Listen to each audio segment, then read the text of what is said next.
Ancient secrets unveiled. The entanglement between the Omni King and the Dragon God Sarama has not yet been resolved, and even more terrifying dark forces are awakening.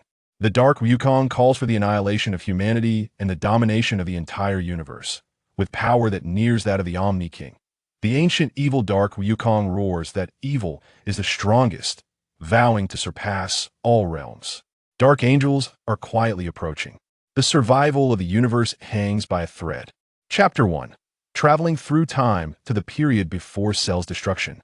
As he slowly opened his eyes, he felt that he had slept very comfortably. He reached for the phone on the bedside, and in an instant he jumped up, exclaiming, "My God, where's my phone?" He looked around. Everywhere were broken remnants, dilapidated buildings, shattered mountaintops, and corpses and ruins scattered about. What is this place? Were all these things around me? He looked at his hands, which were stained with bright red blood. The blood on his hands seemed to have dried. Waking up lying on a ruin, red rain began to fall from the sky, droplets hitting his cheeks, slowly bringing him back to consciousness. My God, what is this on my hands? And where am I? His face was full of confusion. Panicking, he stood up, trying to find some familiar traces. Suddenly, he noticed a figure flickering in the distance. With a glimmer of hope, he ran towards the figure. As he got closer, he saw it was a girl wearing strange clothing, her eyes wary. Before he could ask anything, the girl drew a weapon and pointed it at him. Why do you want to harm us? Why do you want to annihilate us? Who are you? At this moment, it was Dark Wukong's turn to be silent. He also did not know who he was. Then, some fragments of memories suddenly surfaced in Dark Wukong's mind, leaving him stunned. Have I traveled through time? Or have I crossed over to Dragon Ball, the anime I loved most in my childhood? And what's even more infuriating is that I am now Dark Wukong. What on earth is going on? A series of questions flooded his mind, and then he looked at the blood on his hands, and only then did he understand that moment. The little girl, seeing he was unresponsive, lunged forward with a knife, stabbing at him. Dark Wukong, caught off guard, was stabbed, but it only grazed him slightly. At that moment, Dark Wukong woke up as if he had become a different person. His gaze turned dark. Since I am now Dark Wukong, then I shall be called Dark Wukong. Then he organized his thoughts and looked at the broken buildings around, and suddenly remembered. This was the era of the androids. It seemed that the method of crossing over that this body had used was indeed correct. Previously, in another universe, Zamasu had obtained Son Goku's body. After obtaining it, he felt it was still lacking. Then he discovered a significant secret. The androids who at this time had already been eliminated by another Zamasu, .1 Zamasu was unaware, and after conversing, they discovered this secret. Son Goku's body still felt a bit lacking. Could they cross over to the previous timeline and find a method of creating the androids? The research method had been destroyed by Son Goku's group. Study the body and see if they could achieve stronger progress. After all, the other Zamasu, during the battle with two androids, faced them with limitless power until he used his ultimate move to quell the situation. So, the two Zamasus decided to use their time-space rings, then fuse their earrings and prepare to cross over. During the time-space crossing, the surrounding magnetic fields underwent constant changes. Inside the time-space tunnel, they suffered severe damage, and then he fainted. When he woke up, he found himself here. It seems that merging was a more reliable option. After all, crossing over requires a powerful body, as well as mental and spiritual strength, and the essential rings none can be missing. It seems that coming to this timeline also requires rewriting history. Son Goku. The androids this time, you can't escape completely, ha! The evil aura of Dark Wukong's physical strength, along with Zamasu's dark evil aura, merely occupied the body. Upon crossing over, the aura could not be blocked. Sometimes it would still affect him a bit. Dark Wukong looked at the little girl in front of him and pulled her over.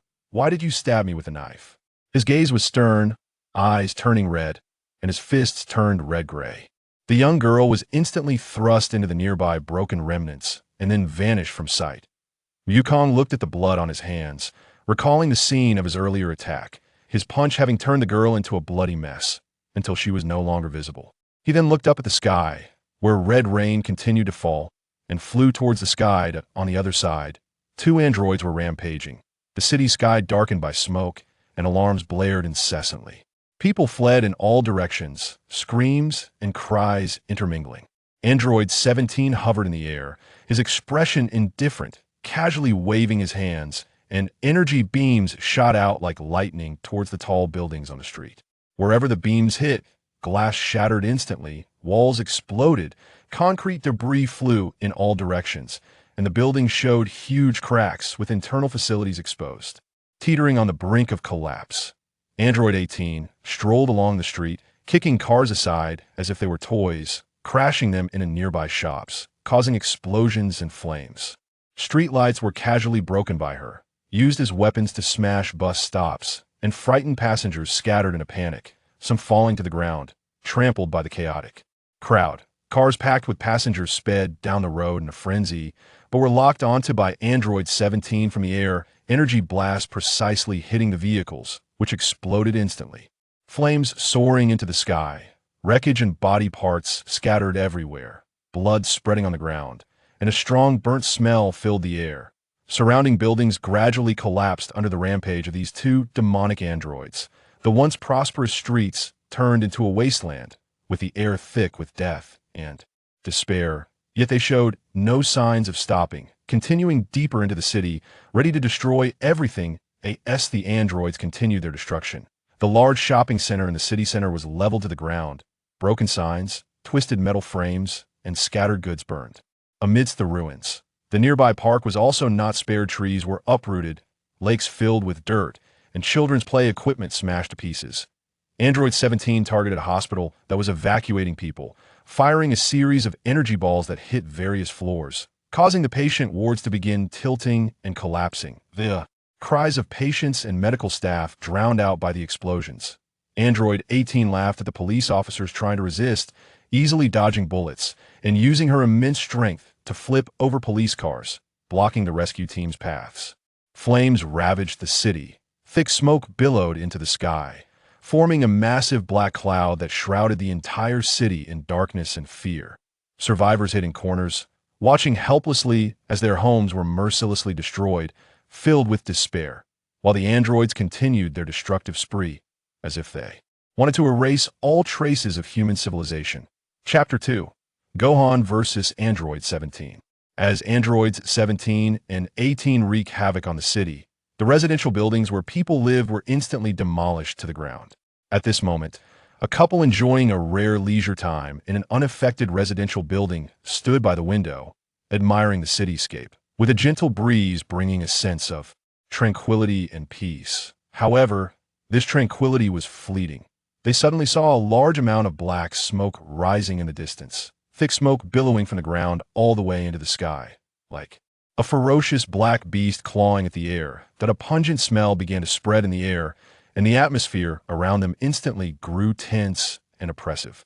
The noise of the city was replaced by a series of explosions and the deafening sound of collapsing buildings, and the ground began to tremble slightly, as if heralding the arrival of a catastrophic disaster. That moment, they felt that something terrible was about to happen, and fear gripped their hearts. The wife instinctively clutched her husband's arm, her eyes filled with terror and helplessness, trembling as she asked, What is happening?" The husband also turned pale, but still forced himself to remain calm, shielding his wife behind him, his gaze fixed on the spreading disaster, and said, "Don't be afraid. Let's find a safe place to hide." Just as they prepared to turn and look for a hiding spot, the building beneath their feet began to shake violently, cracks appearing on the walls, the chandelier on the ceiling swaying precariously, and dust falling in showers. People around them started to panic and flee in all directions, shouts and cries intertwining, as the entire world seemed to plunge into endless chaos and despair. In their panic, they struggled to run towards the stairwell, each step filled with hardship and danger. The floor beneath them seemed ready to collapse at any moment, and the walls around them could come crashing down in the next second.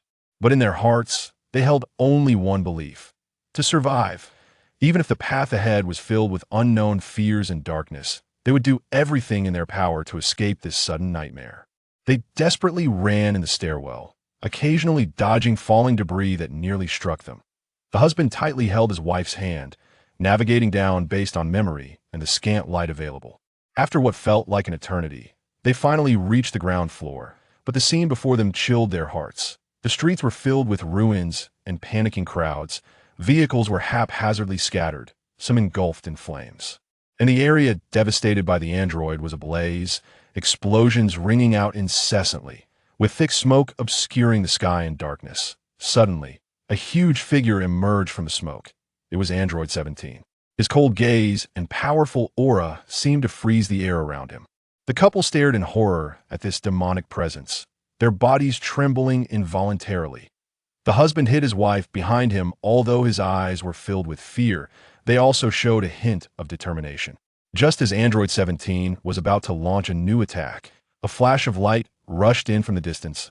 It was Gohan arriving, his eyes burning with flames of anger as he surveyed the devastation before him.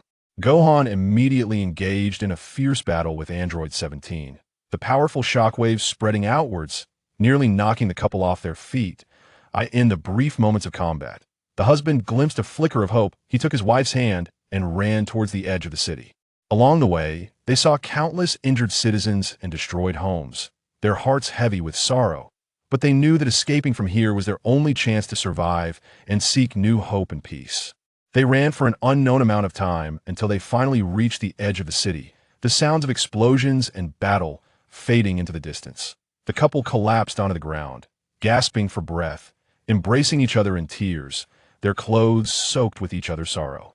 Although the future was filled with uncertainty and confusion, at this moment, they were still alive, and that was a blessing amidst the misfortune. Gohan dodged a fierce punch from 17, his eyes filled with anger and confusion. How can you be so indifferent to life? Every individual has their own meaning and value, not something you can trample on like ants. 17 scoffed, a disdainful smirk on his face. Value? To me, these fragile lives are just the scum of this world. Their existence makes no difference. As he spoke, he suddenly launched himself into the air, kicking towards Gohan with a powerful strike. Gohan crossed his arms to block, being pushed back several steps by the immense force, his feet leaving deep marks on the ground. You're wrong. Humans may be weak, but their emotions, dreams, and love for life are the most precious things in this world. Your actions are a desecration of life, Gohan shouted, his energy surging wildly, golden flames burning fiercely as he prepared to unleash a stronger counterattack, determined to make 17 recognize his mistakes and stop. This senseless slaughter, that Gohan's gaze grew more resolute. He knew the enemy before him was powerful and merciless, but his determination to protect innocent lives filled him with courage. Since you are so stubborn, don't blame me for being rude, Gohan roared. Darting towards 17 like lightning, he unleashed a flurry of punches, each strike carrying immense power, the air being torn apart with a crackling sound. 17 was equally unyielding, his arms moving rapidly to precisely block Gohan's attacks, their figures weaving through the ruins as their fists and feet clashed, creating dazzling sparks. Humph, with your little skills, you think you can stop me? 17 mocked, suddenly spotting a flaw and launching an elbow strike towards Gohan's chest. Gohan reacted quickly, leaning back slightly while kicking towards 17's head. 17 raised his hand to block, but was still pushed back several steps by the tremendous force. Gohan didn't give 17 a moment's respite. He quickly gathered his hands in front of him, channeling all his energy into a massive energy ball, its brilliant light illuminating the surrounding darkness. Try this. This is for everyone you've hurt, Gohan shouted, hurling the energy ball towards 17 with all his might, the powerful energy wave causing the ground to tremble. Seeing the energy ball rushing towards him, 17 smirked disdainfully. He swiftly formed an energy barrier in front of him, easily blocking Gohan's attack. The energy ball exploded upon contact with the barrier, kicking up a cloud of dust and smoke. Chapter 3. Gohan transforms into a Super Saiyan. Your attack is child's play, 17 taunted. Then in a flash, he appeared behind Gohan, his right fist smashing towards Gohan's back with a whoosh. Gohan sensed the attack from behind, dodging to the side while countering with a punch aimed at 17's abdomen. The two exchanged blows, the battle growing increasingly intense, the surrounding buildings collapsing under the shockwaves of their fight. Gohan thought to himself that this couldn't continue. He needed to find 17's weakness and end this quickly, or the city would be completely destroyed. So he deliberately left an opening, and 17, thinking he had a chance, threw a powerful punch. However, Gohan instantly vanished from his spot. The next second, Gohan appeared above 17, raising his hands high, channeling all his strength. Taste this super Kamehameha. A massive golden energy column poured down towards 17 like a rainbow piercing the sun, the powerful energy fluctuations distorting the entire space. Point 17 easily sidestepped Gohan's super Kamehameha, his mocking grin growing wider. Is that all you've got? You dare to show off in front of me? With that, he instantly flashed in front of Gohan, grabbing him by the collar and lifting him up. Gohan struggled in the air, his feet flailing, but he couldn't break free from the vice-like grip of Android 17. With a swing of his arm, 17 slammed Gohan hard into the ground. There was a loud crash as the ground was smashed into a deep crater, and Gohan lay in the pit, blood spilling from his mouth, his body momentarily paralyzed and unable to move. You are too weak, Saiyan, 17 said coldly, slowly walking towards Gohan, each step seeming to crush Gohan's heart. He lifted his foot, preparing to deliver a fatal blow to Gohan. At that critical moment, a glimmer of determination flashed in Gohan's eyes. He summoned the latent power within him, enduring the immense pain, and rolled to the side, narrowly avoiding the kick. 17 frowned slightly, seemingly surprised that Gohan could evade the attack, but quickly returned to his mocking demeanor. Just a dying struggle. He lunged at Gohan again, and the battle, marked by a vast disparity in power, continued, with Gohan fighting desperately to protect the city and its residents. 17 took a swift step forward, his right fist cutting through the air directly towards Gohan's face. Gohan, caught off guard, raised his hand to block, but was jolted by the immense force, causing his arm to go numb as his body uncontrollably flew backward, crashing through several crumbling walls before barely coming to a stop. Humph, is this all a Saiyan can do?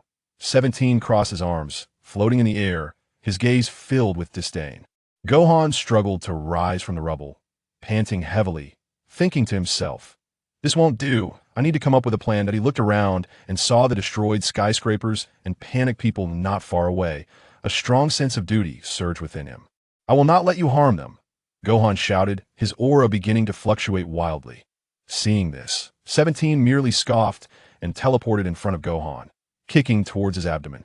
This time, Gohan was prepared. He dodged to the side while quickly forming hand seals, creating a faint energy shield that momentarily blocked the kick, though the shield shattered.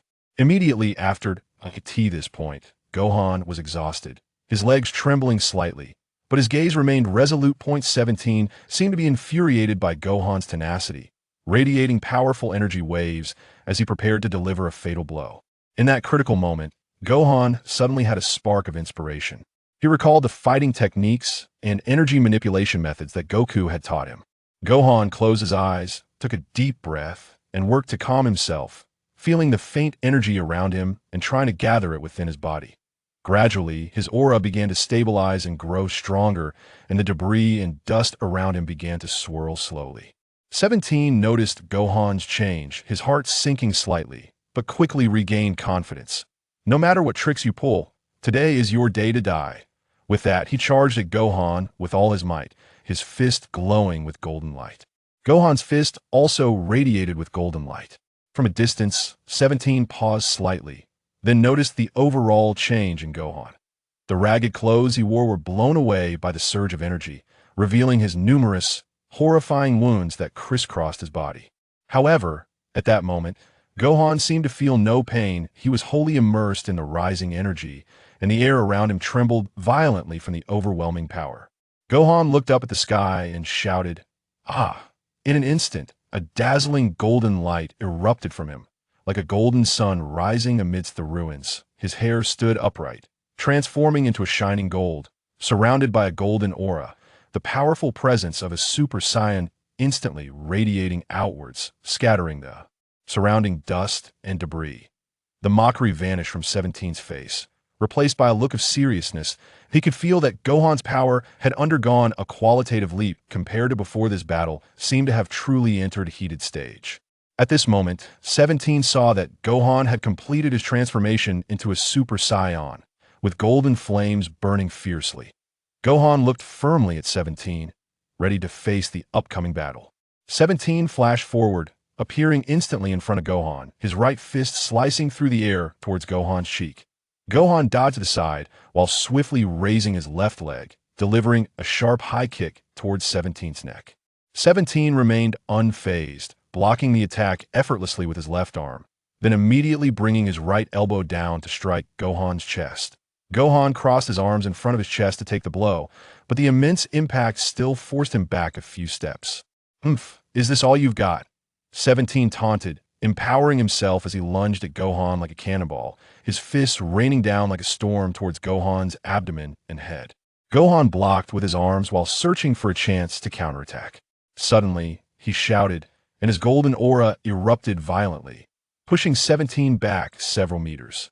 Seizing the opportunity, Gohan took a deep breath, quickly gathering his hands in front of his chest, forming a golden energy sphere that rapidly took shape, illuminating the surrounding darkness with its bright glow. "Try this, 17." Gohan hurled the energy sphere at 17, the sphere cutting through the air with tremendous destructive power, emitting a sizzling sound. Seeing this, 17 revealed a cold smile, pushing both hands forward to create a similarly powerful energy barrier in front of him. Gohan's energy sphere crashed into the barrier, instantly triggering a massive explosion, with flames and smoke spreading out to temporarily obscure both their figures. Chapter 4. Wukong appears. The smoke and dust from the explosion gradually dissipated, and the figure of number 17 emerged from it. Although his clothes were somewhat tattered, he appeared to be unscathed. "Your attacks are still too weak." He sneered, his eyes filled with disdain. Gohan thought to himself that this was not a solution. He had to find a way to break through number 17's defenses. His eyes sharpened, and he suddenly vanished from his spot. When he reappeared, he was behind number 17, his fists glowing with golden light as he struck fiercely at number 17's back. Number 17 sensed the attack from behind, but did not rush to evade. His body trembled slightly, and a powerful energy burst forth from within, sending Gohan flying once more. "What does it matter if you're a bit faster? Your strength is still lacking." Número 17 Macht. Gohan adjusted his posture in midair, unfazed by number 17's words, his eyes growing more resolute as he silently recalled the experiences and techniques from past battles. Suddenly, a spark of inspiration hit him. He remembered the fighting style his father, Son Wukong, had once used. Gohan clenched his fists at his waist and began to rapidly gather energy, the golden aura around him intensifying and becoming more violent. Number 17. "You are about to witness true power," Gohan shouted. In an instant, he appeared above number 17, raising his hands high as a golden energy sphere, several times larger than before, formed in his grasp. The surrounding air distorted under the pressure of this powerful energy.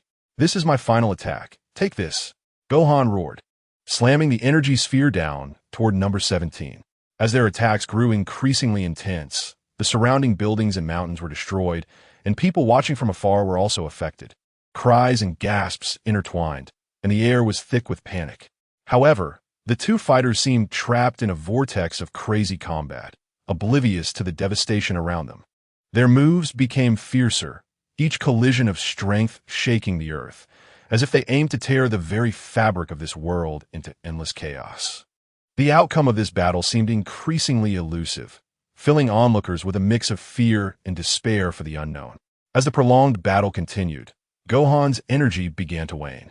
He was battered and bruised by number 17, and he thought to himself, "I absolutely cannot fall," gritting his teeth against the searing pain in his body. He tried to awaken that hidden power deep within himself once more. He recalled past battles, moments spent fighting to protect the Earth and his loved ones. Each image burned in his heart like flames, fueling his conviction to keep fighting. Meanwhile, number 17 remained indifferent, as if this fierce battle was merely a casual game for him. In his eyes, there was no pity, only a thirst for battle and an obsession with victory. He moved his body slightly, and energy surged around him, causing the air to tremble, seemingly showcasing his unfathomable power to Gohan. Suddenly, Gohan let out a loud roar, unleashing his aura once again, and he surprisingly increased his fighting power once more. Although this power did not allow him to fully contend with number 17, it at least enabled him to hold on in the upcoming fight. He charged at number 17, engaging in another fierce clash. each impact producing deafening sounds as if they were about to tear the sky apart. However, number 17's strength was simply too overwhelming. As the battle continued, Gohan's attacks gradually became weaker, and his defenses began to show cracks. Seizing an opportunity, number 17 unleashed a powerful energy wave that struck Gohan squarely in the chest, sending him flying backward like a kite with a severed string, crashing heavily to the ground and kicking up a massive cloud of dust. As the dust settled, Gohan struggled to rise from the ground, his body pushed to its limits, his Super Saiyan form flickering uncertainly. He knew that he was likely beyond saving in this battle. But there was no trace of regret or fear in his eyes, for he had given everything to protect what he cherished. Just then, a dazzling light suddenly appeared in the sky. It was Wukong and the others arriving. Seeing Gohan's dire state, Wukong's eyes flashed with anger and concern. But he knew this was not the time for impulsiveness. He flew to Gohan's side and softly said, "Gohan, you've done well. Leave the rest to me." Gohan nodded slightly, knowing his father's strength and believing that he would find a way to defeat number 17. Wukong stood up, his gaze fixed firmly on number 17, and his energy began to surge wildly. A new battle was about to unfold. Upon seeing Wukong enter the fray, number 17's lips curled slightly in disdain. Thinking to himself that it was just another Scion, and casually launched an ordinary attack, the wind of his punches howling toward Wukong. Wukong understood that now. 17's strength was unfathomable, so while pretending to struggle, he carefully observed number 17's moves and energy flow, trying to find a weakness. After several exchanges, Wukong realized that no. 17's attacks seemed flawless, whether it was speed, strength, or defense. He exhibited extremely powerful and balanced capabilities. Every attack was accompanied by a fierce momentum, while his defenses were as solid as a wall, making it difficult for Wukong to find an opening. However, Wukong was not someone who would easily be defeated. His gaze grew more resolute, and the aura of his Super Saiyan form intensified. He began to change tactics, using instant transmission to evade no. 17's attacks, while occasionally launching probing energy waves to disrupt number 17's rhythm. Sensing Wukong's change, number 17 also dropped his initial contempt and began to take the battle seriously. He accelerated the frequency and speed of his attacks, each punch and kick containing immense energy, colliding with Wukong's attacks and producing deafening roars. The surrounding space warped and twisted due to their battle, and this fierce confrontation continued to escalate, with no one knowing how it would ultimately end. As the battle intensified, Wukong and number 17's attack power grew stronger. Wukong continuously compressed and unleashed energy from within, each punch accompanied by golden flames as the wind from his fists sliced through the air, creating massive craters in the ground. Chapter 5, number 18. Number 17 was not to be outdone. The energy surrounding his body grew even more dazzling, his attacks infused with the coldness and precision of Cyborg. His punches and kicks moved so quickly they nearly left afterimages, each strike carrying enough power to destroy a small mountain. As they collided with Goku's attacks, brilliant energy sparks erupted, illuminating the entire sky, forcing the onlookers in the distance to squint against the intense light. The shockwaves from their battle radiated outward in a circular pattern, flattening everything in their path. The already ravaged ground became even more pockmarked under the increasingly powerful attacks, with mountains collapsing and rivers changing course, as if the apocalypse had arrived. Yet this clash of power was heading in an even more frenzied direction, seemingly without end. At that moment, Goku darted behind number 17, rapidly moving his hands to gather golden energy. A massive energy ball quickly formed in his palm, the signature Kamehameha wave. The blinding light illuminated the already shattered ground, and the energy ball surged with destructive force towards number 17's back. Sensing the overwhelming energy rushing from behind, number 17's gaze sharpened instantly. He had no time to turn around, so he quickly formed a defensive shield around his body, which shimmered with a cold metallic sheen. Like an indestructible fortress, the Kamehameha wave struck hard against number 17's shield, creating a dazzling light that was nearly blinding. The powerful impact forced number 17 to stumble forward a few steps, leaving deep grooves in the ground beneath him. However, the shield stubbornly resisted the power of the Kamehameha, showing no signs of cracking. Goku, seeing this, increased his energy output, beads of sweat rolling down his forehead, his face set in determination. He shouted loudly, trying to break through number 17's defense with his own power, searching for a glimmer of hope in this arduous battle. At this moment, the immense energy fluctuations from their fierce attacks had already crossed great distances, attracting number 18, who was wreaking havoc in another city. Stopping her actions, she turned her gaze towards the source of the energy explosion, a playful smirk appearing on her lips. She lightly dusted herself off and then, in a flash, sped towards the battlefield of Goku and number 17. Along the way, everything she passed was left in ruins. She paid no mind to the terrified screams and frantic escapes of the people on the streets, casually firing energy blasts that instantly leveled nearby skyscrapers. The once bustling streets transformed into ruins in the blink of an eye, with smoke and despair filling the air. Cars were overturned and burning, flames and thick smoke intertwining to create a scene reminiscent of the apocalypse.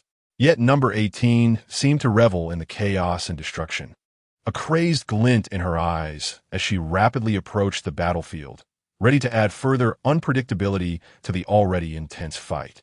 As number 18 drew closer, both Goku and number 17 sensed her presence.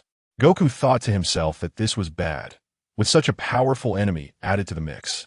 The situation would become even more difficult, but his gaze remained resolute, showing no sign of retreat. After exchanging a blast with number 17, he leapt back, warily watching both directions. Number 17 looked towards number 18's approach, a barely perceptible smile on his face, as if anticipating something. When number 18 arrived at the battlefield, she first surveyed the surrounding devastation, then fixed her gaze on Goku, a hint of provocation in her demeanor. "I didn't expect you to hold your own against number 17 like this, but today is the day you die," she said coldly as her energy began to rise, causing the air around her to become restless. Goku took a deep breath, adjusting his state to prepare for this more severe challenge. He quickly thought through his strategies, recalling images and techniques from past battles in an attempt to find a way out of this predicament. As number 18 approached, Goku felt a surge of anxiety. Having one more enemy made the situation even more dire. However, he noticed that number 18 made no immediate move, merely watching her every action with caution. Number 18 slowly descended beside number 17, sizing Goku up with a cold smile. "What's wrong? The famous Son Goku. Too scared to move now that I'm here," she taunted. Goku took a deep breath, not responding to her provocation, his mind racing as he contemplated strategies for facing both of them. At that moment, number 17 spoke up. "Sister, this guy's a bit tricky, but he won't last long." Number 18 scoffed. "Then let us finish him quickly. Don't waste time here." Number 17 retorted. "Who are you telling what to?" With that, number 17 vanished in a flash, charging towards Goku with lightning speed. Goku, unflustered, steadied his stance and tensed his arm muscles, blocking number 17's fierce punches. Each collision produced a dull thud, and the surrounding air quaked under the force of their blows. Goku suddenly spun around, delivering a kick aimed at number 17's head. Number 17 swiftly leaned back to dodge, while simultaneously punching at Goku's abdomen. Goku nimbly tucked in his stomach mid-air to avoid the attack, quickly forming hand seals before shouting, "Kamehameha wave." A brilliant blue energy wave shot from his hands, heading straight for number 17. Number 17's eyes narrowed, and he crossed his arms swiftly in front of his chest to form a defensive barrier, absorbing the impact of the Kamehameha. The energy wave and barrier created a sizzling sound as they clashed, and the immense power radiated outward, obliterating the remaining ruins around them. Seizing the opportunity while number 17 was occupied with the Kamehameha, Goku instantaneously teleported behind him, fists clenched and raised high, ready to strike down hard. Feeling the impending attack from behind, number 17 sidestepped and lifted his leg to kick at Goku's waist. Goku reacted quickly, grabbing number 17's leg and swinging him forcefully away. Number 17 adjusted his position mid-air and landed firmly on the ground. He dusted himself off and coldly laughed. "Is that all you've got, Son Goku?" Goku did not respond, his gaze growing more determined. He knew this battle had only just begun. Then number 17 remarked that what had just happened was merely a warm-up, and now the real fight was about to begin. Chapter 6: The Army of Self-Destruction. The battle between Goku and Android 17 had unknowingly moved to the sea. The wind howled and the waves surged as the fierce fight continued. Android 17's eyes were filled with excitement as he quickly formed hand seals in front of his chest, instantly condensing a ball of energy that emitted a ghostly blue light. He then thrust it forward with great force. The energy ball transformed into a thick wave of energy, accompanied by a sharp whistling sound, sweeping towards Goku. Goku's eyes widened as he focused on the energy wave, his hands moving rapidly in an attempt to block it. However, the power of the energy wave was too overwhelming, pushing his hands back relentlessly, rendering him unable to stop it. In the blink of an eye, Goku was completely engulfed by the energy wave. Standing off to the side, Android 18 smirked slightly, her gaze filled with disdain. Watching Goku vanish into the energy wave, she scoffed and said to Android 17, "Is this what they call the strongest warrior? It's nothing special." Android 17 placed his hands on his hips, a proud smile on his face, his eyes gazing at the sky as if he could already see the destruction of Earth. However, just as 17 and 18 thought the battle was over, the energy wave suddenly began to fluctuate violently. The energy wave, which was gradually dissipating, became unstable, with strange lights emanating from it. Soon after, Goku's figure emerged from the glow. His hair was disheveled, his clothes tattered, and a trace of blood was at the corner of his mouth, but his eyes were filled with determination. Goku took a deep breath, gathering all his energy, and shouted loudly at Android 17, "I want to let you succeed." Seeing that Goku was still alive, a flicker of surprise flashed in Android 17's eyes, but it was quickly replaced by a fierce expression. He prepared to attack again, while Android 18 kept a wary eye on Goku. A more intense battle unfolded as Goku continued to fight against androids 17 and 18th on the surface of the sea.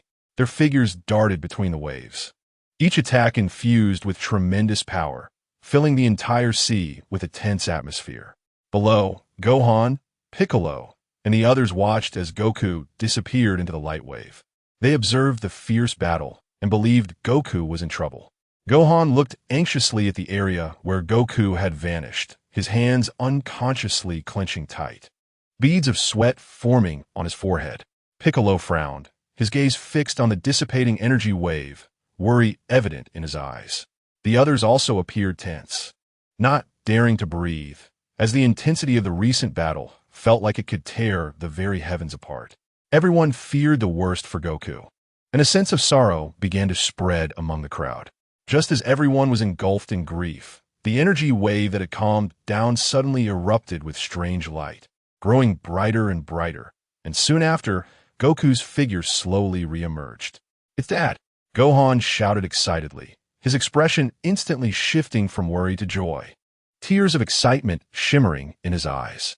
Piccolo also let out a long sigh of relief, his tense demeanor relaxing, a slight smile forming as he said, "This guy really isn't that easy to defeat." The crowd erupted in cheers upon seeing Goku reappear, the previously oppressive atmosphere lifting as hope was rekindled. All eyes fixed on Goku as they anticipated his next battle with androids 17 and 18. Android 18 and 17 stood there calmly, watching Goku's next move, but suddenly, Android 18 felt something unusual behind her, as if something was rapidly approaching with a sharp whistling sound. She instinctively turned to look down, only to see a swarm of missiles raining down towards them. The missiles, trailing long flames, tore through the air with great momentum. Android 18 frowned, a hint of disdain on her face, and coldly scoffed, "Humph, with such small things they dare to provoke me. They must be tired of living." With that, she quickly raised her hands, a faint energy shield forming around her as she prepared to face the incoming missile attack.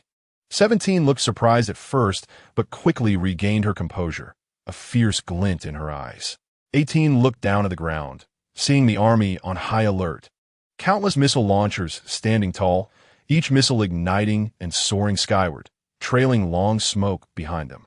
At the same time, several planes circled above, their weapon systems activated, bullets and small missiles raining down towards her. Yet, Android 18 remained unfazed, a mocking smile on her lips as she stood with her arms crossed, allowing the attacks to approach. As the missiles and bullets were about to reach her body, a golden energy shield suddenly erupted around her, causing the missiles to explode upon impact, flames shooting into the sky, but the shield remained unscathed. The bullets fired from the planes merely sparked golden sparks upon hitting the shield, causing no real harm. Android 18 let out a cold laugh and shouted at the army below, "With your little skills, you think you could defeat me? You're simply overestimating yourselves." With that, her eyes turned cold, as if she was preparing to show the army a lesson. Android 18 disdainfully surveyed the army below, her gaze full of contempt. Taking a deep breath, she unleashed a powerful surge of energy that radiated outward from her, creating a massive shockwave. Wherever the shockwave went, missiles and planes were sent tumbling and spiraling out of control. Seeing this, the army did not retreat. The commander quickly ordered the continuous launch of missiles, attempting to overwhelm Android 18 with sheer numbers. Fighter jets were constantly changing their flight paths in the air, dodging her attacks while looking for opportunities to launch missiles at her. Android 18's eyes flashed with anger as she suddenly raised her hands, palms facing the ground forces. A golden energy beam shot from her hands, instantly striking a fighter jet. The jet exploded upon impact, debris scattering everywhere. However, the army was not deterred by this scene.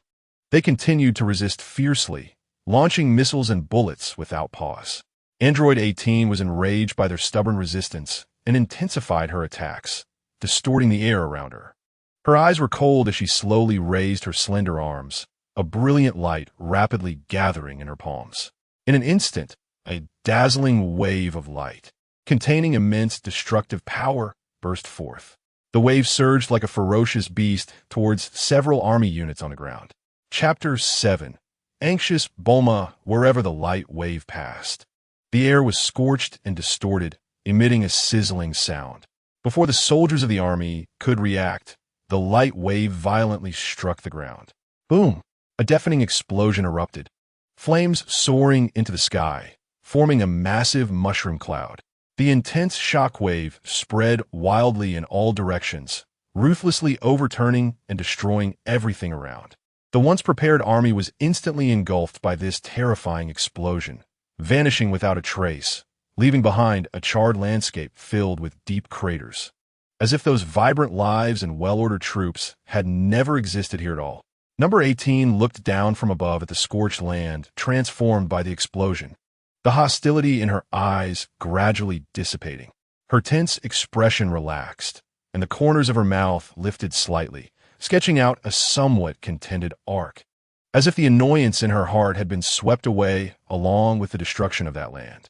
She crossed her arms and hummed a nameless tune, standing there for a while longer, her gaze filled with a sense of relief after venting, as if the rampant destruction was the best way for her to ease her emotions, completely disregarding the countless lives lost and the tragic price paid behind it. At that moment, a television station was reporting.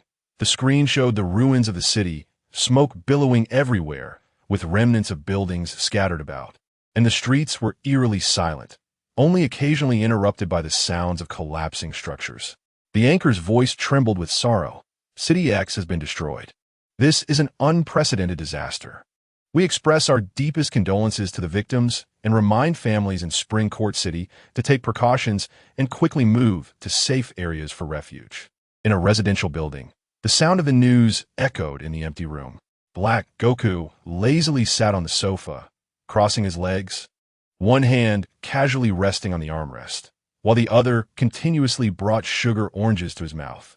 His gaze was cold and indifferent as he stared at the television screen, watching the scenes of devastation, yet the corners of his mouth lifted slightly, revealing a hint of a mocking smile, as if all this destruction and disaster had nothing to do with him, or as if it were merely a farce that brought him delight. He chewed on the sugar oranges, not caring as the juice splattered, casually spitting the seeds on the ground, continuing to enjoy the chaos and despair of the human world. Appearing as an outsider, or perhaps as the puppet master behind all these disasters, reveling in the pleasure brought by his own masterpiece. The battle between Goku and number 17 had reached a fever pitch, with Goku's energy clearly becoming chaotic, his figure swaying slightly, indicating he had little stamina left. Beads of sweat covered his forehead, continuously sliding down his cheeks. Though his eyes remained resolute, the fatigue was hard to conceal. Number 17 noticed Goku's condition, a smug sneer appearing on his face as his assault grew fiercer. He suddenly leaped high into the air, quickly spinning his body, his legs whirring like propellers as he kicked fiercely towards Goku. Goku raised his arm with all his strength to block, but the powerful force sent him staggering back several steps, cracking the ground beneath his feet. "Is this all you can do, Son Goku?" Number 17 taunted, swiftly charging forward again, his fists glowing with golden light, raining down blows on Goku like raindrops. Goku dodged left and right, barely avoiding a few punches, but still got hit by a heavy blow to his shoulder, causing him to grimace in pain. At this moment, Goku was well aware of his difficult situation, but the belief in protecting the Earth supported him to never fall. He took a deep breath, trying to gather the remaining energy within him, preparing for a final counterattack. Meanwhile, not far away, Piccolo and Gohan anxiously watched the battle, wanting to help, but knowing this was a fight Goku had to face alone. So they could only silently cheer him on, hoping he could create a miracle and turn the tide of this unfavorable battle. At this moment, Bulma, standing next to Gohan on the ground, was anxiously dialing the communicator, repeatedly muttering, "Vegeta, pick up the phone, hurry." Her fingers trembled slightly from nervousness, her forehead glistening with fine beads of sweat, her eyes filled with anxiety and urgency. The beeping sound of the communicator echoed in her ears, and every second of waiting felt unbearably long. She occasionally looked up at the sky, where Goku and number 17 were fiercely battling, fully aware of the critical situation. Bulma knew Vegeta's strength. If he could arrive, perhaps he could change the course of this battle. The air around seemed to grow heavy with her tension, and Gohan beside her also wore a worried expression, clenching his fists, both concerned for his father Goku's safety and hoping that Bulma could contact Uncle Vegeta quickly to bring a glimmer of hope to this battle. However, there was still no response from Vegeta on the other end of the communicator, and Bulma's heart sank accordingly, but she did not give up, continuing to frantically dial. Bulma's base, gravity training room in the spacious and brightly lit gravity training room. High-intensity lights illuminated the entire space as if it were daytime. Vegeta was fully immersed in his grueling training, every inch of his skin exuding a determined aura. He was agile, his punches and kicks powerful, each attack precise, the strong energy fluctuations rippling throughout the room, as if the air itself were being torn apart by his power. Large beads of sweat rolled down his forehead, streaming down his cheeks and neck, soaking his clothes, but he showed no signs of stopping.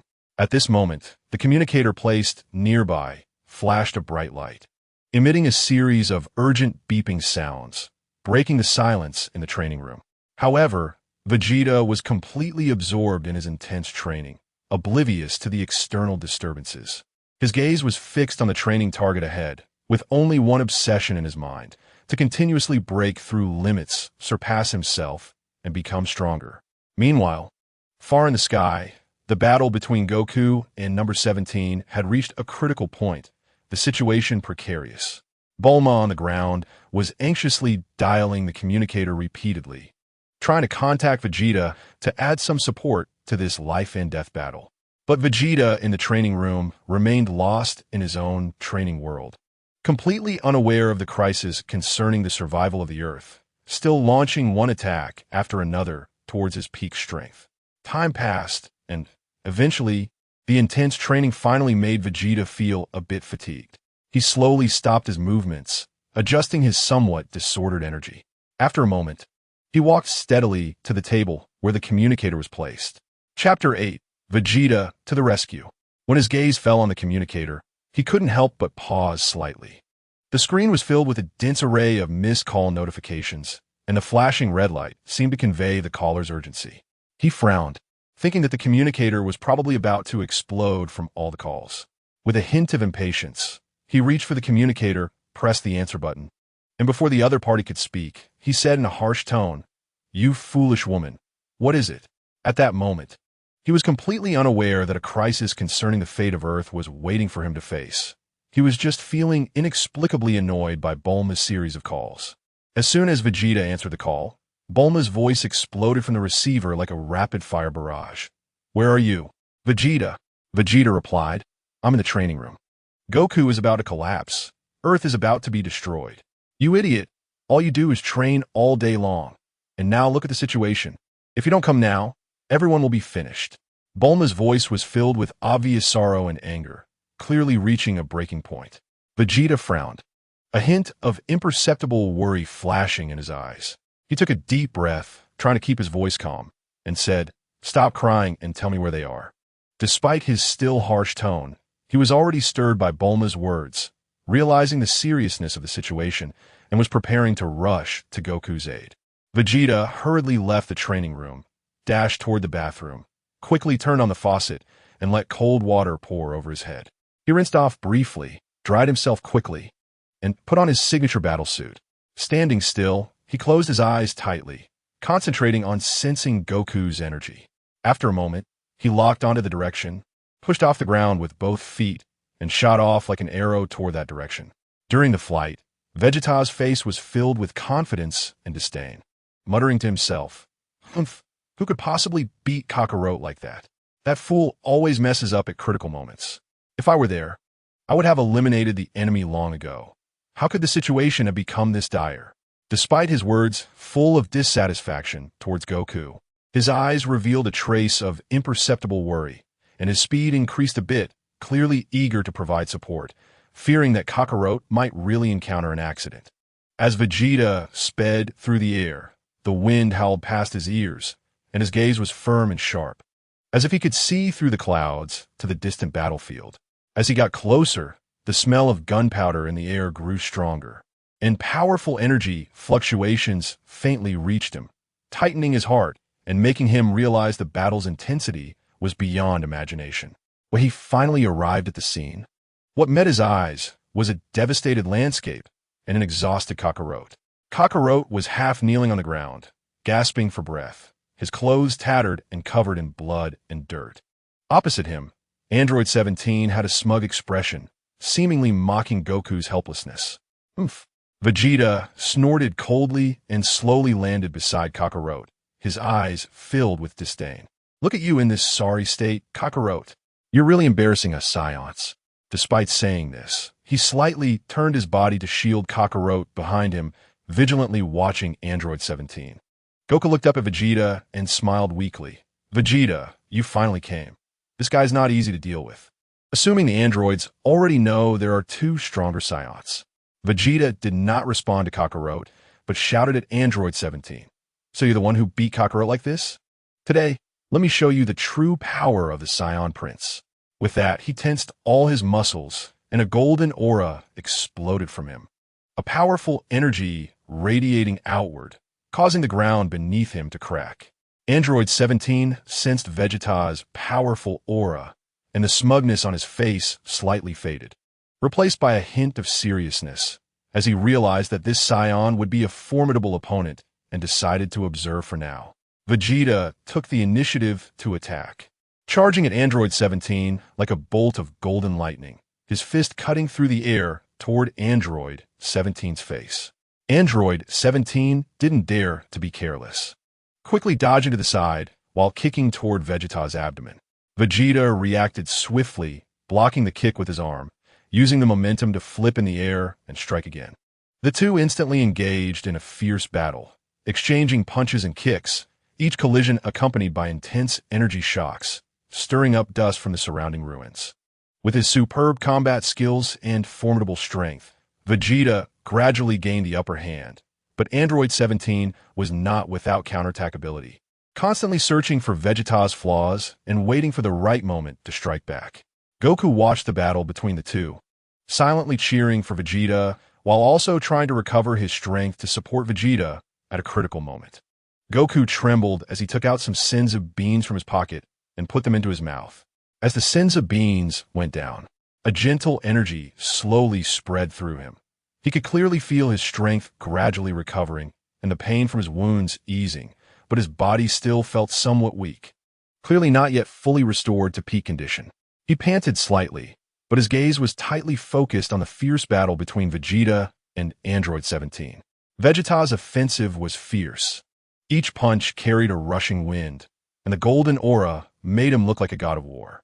Android 17 did not back down either, skillfully dodging Vegeta's attacks while looking for opportunities to counterattack, his body exuding a cold mechanical sheen.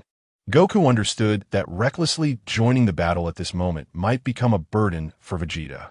So he chose to quietly observe from the side while focusing on regulating his breath, preparing to give Vegeta strong support at a critical moment. His gaze moved back and forth between the two, analyzing Android 17's attack patterns and flaws, silently planning his next move. Vegeta jumped high, unleashing a powerful kick, and the immense force distorted the air. Android 17 sidestepped, narrowly grazing Vegeta's calf with his fist. The clash between the two was incredibly thrilling, tightening Goku's heart. The people on the ground quickly gathered around Goku. Gohan looked at Goku with a worried expression, his eyes slightly red, and anxiously asked, "Dad, are you okay?" Goku raised his hand, gently ruffled Gohan's hair, and smiled tiredly but reassuringly, answering, "I'm fine, don't worry." Piccolo also stepped forward, arms crossed, nodding slightly, saying, "Old son, you should rest for now. Let's see what Vegeta can do next." Tin, Krillin, and others also gathered nearby, looking at Goku with concern and trust for their comrade. Chapter 9. Wukong's bad premonition. At this moment, the battle between Vegeta and Android 17 in the sky intensified. Vegeta's attacks came in waves, each punch infused with immense power and determination, his golden aura blazing behind him as if it could ignite the sky. However, Android 17 skillfully dodged Vegeta's attacks time and again, relying on his extraordinary stamina and defensive abilities, waiting for the right moment to counterattack. A layer of white energy surrounded him, intertwining and colliding with Vegeta's golden aura, creating dazzling flashes of light. Vegeta felt a surge of anger within. He hadn't expected 17 to be so formidable. His eyes narrowed, and he suddenly halted his assault, quickly gathering a massive energy sphere, the final flash. In front of his chest, the energy sphere emitted a chilling aura, warping the air around it. "Try this," Vegeta shouted and hurled the energy sphere at 17 with all his might. Seeing this, 17 dared not take it head-on and swiftly dodged to the side. The energy sphere whizzed past him, exploding on a distant mountain peak, instantly leveling it to the ground and sending a massive mushroom cloud into the sky, raising a cloud of dust. Seizing the opportunity while 17 was dodging, Vegeta charged at him again, raining punches down like a storm.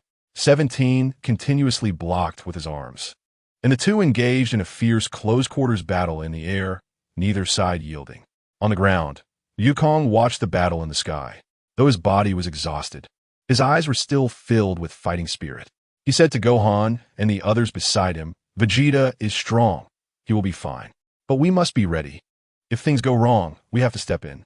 Everyone nodded, their eyes fixed on the sky, prepared to support Vegeta at any moment. The battle raged on as the sun slowly set, painting the sky in shades of orange and red, casting a unique hue over the fierce battlefield. The figures of Vegeta and 17 stood out sharply in the dim light, each movement and attack resonating with great power, causing the air around them to vibrate. Vegeta's aura grew increasingly sharp, his eyes filled with determination and resolve, silently vowing not to lose to this detestable android. His golden aura flared even more vigorously as the fight continued, each punch and kick infused with powerful energy, as if he aimed to tear the sky apart. 17 was not to be outdone. His white energy shone eerily in the sunset's glow. Despite facing Vegeta's storm-like attacks, he remained calm, continuously searching for Vegeta's flaws. Deftly avoiding critical hits while occasionally launching fierce counterattacks, keeping Vegeta on his toes. On the ground, Wukong, with Gohan and the other support, struggled to stand. His eyes fixed on the battle above, silently cheering for Vegeta. He knew that the outcome of this fight would determine the safety of Earth. And Vegeta was one of their last hopes. As night gradually fell and stars began to twinkle in the sky, the battle between Vegeta and 17 showed no signs of stopping. With 17's attacks becoming increasingly powerful, the group on the ground felt a tightening in their chests.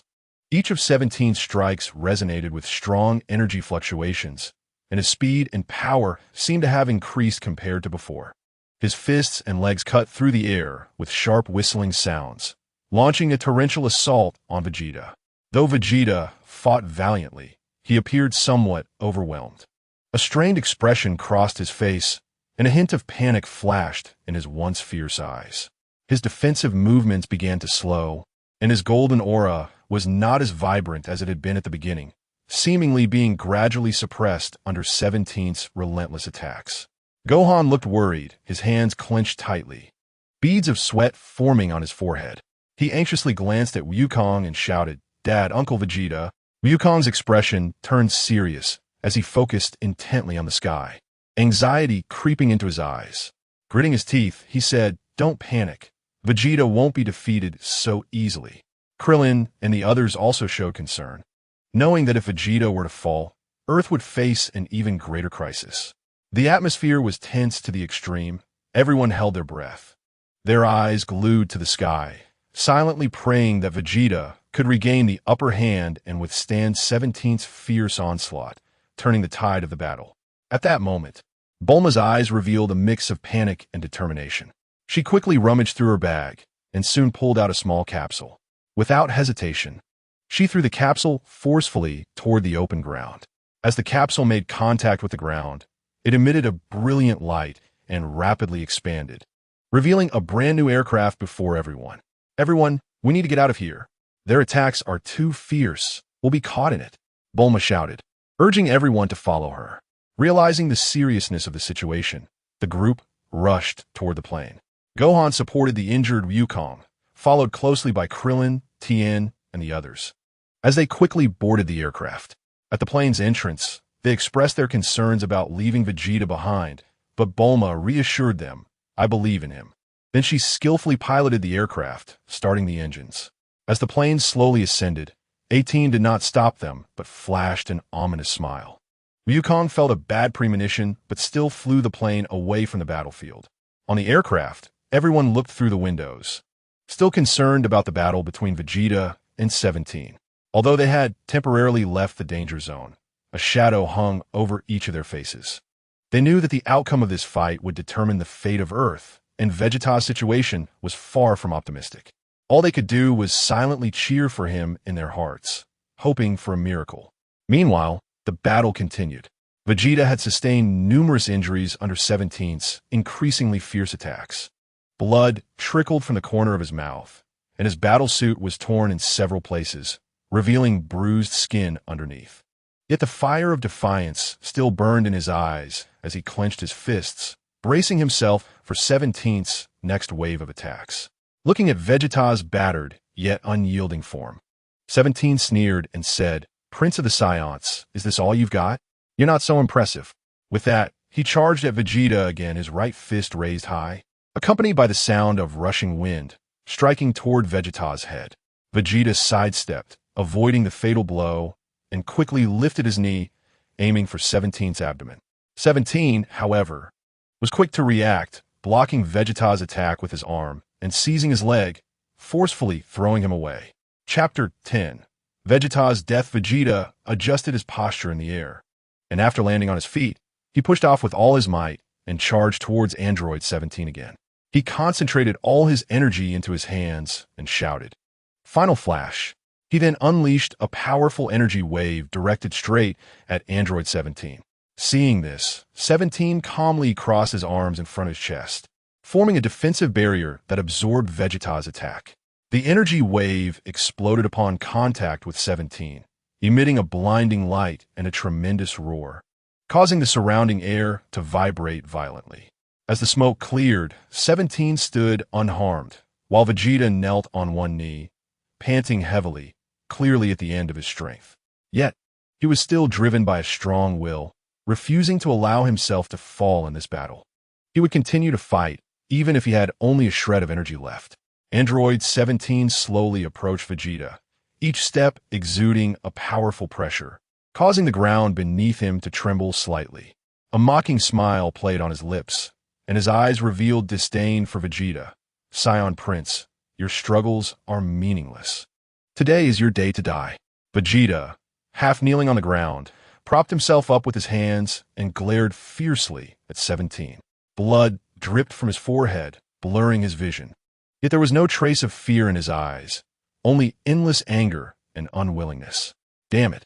How could I possibly lose to a synthetic like you? At the beginning, when the androids were introduced, Gohan first saw them and asked who they were.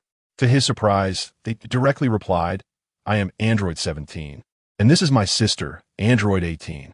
At that time, Gohan was surprised by what it meant to be an android. Later, through battle, he concluded that those who possess infinite potential, cannot be killed, and have no sense of pain are androids. He then shared this with Goku, who had already mentioned that they were androids when they first met. Vegeta gritted his teeth and declared, I will not lose, attempting to gather his strength to stand up again, preparing for self-destruction. Meanwhile, on a plain in the distance, Bulma and the others nervously watched the scene through the window. Gohan, anxious, wanted to rush out to help, but was pulled back by Goku. Gohan, calm down. We must believe in Vegeta. Android 17 stood in front of Vegeta, expressionless, raising his foot to deliver the final blow, slowly drawing back his arm before striking at Vegeta's heart with lightning speed. Vegeta, summoning the last of his strength, opened his eyes wide and caught 17's arm with both hands, preparing to explode. However, 17 smirked and said, It's useless.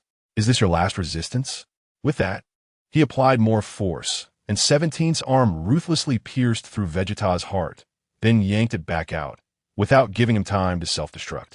Vegeta's body instantly stiffened, a flicker of unwillingness and despair flashing in his eyes as blood gushed from his chest.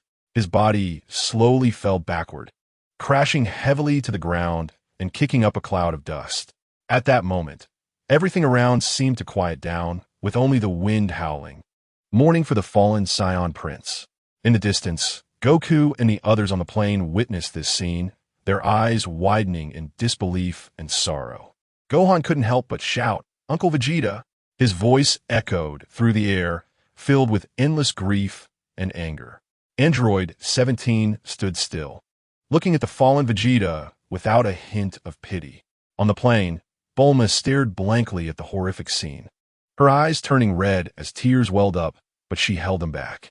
Her lips trembled slightly, and her hands unconsciously gripped the control stick tightly, her heart filled with shock and grief.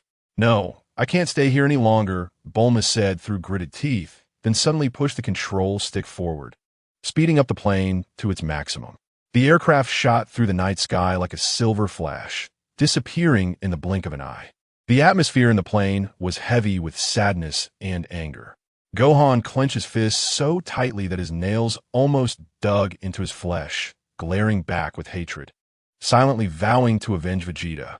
Goku, furrowing his brow, looked serious as he regained his strength while contemplating how to deal with Android 17. Time rewound to that earlier moment. Android 17 approached Vegeta with indifference and determination, his arms striking like a deadly flash of lightning, swiftly plunging into Vegeta's heart. Vegeta's eyes widened, his face filled with shock and unwillingness. Countless images flashed through his mind. The glorious times on planet Vegeta, revered as a prince, the various battles on Earth, his relentless training to surpass Kakarot. He had never imagined such an ending. Scions were known for their strength in the universe, and, as a prince, he possessed immense pride and dignity. Yet now, he was to fall at the hands of this android, his life about to extinguish. How could he accept this? His lips trembled slightly as if he wanted to say something, but only faint gasps escaped. The strength in his body rapidly drained away as his heart was pierced. Vegeta felt the scene before him becoming increasingly blurry, his consciousness beginning to fade. Nevertheless, The fire of unwillingness in his heart had not extinguished in his final moments. He roared within himself with the last of his strength, "I will not accept this." Then his legs gave way, and he fell backward, crashing heavily to the ground, stirring up a cloud of dust. This proud scion prince sank into endless darkness. The plane was filled with a heavy atmosphere of grief. Bulma fought back tears, gripping the control stick tightly, her knuckles turning white. The aircraft sped through the night sky, the roar of the engines seeming to mourn for Vegeta. Goku's expression was grave, his eyes filled with unprecedented determination. He knew that they could not remain immersed in sorrow. Vegeta's sacrifice must not be in vain. Gohan bit his lip, tears streaking down his cheeks, his inner fury burning like a raging fire as he silently vowed to make Android 17 pay a painful price. Krillin, Tien, and the others remained silent, each clenching their fists, contemplating how to deal with this formidable enemy as the plane flew onward. Bulma's base. The plane slowly landed at Bulma's base, and as the landing gear touched the ground with a slight tremor, the cabin door gradually opened. The group disembarked in silence, each face marked by pain and seriousness. Bulma, dragging her heavy footsteps, was the first to head towards the control room, her silhouette appearing lonely and desolate, her usually lively eyes now filled with sorrow. Chapter 11. The People's Fear. Wukong took a deep breath, steeling himself to follow behind. He knew he had to remain calm at this moment and find a way to deal with number 17. Gohan was right next to Wukong, his small hands tightly gripping the hem of his clothes, the anger in his heart suppressed and transformed into a firm determination. The lights inside the base shone a pale white, as if mourning for the tragedy about to unfold. Bulma approached the control panel, her hands quickly operating the complex instruments, retrieving data on the androids that had been previously collected, trying to find a clue to break through this dire situation. Outside, the world had fallen into an unknown panic, as if the fate of Earth was shrouded in a thick haze, waiting for them to disperse it.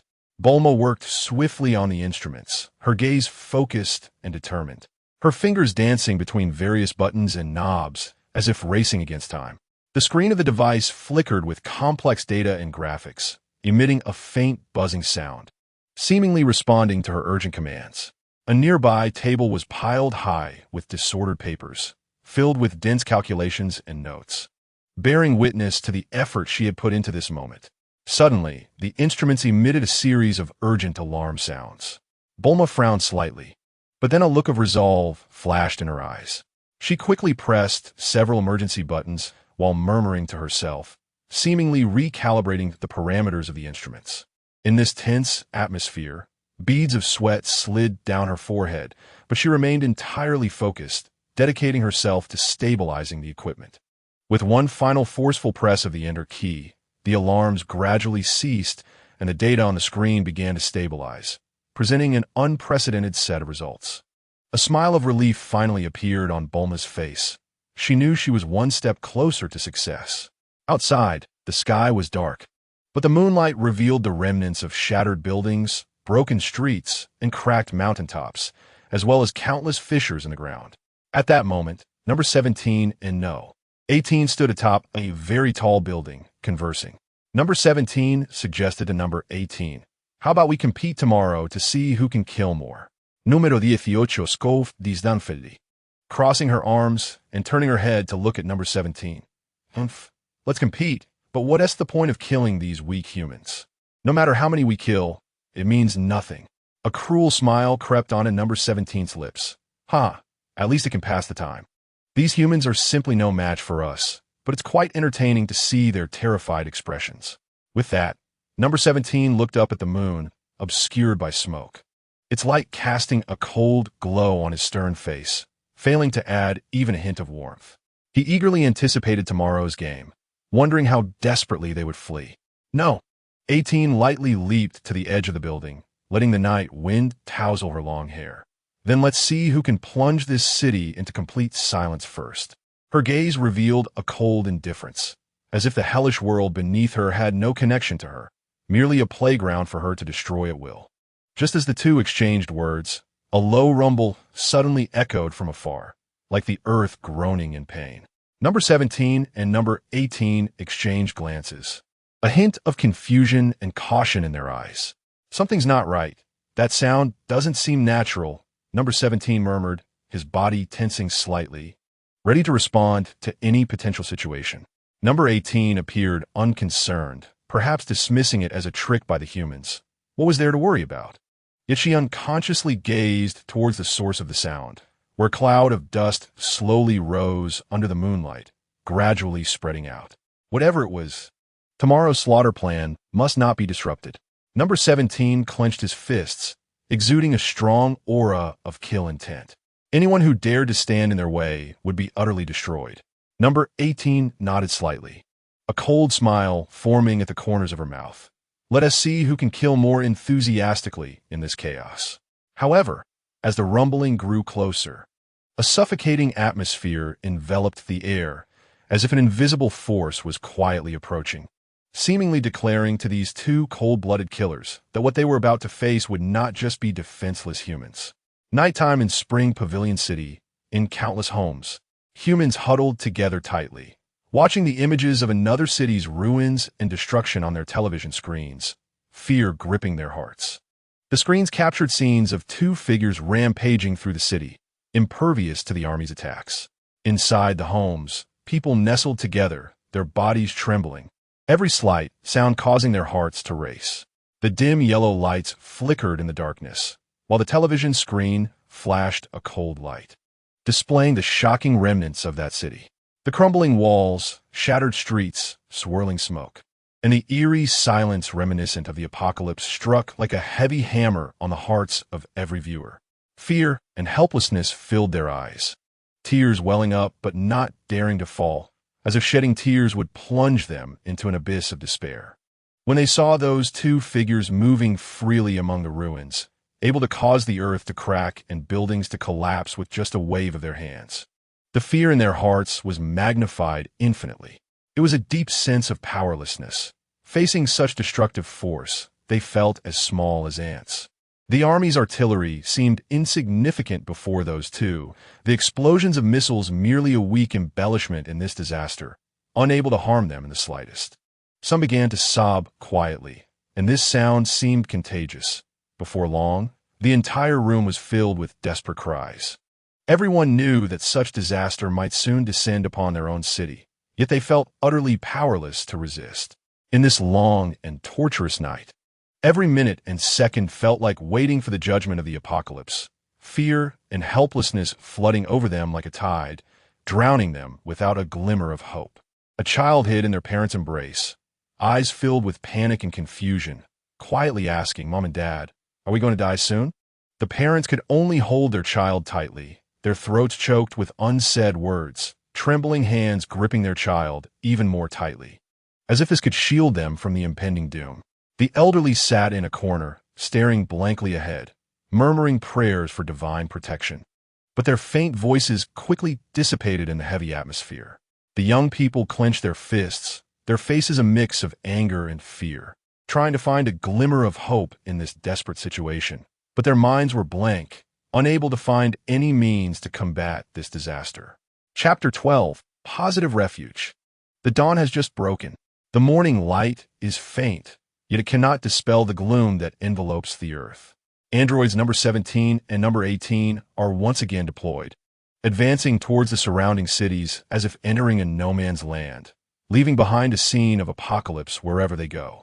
At the edge of the city, the defensive fortifications are utterly ineffective before them.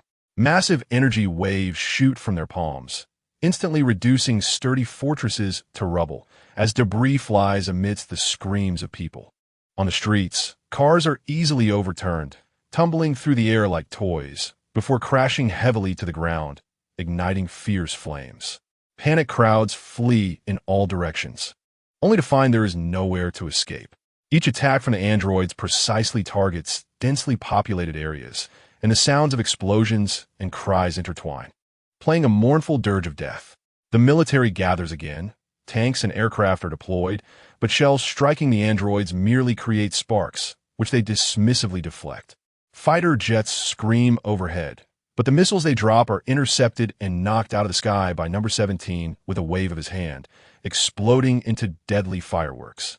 Number 18 weaves between skyscrapers, and wherever he passes, glass facades shatter, and buildings collapse as if their bones have been pulled out.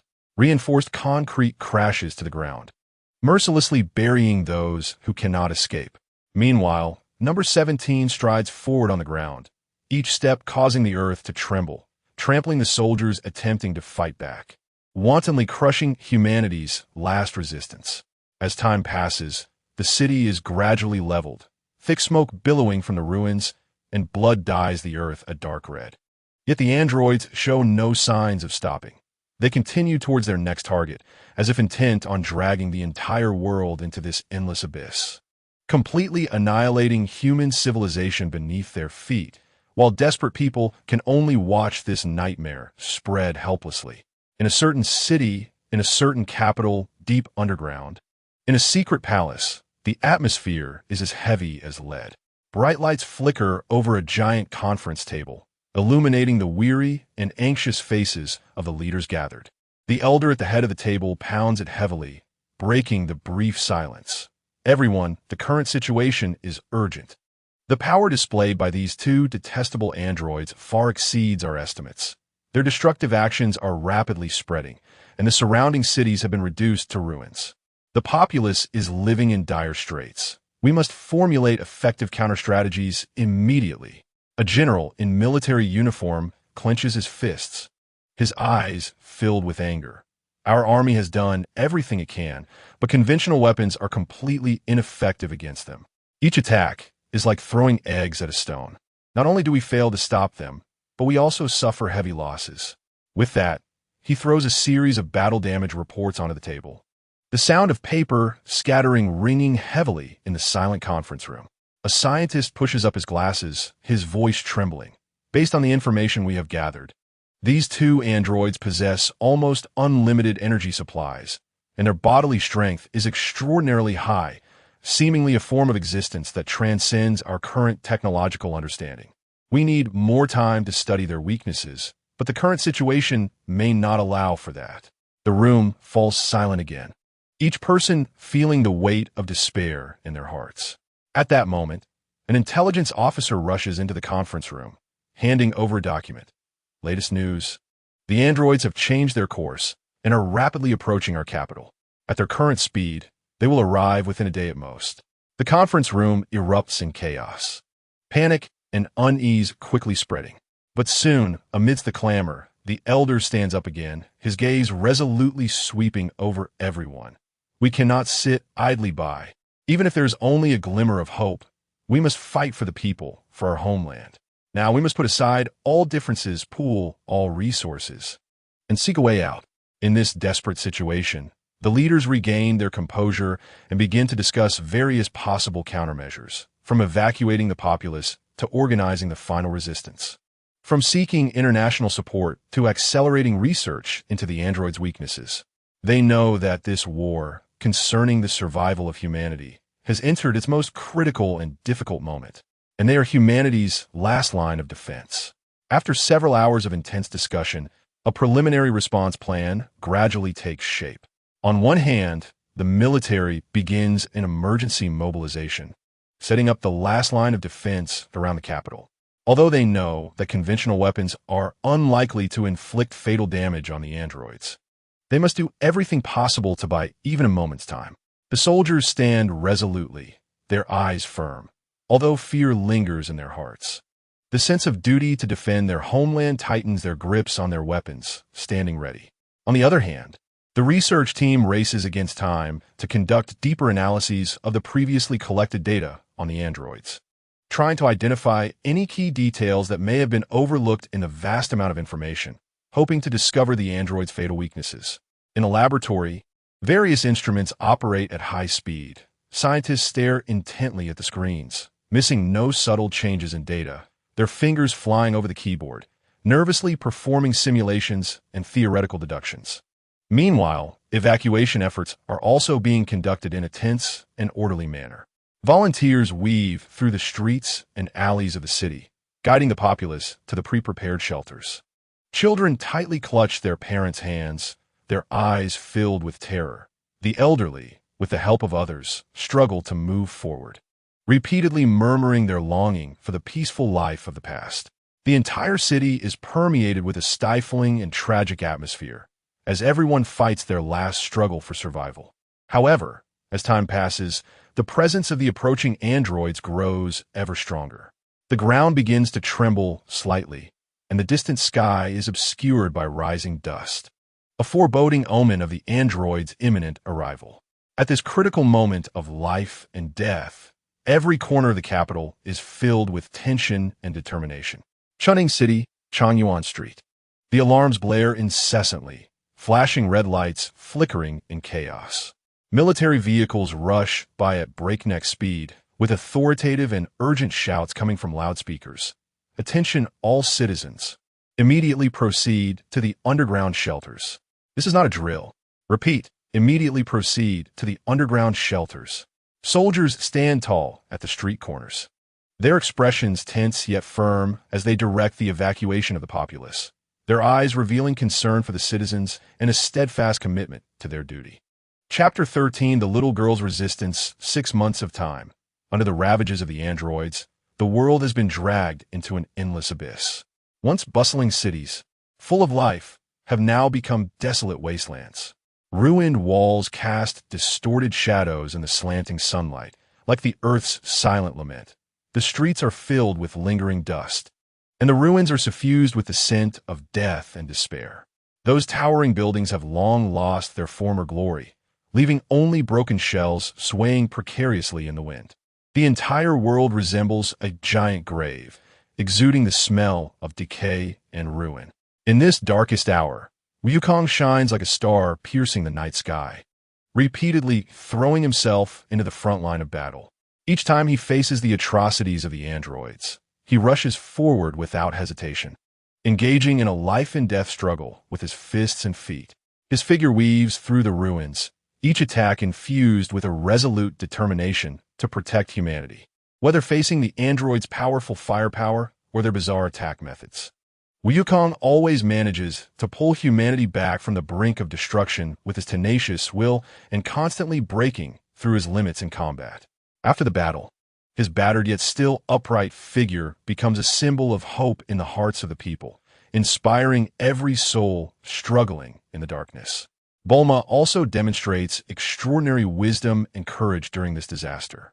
She transforms her home into a temporary command center, coordinating resources and fully supporting rescue efforts. Leading a group of scientists and technicians, she works tirelessly to develop new weapons and protective equipment, hoping to find technological solutions to the threat posed by the androids. At the same time, she organizes a logistics support team responsible for collecting and distributing food, medicine, and other necessities, ensuring that those hiding in shelters can survive. In the busy intervals, Bulma keeps a close eye on Wukong and the others' combat situations, using her technological equipment to provide them with battlefield information, becoming an indispensable brain behind the fight. Gohan, the boy who once sheltered under Wukong's protection, rapidly matures through the trials of disaster. He fights alongside Wukong, combining the knowledge and combat skills learned in class, gradually showcasing astonishing potential. His eyes no longer reflect the previous innocence and ignorance, replaced by a sense of responsibility and duty towards family, friends, and all humanity. Whenever danger arises, Gohan always steps forward, using his strength to provide a safe sky for those helpless people. Krillin and Piccolo also play important roles in this catastrophe for humanity. Krillin, with his familiarity with the city's terrain and agile skills, ventures into the city corners that have been ravaged, searching for survivors. He carefully digs through the ruins, leaving no sign of life unnoticed, repeatedly rescuing trapped people from the brink of death. Meanwhile, Piccolo, with his unique perceptive abilities, remains vigilant about the androids' movements, providing early warnings to Wukong and the others, allowing them to seize the initiative in battle. He also utilizes his regeneration ability to support injured teammates at critical moments, ensuring the team's combat strength does not weaken due to injuries. The past 6 months under the ravages of the androids feel particularly heavy and long. Countless cities have turned to ruins under their destruction. Once prosperous streets are now deserted, with only dilapidated buildings standing lonely in the dying sunlight. The gloomy sky is filled with a deathly silence, a mournful dirge after the collapse of civilization. In just half a year, no traces of humanity can be seen on the ground. And on this day, sunlight struggles to penetrate the thick clouds, spilling over a desolate city. Androids know. 17 and number 18, as usual, move through the ruins of the city with indifferent expressions and destructive power, stirring up clouds of dust and smoke wherever they go. Suddenly, a small figure appears before them. It is a little girl, tattered clothes, disheveled hair, her eyes filled with a mixture of fear and determination. She tightly grips a worn-out toy gun, her small body trembling slightly from tension, yet her feet seem rooted to the ground, standing firm before these two demons that bring endless fear. Number 17 notices her first, a smirk curling at the corner of his mouth, a smile that appears particularly sinister in this silent environment. Oh, look what we have here. A little brat who doesn't know when to quit in this hellhole. He leisurely strides toward the little girl, each step seeming to tread upon the shattered hearts of people. The little girl watches number 17 approach, her heart pounding violently, almost leaping out of her throat, but her gaze grows increasingly resolute. When number 17 stands close, she gathers all her strength to raise the toy gun, shouting loudly at number 17, "Why are you destroying our home? Why? Why? I will kill you.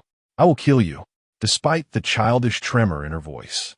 It sounds particularly loud in this ruin, a furious accusation from a small life against the destroyer.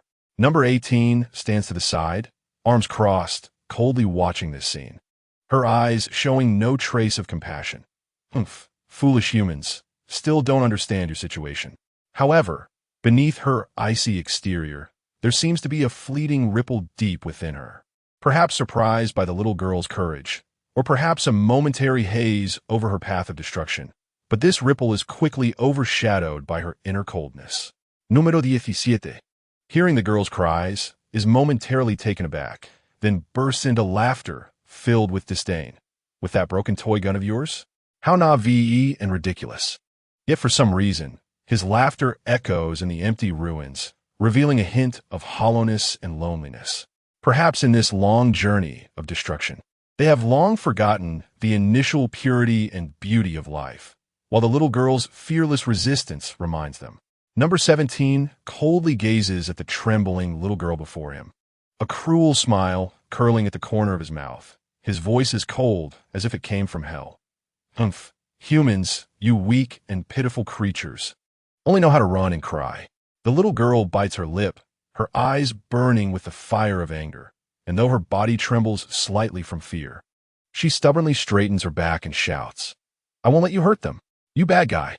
Her small fists are clenched tightly at her sides, her feet firmly planted on the ground, like a blade of grass standing firm in a raging wind. Number 17 bursts into wild laughter, filled with disdain and cruelty. "Oh? Then I want to see how capable you really are." Saying this, he suddenly reaches out his hand, swiftly grabbing the little girl's neck, lifting her up entirely. Chapter 14. The massacre of number 17, the little girl was lifted off the ground, struggling to breathe, but her hands desperately clawed at number 17's fingers, her nails digging deep into his skin.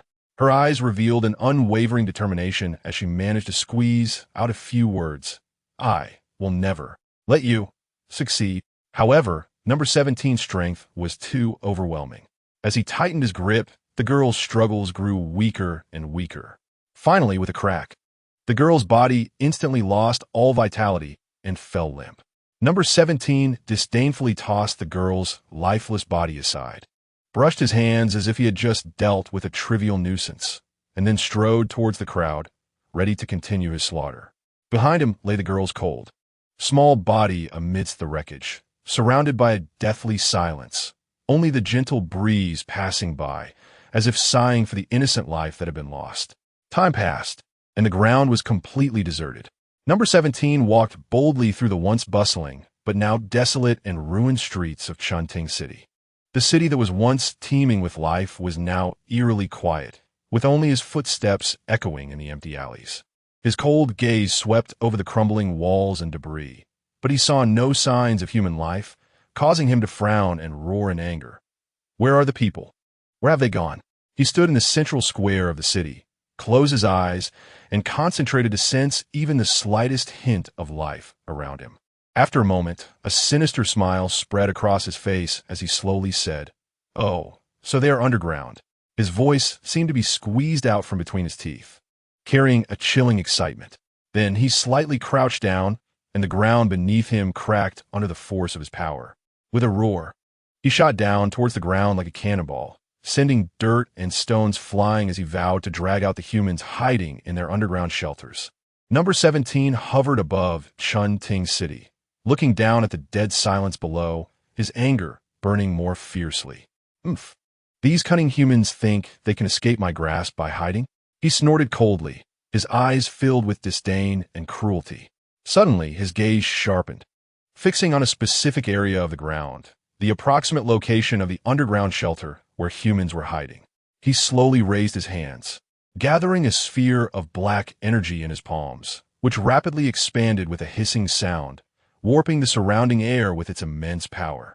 With a furious roar, Number 17 hurled the energy ball towards the ground.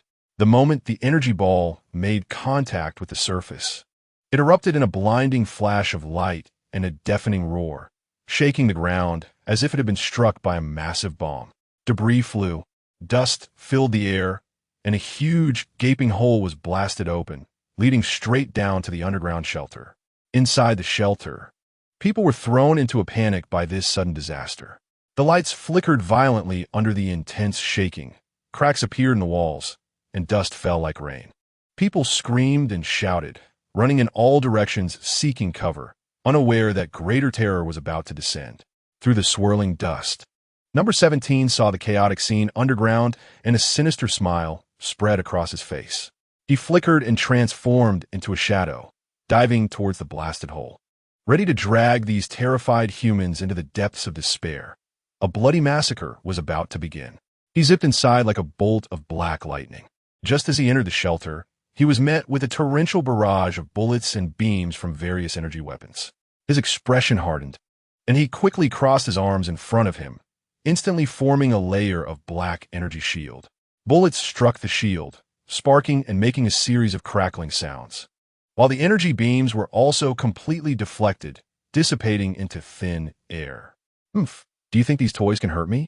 Number 17 roared, swinging his arms outward, and the shield transformed into waves of black energy that surged outward. Wherever the energy waves passed, walls collapsed, equipment was destroyed, and soldiers wielding weapons were thrown back by the immense force, crashing heavily to the ground, bleeding and unconscious. However, humanity did not give up resisting. More weapons emerged from every corner, firing madly at Number 17 once again. He moved swiftly, weaving through the hail of bullets with ease, occasionally throwing punches, each strike carrying immense destructive power, flattening everything around him, while the ground beneath him was already covered in blood and debris.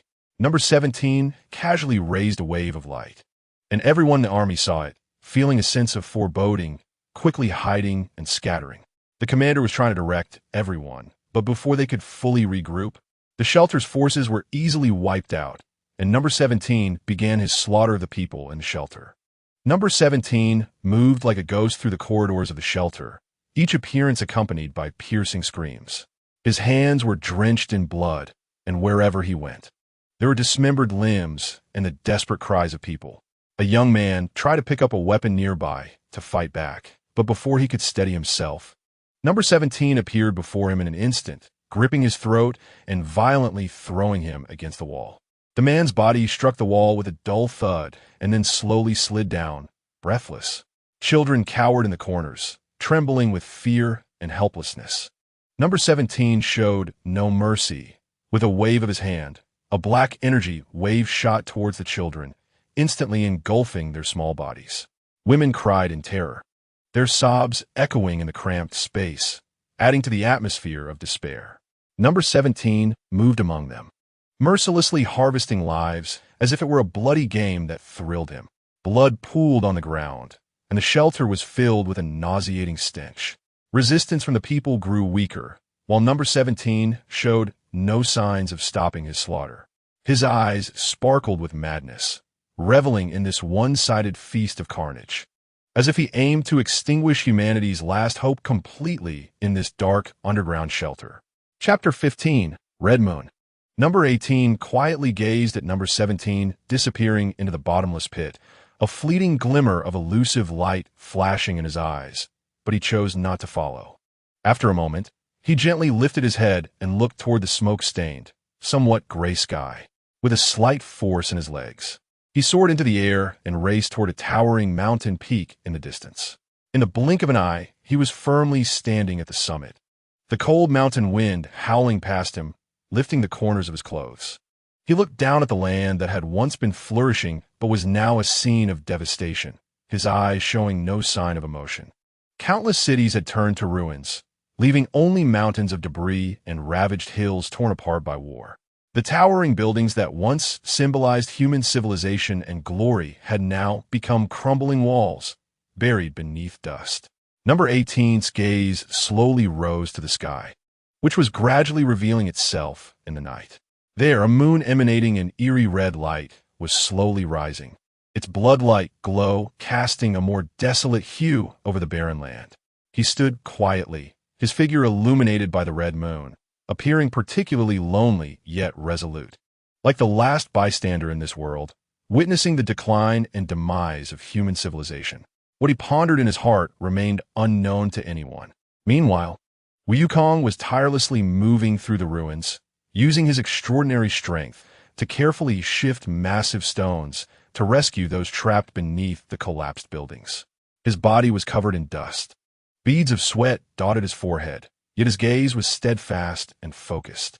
At that moment, the ominous red moon fully revealed itself in the sky. Wukong inadvertently looked up, and in an instant his eyes widened dramatically, becoming hollow and frantic.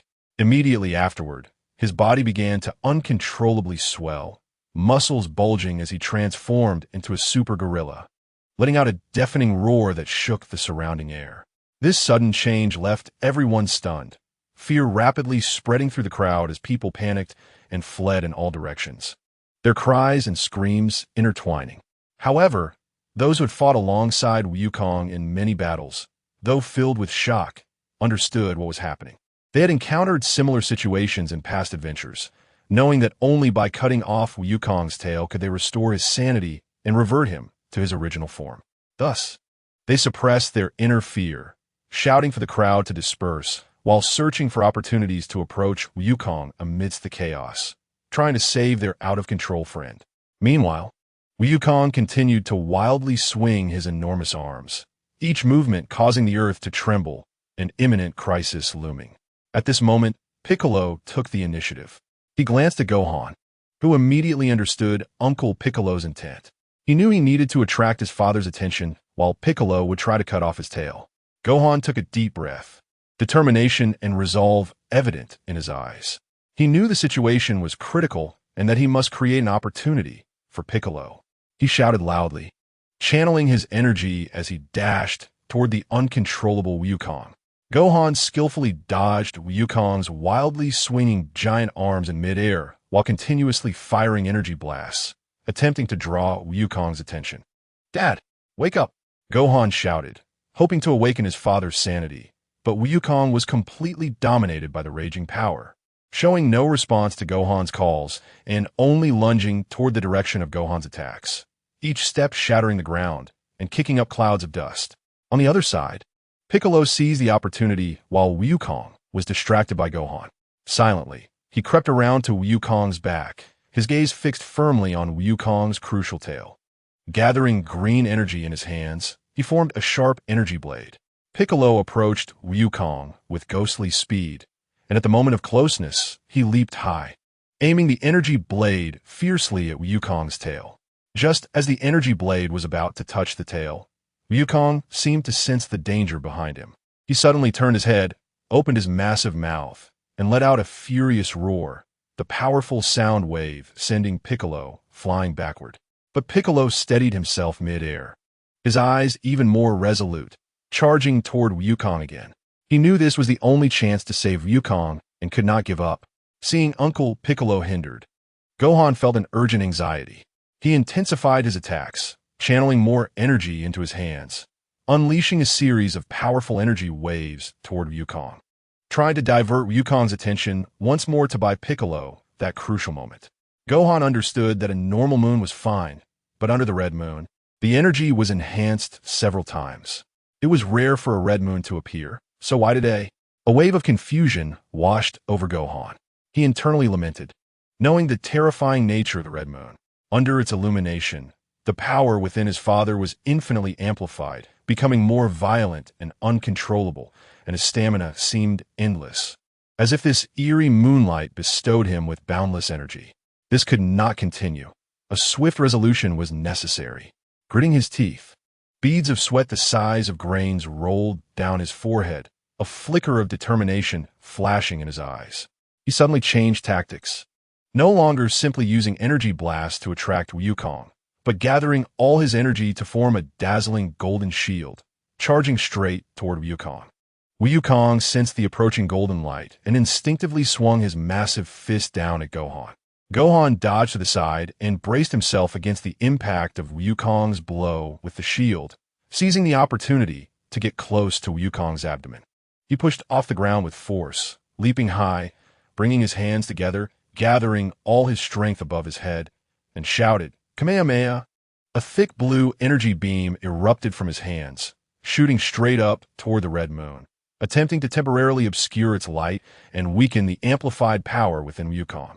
Seeing Gohan's action, Piccolo immediately understood his intent.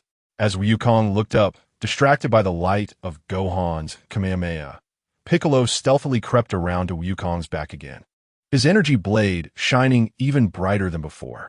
With all his strength, he aimed for Wukong's tail, determined not to fail this time. With an unstoppable momentum, Piccolo's energy blade slashed down fiercely, just as it was about to touch Wukong's tail. Wukong seemed to sense the deadly danger.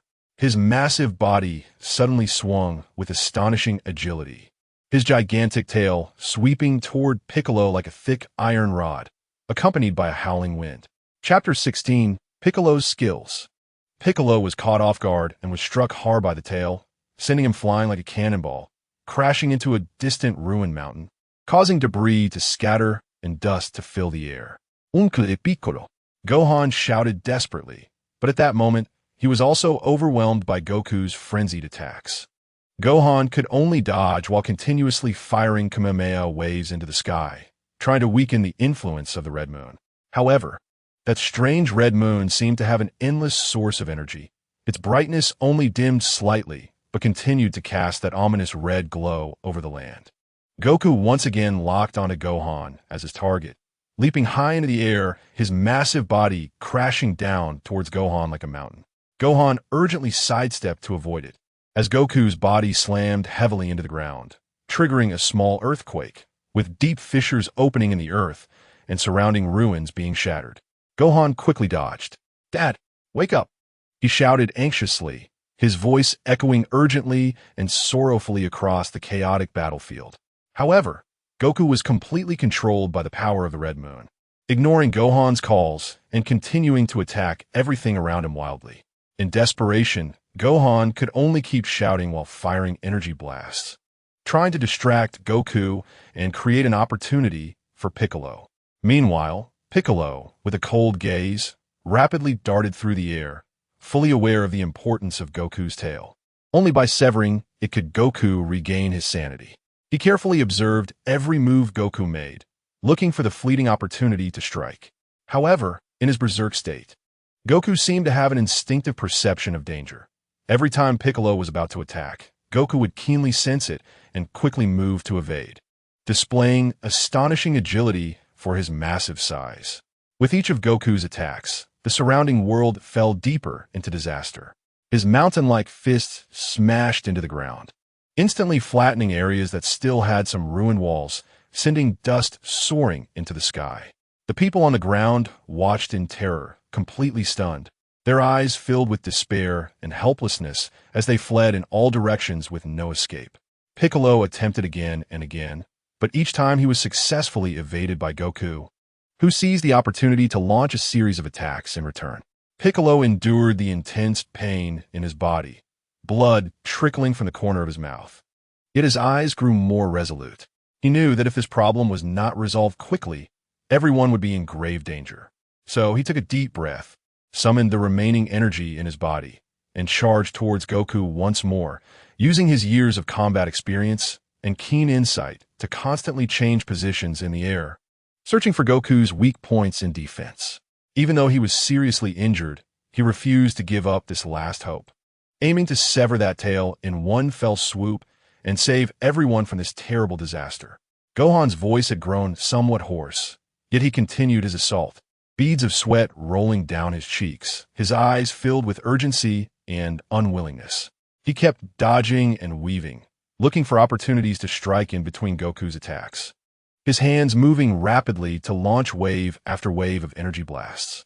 However, these attacks, hitting the gorilla like Goku, were like stones sinking into the sea, barely causing a ripple, only temporarily slowing Goku's pace of destruction. Piccolo flew rapidly in the air, his green skin appearing somewhat dull from continuous dodging and injury. Taking advantage of the moment, Goku was distracted by Gohan's attacks. He swiftly approached from the side, once again gathering a green energy blade in his hand and slashing fiercely at Goku's tail. But it was as if Goku had eyes in the back of his head. His thick arm swung violently, creating a gust of wind that sent Piccolo flying. Piccolo crashed heavily into a distant small mountain, causing the mountain to collapse and bury him beneath the rubble. Moments later, Piccolo broke through the earth, wiping the blood from the corner of his mouth, his eyes burning with anger and defiance. He let out a roar, his aura rising once more, charging towards Goku at an even faster speed. This time, he continuously changed his form in the air, creating multiple clones that attacked Goku from different directions, attempting to confuse him. Goku let out a roar, his massive hands slapping down at the clones one by one. Each strike triggered a powerful energy wave, blasting deep craters into the surrounding ground. Piccolo's real body hid among the clones, seizing the opportunity to get beneath Goku.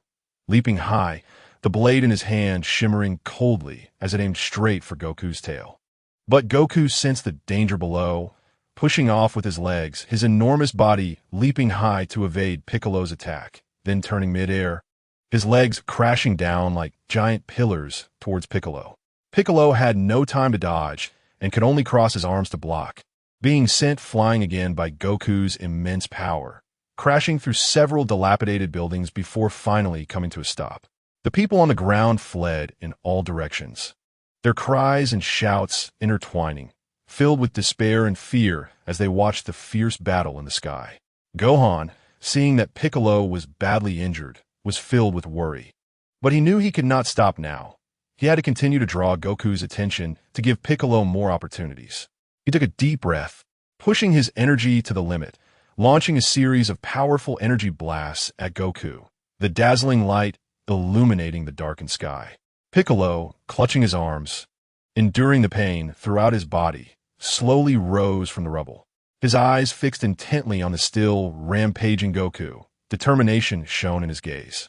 Suddenly, he took a deep breath, his muscles tensing, his aura beginning to fluctuate violently as the Namekian's unique regeneration ability was activated. His wounds healed at a visible speed, broken bones reconnected, and damaged skin gradually restored to its original state. The aura that had dimmed before rose again, and the air around him seemed to ripple with his powerful energy. Goku seemed to sense the change in Piccolo's aura, turning his massive head towards him, his blood-red eyes burning with endless rage and fighting spirit, opening his gaping mouth to let out a deafening roar, the sound waves crashing towards Piccolo like a physical shockwave. Piccolo remained calm, quickly forming hand seals in front of his chest, and a green energy shield materialized before him, blocking Goku's sound wave attack completely. Immediately after, he pushed off the ground, shooting towards Goku like an arrow, moving so fast that he left an afterimage in the air. As he approached Goku, Piccolo suddenly flashed, appearing behind Goku, once again condensing a shimmering energy blade in his hand, charging towards Goku's tail with an unstoppable momentum. This time, he poured all his strength and hope into the strike. Chapter 17. Mysterious Shadow. Just as Piccolo approached again, Goku erupted with a powerful tremor, sending Piccolo flying back once more. Wiping the blood from the corner of his mouth, Piccolo's gaze became resolute. Goku had completely lost control. They had to find a way to break the influence of the Red Moon. Piccolo murmured, "Since we can't cut it off, we'll have to destroy its tail." At that moment, Gohan, seeing the situation before him, nodded in agreement with Piccolo. Piccolo quickly formed hand seals with both hands, and Gohan also gathered energy for a powerful light wave in his palms. A tremendous force began to accumulate. Kamehameha! A dazzling beam of light shot towards Goku's tail. Just as the beam was about to hit the tail, a mysterious force suddenly appeared, blocking the attack. Immediately, a pitch-black figure emerged in the air, exuding an evil aura. "Do you think you can easily ruin my plans?" The mysterious figure sneered. Gohan and Piccolo exchanged glances. Their eyes were filled with vigilance and anger, and they quickly adjusted their stances, preparing for battle. Piccolo snorted, "No matter who you are, if you dare to stop us, don't expect to succeed easily." Gohan shouted, "We will definitely save Dad and won't let your conspiracy succeed." With that, Gohan clenched his fists. Golden flames ignited around him, distorting the surrounding air. He flashed forward, charging at the mysterious figure with his right fist raised high, aiming to strike his head with a powerful blow. The mysterious figure, however, remained calm. He gently raised a hand, palm facing forward, and instantly released a black energy shield. Gohan's fist hit the shield with a dull thud, and the powerful recoil sent him staggering back a few steps, his arm slightly numb. Taking advantage of the opening, Piccolo quickly moved his hands, gathering multiple green energy spheres in front of him, then shouted as he fired them at the mysterious figure. The energy spheres flew toward the mysterious figure like cannonballs, colliding and merging in midair, becoming even more powerful. The mysterious figure, seeing this, showed a hint of disdain. He crossed his arms in front of his chest and then suddenly pushed outward, unleashing a wave of black energy that collided with Piccolo's energy spheres. In an instant, the sky erupted with dazzling light and a violent energy shockwave, scattering the surrounding clouds and creating a massive void hidden within the light. Gohan and Piccolo exchanged glances and nodded, deciding to change tactics and attack the mysterious figure from both sides simultaneously. Gohan and Piccolo darted out like lightning from either side. Piccolo concentrated all his power into his fingertips, creating a sharp energy blade that sliced toward the mysterious figure's neck, while Gohan leaped high, his legs enveloped in golden flames, aiming a powerful kick at the mysterious figure's back. However, the mysterious figure seemed to have eyes in the back of his head. He slightly lowered his body, easily dodging Gohan's attack, and simultaneously sidestepped to let Piccolo's energy blade graze his shoulder. Immediately afterward, the mysterious figure quickly formed hand seals, and a massive black energy sphere materialized in his hands. He hurled it toward the city below with a sinister grin, saying, "Since you want to save Son Goku so badly, let us see if you can take care of these ants." Gohan and Piccolo were taken aback, and without hesitation, they changed direction and chased after the energy sphere. Gohan arrived first, crossing his arms in front of his chest, exerting all his strength to release a golden energy barrier in an attempt to withstand the impact of the energy sphere. Piccolo assisted from his side, continuously infusing his energy into the barrier to strengthen its defense.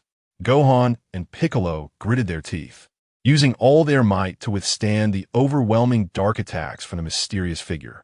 Each black energy beam that struck their barrier made their bodies tremble violently, and their arms gradually grew weak.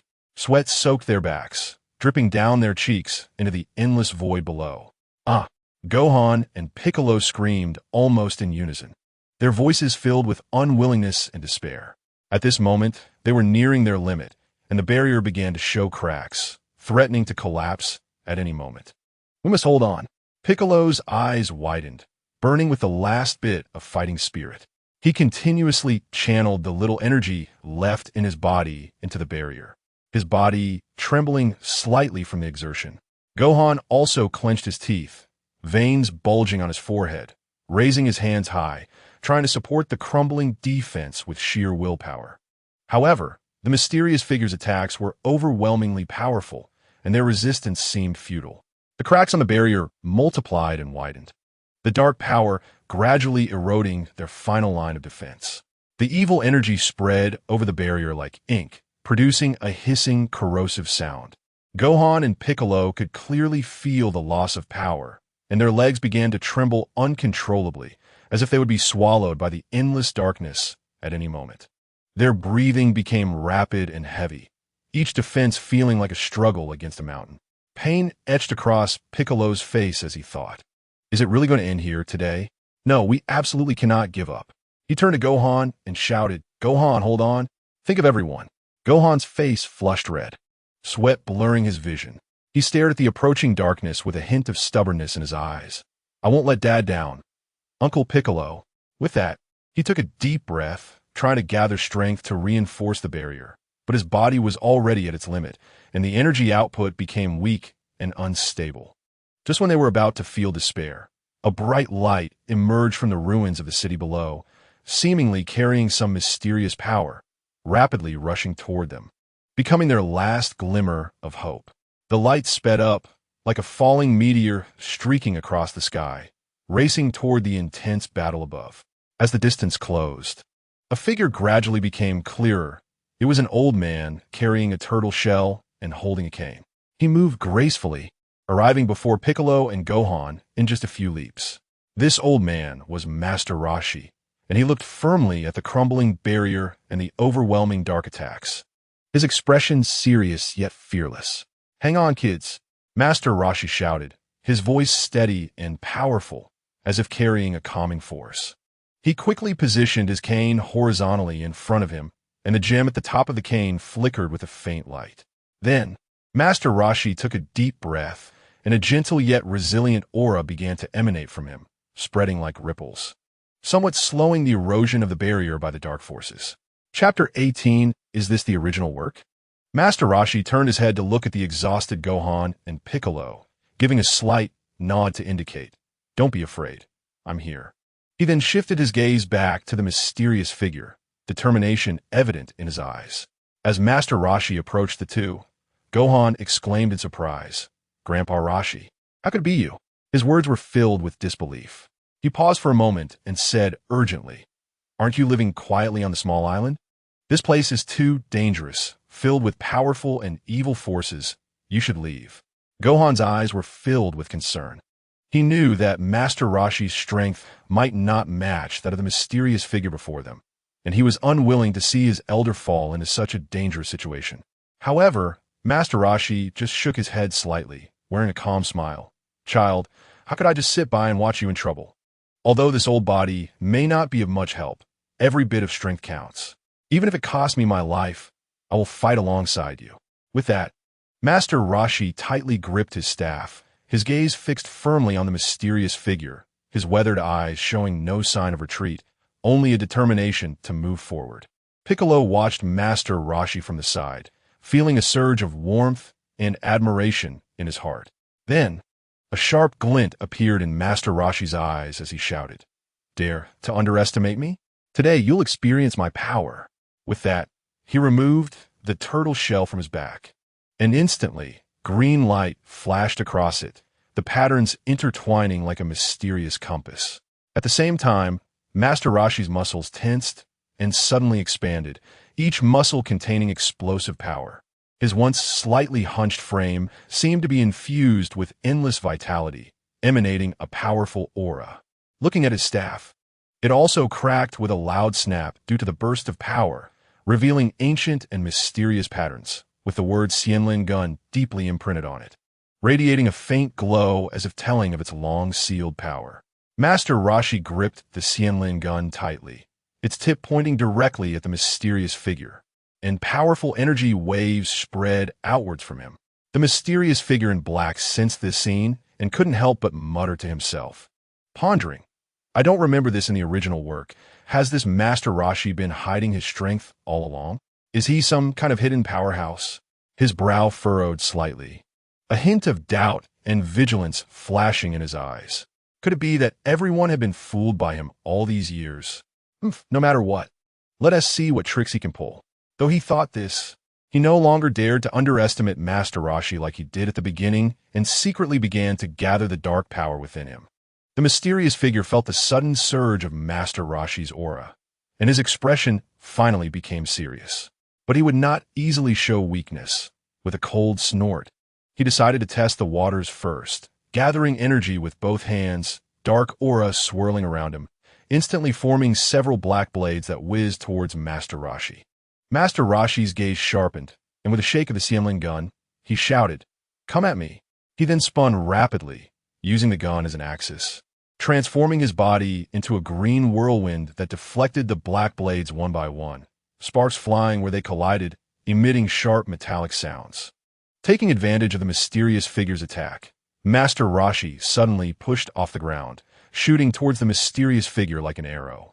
The Xianlin gun glowing green as it aimed for the mysterious figure's chest with an unstoppable momentum. The mysterious figure sidestepped to avoid the fierce strike, simultaneously countering with a punch infused with dark energy aimed at Master Roshi's face. Master Roshi remained unflustered, positioning the Xianlin gun horizontally to block the punch. The powerful impact caused him to stagger back a few steps, but he quickly regained his footing. Not bad, Master Roshi grunted, once again wielding the Xianlin gun and executing a series of exquisite gun techniques, the gun shadows enveloping the mysterious figure. The mysterious figure dodged left and right among the gun shadows, looking quite flustered for a moment. However, he was indeed powerful and quickly steadied himself, bringing his hands together before abruptly pulling them apart, creating a massive black energy rift in front of him that emitted a strong pulling force, trying to suck Master Roshi into it. Master Roshi saw this and, with determination in his eyes, plunged the Xianlin gun into the ground to maintain his balance. The two were now in midair and swiftly formed seals with his hands. The green light surrounding him grew even more dazzling, countering the rift's pulling force. The ground began to crack under their immense power, stones flying up as the surrounding space warped. The long gun returned to Master Roshi's hand, holding the staff that radiated mysterious light. He pushed off into the air like a released arrow towards the mysterious figure. His speed was so fast that it created a whistling wind, the gun tip slicing through the air with a hissing sound. The mysterious figure, seeing this, dared not be careless, quickly forming a black energy shield in front of him with rapid hand seals, the surface of the shield pulsing with an evil aura, burning and flickering like black flames.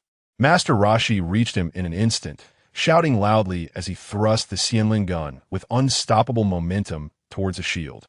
The moment the gun tip made contact with the shield, a dazzling light erupted along with a strong energy shockwave, distorting the surrounding space as if affected by this power. Master Roshi gripped the gun tightly, his muscles tensed, pushing the Xianlin gun forward with all his might, attempting to break through the shield's defenses. The mysterious figure gritted his teeth, continuously injecting more dark power into the shield to withstand Master Roshi's fierce attack. He was secretly astonished, not expecting this seemingly elderly Master Roshi to possess such powerful strength and explosive force. After a moment of stalemate, Master Roshi's gaze suddenly sharpened, channeling his energy to the extreme, his muscles swelling slightly again. Then he let out a loud shout. A powerful white energy stream surged from his body, crashing towards the mysterious figure like a raging sea wave. This energy stream actually caused cracks to appear in the mysterious figure's shield, and his expression changed, realizing the seriousness of the situation.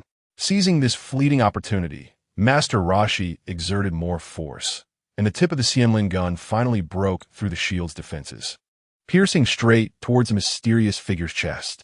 The mysterious figure hurriedly sidestepped to evade, but still got his arm grazed by the gun tip, a splash of blood flying out. The injured mysterious figure was furious. He abruptly retreated a few steps, quickly moving his hands in the air to gather a massive black energy ball, preparing to launch an even more powerful attack. Chapter 19, Wukong Awakens. At this moment, Master Roshi's eyes sharpened, and he quickly placed the turtle shell compass in front of him. The green light on the turtle shell compass became increasingly dazzling, and mysterious forces seemed to flow between the patterns, forming a faint protective light curtain. A massive black energy ball, with a momentum of destruction, violently crashed into the protective light curtain, producing a deafening roar. In an instant, the light shone brightly, and the powerful impact shook the clouds beneath Master Roshi's feet, causing his body to sink slightly, but his gaze remained firm, firmly resisting this powerful force.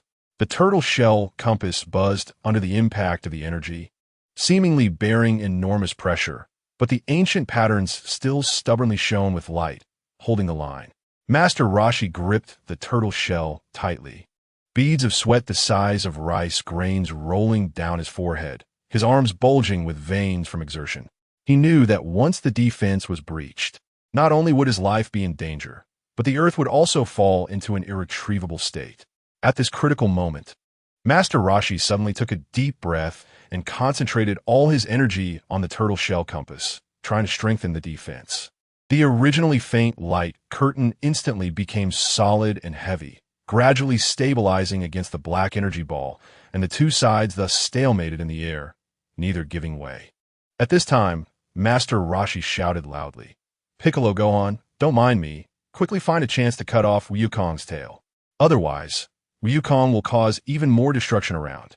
His voice pierced through the deafening sounds of the fierce battle, clearly reaching Piccolo and Gohan's ears. Piccolo and Gohan exchanged glances, and hope and determination reignited in their eyes.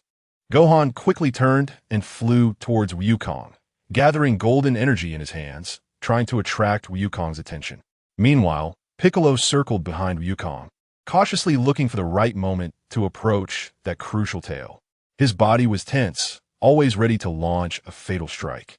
Despite the ongoing pain in his body, he had cast aside all distractions at this moment, focusing solely on completing this crucial task to save the crazed Wukong and the Earth in peril. On Master Roshi's side, after shouting that phrase, he once again concentrated all his energy on resisting the mysterious person's attack. He deeply understood the responsibility he bore and had to buy enough time for Piccolo and Gohan, even if it meant paying the price of his life. He would never back down. After hearing Master Roshi's shout, Gohan and Piccolo immediately rushed towards Wukong. Wukong was in a frenzied state, his massive body causing the ground to shake with every movement, and his fists swung wildly, causing buildings to collapse and mountains to be blasted with huge gaps, with debris flying and dust swirling everywhere. Gohan, anxious, quickly flew in front of Wukong, waving his hands and shooting a series of energy blasts at Wukong, trying to slow his advance. "Dad, wake up!" Gohan shouted loudly, tears glimmering in his eyes. However, these attacks were only slight hindrances to the transformed Wukong. Piccolo then took the opportunity to sneak up behind Wukong, his gaze focused and determined, fixated on Wukong's tail. With a flash, he swiftly approached, gathering a green energy blade in his hand, and struck fiercely at the tail. But Wukong seemed to sense it. His thick tail swung violently, creating a strong airflow that forced Piccolo to retreat quickly to avoid it. Seeing Piccolo's attack fail, Gohan increased his energy output, his golden aura becoming even more vigorous as he leaped high and kicked towards Wukong's chest. This kick contained all his strength, causing Wukong's body to sway slightly. But he immediately let out an angry roar and swung a palm down at Gohan. Gohan narrowly dodged this fatal strike by sidestepping, taking advantage of Wukong's attack on Gohan. Piccolo charged from the side again, constantly changing his form in the air to confuse Wukong, searching for that fleeting opportunity. Finally, at the moment Wukong turned around, Piccolo seized the chance and rushed towards the tail at top speed, the blade in his hand slashing down with fierce momentum. The blade in Piccolo's hand struck down decisively at Wukong's tail.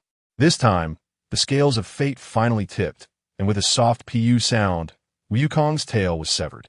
In an instant, Wukong's massive body halted its frenzied destruction, and his originally blood-red eyes gradually regained clarity. His body began to shrink slowly, shedding the gorilla form and returning to the normal Wukong. However, at this moment, he had exhausted a great deal of energy from his previous frenzy, his face pale and his breath weak, his body swaying unsteadily. Seeing this, Gohan hurriedly flew forward and caught Wukong. Worry etched on his face as he shouted, "Dad! Dad! Are you okay?" Wukong weakly opened his eyes, looking at the anxious Gohan, and smiled reassuringly. "I'm fine, Gohan. Thanks to you all."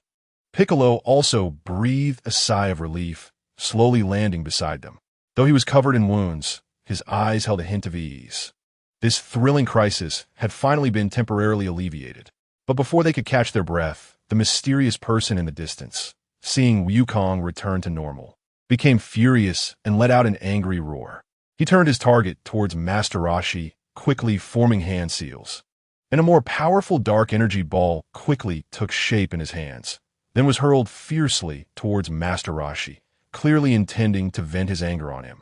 Master Roshi felt the overwhelming pressure approaching, yet his gaze remained steady and resolute.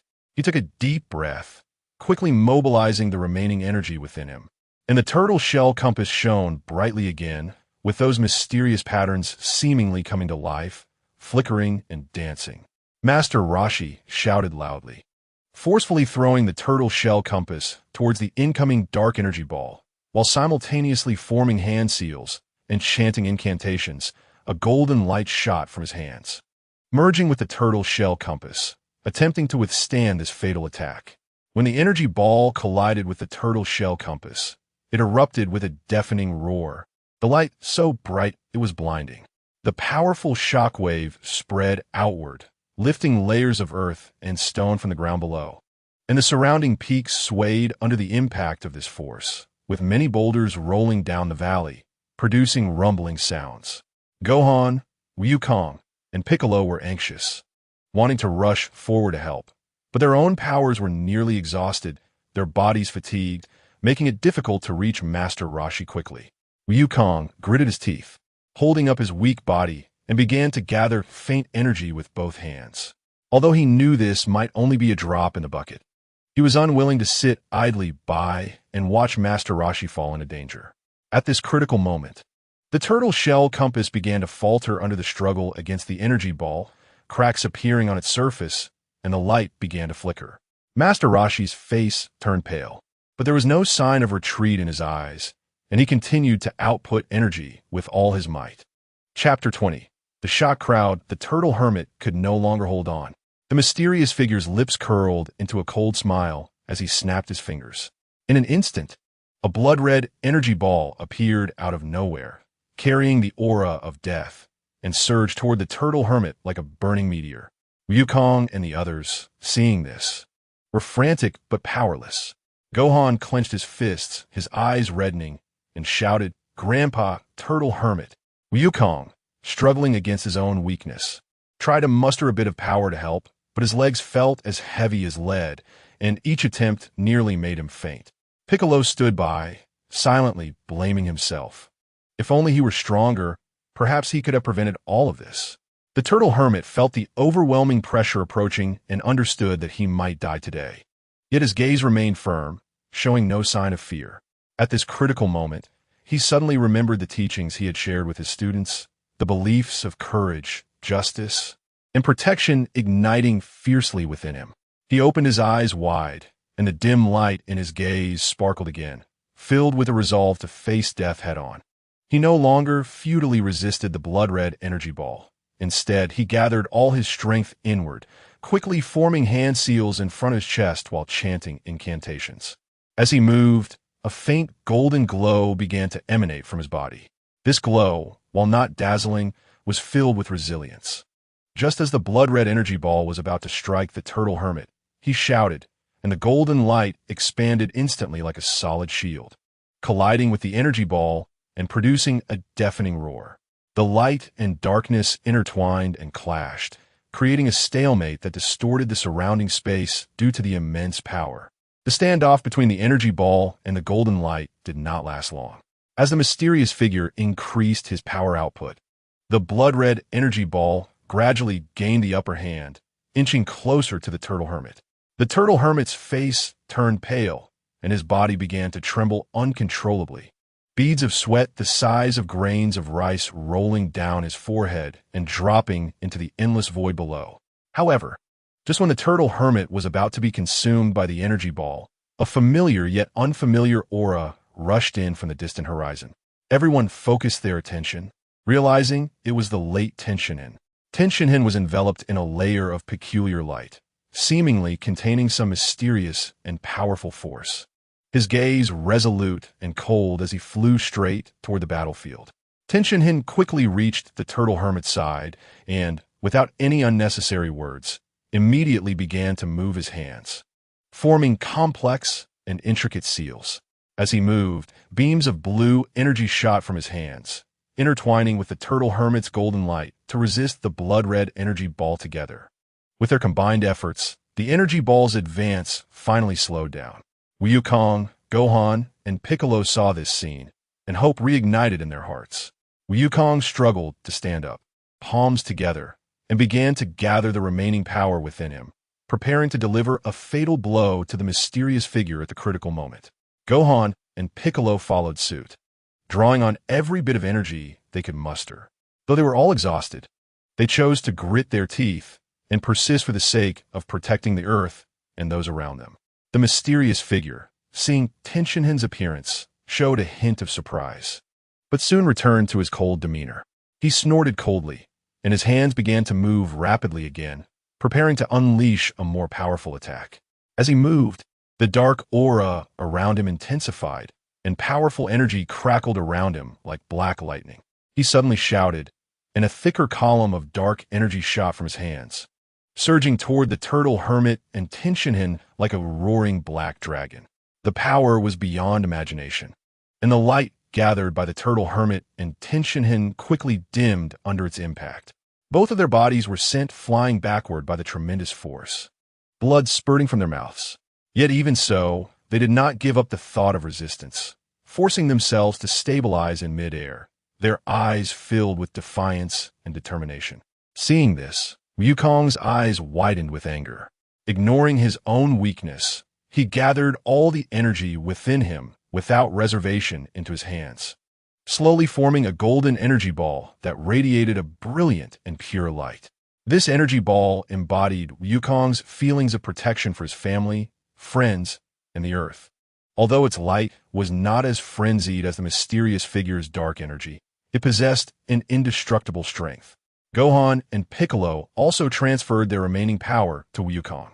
The combined strength of the three made the golden energy ball even more dazzling, causing the surrounding air to sizzle with the pure energy. Wukong roared, using all his strength to hurl the golden energy ball at the mysterious figure.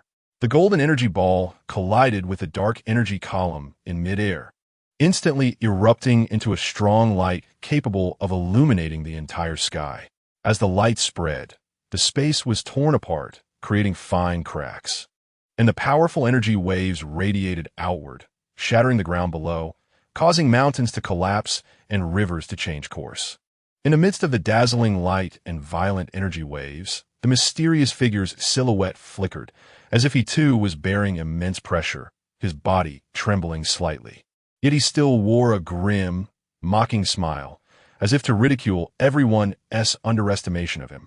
Meanwhile, Wukong and the others stared intently at the mysterious figure in the light, their eyes filled with vigilance and determination. They knew this battle had reached its most critical moment. No matter the cost, they had to defeat the mysterious figure completely.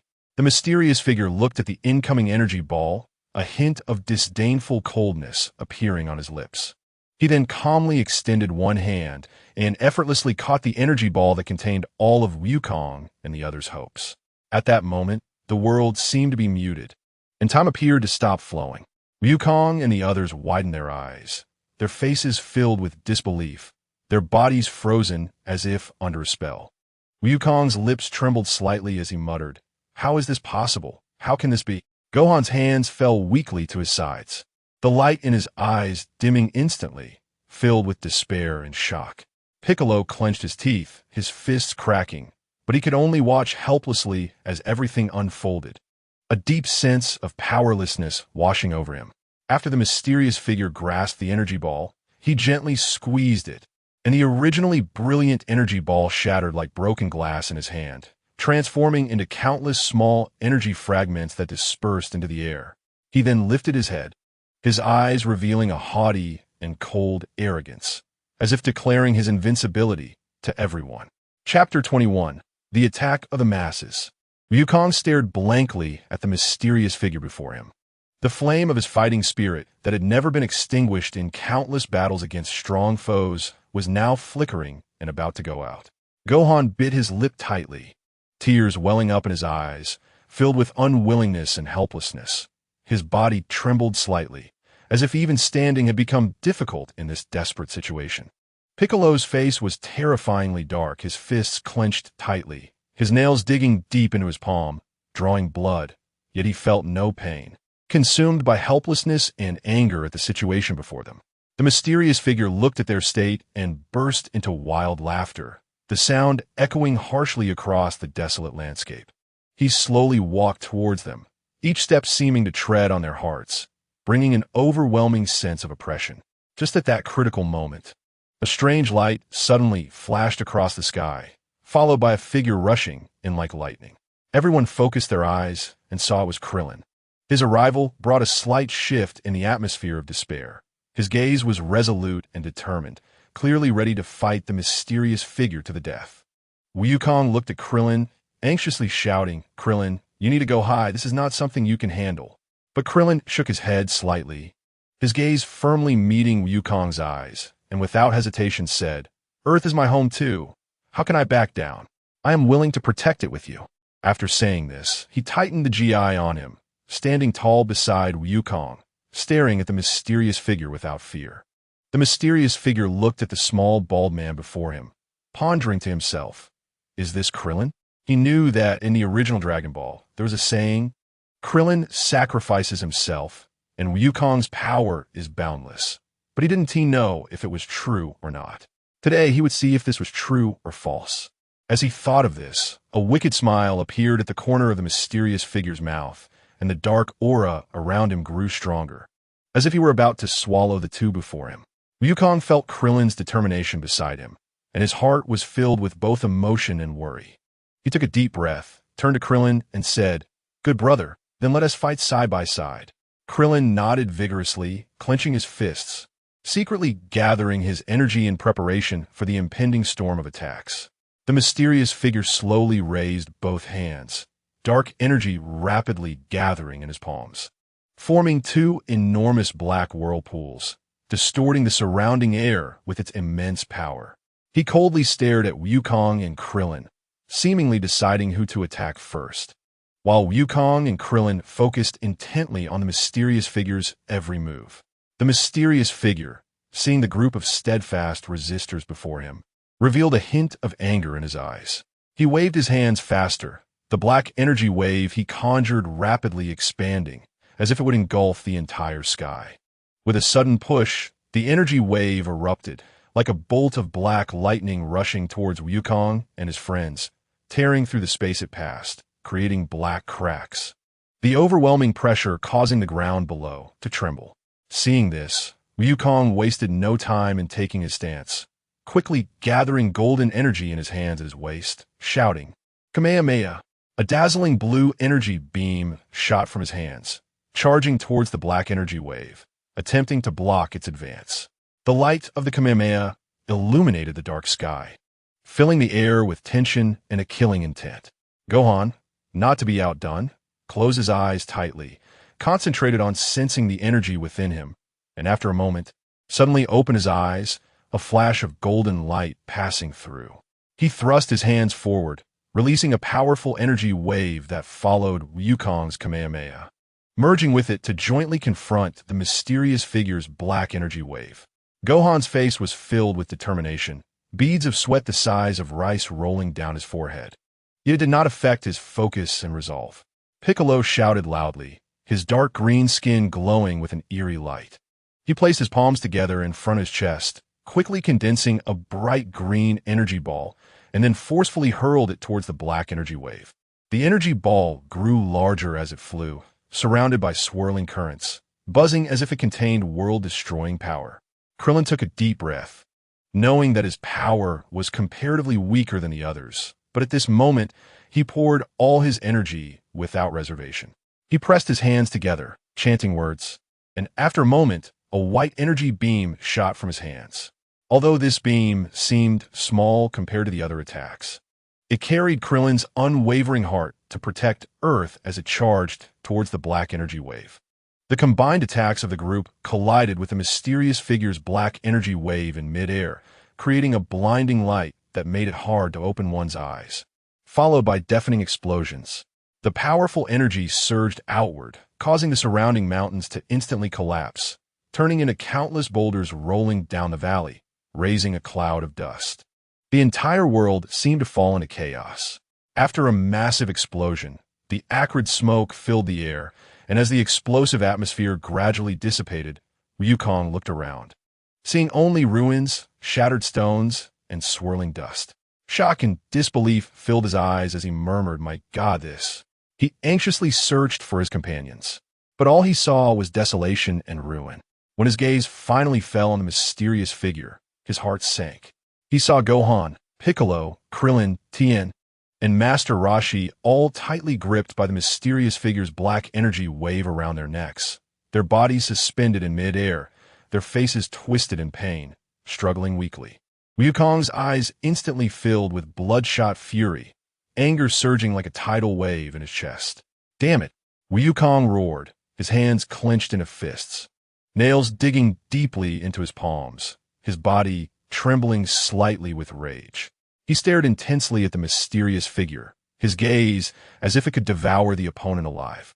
At that moment, Wukong had only one thought in mind: to save his companions, to defeat this demon at all costs. The mysterious figure looked at Wukong's furious expression, completely unconcerned, instead bursting into a triumphant laugh. "How is it, son Wukong? Watching your companion struggle in pain while you are powerless, doesn't it feel hopeless?"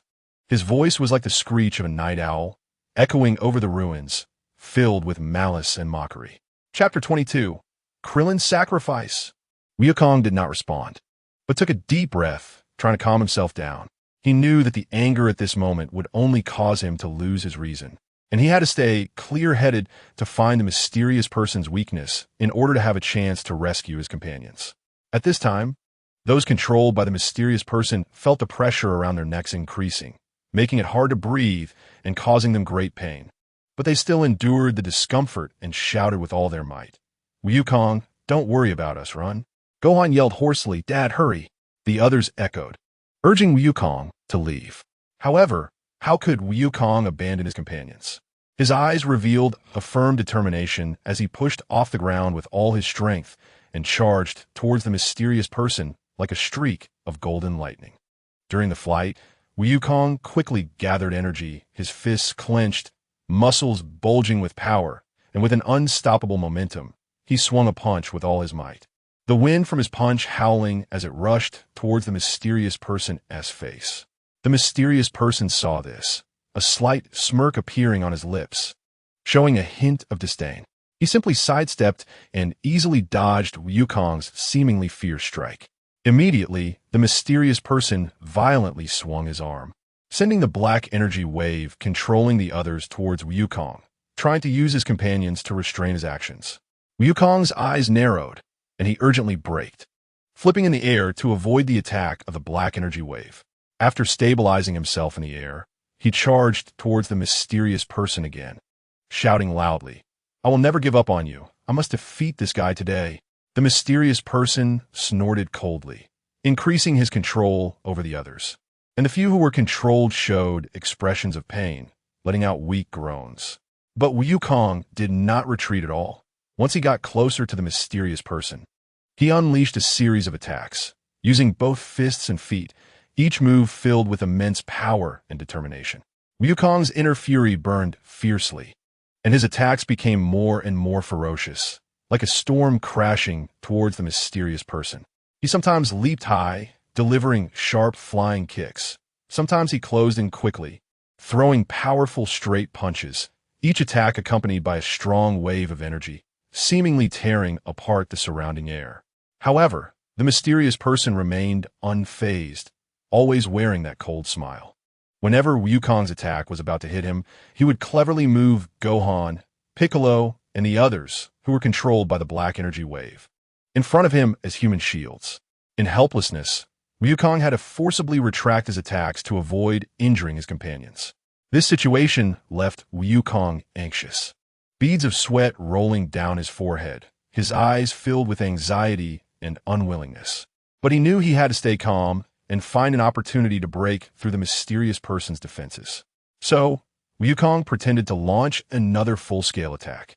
And at the moment he got close to the mysterious person, he suddenly changed direction, sidestepping to the side of the mysterious person, trying to bypass his companions to launch an attack.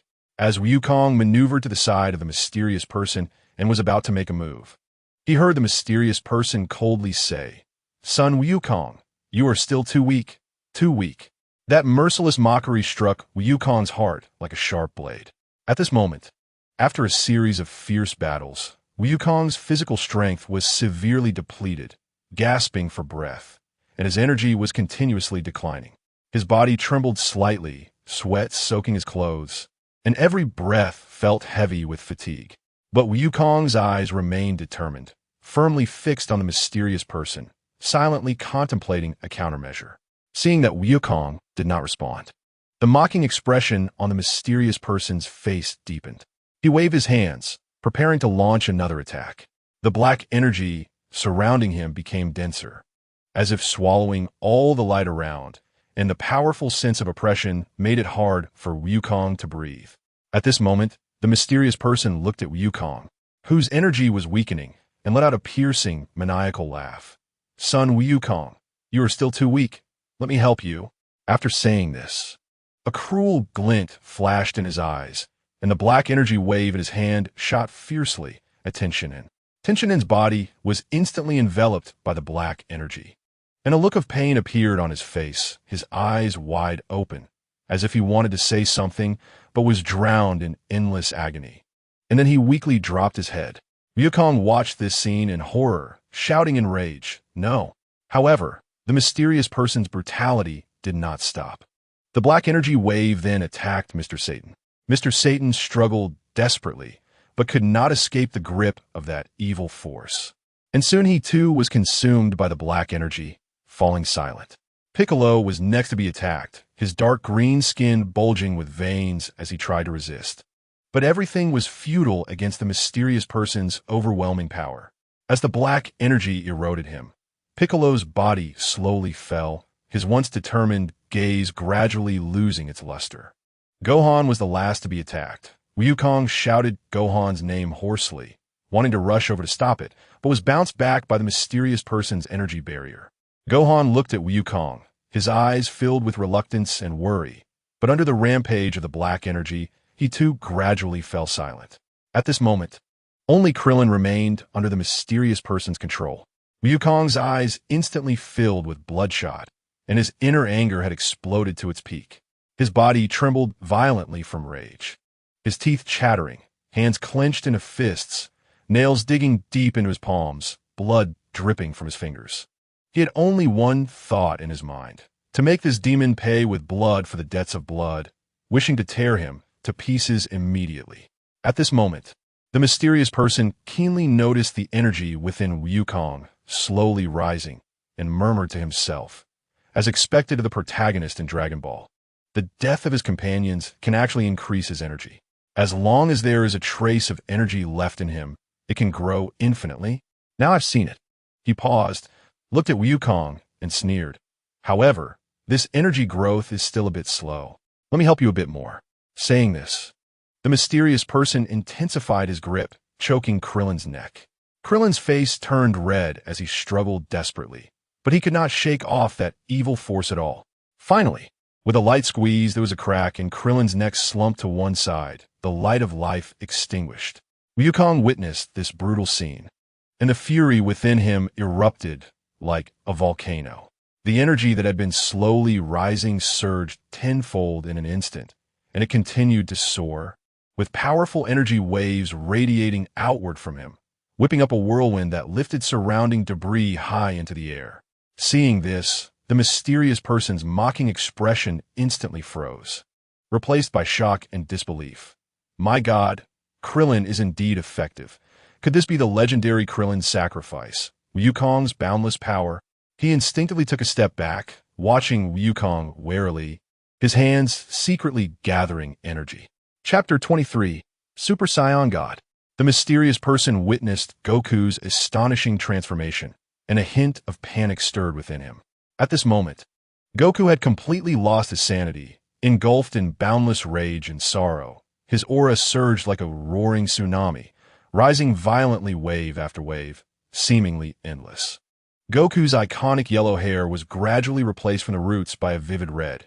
Each strand seemed to be burning, releasing endless energy.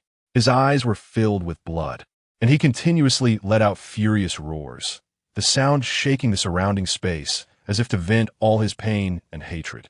As his aura continued to soar, a layer of scorching red light began to radiate around Goku's body, flashing with golden electricity, the powerful energy fluctuations causing the ground beneath him to crack deeply. With streams of hot magma occasionally surging from the fissures, as if the apocalypse had arrived. The mysterious person widened his eyes in disbelief, his lips trembling slightly as he murmured, "Could it be that I'm seeing a fake again? How is this possible?" In the original work, Goku clearly needed 4 real Super Saiyans to transfer energy to transform into a Super Saiyan God. Yet now, his voice carried a hint of panic. At this point, Goku had completed an astonishing transformation from Super Saiyan to Super Saiyan God, floating in the air, exuding an aura capable of destroying the world. The overwhelming pressure causing the mysterious person to look at Goku again. Goku's gaze was fixed on the mysterious person, as if declaring his death sentence. In this moment, even the mysterious person did not expect that Goku could truly transform into a Super Saiyan God alone in such a dire situation, as expected of the protagonist. He thought to himself, he actually became a Super Saiyan God. It seems that Krillin really is useful. Now, I finally have a bit of interest. Before this, our encounters were just for fun. As soon as he finished speaking, a more powerful and evil black energy surged around the mysterious person. The energy, like a raging black tide, continuously erupting from within him, rapidly gathering and swirling around him to form a massive black vortex. Within the vortex, the sound of thunder could be faintly heard, as if containing a terrifying power from the abyss. The surrounding space twisted and deformed under this dark power.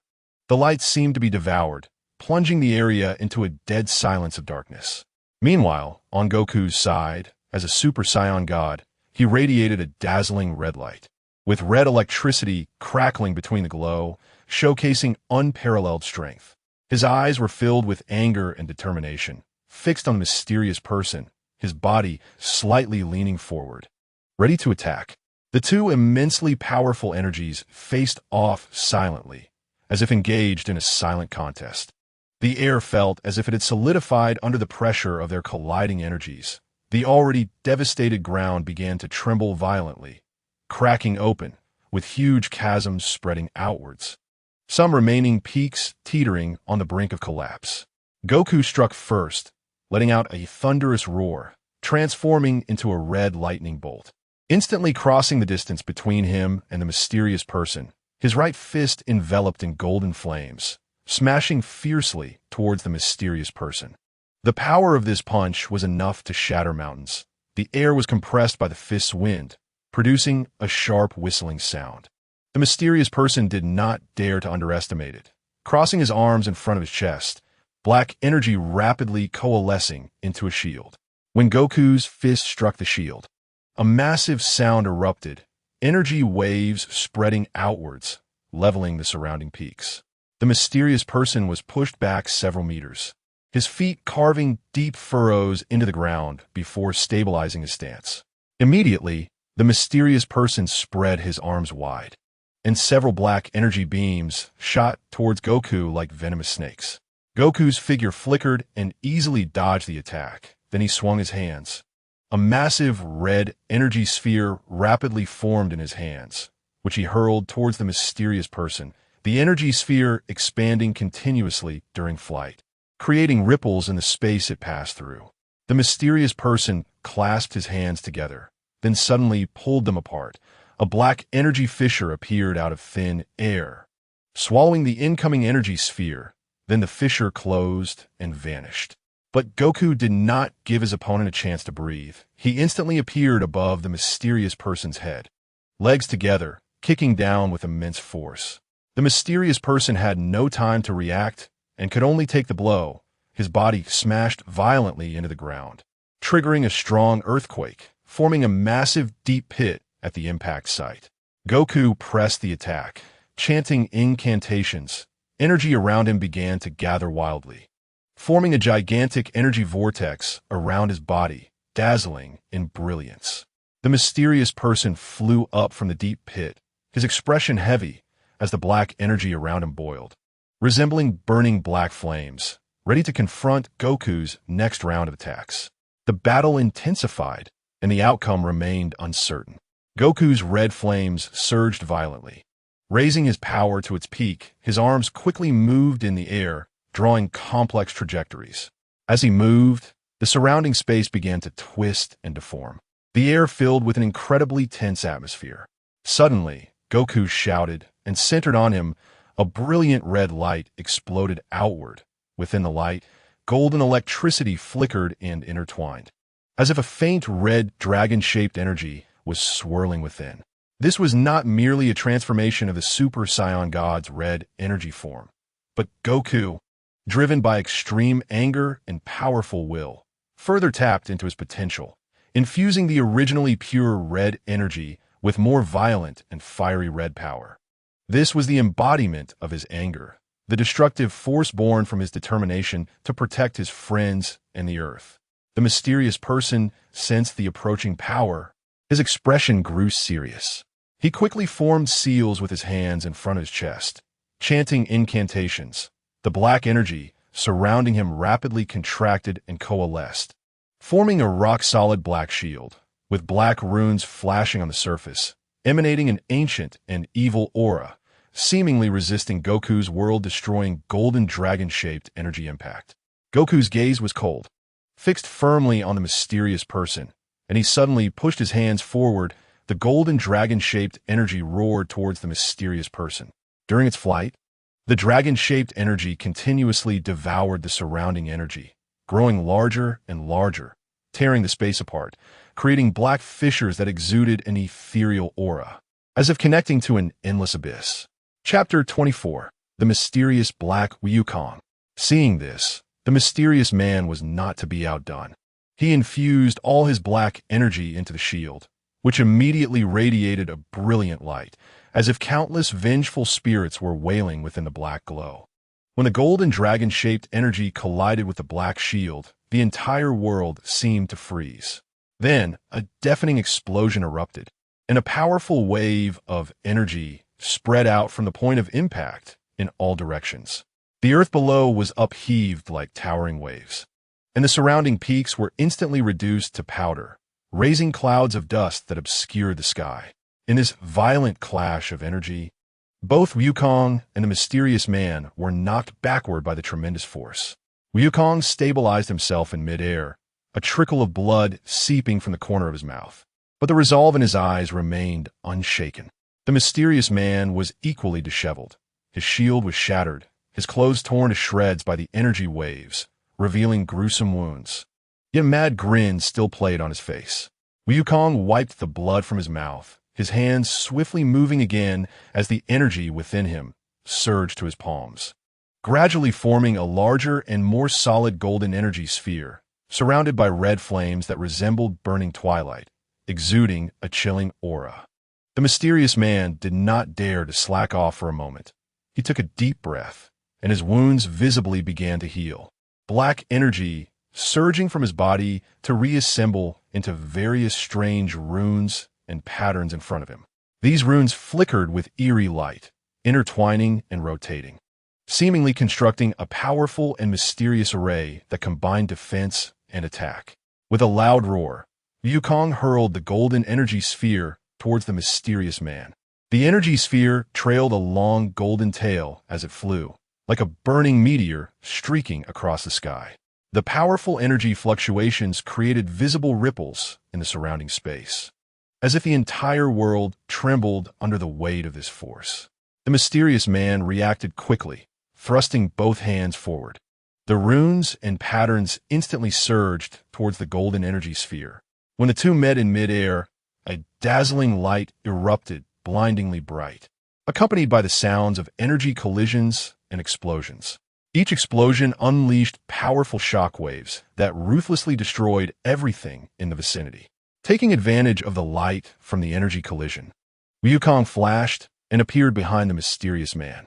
He bent his knees slightly, then suddenly kicked fiercely towards the mysterious man's back, channeling all his strength and speed into this blow, aiming to severely injure him.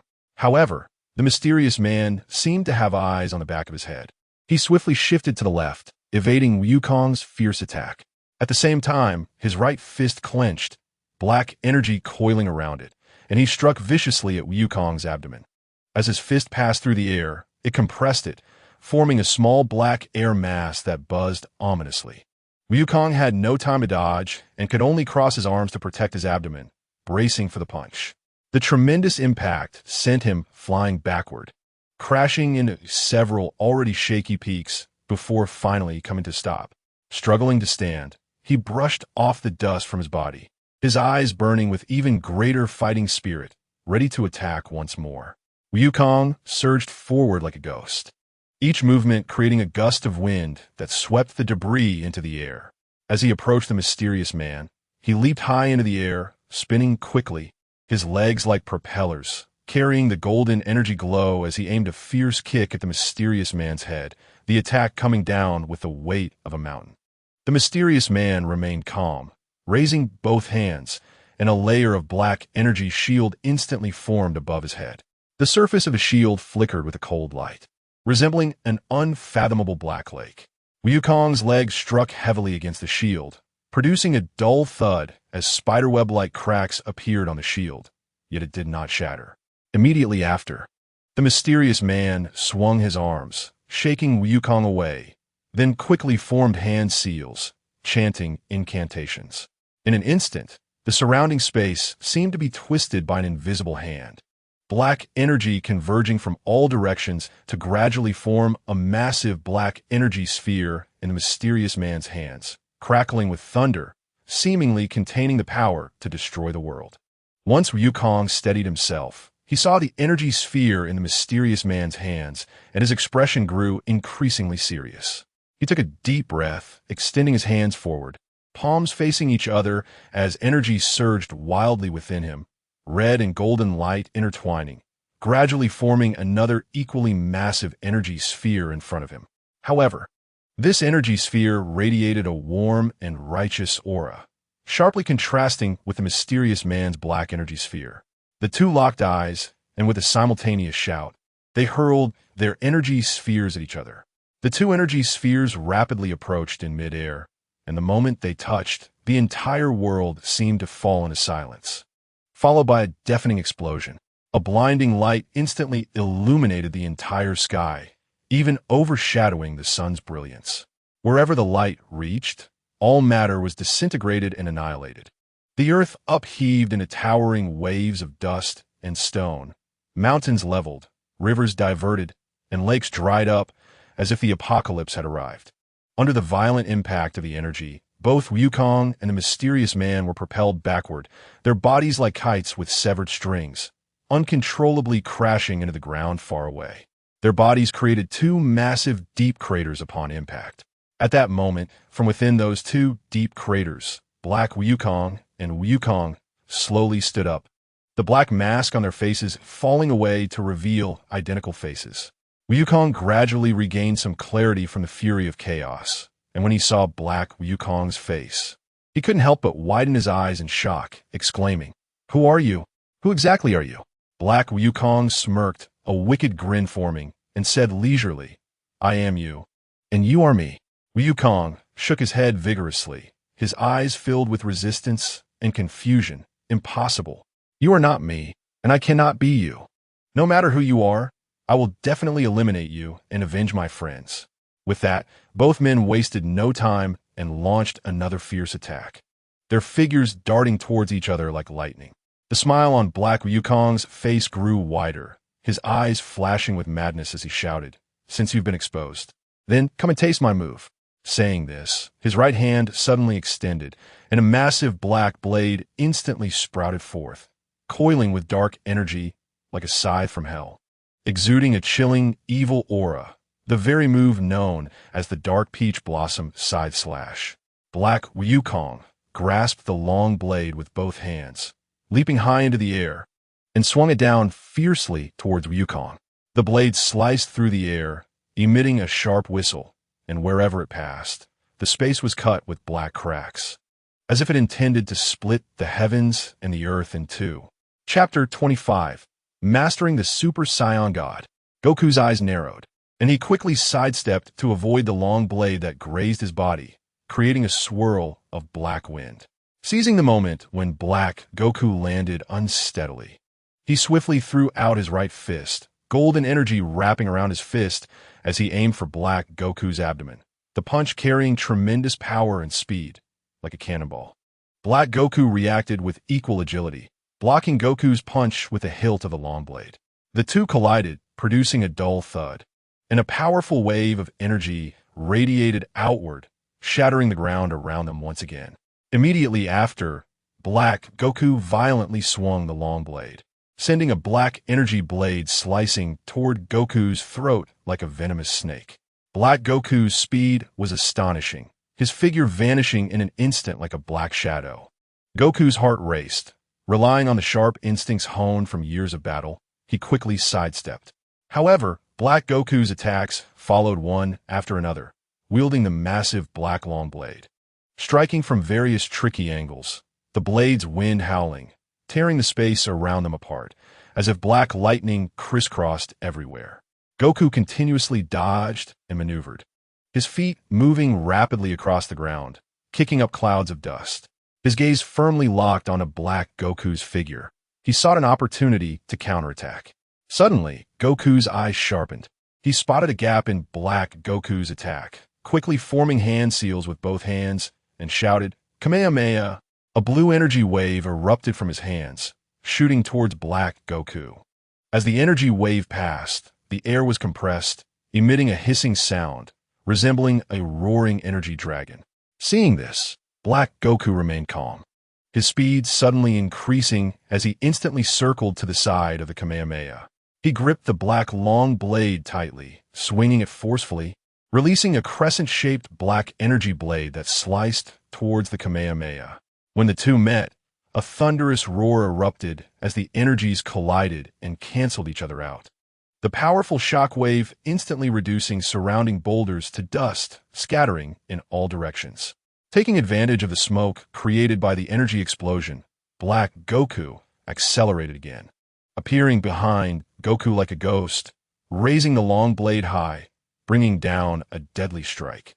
Goku sensed the danger behind him, and, with no time to turn around, gathered all his energy to form a golden energy shield on his back. Black Goku's long blade struck heavily against the shield. Goku's shield shattered easily, and the immense impact sent him flying like a cannonball towards a distant peak, which collapsed instantly, debris flying everywhere. Goku struggled to rise from the rubble, blood at the corner of his mouth, yet his gaze remained resolute, fixed firmly on Black Goku. Black Goku let out a wild laugh. "How's it going, Son Goku? You're no match for me at all." Saying this, he tightened his grip on the black long blade, his figure flickering as he instantly closed the distance between them, charging at Goku with an unstoppable momentum. Goku wiped the blood from his mouth, took a deep breath, his muscles tensing up, golden flames roaring back to life as he shouted, charging towards Black Goku's attack. The two instantly clashed, fists and feet meeting blades, each collision producing a dull sound. Powerful energy, waves spreading outward, pulling everything around them into this frenzied battle. Goku spotted a flaw and kicked fiercely at Black Goku's wrist, attempting to kick the black long blade away. However, Black Goku nimbly twisted his wrist to evade the kick, simultaneously swinging the blade towards Goku's neck. Goku leaned back just in time, the blade grazing the tip of his nose, bringing a chill. Following this, Goku's hands moved rapidly, drawing golden trajectories in the air. Then thrusting forward with all his might, sending a powerful golden energy wave towards Black Goku. Black Goku held the long blade horizontally, cleaving the energy wave in half. The two is flying off to the sides, causing two violent explosions in the distance, creating two massive craters. As the battle continued, Goku's understanding of the power of the Super Saiyan God deepened with each clash at the edge of life and death. Each dodge and attack allowed him to control this powerful force with increasing ease. His movements became smoother, the power in his strikes more potent. The golden flames burning more fiercely and steadily. The once slightly chaotic energy grew increasingly controlled. Black Goku sensed Goku's change, feeling a surge of annoyance. He had always prided himself on his control over power, and seeing Goku continuously improve in battle felt like a provocation. With a cold snort, Black Goku swung the black long blade even faster, each slash accompanied by a black energy storm, attempting to suppress Goku with absolute strength. Goku keenly noticed Black Goku's change in mentality and secretly rejoiced. He understood that as long as he continued to apply pressure, he might find a flaw in Black Goku's defenses. Thus, Goku accelerated the pace of his attacks, his figure darting around Black Goku, fists and feet raining down like a storm, each strike targeting Black Goku's vital points, red energy glowing around him, forming a dazzling red shadow. Black Goku continuously defended against Goku's assaults, his frustration growing stronger. Suddenly, he let out a loud roar, unleashing a surge of black energy that pushed Goku back several meters. Then, Black Goku raised the long blade high, black energy swirling wildly along the blade, forming a massive black energy vortex, red lightning flashing within, distorting the surrounding space as if it were about to collapse. Seeing this, Goku dared not be careless. He spread his feet apart, bracing himself, and quickly gathered energy in his hands, concentrating all his energy between them, forming a dazzling red energy sphere. Surrounding the energy sphere were dragon-shaped illusions in red, exuding an aura of majesty, as if containing the power to destroy everything. The two locked eyes and unleashed their strongest attacks simultaneously. Black Goku swung down the black long blade fiercely, the massive black energy vortex sweeping towards Goku with the momentum to destroy the world. Goku forcefully propelled the golden energy sphere forward, the red dragon illusion roaring towards the black energy vortex. At that moment, the god of destruction Beerus, who had been asleep, suddenly trembled, his keen senses detecting a familiar and powerful aura, Super Saiyan God. In an instant, he opened his eyes wide, a glint of light flashing in his gaze, and sat up, exclaiming, "I can feel the Super Saiyan God." Chapter 26. The Awakening of Beerus. At this moment, Whis was leisurely stretching under a tree. In fact, he sensed Beerus awakening the instant it happened. Whis stood up elegantly and asked with a smile, "Lord Beerus, where would you like to go?" Beerus, with a serious expression and a hint of pride, commanded loudly, "Whis, find me the location of that Super Saiyan God. Immediately. Now." His authoritative tone echoed across the silent planet. Whis slightly bowed and respectfully responded, "Yes, Lord Beerus." With that, he raised his staff and gave it a gentle shake, causing a soft light to bloom from it, instantly forming a large, crystal ball-like energy screen in front of him. The screen flickered with light and shadow, seemingly searching for the whereabouts of the Super Saiyan God. Whis's fingers gently glided across the energy screen as runes and lights flashed by. His gaze was focused and calm, as if he were in control of all the information in the universe. After a moment, the light on the screen gradually converged, revealing a blurry image of Goku and Black Goku engaged in fierce combat. "Lord Beerus, I found it." Whis's voice remained calm as he slightly turned to allow Beerus to see the screen more clearly.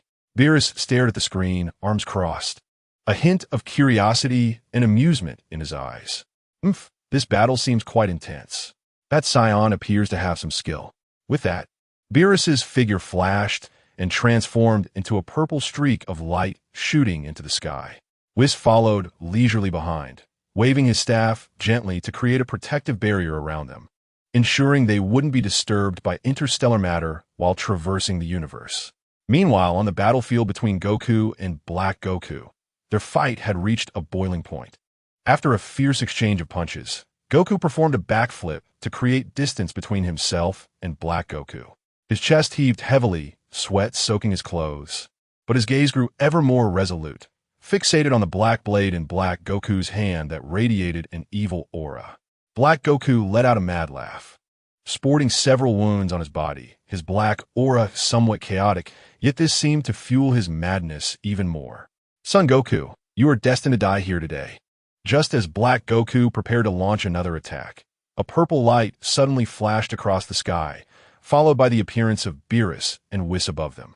Beerus looked down at the two, his gaze filled with a lofty authority. Two fools making such a ruckus under my nose. Goku and Black Goku both looked up simultaneously, their expressions differing upon seeing Beerus and Whis. Goku's eyes flashed with hope, seemingly seeing a turning point in the battle. While Black Goku frowned, warily observing the unexpected guests, his grip on the black blade tightening instinctively. When Beerus first descended upon Earth, his authoritative gaze swept over the devastated land. The debris and ruins seemed commonplace to him, failing to stir any emotions.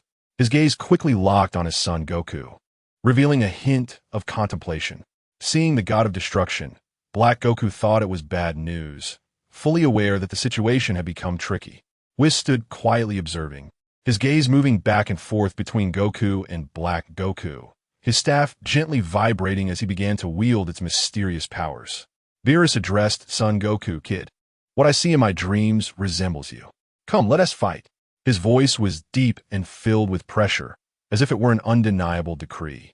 Black Goku, seeing this, was about to take the opportunity to escape, but was suddenly frozen by Beerus's intimidating voice. "Dare to move an inch, and you'll die." This brief statement caused Black Goku to freeze in place, beads of sweat forming on his forehead, as he understood that the god of destruction's power was not something he could easily contend with. Whis stood by, the light from his staff flickering as the images on the screen continuously changed. Under the staff's magic, time seemed to rewind, past scenes appearing like a revolving lantern.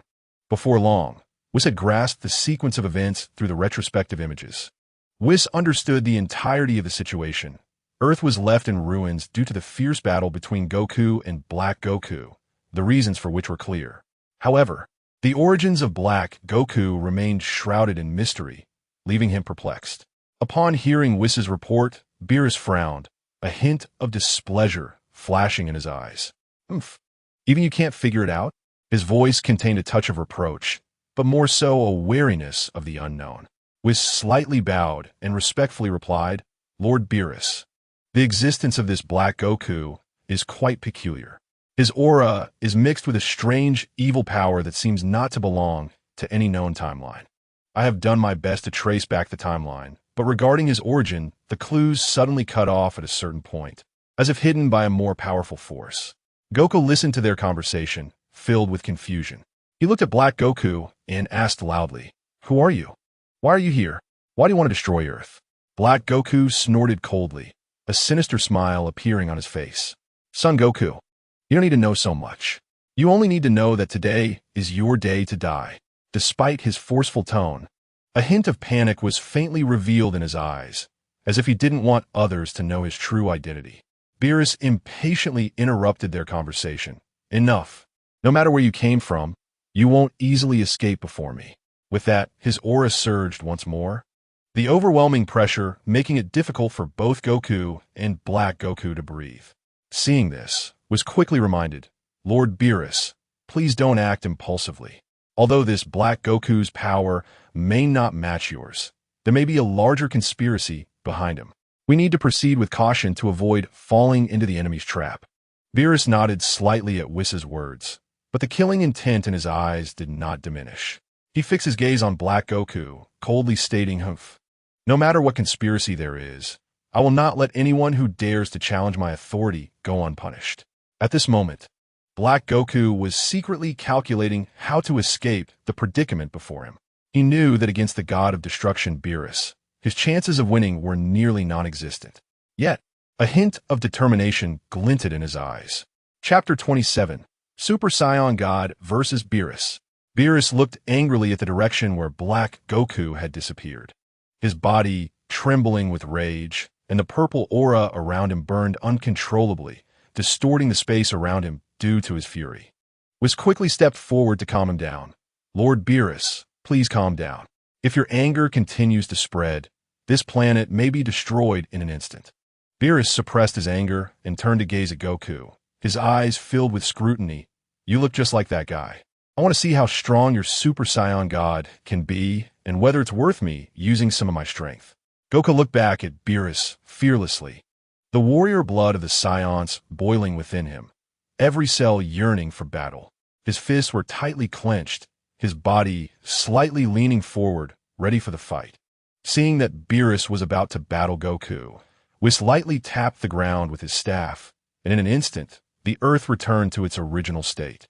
Even more magnificent than before, with the land becoming more solid, endowed with the power to withstand tremendous impacts and destruction.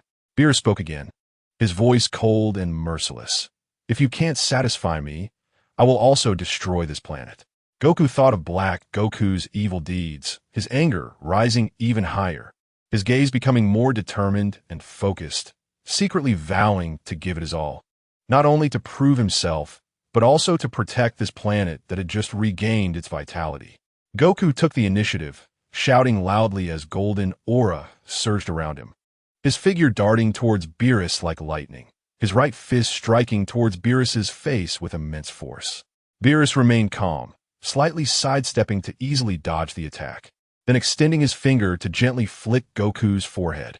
This seemingly casual action contained immense power, sending Goku's body flying like a cannonball, crashing into a mountain range before finally stopping. But Goku would not give up easily. He quickly got back on his feet, rapidly forming hand signs in front of his chest, chanting, Kamehameha. A thick blue energy wave erupted from his hands, shooting towards Beerus with the momentum to destroy everything. Beerus smirked, a hint of disdain on his face. He simply blew a breath, and the blue energy wave instantly dissipated into nothingness, as if it had never existed.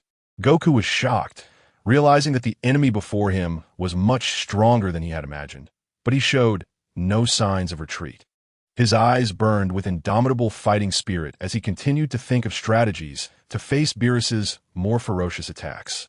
Goku summoned the power of Super Saiyan God within him, his aura rising steadily, surrounded by a scorching red flame, his red hair dancing wildly, and his eyes like torches fixed firmly on Beerus. Every inch of his muscles was tensed, veins bulging, as if declaring his determination to Beerus. Beerus watched Goku with interest, arms crossed, a purple halo flickering around him, exuding a chilling pressure. He nodded slightly, seemingly appreciating Goku's fighting spirit, but his eyes still held pride and disdain. Interesting, let me see your abilities. Goku took a deep breath and roared, his figure instantly vanishing from the spot.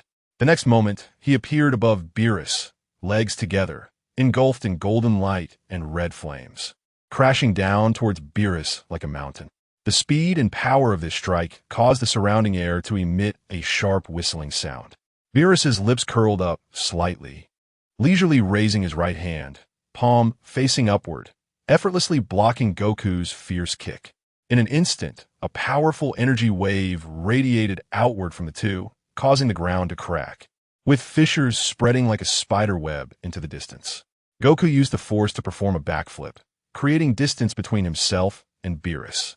Then he quickly waved both hands, merging two massive golden light waves together, and then forcefully pushed them forward, forming a huge golden energy sphere in his hands, surrounded by red lightning.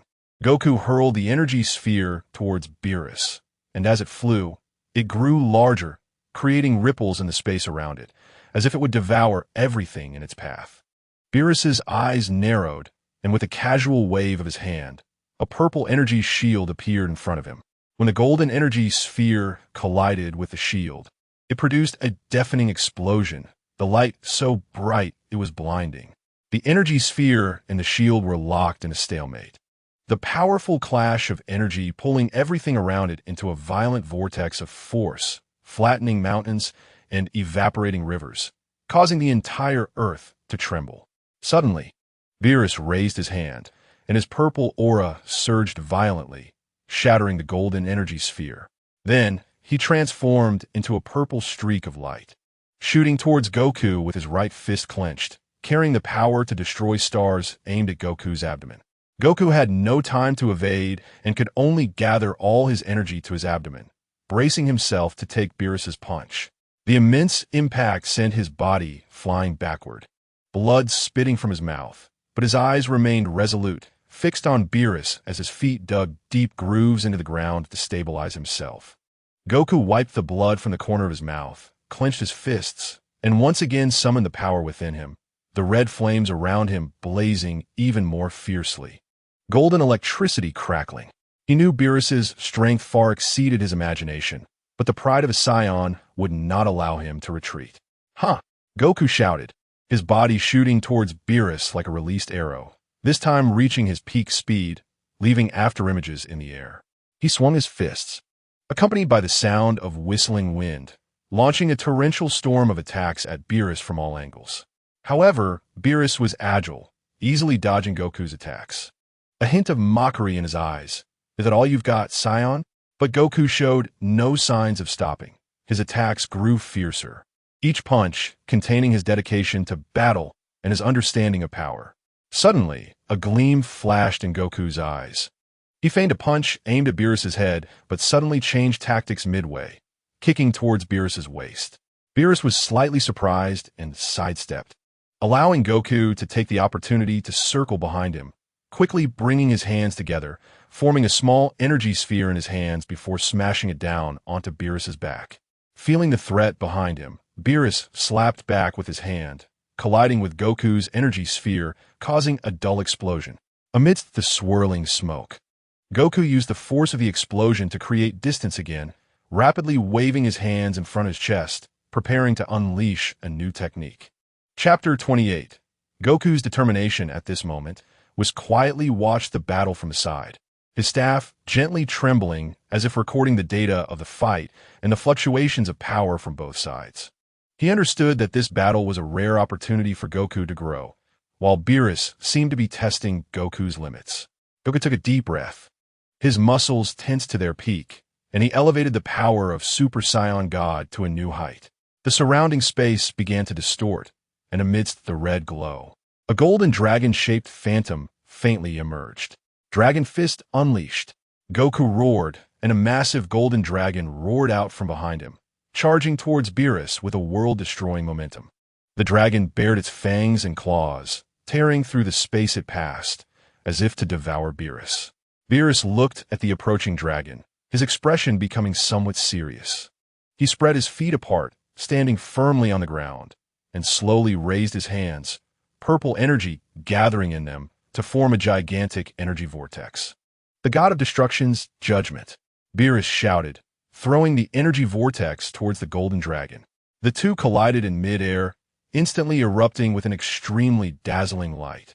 As energy continuously clashed, intertwined, and annihilated, sending powerful shockwaves radiating in all directions, pulling everything around into this energy storm. In that blinding light and violent energy storm, the figures of Goku and Beerus flickered in and out of view. The sound of their energy collision was deafening, as if it could overturn the entire universe. Goku gritted his teeth, sweat soaking his clothes, every muscle trembling from exertion, but the flame of defiance burned in his eyes. He continuously channeled his energy into the golden dragon, trying to break through Beerus's attack. Beerus, meanwhile, wore a grave expression. He hadn't expected Goku to unleash such powerful strength, which ignited his competitive spirit. He increased the output of the energy vortex in his hands, the purple light becoming even more dazzling, stalemating with the golden dragon. Suddenly, the golden dragon let out a thunderous roar, its body swelling up and its power increasing. The dragon opened its massive mouth and bit towards the energy vortex, gradually beginning to devour it. Seeing this, a hint of surprise flashed in Beerus's eyes, but he quickly regained his composure.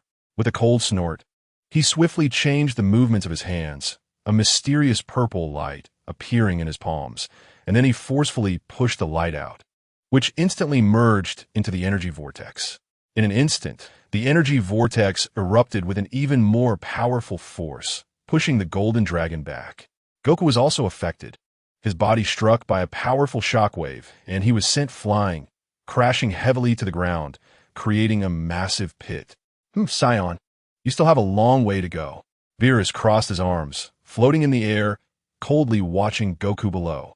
Goku struggled to rise from the deep pit, his body injured in multiple places, blood staining his clothes, but his gaze remained resolute. He looked up at Beerus, took a deep breath, and once again summoned the power within him. At this moment, Whis shook his head slightly, softly saying, "Son Goku, you have tried very hard. But Lord Beerus's power is not so easily surpassed." However, it seemed Goku did not hear Whis' words. In his heart, there was only one belief: to continue fighting and break through his limits. Goku shouted once more, the red aura around him burning even more fiercely, the golden electricity becoming more violent. His body slowly rose, floating in the air, locking eyes with Beerus. "I will not give up, Lord Beerus. Today, let me show you the true power of a Scion." Goku's voice was firm and powerful, echoing across the ravaged land. Beerus frowned slightly, feeling a hint of admiration for Goku's resilience, but his expression remained cold. "Then come, let me see what other tricks you have." Goku clasped his hands together in front of his chest, then slowly spread them apart, revealing a golden orb radiating mysterious light. This was a new power he had unintentionally grasped during the battle. Though he was still not very skilled with it, he had no other choice at this moment. He swallowed the golden orb, and instantly his body underwent an astonishing transformation. His muscles became even more defined, his red hair grew longer, and a deep aura emanated from his gaze. What is this power? Beerus was taken aback. He could sense the aura emanating from Goku becoming more mysterious and powerful. Goku did not answer, charging directly at Beerus, his speed several times faster than before. Each of his attacks carried immense power and a bizarre glow, forcing Beerus to take them seriously. Beerus continuously defended against Goku's fierce attacks, secretly amazed by this sudden surge in power. Goku's punches and kicks whistled through the air, each strike causing ripples in the surrounding space, his figure moving like lightning, darting around Beerus, momentarily catching the god of destruction off guard. Interesting. Beerus let out a cold snort, a hint of excitement in his eyes. It had been a long time since he had encountered an opponent worthy of his serious attention. He suddenly let his purple aura surge, his power instantly escalating, his hands moving rapidly, creating trails of purple light that fiercely collided with Goku's attacks. Each clash produced deafening booms, energy waves spreading outward, lifting layers of dirt and debris from the ground once more. Goku showed no signs of retreat. He utilized the newly acquired mysterious power, continuously searching for weaknesses in Beerus's defense, his fighting spirit soaring higher. Meanwhile, Whis, watching from the side, revealed a hint of surprise and curiosity in his eyes. He carefully observed Goku's movements and power fluctuations, his staff gently flickering, as if recording the data of this extraordinary battle, attempting to analyze the source and secret of Goku's new power. Goku suddenly leaped high into the air, raising both hands above his head, a massive golden energy ball quickly gathering. The energy ball was surrounded by mysterious light, flashing with dazzling brilliance. "Taste this," Goku shouted loudly, then smashed the energy ball down towards Beerus. Seeing this, Beerus did not dare to be careless. He stood firmly on the ground, pushing his hands upward, and a similarly gigantic purple energy shield instantly appeared above his head. The golden energy ball collided with the purple shield, instantly erupting with an extremely powerful energy shockwave.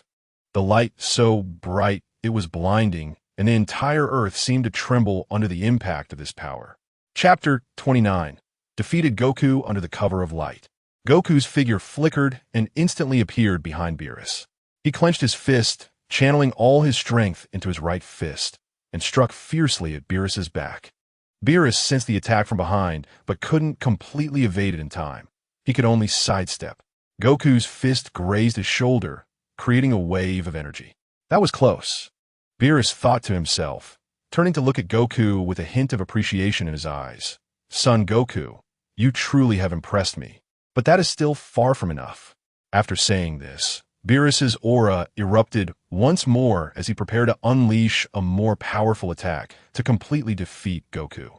Then, Beerus displayed another layer of power and charged towards Goku. His figure flickered like a ghost, instantly crossing the distance between them. His right fist, enveloped in purple destructive energy, created a howling wind as it slammed toward Goku's chest. Goku's eyes sharpened, and he quickly crossed his arms to defend. However, Beerus's seemingly casual punch held incredible power. Goku felt as though his arms had been struck by a massive boulder, and his body was uncontrollably sent flying backward, shattering several mountain peaks along the way before finally stabilizing. This is the price for angering me. Beerus snorted coldly and charged toward Goku again. His speed was at its peak, leaving behind trails of purple afterimages in the air, dazzling to behold. Goku took a deep breath as the power of the Super Saiyan God surged within him, the red aura burning more fiercely, with golden electricity crackling. He shouted loudly and actively met Beerus head-on, and the two instantly engaged in battle. Their fists and feet collided, each impact producing a dull thud, with powerful energy waves radiating outward, pulling everything around them into this violent fight. Suddenly, Beerus executed a side kick, and Goku quickly bent down to dodge, simultaneously delivering an uppercut aimed at Beerus's chin. Beerus easily leaned back to evade it, then quickly formed seals with both hands, creating a purple energy ball that rapidly formed in his grasp. He hurled the energy ball at Goku with force. Goku had no time to dodge and could only gather all his energy between his hands, pushing forward to create a golden energy barrier. The purple energy ball struck the barrier, instantly triggering a violent explosion, the light so bright it was blinding. In the shock wave of the explosion, Goku was once again sent flying, crashing down like a falling meteor, creating a massive deep pit in the ground, dust swirling up and forming a long, shocking scar, as if a giant had carved a mark into the earth. Goku lay at the bottom of the pit, his body deeply embedded in the dirt, as if it were welded to the ground, unable to move. Blood filled his mouth, continuously spilling from the corners, staining the land beneath him. At this moment, he felt as though all the bones in his body had shattered, the pain unbearable, each breath feeling like 1,000 knives stabbing him. His body was limp, devoid of strength, unable to stand at all. Yet, his eyes remained fixed on Beerus, showing no sign of fear or retreat, only endless tenacity and resilience, as if his gaze conveyed his unwavering determination not to give up. At this time, Beerus looked at the fallen Goku, a trace of mocking laughter appearing on his face as he coldly said, "What's wrong? Can't get up? I've only just begun. Get up and continue fighting me." Goku gritted his teeth, trying to struggle to his feet, but his body wouldn't obey, only able to gasp weakly. Beside them was furrowed his brow slightly, observing Goku's condition closely. After a moment, he spoke, "Lord Beerus, son Goku has suffered extremely severe injuries. His bones are fractured in multiple places, and his internal organs have also taken a great impact. In his current state, it will be very difficult for him to continue fighting. Moreover, this planet can no longer withstand more destruction. If this continues, it may face total annihilation." Whis' voice was calm, but carried an undeniable tone, knowing that if this battle continued unchecked, it would lead to irreparable consequences. Upon hearing Whis' words, a hint of displeasure crossed Beerus's face. But he also understood that what Whis said was true. He looked down at Goku, feeling a different sort of emotion toward this tenacious scion. Though he said nothing, his eyes lost some of the earlier mockery and disdain. For a moment, the battlefield fell into a brief silence. Only the sound of Goku's heavy and uneven breathing could be heard. Beerus crossed his arms, hovering in the air, looking down at Goku with a complex expression, a mix of admiration for Goku's fierce resistance and regret for not having had enough fun. At that moment, Beerus spoke to Whis, who immediately understood. He gently waved his staff, and a soft light shot from the tip, enveloping Goku's body. Under the illumination, it could be seen that Goku's broken bones and chaotic energy were slowly healing and stabilizing, but his injuries were still serious. I'll let you off this time. Beerus finally broke the silence. But remember the humiliation of today, train hard, and I look forward to fighting you again next time. His voice echoed in the air, carrying an undeniable authority. Goku lay on the ground, using all his strength to slightly lift his head, looking at Beerus with determination, and said with difficulty, I will definitely become stronger. Next time, I will make you go all out. Although his voice was weak, each word struck like a hammer. Beerus's mouth curled up slightly, seemingly pleased with Goku's response. Then, he flickered and vanished from the spot, leaving only a gentle breeze in his wake. Whis looked in the direction Beerus had left, then glanced at the severely injured Goku and let out a gentle sigh. He knew that this battle had been a heavy blow for Goku, but it was also a rare opportunity for growth. He walked over to Goku, squatted down, and softly said, Son Goku, take good care of your injuries. This battle has already caused too much damage to this planet. You need time to recover and to comprehend new powers. Goku nodded slightly, gratitude evident in his gaze. With Whis's help, he slowly stood up. Though his body still ached painfully, his fighting spirit burned more fiercely than ever. He looked up at the sky, silently vowing to break through his limits, reach a higher realm, and protect the Earth and everything he cherished. As time passed, Goku gradually recovered under Whis's care.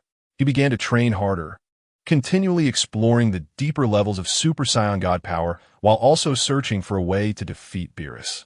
Meanwhile, deep in the universe, Beerus was also watching Goku's growth, filled with anticipation for this Scion's future. Chapter 30. Crossing over again, returning to the main timeline. The illusory black hole one on the other side. Black Goku stood before a flickering light, reappearing on Earth. He looked around and saw that Earth was safe and sound, and couldn't help but ask, Did I cross over again? He glanced at the time ring in his hand, which had just emitted light to protect him, allowing him to escape a disaster. That was close. He almost died, but thankfully he had this ring.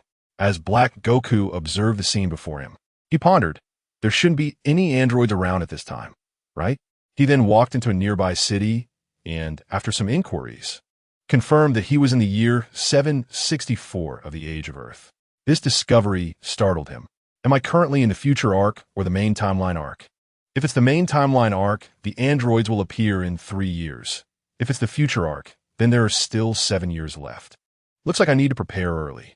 Black Goku was well aware of the urgency. Regardless of which timeline he was in, the threat of the androids hung over him like a sword. He began to search for powerful energy sources, trying to find ways to enhance his strength in order to face the impending crisis. At the same time, he kept an eye on the movements of various factions, contemplating how to maximize his own benefits amidst the complex situation as a new conspiracy quietly brewed in his mind.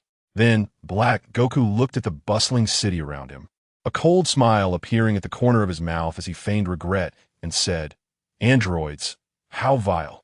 Look at how beautiful this city is. And it's going to be destroyed. What a pity. The sarcasm in his tone was evident. He remembered that in the original story, the androids seemed to have emerged from the mountains, where a hidden base was concealed. So, he started searching for nearby mountains, attacking any he came across without mercy. Boom! Boom! His energy blasts hit the mountains consecutively, causing the surrounding mountains to shake violently, with giant rocks rolling down and beginning to collapse. Workers from a nearby construction site saw this scene and immediately panicked, shouting, Run! The mountain is collapsing. People scattered in all directions, but some were unable to escape in time and were instantly buried by the falling boulders. At that moment, Goku and Vegeta, who were training in the distance, suddenly sensed a powerful and evil aura. Goku's expression stiffened as he said, What is that aura? So strong. Vegeta furrowed his brow and said gravely, Humph. Whoever dares to wreak havoc on this planet must not be spared. The two exchanged glances and flew decisively toward the direction from which the aura emanated. At this time, Black Goku keenly sensed that this timeline's Goku and Vegeta were rapidly approaching his location. He thought to himself, after just experiencing a fierce battle, His strength had not fully recovered, and if he clashed with them now, he had little chance of winning. Therefore, Black Goku quickly flashed and used his evasion skill. Instantly disappearing from his original spot, he dashed toward the nearby mountain range, planning to hide within the mountains. This way, he could continue searching for the possible locations of the androids, and he could also take the opportunity to rest and recover his depleted stamina and energy, waiting for the right moment to act. After all, in this strange and complex timeline, it was best to act cautiously. When Goku and Vegeta arrived, they only saw the devastated mountain and the panicked crowd caused by Black Goku's actions. Vegeta angrily shouted, "Who did this? This aura is unfamiliar, yet somewhat familiar." Goku frowned tightly, using his aura perception to search with all his might, but found nothing. Whoever it is, their strength is formidable, and they seem to have ulterior motives. We must be careful. At this moment, hiding in the mountains, Black Goku found a concealed cave. He sat cross-legged, beginning to circulate his energy to nourish his body.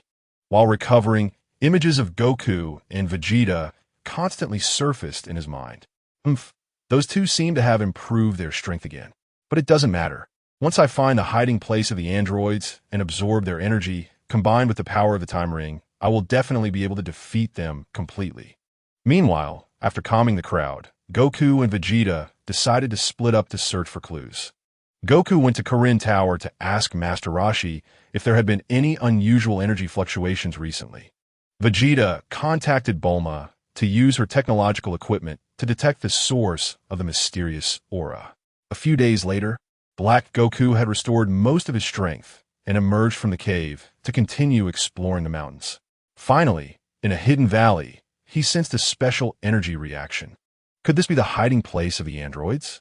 Confusion filled Black Goku's face, but his strong curiosity and thirst for power drove him forward, and without hesitation. He quickly dashed toward the source of that energy. All the way, he carefully concealed his aura, fearing detection by Goku and Vegeta again. As he gradually approached his target, the energy fluctuations grew stronger, causing his heart to race involuntarily. Various possible scenarios filled his mind. Perhaps he was about to find the key clues to the androids. Or perhaps there were other unknown powerful forces hidden within. Regardless, he was determined to investigate, as this could be a key step in enhancing his strength and realizing his ambitions in this timeline. When he finally arrived at the area where the energy source was located, a pitch-black cave entrance appeared before him, with the powerful energy continuously leaking out from within. Black Goku stood at the entrance, his eyes revealing a hint of excitement and greed. Looking at the mysterious cave entrance, Black Goku was filled with doubt. What is this cave? This wasn't T in the original story. Could it be another butterfly effect caused by my crossover? With such questions in mind, he slowly walked into the cave. The cave was deep and long, seemingly endless. As soon as he stepped in, Black Goku felt engulfed in darkness, unable to see his own hand. He initially intended to use the red energy in his hand to illuminate the path ahead. But upon entering, he found that his energy seemed to be suppressed by an inexplicable force, instantly extinguishing, leaving him in complete darkness with no way to retreat. Damn it! What kind of place is this? Black Goku cursed under his breath, but the stubbornness within him flared up, and gritting his teeth, he decided to push forward. With a furrowed brow, Black Goku continued to press on, the long journey making him increasingly impatient, feeling as though the path would never end. The ground was still uneven, and several times he nearly tripped, his frustration building up with each step. Chapter 31, Illusory Black Hole 2. As he walked, he noticed liquid slowly flowing beneath his feet, the sticky sensation making him feel disgusted. Unable to suppress his curiosity, he crouched down, dipped a finger into the liquid, and brought it to his nose for a sniff. The moment he did, a pungent stench invaded his nostrils, nearly knocking Black Wukong unconscious. He couldn't help but shout, "My God, it stinks! Where on earth is this? Oh my goodness!" But complaints aside, the surroundings were still in endless darkness, with only a faint glimmer of light ahead drawing him in. He had to endure the nausea and quickened his pace toward the light, secretly hoping to leave this cursed place as soon as possible and uncover the secrets hidden within. Black Wukong's steps grew increasingly hurried, a mysterious energy gripping his mind like an invisible hand. As he neared the ruins, the atmosphere became increasingly eerie, filled with an ancient and profound aura. Stepping into the interior of the ruins, the dim light revealed ancient characters that seemed to come alive, flickering with a weak glow, whispering secrets sealed by time. The battle scenes depicted in the murals were vivid, each punch and energy wave seemingly imbued with world-destroying power. Black Wukong's gaze greedily roamed over these images, his mind continuously imagining himself dominating the universe after mastering these powers.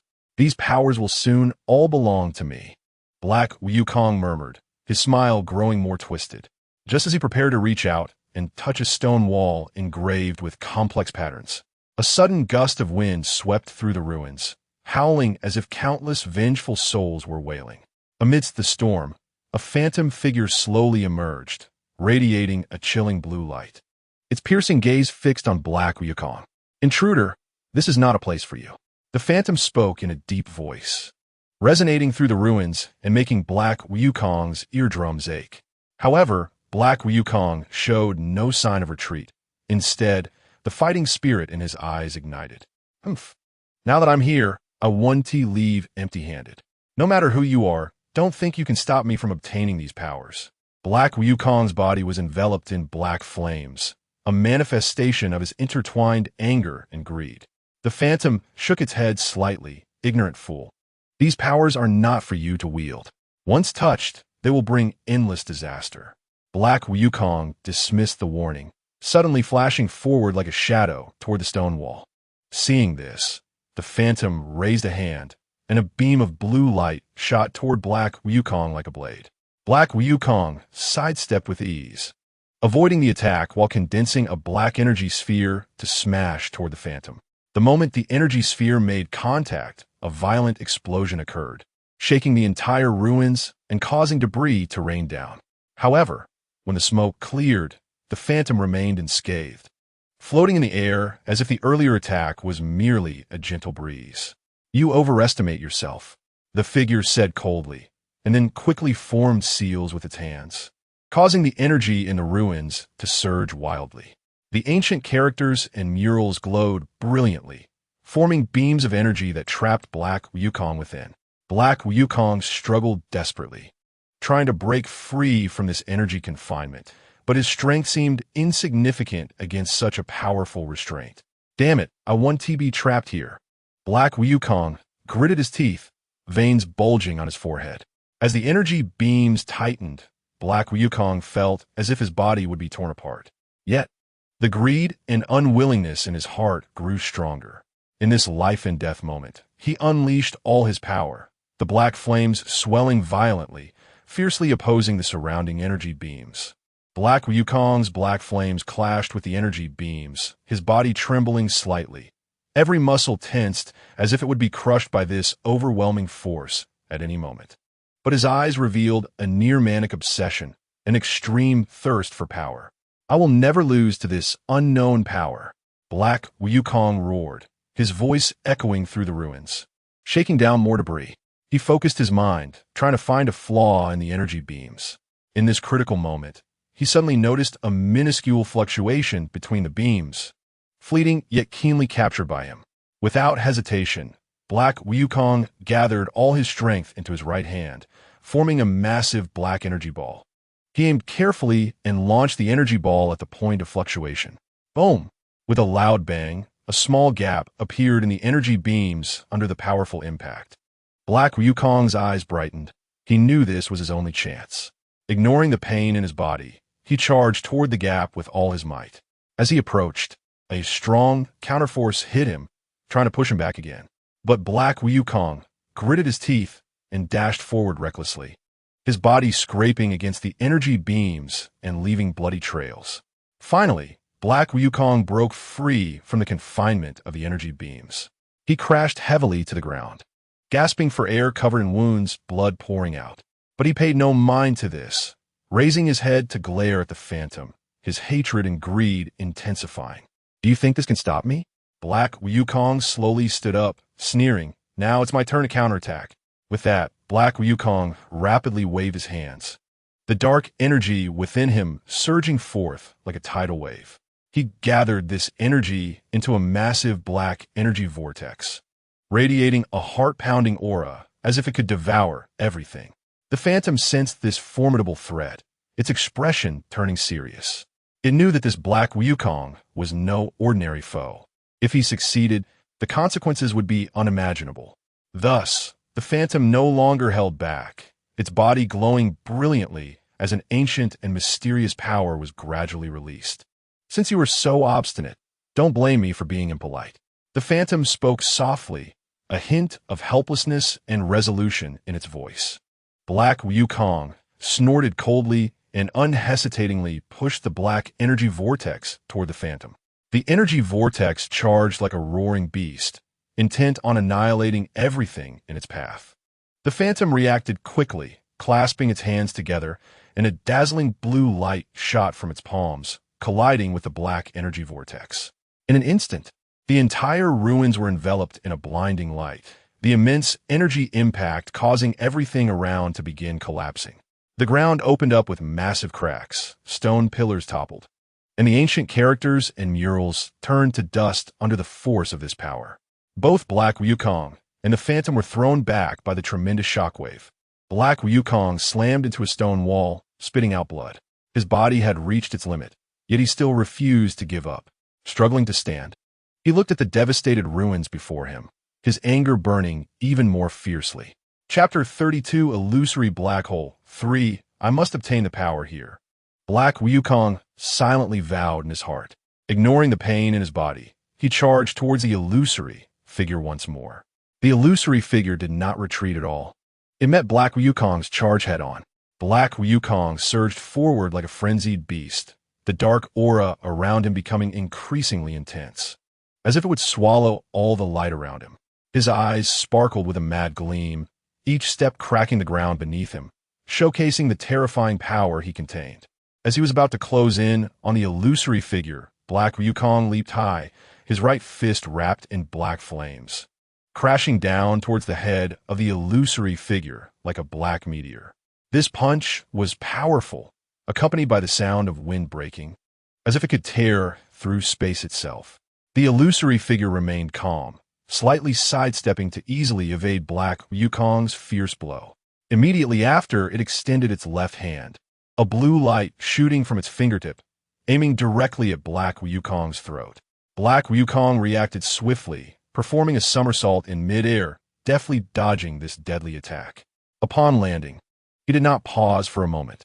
He quickly adjusted his stance and launched another attack. This time, he rapidly waved both hands in front of him, chanting incantations. As he moved, the dark energy around him quickly gathered, forming countless black spikes in front of him, like sharp blades, shooting towards the illusory figure. Seeing this, the illusory figure quickly danced its hands, creating a blue light screen that enveloped itself. The black spikes struck the light screen, producing a series of sharp sounds and sparking. But the light screen remained as solid as a rock, showing no signs of damage. "Is this all you've got?" the illusory figure said coldly, its voice filled with mockery. Black Wukong was completely infuriated by this statement. He roared, unleashing the dark energy within him without reservation. A massive black energy sphere formed around his body, spinning and emitting a powerful suction force, drawing in the surrounding stones and dust. "Disperse!" Black Wukong shouted, hurling the black energy sphere towards the illusory figure. The energy sphere expanded in flight, causing ripples in the space it passed through. The illusory figure sensed the enormous threat contained within this energy sphere and could no longer afford to underestimate it. Taking a deep breath, its blue light surged, illuminating the entire ruins. Then, it gathered all its strength between its hands, forming a gigantic blue light orb. The blue light orb collided with the black energy sphere in midair. The two forces locked in a stalemate, creating a powerful energy storm. The storm expanded outward from their point of contact, annihilating everything in the ruins.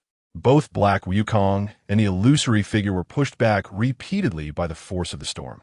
Black Wukong's body was already covered in wounds, his clothes torn, hair in disarray, but his gaze remained resolute, filled with a desire for victory. The illusory figure was also not faring well. Its glow had dimmed significantly, and its body swayed slightly.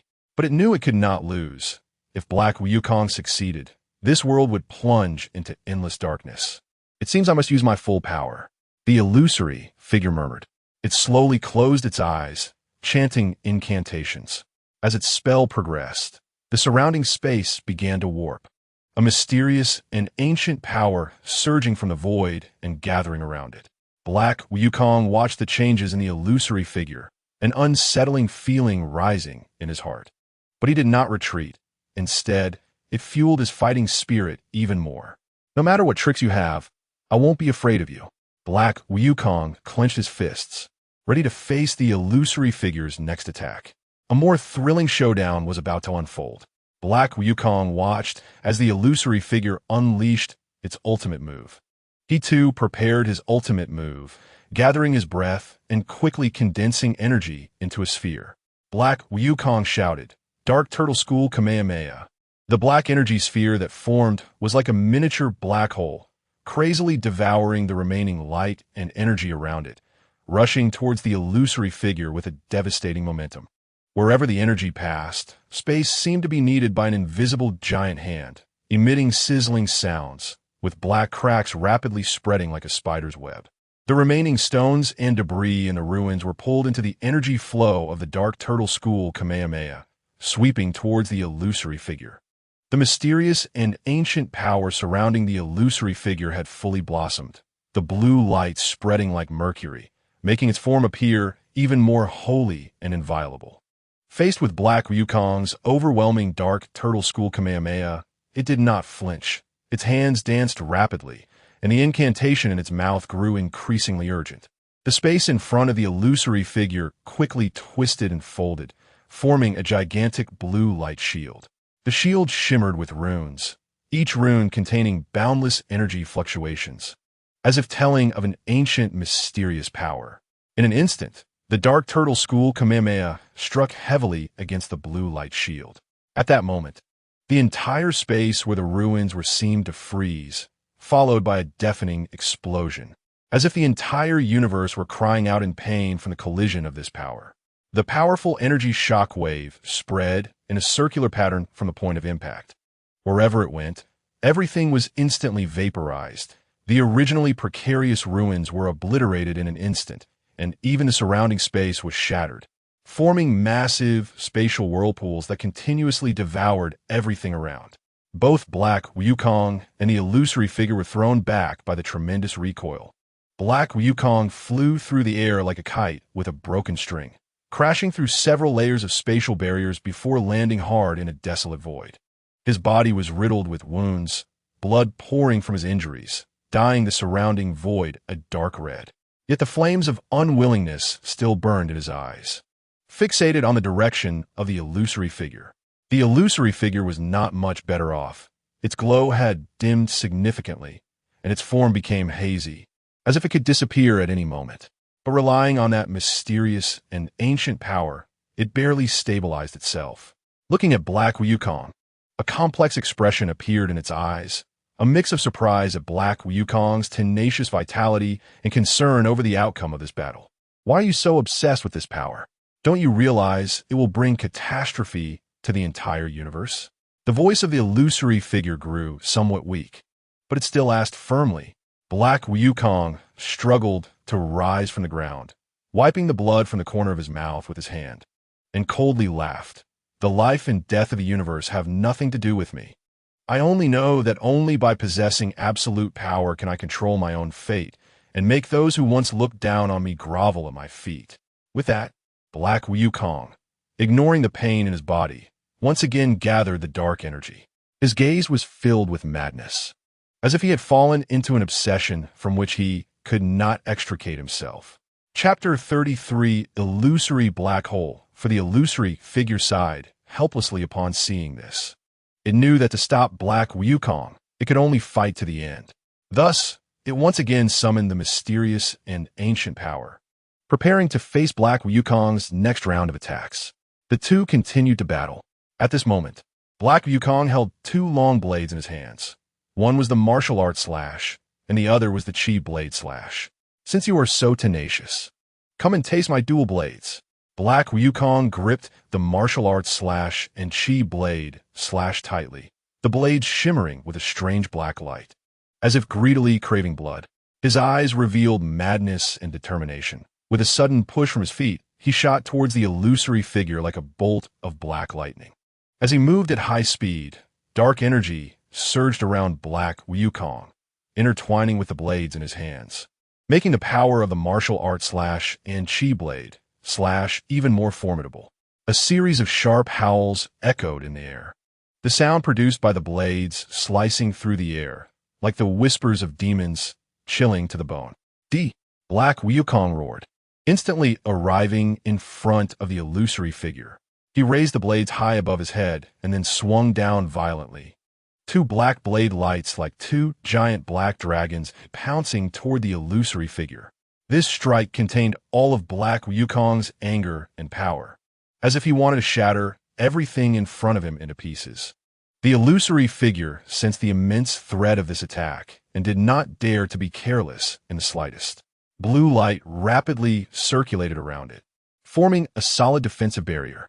At the same time, the illusory figure muttered incantations, and a mysterious rune flew from its mouth, merging into the defensive barrier, enhancing its defensive power further.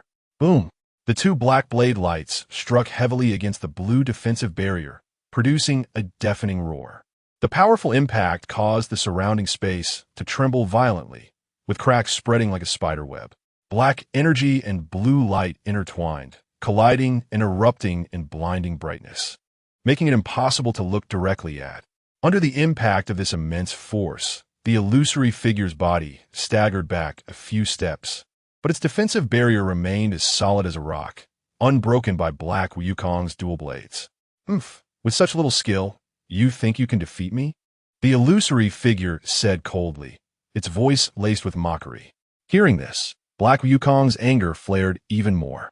He roared, swinging the martial arts slash and chi blade slash once more, unleashing a storm of attacks.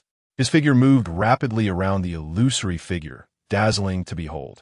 Each attack carried sharp black blade light, like bolts of black lightning, continuously striking against the blue defensive barrier. Bang! Bang! Bang! The sounds of dense attacks rang out incessantly, enveloping the entire space in this powerful force.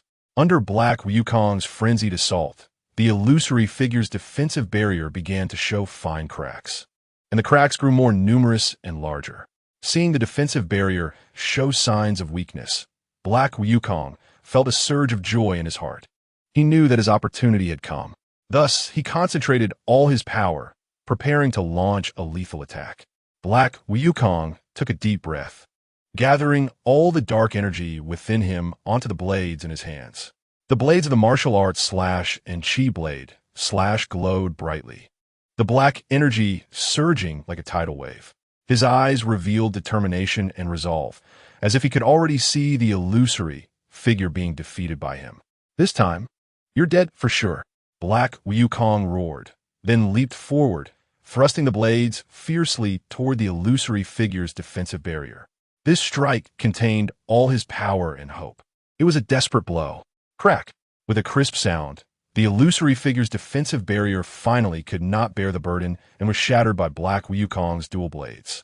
The black blades pierced through as if entering a no-man's land, directly stabbing toward the illusory figure's body.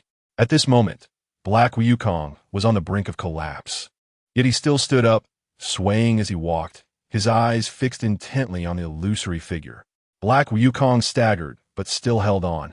His eyes locked onto the illusory figure as if he wanted to pierce through it with his gaze. Then, he began to unleash a continuous burst of energy, the aura around him surging like a tidal wave. The energy field grew stronger, and the already shaky space trembled even more violently under the pressure of this powerful force. With tiny cracks spreading and intertwining, the surrounding black energy seemed to be summoned by some powerful force, wildly converging from all directions. This energy swirled around Black Wukong like black dragons, continuously merging into his body. Under the impact of this energy, Black Wukong's body emitted cracking sounds, as if every inch of his bones and muscles was undergoing painful reshaping. "You piss me off," Black Wukong roared at the illusory figure, his voice filled with endless rage and unwillingness. He looked up to the sky, continuously shouting as if thunder echoed in this void.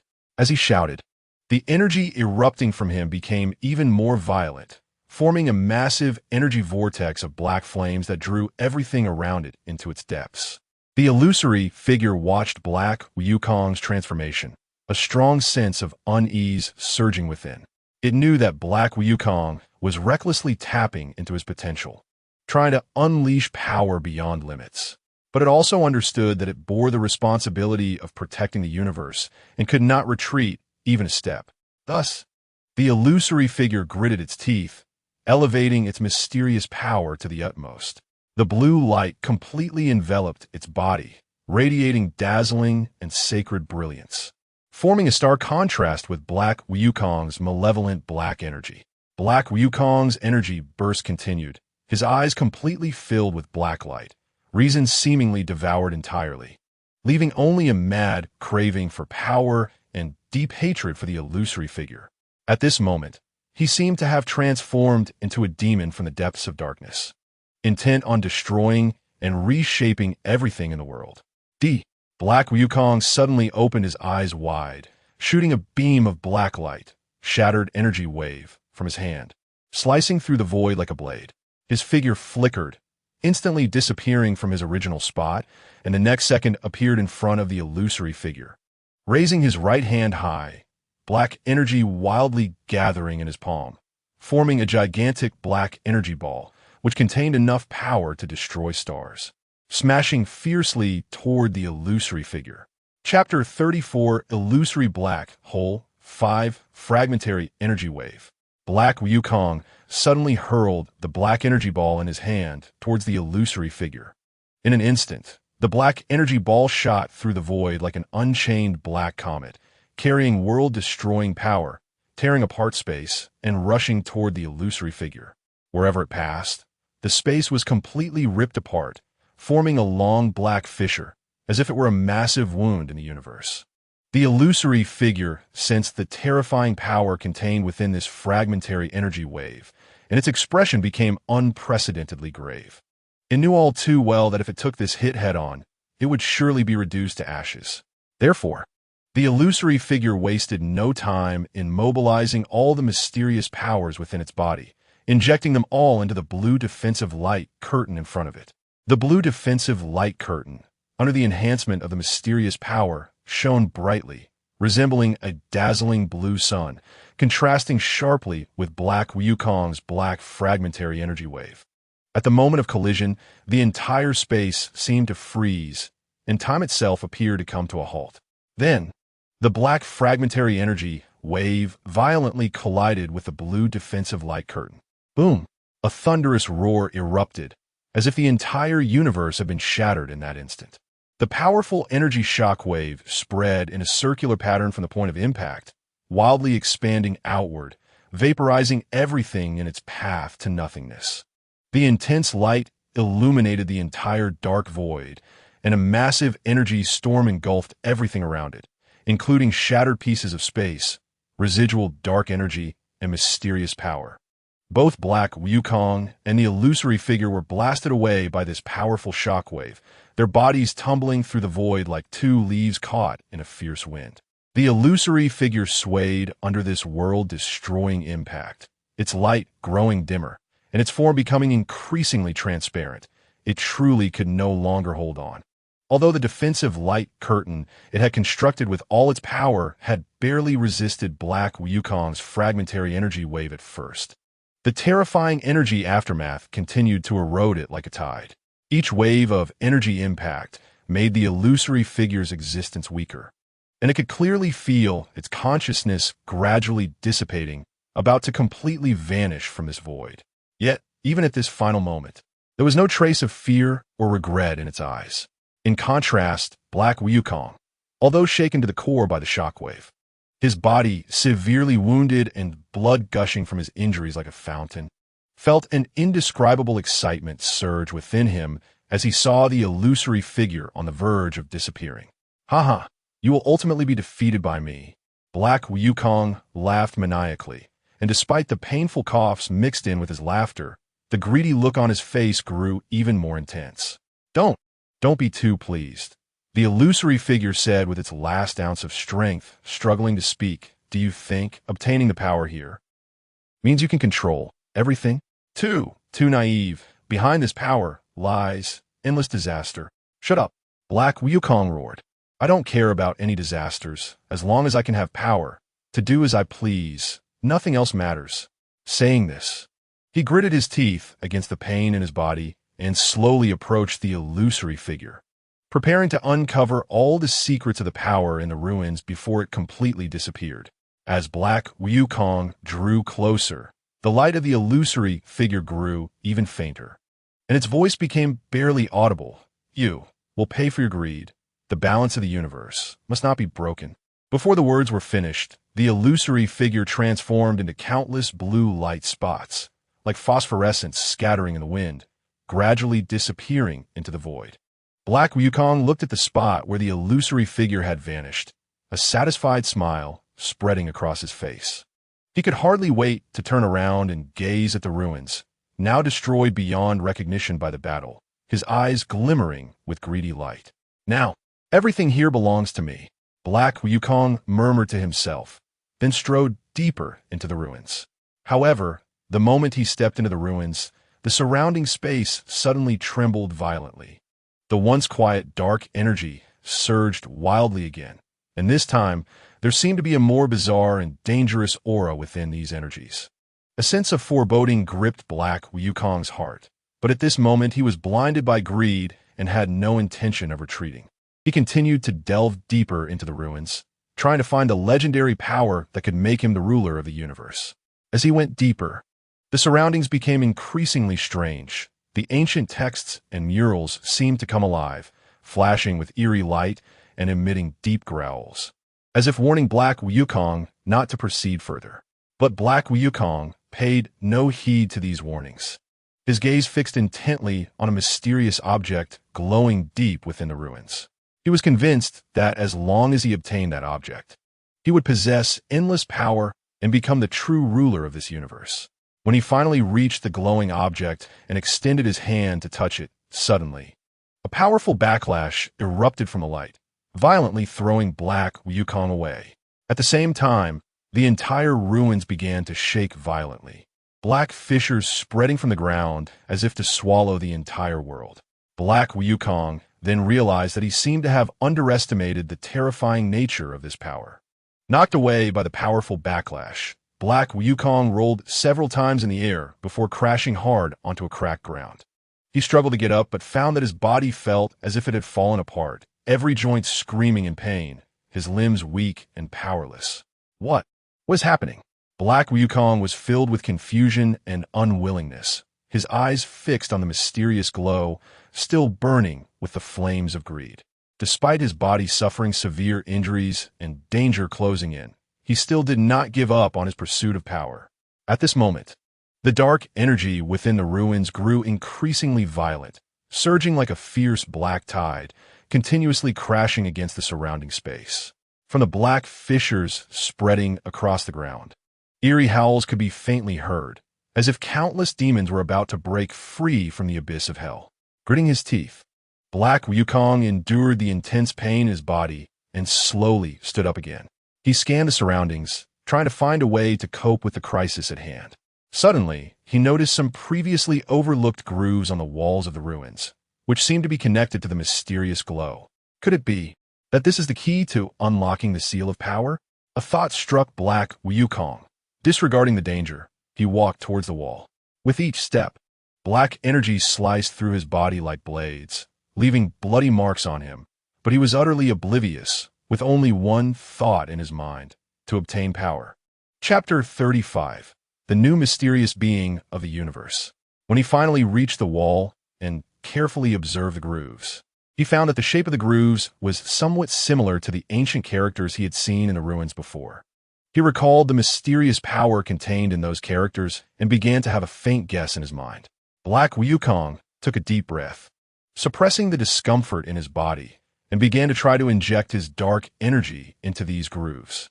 As the energy was injected, the grooves began to emit a faint glow, which gradually brightened and resonated with the mysterious light. However, just as Black Wukong thought he was about to find a way to break the seal, an accident occurred again. The grooves suddenly erupted with a powerful backlash, rebounding all the energy that Black Wukong had injected. Caught off guard, Black Wukong was struck by this force and was sent flying again.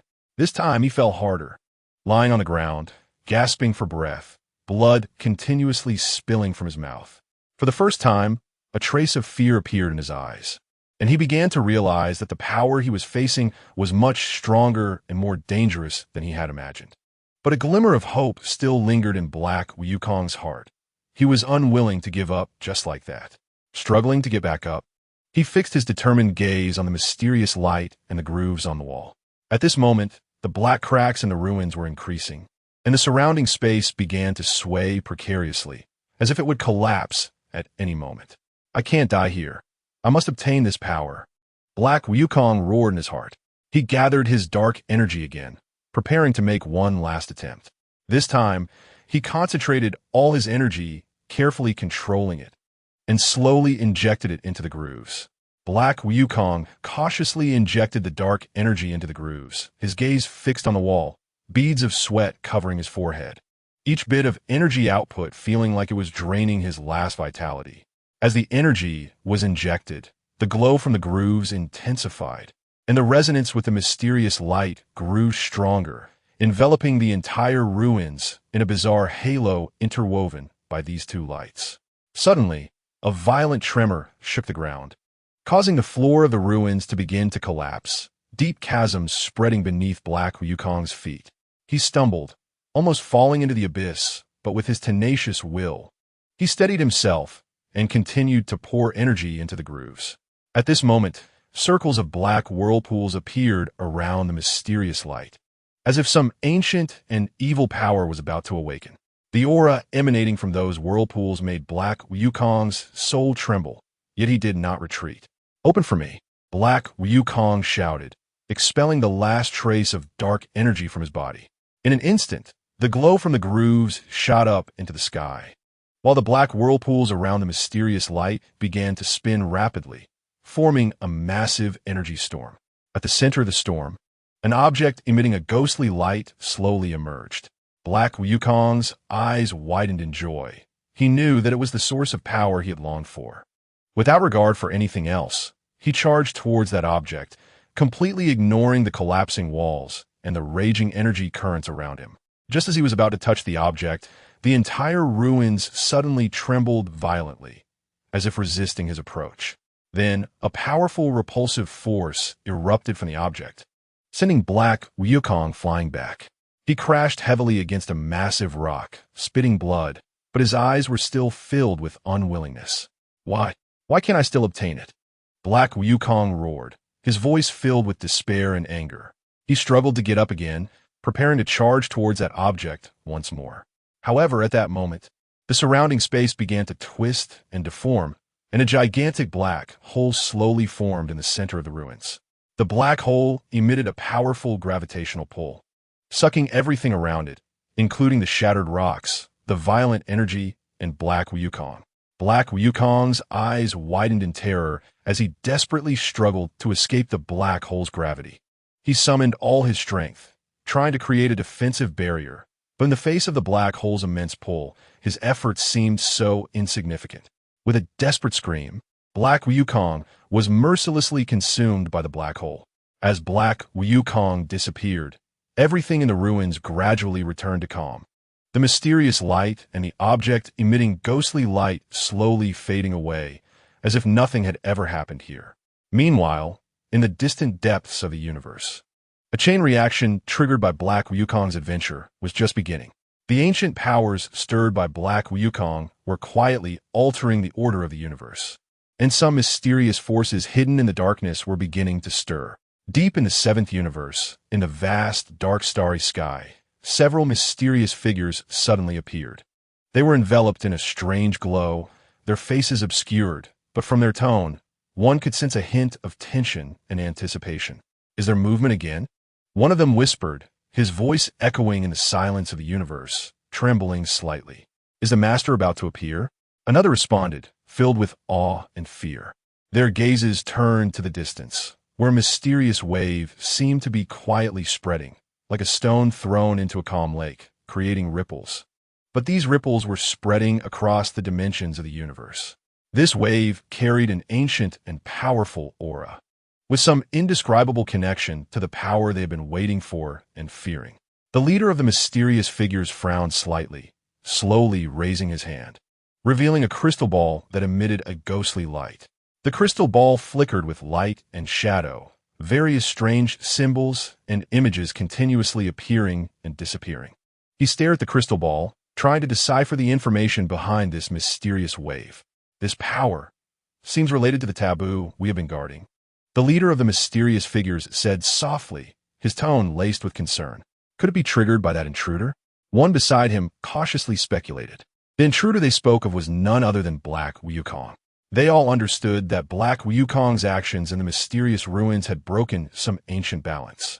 And once that balance was broken, the consequences would be unimaginable. Regardless, we must closely monitor this wave. If the master truly intends to appear, we must be prepared. The leader of the mysterious figures said firmly. At this moment, in another corner of the universe, Sun Wukong and the others were engaged in their daily training. Sun Wukong sensed a strange wave in the air, stopped his actions, and looked up at the depths of the starry sky. Strange. Why do I suddenly feel a powerful force surging? Sun Wukong murmured. Beside him, Vegeta also felt this wave and snorted disdainfully. Oof. Is there another fool who wants to challenge us? Just as they were conversing, the mysterious wave became even stronger, causing the entire universe to tremble slightly under the influence of this power. This wave also attracted the attention of more powerful beings, as some hidden masters opened their eyes, turning their gaze towards the depths of the seventh universe, where a storm surrounding this mysterious power was quietly brewing. Chapter 36, Mysterious Shadow. On a mysterious planet in the seventh universe, a group of cultivators dressed in strange attire felt this mysterious fluctuation. They all stepped out from their respective cultivation locations and gathered in the square of the planet, discussing with grave expressions. This power is anything but ordinary. It is likely to bring about a significant transformation in the universe, said an elderly man with white hair, furrowing his brow. Could it be that the legendary prophecy is about to be fulfilled? A young cultivator asked with a worried expression. Upon hearing this, everyone's face changed. They all knew that there was an ancient prophecy circulating on this planet when a mysterious and powerful wave of energy appears in the universe. A crisis capable of overturning the entire universe would descend. Meanwhile, at the base of the cosmic pirate group, a group of fierce pirates also sensed this fluctuation. Their leader, a burly man with a vicious scar on his face named Rex, laughed maniacally, saying, it seems something big is about to happen. If we can control this power, the entire universe will tremble at our feet. He immediately summoned his subordinates, preparing to head towards the source of the mysterious fluctuation. To him, this was an excellent opportunity. As long as they could obtain that powerful force, they could become the strongest beings in the universe. Far away in the realm of the Supreme Kai, the Supreme Kais also felt this unusual power. They gathered together to discuss countermeasures. This power seems to be mixed with darkness and evil. We must respond cautiously, said the East Supreme Kai with a serious expression. Indeed, if this power falls into the hands of those with ulterior motives, the universe will be plunged into an irreversible abyss, nodded the South Supreme Kai in agreement.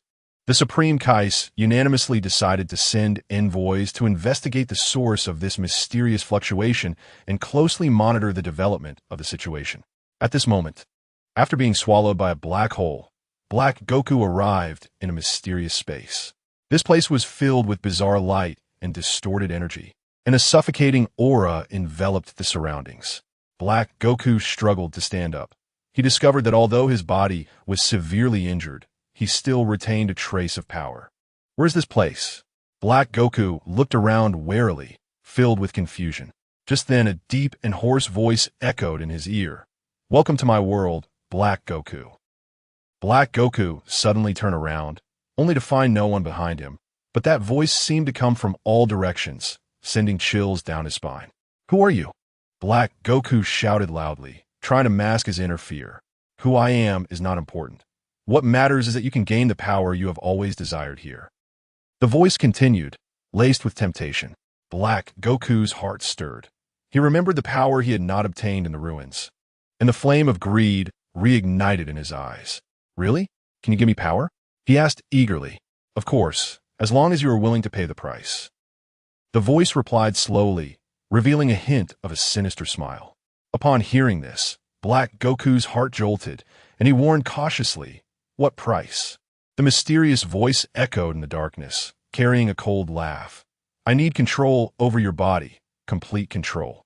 In an instant, countless frenzied images flashed through Black Goku's mind.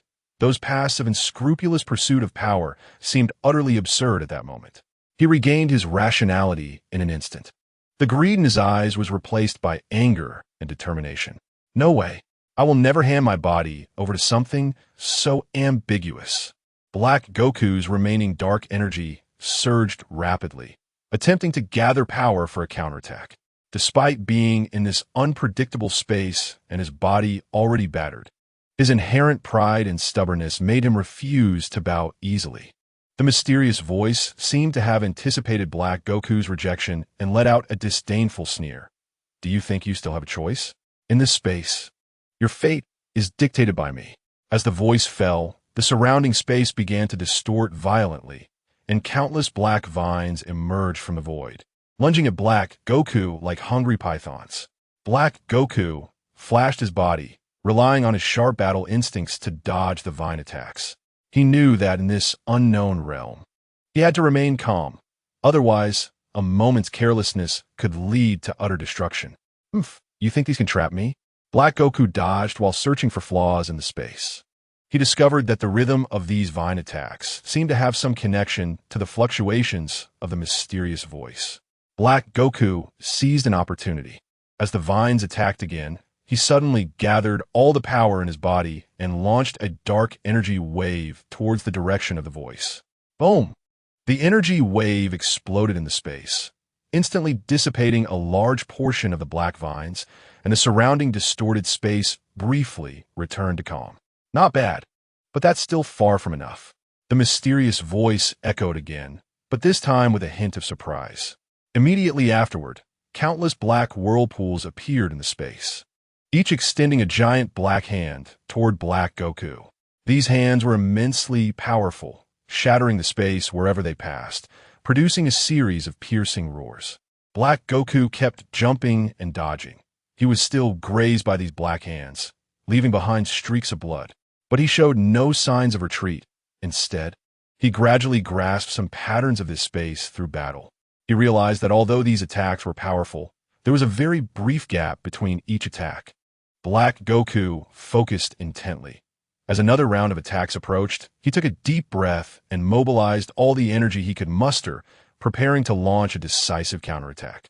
He gathered dark energy between his hands, forming a continuously rotating black energy ball, containing all his anger and desire for survival. "Since you refuse to obediently hand over your body, then stay here forever," the mysterious voice roared, as all the black hands and whirlpools charged frantically toward Black Goku, trying to crush him entirely. At this critical moment, Black Goku seized the gap between attacks and unleashed the energy ball with all his might. "Break!" he shouted. The energy ball surged toward those black attacks with unparalleled momentum. This time, wherever the energy ball went, the black hands and whirlpools shattered, and a powerful recoil sent Black Goku flying, but he successfully tore open a rift in space. Chapter 37. The mysterious voice seizes control. Black Wukong gazed at the exit that was tantalizingly close, his eyes flickering with a glimmer of hope. But that light was instantly swallowed by endless darkness. Countless black hands surged in like a tide, blocking his path completely.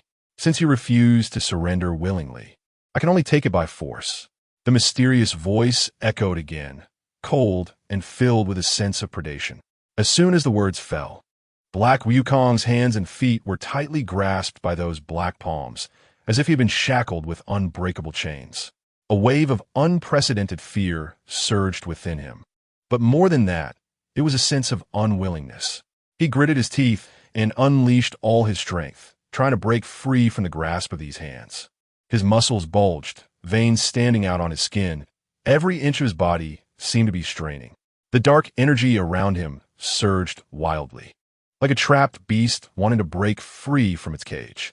"Let me go," Black Wukong roared, his voice echoing in this eerie space. He struggled with all his might, kicking and thrashing, trying to swat away the hands that bound him. However, no matter how hard he struggled, those black palms only tightened their grip, as if they were crushing his bones. "Don't waste your energy. In my domain, you cannot escape." The mysterious voice carried a hint of mockery, continuously echoing in Black Wukong's ears like the whisper of a demon. Black Wukong ignored the voice entirely, his eyes burning with a mad flame. His mind focused solely on one thought: escape. He concentrated all his mental energy, gathering the dark power into his hands, trying to form a powerful attack to break this detestable hold. "Huh!" Black Wukong shouted, the black energy swirling wildly between his hands, forming a huge energy ball. He hurled the energy ball at the black palms that bound his feet. Boom! With a loud explosion, the energy ball erupted, the powerful shockwave shattering a portion of the surrounding black hands. Taking advantage of this force, Black Wukong kicked hard and broke free from the grip on his feet. He darted forward like a bolt of black lightning, rushing toward the exit. However, before he could get very far, more black hands surged from all directions, surrounding him once again. "Want to run? Not so easy," the mysterious voice said coldly. Immediately, those black hands grasped Black Wukong again, this time with even greater strength, and he felt as if he were embedded in solid rock, unable to move at all. Black Wukong gasped for breath, sweat and blood mingling as they dripped down his cheeks. He knew he was in a desperate situation, but deep within him, a flicker of indomitable will still burned. He silently vowed that no matter the cost, he would break free from this mysterious voice's control and escape this terrifying place. Black Wukong looked at the exit that was so near, yet so far, his heart filled with despair and regret. And he shouted hoarsely, "I don't want any power anymore. Let me out." At that moment, he finally realized how foolish his greedy pursuit of power had been. But it seemed that it was too late. This place is not one you can come and go as you please. Since you're here, don't expect to leave without leaving something behind.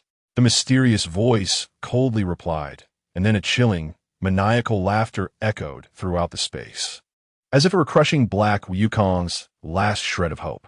Stimulated by this laughter, Black Wukong became even more frantic, disregarding the bloodstains left by the black hands gripping him, and he struggled desperately once more.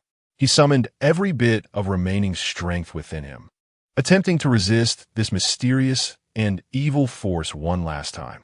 "I won't let you succeed," Black Wukong roared, his eyes filled with anger and despair.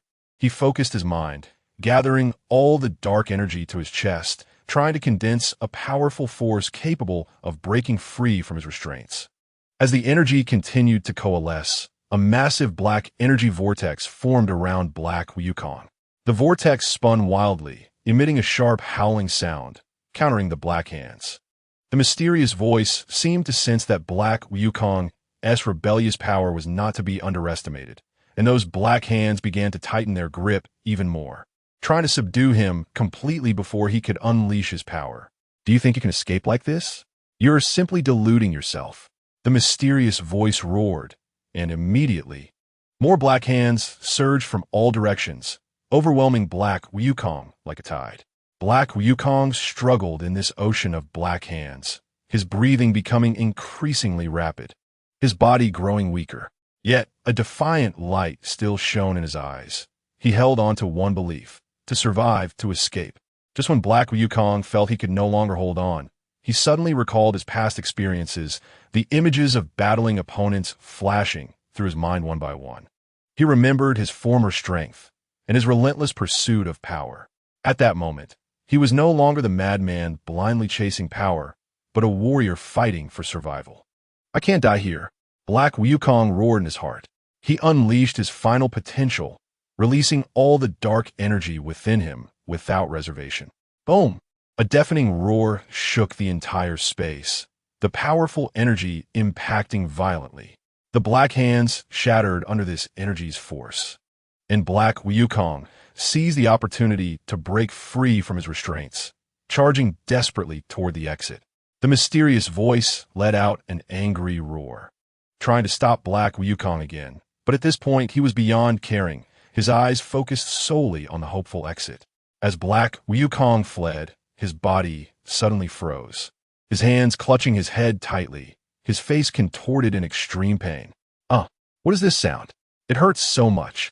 His screams echoed in this eerie space, filled with endless pain and fear. Once you come, don't leave, stay well, and obediently be my substitute. Great warriors, I am about to resurrect. The mysterious voice rang out again, filled with madness and pride, as if everything was under its control. As the voice echoed, Black Wukong felt as if his consciousness was being seized by an invisible hand, a powerful force attempting to forcibly invade his thoughts and occupy his body. His mind was a chaotic mess, countless strange images and unfamiliar voices intertwining, making his head throb painfully. No, I will never let you succeed. Black Wukong gritted his teeth, forcing out a few words through clenched jaws. Despite the excruciating pain in his head, nearly robbing him of his ability to think, the flicker of survival instinct in his heart burned like a stubborn flame, fiercely igniting in the darkness. He endured the pain, staggering as he continued to move toward the exit. Every step was incredibly difficult, as if his feet were weighed down by 1,000 pounds. At this moment, his body was already battered and bruised from the earlier battles and struggles, compounded by the mental torment brought by the mysterious voice, pushing his body to its limits. Chapter 38 Escape from the Space, however. The mysterious voice did not intend to let him go easily. Suddenly, countless black rays of light surged from the surrounding space, twisting like agile serpents, quickly wrapping around Black Wukong. In the blink of an eye, Black Wukong was bound tightly by these black rays, unable to move. Give up.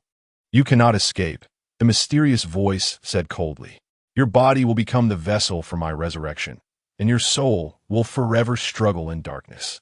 Bound by the black rays, Black Wukong struggled with all his might. His eyes were bloodshot, filled with unwillingness and anger. I will never surrender. His voice had weakened to almost inaudible, but he still did not give up. Just as Black Wukong felt despair, a scene suddenly flashed through his mind. It was a mural he had seen in the ruins. The figures in the mural seemed to be performing a mysterious ritual, which appeared to have some subtle connection to the predicament he was currently in. Black Wukong's heart stirred. He gritted through the intense pain in his head, concentrating the last bit of mental energy, trying to recall every detail of the mural. He discovered that the figures in the mural had successfully resisted the invasion of a powerful evil force through a special breathing method and mental focus. Black Wukong decided to try this method. He closed his eyes, diligently adjusting his breath, concentrating his mental energy at his brow as depicted in the mural. At first, he felt that this mysterious force was too powerful and his attempts were futile. But he did not give up, continuously adjusting his breathing and the way he concentrated his spirit. Gradually, he noticed that the pain in his head seemed to lessen somewhat, and the force trying to invade his thoughts was also being obstructed to some extent. A flicker of hope surged within Black Wukong, and he focused even more intently on this mysterious mental practice, attempting to find a glimmer of life in this desperate situation.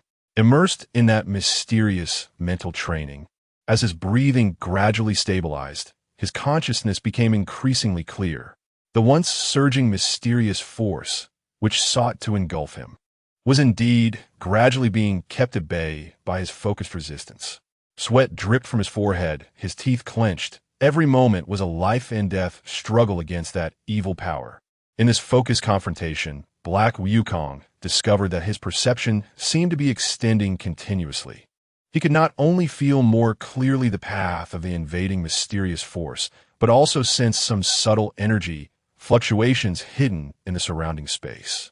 These fluctuations seemed to be the weak points of this mysterious space. So that's it. Black Wukong silently recited in his heart. While continuously resisting the erosion of the mysterious voice with his mental energy, he attempted to guide the remaining dark energy within him towards those energy fluctuations.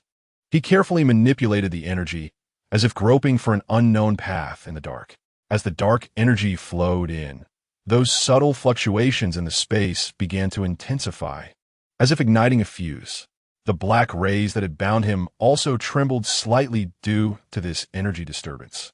The mysterious voice seemed to sense something was amiss and became agitated. "What are you doing? Don't waste your efforts." The mysterious voice roared as the black rays suddenly tightened, attempting to crush Black Wukong's will to resist once again. But Black Wukong had found a glimmer of hope at this moment. How could he give up easily? Gritting his teeth and ignoring the pain of being constricted, he continued to increase the output of dark energy. "Let me go," Black Wukong shouted, and the dark energy within him surged forth like a flood breaking through a dam. This power resonated strongly with the energy fluctuations in the space. In an instant, the surrounding space seemed to be hit by a heavy bomb, shaking violently. The black rays broke and dissipated under the impact of this powerful force. Black Wukong finally broke free from the bindings, stumbling forward, getting one step closer to the exit. But the mysterious voice did not relent. The entire space began to twist violently, and countless sharp black spikes shot towards Black Wukong from all directions. Black Wukong flickered and, relying on his keen instinct honed from years of battle, weaved through the gaps of the black spikes to evade them. His clothes were torn by the spikes, adding many wounds to his body, blood seeping out continuously. But his gaze became even more determined. Just hold on a little longer. Black Wukong encouraged himself in his heart. While dodging the attacks, he continued to search for the weak points in the space. Finally, he discovered a place where the energy fluctuations were the strongest. It seemed to be the core weakness of the entire space. Black Wukong took a deep breath, gathering all the energy he could muster into his right fist. His fist was surrounded by a thick black aura, as if it condensed all his hope and strength. Black Wukong shouted, and with a powerful punch, he struck towards that weak point.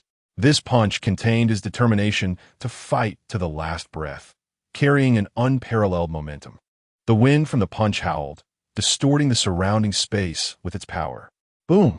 A thunderous sound erupted, and the entire mysterious space began to collapse under this punch.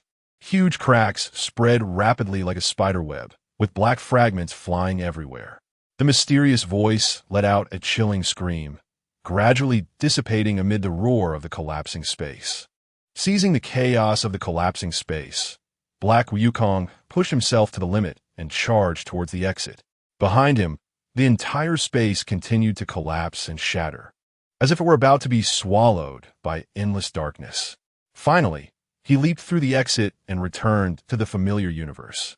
Black Wukong landed heavily on a desolate planet, exhausted, lying on the ground and gasping for breath. Looking up at the vast starry sky above, he felt a mix of emotions. This experience made him deeply aware of the terror of power, and he felt immense regret for his past greed. From now on, I will no longer be blinded by power, Black Wukong murmured to himself. After a long while, Black Wukong struggled to stand up. He sensed the desolate planet beneath his feet. The surroundings were eerily silent, with no signs of life. Only the howling cold wind roaring like the cries of ghosts and wolves. He took a deep breath, trying to calm his chaotic breath, but found that the power within him was still surging uncontrollably. This power, Black Wukong furrowed his brow. He could feel that after the terrifying battle in the mysterious space, his body seemed to have undergone some indescribable changes. This power was wilder and more dangerous than ever, as if it could break free from his body at any moment and destroy everything. Chapter 39. Breaking free from the confrontation. Black Goku tried to mobilize the energy within his body, wanting to tame it, but that force was like an enraged beast, constantly attacking his will. His body began to tremble slightly. Beads of sweat covered his forehead, and a hint of fear and struggle was evident in his eyes. No, I can't let this power control me. Black Goku roared in his heart, gritting his teeth and concentrating all his energy, trying to suppress the madness within him. But the power was just too overwhelming. His efforts seemed like a drop in the bucket. As time passed, the force within Black Goku became increasingly violent, and black flames began to appear around his body, like dancing demons, continuously eroding the surrounding space. Cracks started to form on the ground beneath him, as if it were bearing immense pressure. Black Goku could no longer endure the torment of this power. He let out a howl, filled with pain and despair. At this moment, his eyes were completely consumed by darkness, and his reason was gradually being devoured by this dark power. Driven by this force, Black Goku slowly rose. Hovering in midair, the black flames around his body intensified, forming a gigantic black vortex that enveloped the entire planet. Since I can't control you, then let it be destruction. Black Goku shouted, and the power within him surged out like a flood breaking through a dam. In an instant, the entire planet was submerged by this powerful force, producing a deafening roar. A brilliant light instantly illuminated the entire universe, and the desolate planet was reduced to countless fragments in the explosion of Black Goku, dissipating into the vast cosmos.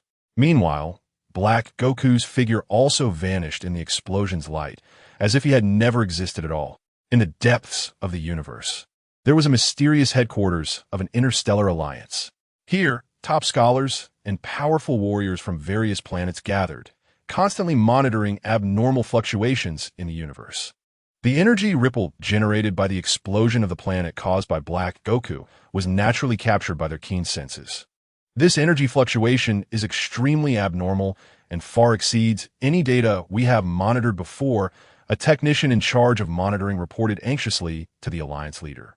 The Alliance leader, a tall elder with deep-set eyes, furrowed his brow, his gaze fixed on the flickering energy data on the screen, and said solemnly, "Immediately initiate a comprehensive analysis program. I want to know the source, nature, and potential impact of this energy. At the same time, on a planet not far from the exploded one, live a race with special abilities." They also felt the powerful energy shock, and the entire tribe fell into a panic. This power is too terrifying. Could it be that the legendary disaster has arrived? An elder of the tribe said with lingering fear. The youngest and most talented warrior of the tribe stepped forward, his gaze resolute. No matter what it is, we cannot sit idly by. I will find out the source of this power. Perhaps we can do something to prevent a greater disaster. On the pirate ship of the Cosmic Pirates, the pirates were also discussing excitedly. Boss, that planet was just blown up like that. If we could control this power, who could stop us in the future? One pirate exclaimed excitedly. Pirate Captain Rex looked in the direction where the planet had disappeared, his eyes gleaming with greed. No matter who possesses this power, we will snatch it away. Give me all your strength to track the residual traces of this energy. We must find its source. Meanwhile, on Earth in the 7th universe, Son Goku was practicing with his friends. He suddenly stopped, looked up at the depths of the universe, and his expression became serious. "Goku, what's wrong?" Vegeta noticed Goku's unusualness and asked. Son Goku frowned slightly and said, "I sense a very powerful and evil energy fluctuation. It seems something extraordinary has happened." At that moment, in an unknown corner of the universe, the figure of Black Goku slowly appeared. His body was intact, but his eyes were filled with confusion and pain. He couldn't remember how he survived that explosion, only feeling that his body was occupied by a stronger, more bizarre force. What happened to me?" Black Goku muttered to himself, trying to mobilize his power, but found that he no longer had complete control over his body. Just then, a familiar yet strange voice echoed in his mind. "You can't escape anymore. From now on, you will become my tool to rule the universe." Black Goku's eyes widened in terror. He knew that his troubles had just begun, and the entire universe was about to fall into an unprecedented crisis because of him. At that moment, a voice echoed within Black Goku's body. "Ultimately, I have replaced you, haha." The voice echoed wildly in Black Goku's body. The arrogant laughter seemed to shatter his soul. Black Goku's eyes widened, filled with fear and unwillingness. He desperately tried to control his body. But every effort was like a drop in the ocean, easily resolved by the evil power occupying him. No, this is impossible. Black Goku screamed madly in his heart, trying to build a defense line with his will to resist the encroachment of this evil power. However, that mysterious force clung to him, constantly surging in his mind, eroding his memories and emotions, gradually swallowing everything about him. You think you can still resist? The mysterious voice sneered, its tone filled with mockery. From the moment you stepped into that forbidden place, your fate was already sealed. Now, your body, your power, all belong to me. As the voice fell, Black Goku felt his consciousness begin to blur, and the scene before him twisted. He seemed to see horrifying images. The universe was burning. Countless planets turned to ashes in an instant. Lives vanished in despair. And the instigator of all this was himself, controlled by this evil power. Stop it! Black Goku roared with all his might. His body trembled violently under the impact of this power, every muscle enduring immense pain. But the flicker of indomitable fire in his heart continued to burn fiercely. Humph, a dying struggle, the mysterious voice said disdainfully. Immediately after, Black Goku's body moved uncontrollably. His hands slowly raised, black energy gathered in his palms, forming a gigantic energy ball. This energy ball contained the breath of destruction, as if it could devour the entire universe. Chapter 40. Possession of Black Wukong. Black Wukong watched helplessly as his body performed these actions. He knew that if this power continued to rampage, the universe would face utter disaster. Just when he felt despair, he suddenly remembered son Wukong and those opponents he had fought against before. I cannot let this power succeed, Black Wukong silently vowed in his heart. He concentrated all his mental energy, trying to find a glimmer of light in this dark abyss. In that endless darkness, he seemed to see a faint light of hope, a desire for freedom and justice deep within his heart. Black Wukong held tightly onto this hope, using all his strength to launch a final assault against that evil power. His soul struggled in pain, his body teetering under the clash of forces. But he did not give up. He knew he bore the fate of the entire universe. Get me out of here. Black Wukong let out a thunderous roar. This roar contained all his strength and will, as if it would tear apart this dark world. Under the impact of this powerful will, the mysterious evil force seemed to feel a hint of fear. Just as Black Wukong's roar echoed in the darkness, the mysterious voice paused briefly before bursting into wild laughter again. Your meager resistance is nothing but futile. Black Wukong felt his soul being pulled by an even stronger force. The evil power was like an inescapable giant net binding him tightly. His body was becoming increasingly uncontrollable, the energy ball in his hand radiating an intensifying glow. The aura of destruction beginning to spread around, causing subtle distortions in space. Is it really going to end like this? The universe. Black Wukong lamented in his heart, yet he still did not stop struggling. He desperately mobilized every remnant of strength within his body, trying to interfere with the mysterious power's complete control over him. But each attempt brought even more intense pain, as if every cell in his body was being eroded and transformed by the evil force. Sweat poured down Black Wukong's face like raindrops. Each mobilization of power felt like it was tearing at his soul, but he gritted his teeth, refusing to succumb to this evil. The mysterious power sensed his stubborn resistance and became even more frenzied, rampaging within him as if it wanted to completely crush his will. Oof, you ignorant fool. How long do you think you can resist? The mysterious voice roared in his mind, accompanied by waves of malicious energy, assaulting his mental defenses. Black Wukong's body began to tremble uncontrollably, his limbs twisting into bizarre angles, the joints cracking as if they would burst at any moment. However, in this endless abyss of pain, Black Wukong's gaze grew ever more resolute. He struggled to sort out the chaotic energy pathways within him, trying to find the core flaw of the mysterious power, despite the unbearable torment accompanying each attempt. He knew deep down that this was his only chance to protect the universe, even if there was only a 1 in 10,000 possibility. He would exert every last ounce of strength. Suddenly, during a clash of powers, Black Wukong sensed an unusual energy fluctuation. It was the weak point briefly exposed during the mysterious power's full-scale erosion of him. Without hesitation, he concentrated all his remaining strength, transforming it into a sharp mental spike that fiercely stabbed towards that flaw. Black Wukong poured all his strength into forming a sharp mental wing, rapidly thrusting towards that weakness. In an instant, the two powers within him collided, erupting in a dazzling light.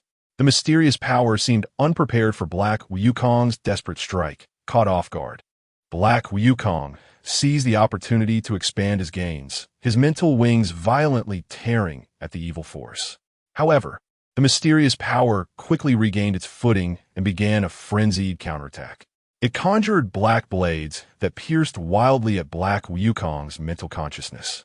In Black Wukong's mental world, he was cut open by blades everywhere, the intense pain crashing over him like a tide. His consciousness began to blur, and he was gradually losing control of his body. Darkness gradually loomed before Black Wukong's eyes, but the unwillingness in his heart grew stronger. He gathered the last of his dwindling strength, preparing to go all out. Even though his body was riddled with wounds and his consciousness was wavering, he still maneuvered his mental wings to launch one last assault against the mysterious power. However, it was all in vain. His mental attack was still drowned in the overwhelming counteroffensive of the mysterious power. At this moment, the mysterious voice rang out again within Black Wukong. I have finally taken control. Immediately, a strange consciousness wandered within Black Wukong's shell, meticulously exploring this body, then expressing great satisfaction. It had not experienced such a vibrant and powerful body for a long time. The mysterious entity murmured, its voice filled with greed and self-satisfaction. It then fell into reminiscence. It had once been the ruler of this universe, dominating everything with absolute power in ancient times. Galaxies were born or destroyed at its command, and life thrived like ants beneath its feet. It's what was the law of the universe. Any existence daring to defy it was ruthlessly crushed. At that time, it was high above, enjoying the awe and offerings of the entire universe. But as time passed, some powerful beings united and launched a thrilling rebellion. In that brutal war, despite its immense power, it was outnumbered and ultimately sealed deep within the universe, falling into endless darkness and silence. Over the long ages, its power continuously weakened, and its consciousness gradually blurred, until Black Wukong inadvertently approached the sealed area. The familiar energy fluctuation awakened it. Seizing the opportunity, it broke through a slight gap in the seal, infiltrating Black Wukong's consciousness, attempting to be reborn through his body. Now, I have returned. The mysterious voice carried a cold smile. Those who once betrayed me will pay the price, and this universe will once again crawl beneath my feet. It manipulated Black Wukong's body, feeling the power surging through its limbs. Having taken control of Black Wukong's body, the mysterious entity immersed itself in past memories. The once thriving planets it had stepped upon vividly resurfacing in its mind. It savored the supreme majesty of its past in its thoughts. Then, having probably sensed the current structure of the universe, it flashed towards the direction of that familiar planet in its memory. In the blink of an eye, it appeared above a mysterious planet. Looking down, the planet was filled with various strange structures, energy flows crisscrossing, and the ecosystem perfectly integrated with technology. It seems this planet is the descendants of those mysterious people. The mysterious entity spoke coldly, a glint of greed flashing in its eyes. These descendants' planet is indeed rich. If I plunder here, it will become my springboard, enough for me to develop an interstellar fleet. I will be great once again. Ah! Chapter 41. The Yakkers as it spoke, it flickered and suddenly appeared in the central square of a bustling city without any warning. The crowd had yet to react when a powerful oppressive force surged in like a tidal wave. The mysterious being hovered in midair, with strange black energy swirling around the body of the Black Wukong. From now on, this planet is under my rule. Its voice echoed through every corner of the planet, carrying an undeniable dominance. The defense mechanisms on the planet activated instantly, and energy beams shot from the ground's weapon facilities towards the mysterious being. However, it merely waved its hand lightly, and those beams dissipated into nothingness in midair. Then it manipulated the hands of Black Wukong, and the black energy spread like a surging tide, causing buildings to collapse and energy facilities to short-circuit and malfunction. In the city's command center, a group of researchers in silver uniforms and military leaders anxiously discuss countermeasures. This power is too overwhelming. Our existing weapons cannot inflict any damage on it, a general said, his face filled with anxiety. An elderly scientist adjusted his glasses with a grave expression. According to our detection, the fluctuation of this energy is very ancient, seemingly coming from a mysterious existence from the early days of the universe's birth. Just as everyone sank into despair, a young soldier suddenly shouted, "Look!" On the screen, a group of agile warriors surged from various corners of the city, clad in special armor and wielding weapons emitting a ghostly blue light, charging towards the mysterious being. It turned out to be an elite special forces unit on the planet, trained rigorously for unknown crises. The mysterious being looked at the charging warriors with a sneer of disdain, overestimating themselves. The mysterious being looked at the charging warriors, smirking in contempt. As the planet was filled with shattered debris, with a casual wave, a wave of light surged forth, instantly reducing nearby buildings to rubble, while those attempting to block were annihilated by this powerful wave of light. At this moment, the inhabitants of this planet were in a state of extreme panic. They are the Yakers. The shattered debris fell like rain, with the air thick with a burnt smell and a sense of fear. The mysterious being stood arrogantly in the air, emanating a chilling and eerie glow. Watching the warriors rush in like a tide, it smirked disdainfully, coldly laughing, its laughter sharp like a blade, slicing through everyone's hope. Overestimating yourselves. With a casual wave, a blinding wave of light surged forth. Wherever it reached, the surrounding buildings instantly turned to dust, raising clouds of smoke that obscured the sky. The Yaker warriors trying to block the attack didn't even have time to scream before being instantly obliterated by the powerful energy, disappearing without a trace. The entire planet fell into extreme panic. The Yaker's signature blue skin appeared even darker due to fear. Clad in sleeveless vests and long boots, they had created a brilliant civilization through their immense intelligence. Yet faced with such a terrifying, mysterious being, they felt unprecedented helplessness. Inside the towering command building, the atmosphere was tense as if a storm was about to break. High-ranking officials sat around a massive model of the planet, their expressions frantic as they watched the indicator lights representing various regions extinguish one by one, with simulated debris scattered all over the model. Shock and anger were written on everyone's faces. Who is it who dares to openly attack our planet? An older official slammed his fist on the table, shouting angrily. His eyes were bloodshot, staring intently at the wreckage on the model. Unclear. The energy fluctuations from the opponent are extremely strange. Our detection systems have never recorded such signals. A younger official responded with a trembling voice, his hands rapidly striking the control panel, trying to gather more information about the mysterious being. But the data on the screen was chaotic and disordered, offering no clues. We must find a way to stop it. Otherwise, our planet and our people will face catastrophe. A female official said anxiously, tears shimmering in her eyes. At this moment, the mysterious being continued its relentless attack. In the sky, the Yaker army arranged in a neat formation, wielding laser weapons and piloting small airships, charged at the mysterious being in a new offensive.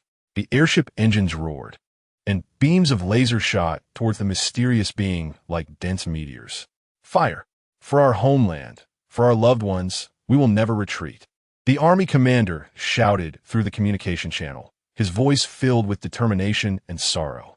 However, the mysterious being merely glanced disdainfully at the incoming attack and casually released a wave of light.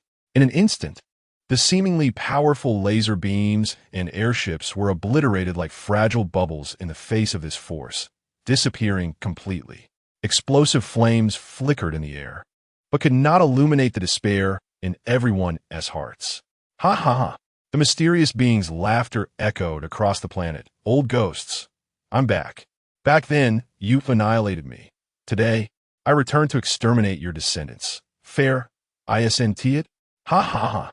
The laughter was filled with madness and a sense of revenge, each word striking heavily at the hearts of the Yakkers. Who exactly are you? We Yakkers have never had any grievances with the outside world. Why do you seek to annihilate us? The army commander, suppressing his fear, questioned the mysterious being loudly. The mysterious being looked down at him from above, its eyes filled with mockery. No grievances? Your ancestors sealed me in endless darkness to gain power, suffering torment. Today is the time to settle this blood debt. In a command building, the high-ranking officials exchanged terrified glances upon hearing this. What is going on? Our historical records have never mentioned such events. Regardless, we cannot sit idly by. We must immediately activate the emergency plan, evacuate the populace, and gather all defensive forces. We must hold out until we devise a countermeasure. The older official gritted his teeth and issued a series of orders. Although the Yakker army suffered heavy losses, they did not give up. Wave after wave of warriors charged towards the mysterious being. Even knowing it was like moths to a flame, they would not retreat. They used their lives to protect this planet that nurtured countless lives, safeguarding their homeland and loved ones. Meanwhile, the mysterious being continued to unleash its long-suppressed hatred amidst this endless resistance, causing the entire planet to teeter on the brink of collapse in this brutal battle, with life and death uncertain. Chapter 42. The Crystal of Yake. At this moment, the Yake planet was left with shattered fragments everywhere, a stark contrast to the once prosperous and mysterious Yake. Now, looking at the Yake people who had perished at the hands of the mysterious figure, the entire planet was engulfed in endless sorrow and despair. Inside a building that barely stood, a mysterious high-ranking official stared intently at the broken images on the screen. His eyes filled with pain and anger, his hands white-knuckled from clenching. The faces of several other officials around him were equally grave, and one of them said with a trembling voice, "Who is this person? Where do they come from? Why are they destroying our planet?" His words were filled with confusion and bewilderment. These questions felt like heavy shackles, making it hard for them to breathe. We must do something.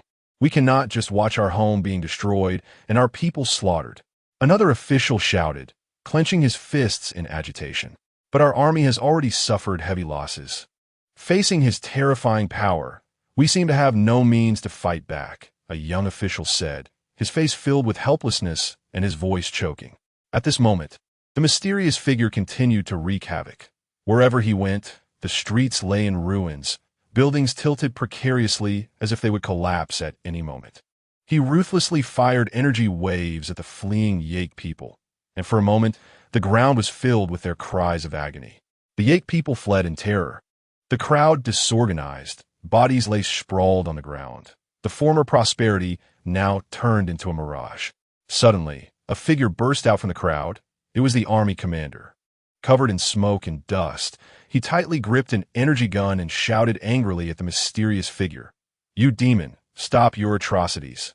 Hearing the voice, the mysterious figure slowly turned his head, a mocking smile appearing on his face. "With you? You think you can stop me?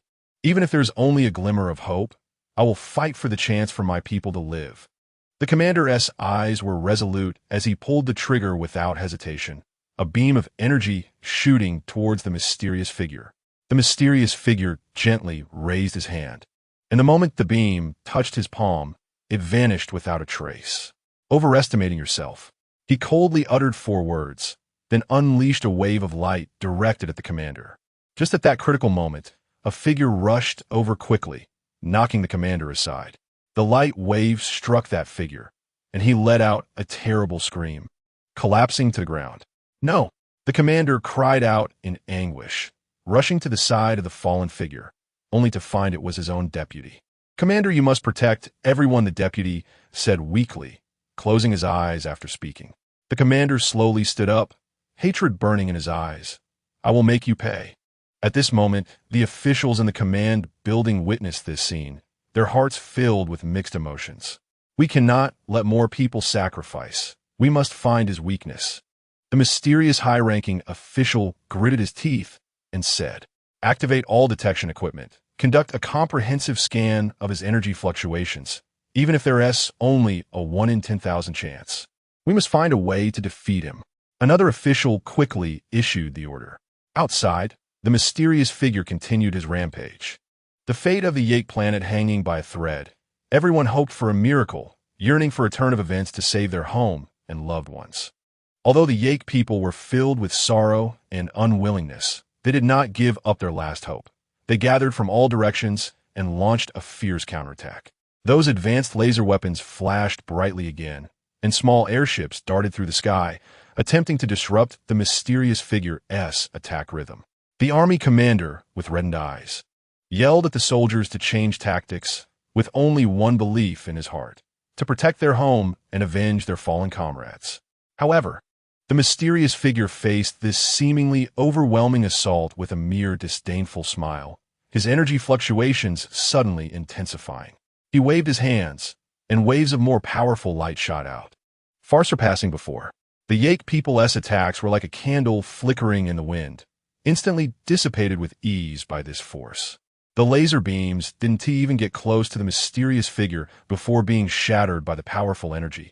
The small airships were struck by the light waves, exploding in midair and turning into fireballs, debris falling like raindrops.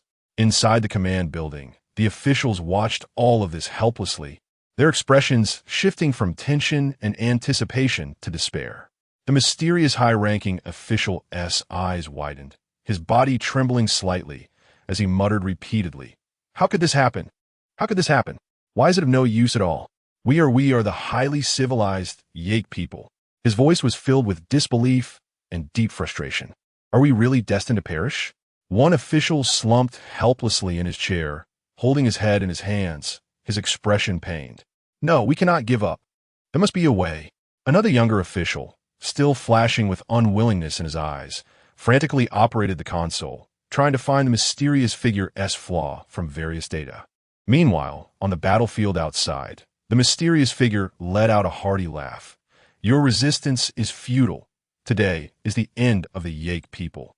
As he spoke, he intensified his attacks, light waves spreading like a tide, flattening everything in their path. The army commander, watching his comrades fall one by one, was filled with sorrow and rage. He knew they had no chance in a frontal confrontation, but he was unwilling to concede defeat. Suddenly, a bold idea flashed in his mind. Although the chances of success were slim, it might be their last hope. "All soldiers, listen up. Cease frontal attacks, spread out, and draw his attention from different directions." The commander issued new orders through the communication channel. Although the Yake soldiers were confused, they executed the command without hesitation. They scattered, launching attacks at the mysterious figure from various corners. Gunfire and explosions echoed everywhere. The mysterious figure, irritated by this sudden change, kept turning around, firing light waves in all directions, tried to eliminate these annoying Yake people like ants. At the moment his attention was distracted, the commander piloted a specially modified small airship, charging towards the mysterious figure like an arrow. In his hand, he tightly held an energy compression device, a pinnacle of Yake technology containing immense energy, enough to destroy a city upon detonation. The commander planned to wager his life to perish alongside the mysterious figure. "For Yake!" he roared, his eyes shining with determination as he charged towards the mysterious figure. Meanwhile, inside the command building, the officials watched this scene, their hearts knotted together, knowing that this was a life-and-death gamble. The fate of the Yake planet depended on this moment. Chapter 43. Superpower competitors. Just as the commander was about to approach the detonation point, a mysterious figure suddenly appeared, surrounded by a dark shield that resembled thick ink, exuding a chilling aura. The light in the commander's eyes extinguished in an instant, replaced by endless despair, as he realized that his plan might fail. However, the explosion button had already been pressed, leaving no time for retraction. Boom! A deafening roar echoed, as if the entire planet were about to be torn apart. Buildings within a 10,000-meter radius crumbled like fragile cards, instantly turning to ashes. The powerful shockwave kicked up massive clouds of dust, blocking out the sun. The explosions continued, and the Yake people believed that the mysterious figure would surely have no place to be buried this time. Yet, as the ashes gradually settled, a figure slowly emerged from the smoke. The mysterious person stood firmly in mid-air, completely unharmed, and the dark shield around him grew even denser. He let out a wild, arrogant laugh, filled with disdain. Is that all? It seems that those who sealed me, their descendants, are so weak. It appears it's time to destroy all of you. As he spoke, he began to gather a massive, dark energy ball in his hand, which spun continuously, emitting a strange glow, as if it would explode at any moment and devour the entire planet. At this moment, the highest commander in the building felt his heart sink as he heard these words. Despair flooded over him like a tidal wave, and he murmured to himself, "It's over. It's really over." But soon, a glimmer of determination flashed in his eyes. "No, we are not finished yet." As soon as he finished speaking, the entire building split in half, and in the middle, a gigantic iron ball slowly rose into the air. The surface of the iron ball shimmered with a strange metallic luster, covered in complex runes, clearly containing the pinnacle of Yake technology. The iron ball slowly opened, revealing the commander standing inside, clad in a set of armor that emitted a faint glow, his gaze resolute as he faced the mysterious figure. At this moment, he bore the hope of the entire Yake planet. "I don't know what we can do for you. Please don't destroy us. Please don't destroy us." The commander shouted loudly, his voice filled with a hint of pleading, but more so with the determination to protect his homeland. The mysterious figure smirked, revealing a triumphant expression, as if his goal had been achieved. "If you want me not to destroy you, that's not impossible. But you must become my slaves and help me build an interstellar battleship." Upon hearing this, the commander's heart tightened. Becoming a slave meant that the Yake people would lose their freedom and dignity. But he also thought that if he refused, the entire planet would cease to exist, and countless kin would perish as a result. Faced with this difficult choice, he fell silent for a moment, then raised his head and said loudly, "We can agree to your demands, but you must guarantee that until the battleship is completed, you will not harm any Yake people. And after it is finished, you will set us free." A hint of amusement flashed in the mysterious figure's eyes as he assessed the commander, seemingly contemplating the feasibility of this proposal. After a long pause, he coldly replied, "All right, I agree. But if you dare to pull any tricks, I will make you understand what true despair is." With that, the dark energy ball in his hand slowly dissipated, and the Yake planet temporarily escaped the calamity. Meanwhile, on the other side, still during the explosion caused by the Black Wukong, the Interstellar Cosmic Alliance keenly detected this abnormal energy fluctuation. They understood that this was no ordinary celestial phenomenon, and that a massive crisis might be lurking behind it. Therefore, the Alliance urgently convened a meeting to discuss countermeasures. After intense discussions, the Alliance decided to send several powerful superpower competitors to investigate the source of the energy explosion around the planets. Each of these superpower competitors possessed extraordinary skills. Among them, Eric had the ability to manipulate gravity. He could freely alter the strength of gravity on objects, trapping enemies in a vortex of gravitational force. Lena was proficient in elemental powers, effortlessly wielding the four elements of fire, water, wind, and earth, adapting her attacks to various situations during combat. Then there was Loki, whose body could quantumize, making instantaneous movement easy for him. And he could also use quantum properties to interfere with enemies' energy attacks. They boarded an interstellar spacecraft equipped with the most advanced technology and sped towards the source of the energy fluctuations. Along the way, the ship's sensors continuously collected surrounding data. But the energy generated by the explosions was too powerful and chaotic, disrupting the normal functioning of the sensors, making it temporarily impossible for them to determine the exact location. "This energy fluctuation is too bizarre. We must speed up, or we don't know how many more planets will be threatened," Eric said, frowning and speaking seriously. Lena nodded, gently running her hands over the control panel, her eyes shining with determination. "Don't worry. No matter what we encounter, we won't back down. We must uncover the truth and stop this disaster from spreading." Loki playfully laughed. "What are we afraid of? With me around, Even if the enemy is strong, I can find their weaknesses. Despite his words, a hint of seriousness lingered in his gaze, as they were about to face an unknown, powerful force. On the other side of the universe, aboard the flagship of the cosmic pirate crew, the atmosphere was tense and heated. Flashing warning lights illuminated the cabin in a strobe-like manner. Alarms blared incessantly, and the screens displayed monitoring data regarding that mysterious power. Boss, this power is too strong. If we could equip it to our pirate ship, we wouldn't have to fear the Interstellar Alliance. A scarred pirate shouted excitedly, his eyes gleaming with greed. The pirate crew's leader, a burly man with sharp eyes, stared intently at the screen, stroking his chin in thought. It won't be that easy. The Interstellar Alliance has definitely noticed this. They might have already sent someone over. His voice was deep, carrying an undeniable authority. What are we afraid of? When have we ever been afraid? Another pirate waved his fist, eager for action. The leader scoffed, "Don't be impulsive. The Interstellar Alliance isn't to be trifled with. They must have sent experts. We need a well-thought-out plan to obtain this power without confronting them head-on." At this moment, the crew's strategist, a thin man wearing glasses, stepped forward. "Boss, I think we can quietly follow the Interstellar Alliance team. Once they find the source of that power, there will surely be a conflict between them. At that time, we can reap the benefits." The leader's eyes lit up, and he patted the strategist's shoulder. "Good idea. Let us do it. Immediately adjust our course and closely monitor the movements of the Interstellar Alliance. We must not be discovered."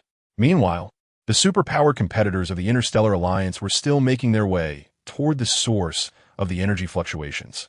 Eric sat in the cockpit, focusing intently on the navigation system. His brow furrowed. This energy fluctuation is becoming increasingly unstable. It feels like there is a huge danger waiting for us ahead. Chapter 44. Three-way battle. Lena crossed her arms in front of her chest and nodded slightly. "No matter what it is, we can't back down. The peace of the universe depends on us." Loki, standing nearby, joked, "Maybe it's a super treasure. Once we resolve this trouble, we might get a share too." Just as they were laughing and chatting, several unidentified flying objects suddenly appeared on the spaceship's radar. "Not good. We have a situation." Eric immediately became alert, quickly operating the control panel to analyze the origin of these unidentified flying objects. Not far away, the spaceship of the space pirate crew was cautiously following them. Hidden within a meteor belt, closely monitoring the movements of the Interstellar Alliance ship, Eric swiftly adjusted the spaceship's parameters, activated the cloaking shield, and initiated a high-precision scan to try to identify the unidentified flying objects. The signals were chaotic and did not resemble the Interstellar Alliance's equipment. Could it be? Before he could finish, Lena interjected, "It's the space pirates. They must have their eyes on this mysterious power too." Loki furrowed his brow and clenched his fists. "These guys just wait for a chance to take advantage. We can't let them succeed." After discussing, the superpowered individuals decided to feign ignorance and continue moving towards the source of the mysterious power while secretly keeping an eye on the pirate crew's movements. Inside the flagship of the pirate crew, the leader watched the Interstellar Alliance ship's trajectory on the screen, a cold smile forming on his lips. "They haven't discovered us yet. Keep following them. Once they engage with the mysterious power's backers, we strike." The strategist added, "Boss, we also need to prepare for battle. The Interstellar Alliance won't let us off easily if they notice us." The leader nodded, ordering everyone to enter a state of combat readiness. The Interstellar Alliance ship gradually approached the core area of the mysterious power, with surrounding energy turbulence becoming increasingly violent, causing the ship to shake violently. Eric exerted all his effort to control the ship, beads of sweat forming on his forehead. "This energy is too violent. Our ship can barely hold on." Lena focused her mind, using elemental power to stabilize the ship while releasing an elemental detection wave to try to locate the source of the mysterious power. Suddenly, a massive black sphere appeared ahead, emitting a bizarre glow.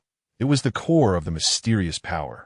Before they could get closer, a swarm of mechanical guards surged out from around the sphere, launching an attack on the ship. Eric quickly maneuvered the ship to evade, while Loki instantly quantumized, appearing behind the mechanical guards to launch a disruption attack. Lena summoned a flame shield to fend off the enemy's fire. At this moment, the space pirate crew, who had been lurking in the back, saw their opportunity and charged out. The pirate ship's weapon systems opened fire wildly at both the Interstellar Alliance ship and the mechanical guards. "Charge! Let's seize that mysterious power," the pirate leader shouted from the command platform, filled with excitement. The superpowered individuals of the Interstellar Alliance found themselves caught in a pincer attack, the situation precarious. Eric shouted while dodging attacks, "We can't handle both sides at once. We need a plan." Lena pondered for a moment and said, "Let's team up to drive back the pirate crew first, then deal with these mechanical guards." Everyone nodded, and Loki instantly returned to the ship to join Lena and Eric in launching a counterattack against the pirate crew. On the battlefield, energy beams crisscrossed and explosions erupted continuously. The pirate crew, relying on their numerical advantage, pressed forward. The superpowered individuals of the Interstellar Alliance resisted tenaciously with their formidable abilities. Meanwhile, the mechanical guards around the core of the mysterious power continued their assault, plunging all three parties into chaos. In the midst of intense fire, Eric seized the opportunity, using gravity to pull a pirate ship violently closer, causing it to collide fiercely with a mechanical guard ship, both vessels instantly engulfed in an explosion. The pirate crew was thrown into disarray by the sudden attack, their firepower temporarily diminishing. Lena took advantage of this to channel elemental power into a massive ice dragon, roaring towards the pirate fleet. Wherever the ice dragon went, the pirate ship's weapon systems froze and malfunctioned, and the pirates scrambled in panic within their ships. "Damn it! I didn't expect them to be this tough." The pirate leader seethed with rage, veins bulging on his forehead. He glared at the screen and suddenly ordered, "Activate all hidden weapons and hit them hard." The pirate ship's body slowly opened, revealing a row of massive energy cannons never seen before. "Watch out!" Eric shouted, quickly maneuvering the ship to turn sharply. The beam fired from the giant energy cannon grazed the ship's edge, and the powerful shockwave caused the ship to shake violently, nearly losing control. At that moment, the mechanical guards near the core of the mysterious power seemed to sense the threat posed by the three-way battle and change their strategy. No longer targeting only the Interstellar Alliance ship, but evenly distributing their firepower towards both the pirate crew and the Interstellar Alliance. In an instant, the battlefield became even more chaotic. Loki used his quantum ability to move freely in the battlefield, continuously damaging the critical parts of the pirate ships and mechanical guards. He spotted an energy node near the core of the mysterious power and instantly appeared nearby, attempting to interfere with the mechanical guards' control systems. However, just as Loki was about to succeed, a mysterious energy beam shot out from the darkness, hitting him precisely. Loki let out a scream, his body forced to materialize from quantum state, plummeting towards the core of the mysterious power. "Loki!" Eric and Lena exclaimed simultaneously, their hearts racing. But they were firmly entangled with the pirate crew and mechanical guards, unable to break free to save Loki. The pirate leader, seeing Loki in danger, felt a surge of excitement and thought, "Increase firepower. While they're distracted, we can seize the mysterious power." The pirate ships launched another frenzied assault, and the Interstellar Alliance ship fell into unprecedented peril. Meanwhile, near the core of the mysterious power, Loki struggled to stand up. His battle armor was severely damaged, and he had sustained significant injuries. Before he could collect himself, the surrounding mechanical guards quickly surrounded him, trapping him completely. An even more difficult battle was about to unfold in the core area of this mysterious power. Both the pirate ships and the Interstellar Alliance ships suffered severe damage under continuous attacks.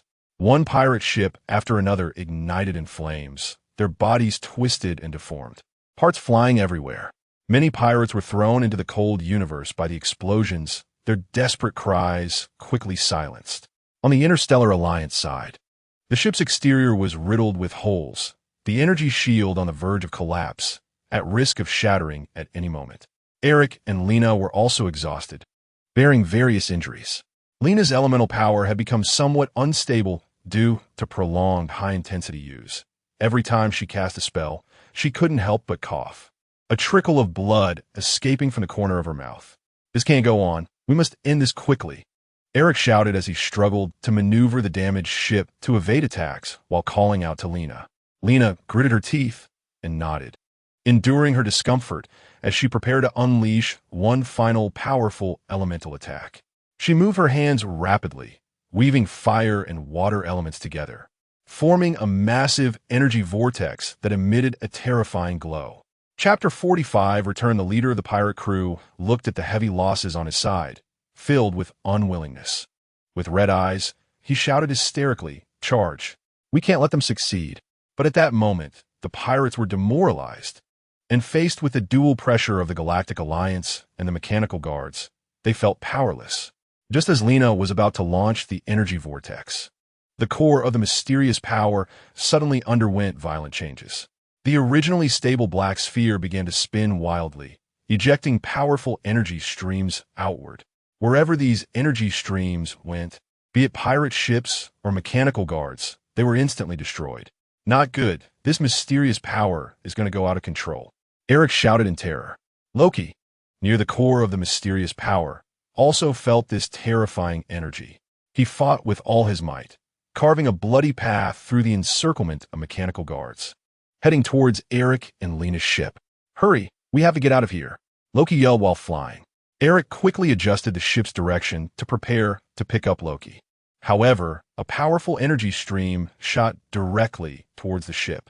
At the critical moment, Lena released the energy vortex in her hand, colliding head-on with that energy stream. The massive impact sent Lena flying, crashing heavily against the ship's interior wall. Lena, Eric, and Loki shouted simultaneously. At this moment, the energy fluctuations of the mysterious power core reached their peak, and the entire area was enveloped in dazzling light. Eric couldn't care much, piloting the ship over to pull the injured and unconscious Lena and Loki aboard, then accelerating with all his might to escape the dangerous area. Behind them, the core of the mysterious power erupted in a tremendous explosion, sending powerful shockwaves radiating in all directions. The pirate crew and mechanical guards were almost entirely wiped out, while the ships of the Galactic Alliance were also swaying precariously in the aftermath of the explosion, barely escaping the blast zone. The three survivors collapsed inside the ship, panting heavily. In the vast depths of a universe, several mysterious old men dressed in ancient robes radiated strange energy fluctuations. They sat cross-legged with closed eyes, their brows furrowed as if engaged in some mysterious perception. Suddenly, one of the old men opened his eyes wide, filled with shock and ecstasy. "Master, our master has returned." The other old men opened their eyes one after another, their faces displaying incredulity and immense excitement. It's really the Master's aura. After so many years, he has finally returned. Another old man's voice trembled, as if he couldn't believe it was true. Meanwhile, the mysterious entity that had taken over Black Wukong's body also sensed this. He hovered above the ruins of Arca, laughing at the sky. "My servant is not dead? My servant is still alive? Haha, truly the heavens are aiding me." His laughter was filled with madness and pride, echoing through every corner of the universe. The interstellar warships were almost ready. That glorious day was soon to return. But first, he needed to clean up the few pieces of trash in this universe. A hint of ruthlessness flashed in his eyes, and images of the space pirate crew and the Galactic Alliance headquarters surfaced in his mind. On the side of the cosmic pirate crew, after experiencing the brutal battle with the mysterious power core, the remaining pirates were hiding on a remote planet, licking their wounds. The leader sat in the dilapidated command cabin with a gloomy face, looking at his battered subordinates and severely damaged ships, filled with unwillingness. "Boss, what should we do now?" A pirate asked cautiously. "Humph, we'll find an opportunity to get revenge. But I always feel there is a bigger conspiracy behind this disaster." The leader frowned, lost in thought. At the Galactic Alliance headquarters, the atmosphere was equally busy and tense. After the return of the super-powerful fighters, they reported everything they had experienced in detail. The senior officials of the Alliance gathered in the conference room, the atmosphere grave. "This mysterious power is too strange, and that mysterious entity. We must think of a way to respond quickly," a senior official said sternly. Moreover, although the cosmic pirate crew has suffered heavy losses, they certainly won't give up easily. We must remain vigilant, another official added. Just as they were discussing countermeasures, the mysterious entity had already begun to act. He transformed into a black stream of light, flying towards the planet where the cosmic pirate crew was located. Wherever he went, the star seemed to tremble under his oppressive force. Soon, he arrived above the planet where the pirates were hiding. Looking down at the dilapidated pirate base, he sneered coldly. A group of ants dares to covet power that does not belong to them. Saying this, he gathered powerful dark energy with both hands and smashed it hard against the surface of the planet. The mysterious man's dark energy descended like a meteor of destruction, crashing violently onto the surface of the pirate crew's hiding planet. A violent explosion instantly engulfed a large portion of the pirate base, flames shooting into the sky, and thick smoke carrying shattered metal and rocks soaring upwards. The pirates were caught off guard by this sudden attack, panic-stricken cries erupting everywhere. What is happening? What is going on? The pirate crew leader crawled out from the ruins of the command cabin, covered in dust, his eyes filled with fear and anger. He looked up to the sky, only to see the mysterious figure radiating evil light, hovering in midair like a demon from hell. Who are you? Why are you attacking us? The leader shouted angrily, though fear filled his heart. Years of piracy had taught him to feign calm. The mysterious figure let out a chilling laugh, his voice echoing above the planet. A group of ignorant insects daring to act recklessly in the universe. Today is your doomsday. After saying this, he quickly waved his hands, and dark energy surged like a tidal wave towards the planet. The pirates rushed to grab their weapons, attempting to resist, but their attacks were as futile as trying to stop a train with a mantis. One by one, the barely repaired pirate ships were hit by the dark energy, instantly turning into cosmic dust. Boss, we can't hold on much longer. A panicked pirate ran to the leader's side, his voice trembling. The leader gritted his teeth, filled with despair, but he was still unwilling to be eliminated like this. Suddenly, his eyes lit up as he thought of a possible way to turn the situation around.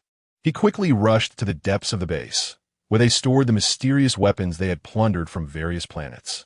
Although they had not been fully researched, there was no time to hesitate now. The mysterious figure looked down at the pirates, who were like ants on a hot pan, with even more disdain in his heart.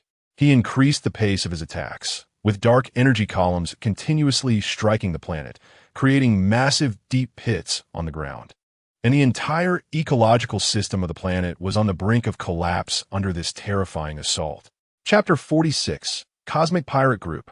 Extermination. The dark energy of the mysterious man, like a devastating meteor trailing a long tail flame, crashed violently onto the surface of the planet where the pirate group was hiding. A fierce explosion instantly engulfed a large area of the pirate base, flames soaring into the sky, thick smoke billowing. Just as the mysterious man was about to launch the final blow to completely destroy the planet, the leader of the pirate group rushed out holding the mysterious weapon. He pressed the activation button on the weapon, and a strange light instantly enveloped the entire planet, temporarily blocking the dark energy of the mysterious man. Interesting. A hint of surprise flashed in the mysterious man's eyes, but he quickly regained his indifference. However, this was just a dying struggle. He increased the energy output, trying to break through this strange light, and a more intense confrontation unfolded above the precarious planet. The dark energy surrounding the mysterious man surged violently, locked in a stalemate with the strange light. A hint of impatience appeared in his eyes as he coldly snorted. With such petty tricks, you think you can stop me? As he quickly formed seals with his hands, the dark energy suddenly intensified several times, and the light began to crack like a spider's web. Seeing this, the pirate group leader turned pale, beads of sweat rolling down his forehead. He stared intently at the mysterious weapon, constantly adjusting the parameters in an attempt to enhance its protective power. This cannot end here. The lives of my brothers depend on it, he roared inwardly. At this moment, within the pirate base, the surviving pirates gathered around, their eyes filled with both fear and determination. Boss, let us fight him. A young pirate clenched his fists, and although his voice trembled, his eyes were filled with a resolute willingness to face death. Yes, let us fight. Everyone echoed, their voices converging and resonating within the base. The pirate group leader took a deep breath and turned to everyone. All right, brothers, today is our moment of life and death. Even if we die, we will take this demon down with us. He waved the weapon in his hand, commanding the pirates to channel all remaining energy into the mysterious weapon. The mysterious man sensed the resistance from the other side, and his eyes darkened with murderous intent. Since that's the case, I will grant you your wish. He condensed all the dark energy into a massive black sphere, carrying the momentum to destroy everything, and hurled it towards the planet. At this critical moment, the mysterious weapon suddenly emitted a strong humming sound, and the light surged. A powerful rebound force pushed the black sphere back, and the mysterious man was also knocked back a few steps by this force. Impossible! The mysterious man looked at the scene before him in disbelief, a surge of anger rising within him. He had never imagined that this group of pirates, whom he viewed as ants, could pose such a significant obstacle. On the side of the pirate group, everyone was stunned by this sudden turn of events. But soon, they erupted in cheers. We did it! However, the pirate group leader did not relax at all. He knew that the mysterious man would never let it go. He kept his eyes fixed on the mysterious man in the sky and said softly, "Don't celebrate too early. This is only temporary. We must find a way to deal with him completely." The mysterious man steadied himself, a mad light flickering in his eyes. "Good. You have successfully angered me. Next, I will show you what true despair looks like." With that, his body began to swell, dark energy spreading like a raging tsunami, engulfing the entire planet in darkness. As the mysterious man's body continued to expand, the dark energy spread like thick ink, distorting the space around it with a sizzling sound. The cheers of the pirates abruptly stopped, replaced by endless fear as they looked up at the sky, that darkness resembling a massive net of death, completely enveloping them. What kind of monster is this? A pirate's legs went weak, his voice trembling so much it was barely audible. The pirate group leader clenched his teeth, veins bulging on his forehead, gripping the mysterious weapon tightly. He knew that the earlier counterattack was merely a slight setback for the mysterious man. The real crisis was just beginning.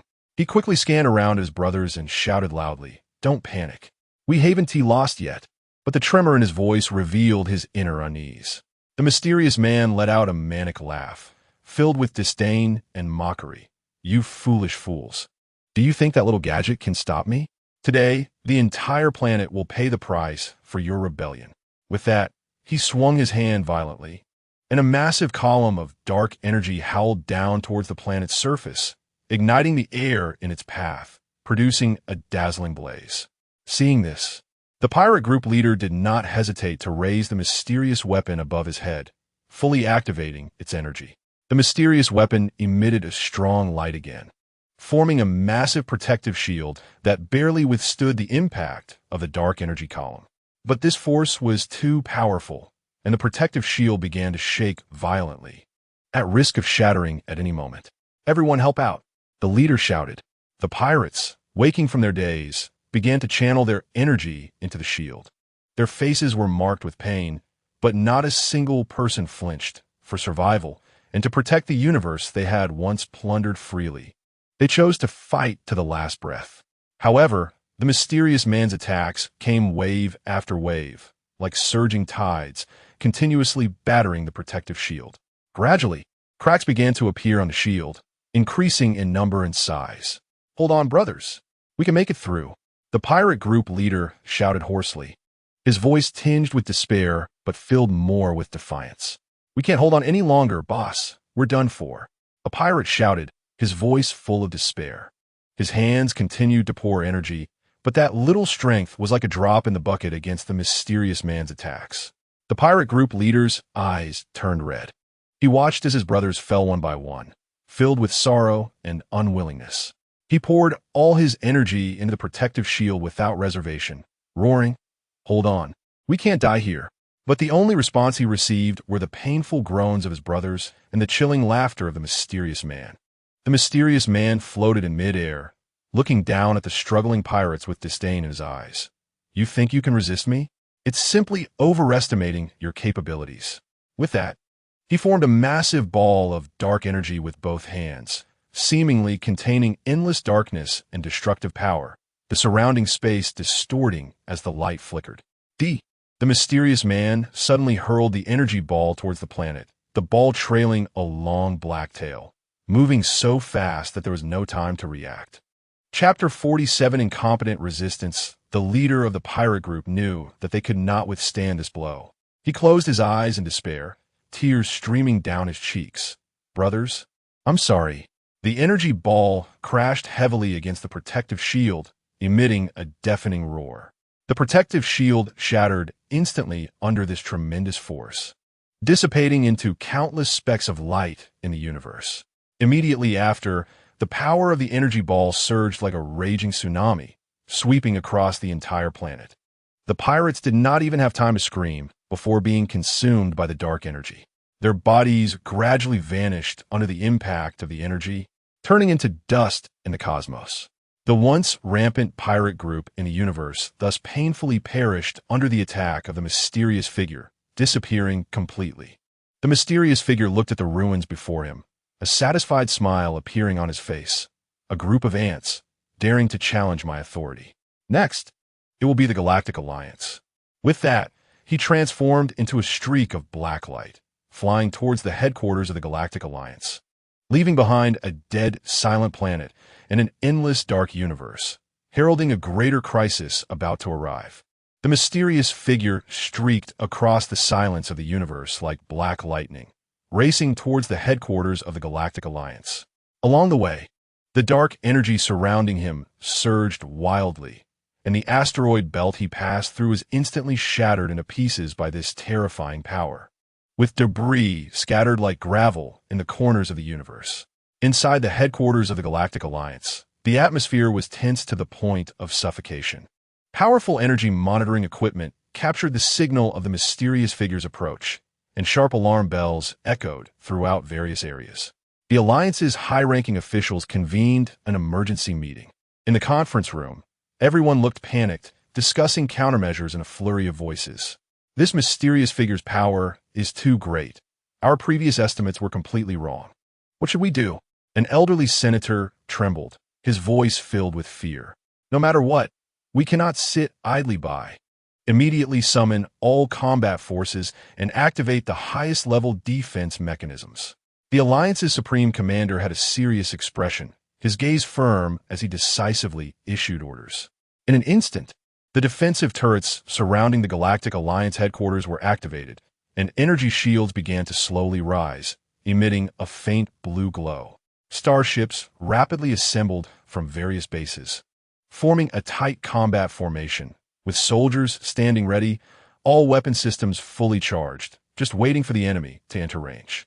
The mysterious figure soon reached the defensive perimeter of the Galactic Alliance headquarters. He looked at the densely packed warships and shining defensive facilities before him and let out a wild laugh. "With these, you think you can stop me? How ridiculous!" With that, he waved his hands, and dark energy surged like a roaring tide towards the Galactic Alliance's defenses. The commander of the Galactic Alliance saw this and unhesitatingly issued the attack order. Fire! In an instant, thousands of cannons fired simultaneously, various energy beams and missiles raining down on the mysterious figure like a storm.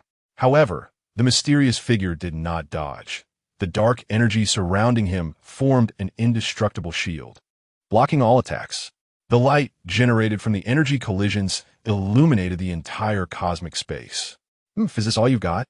The mysterious figure snorted disdainfully, increasing the output of dark energy.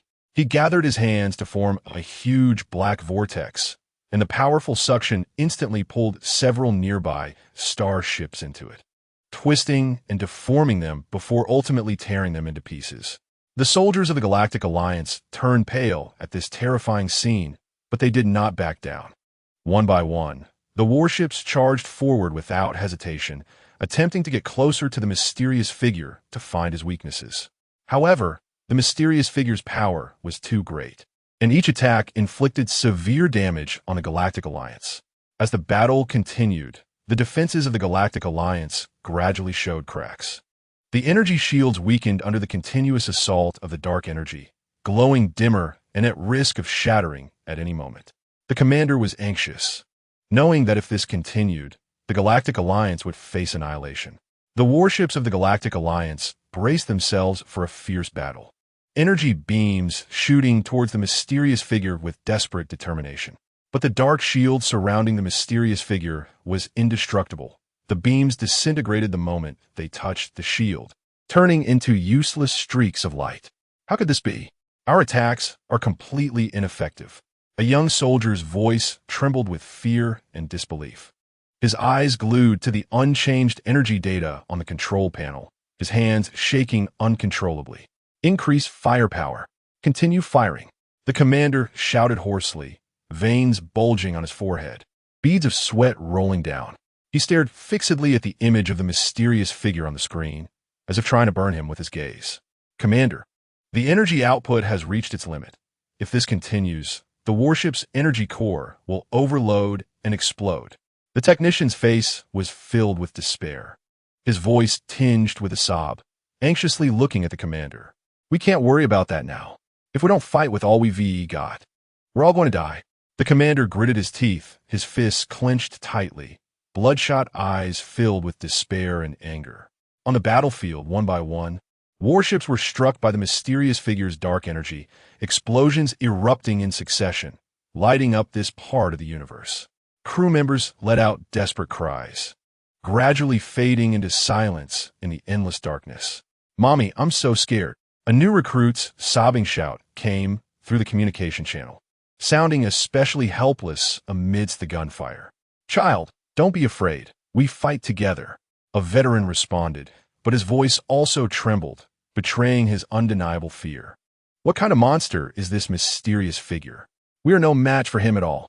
Another soldier cried out in despair, pounding furiously on the control panel, tears of hopelessness streaming down his face. The commander watched as warships were destroyed, his despair growing wildly like weeds. His hands fell weakly, and, for the first time, a flicker of doubt crossed his eyes. Could it be? Are we really going to lose? At this moment, the mysterious figure let out a hearty laugh, his laughter echoing in the communication channel like sharp blades, shattering the last hope of everyone in the Galactic Alliance. "Your resistance is meaningless. Just accept your death."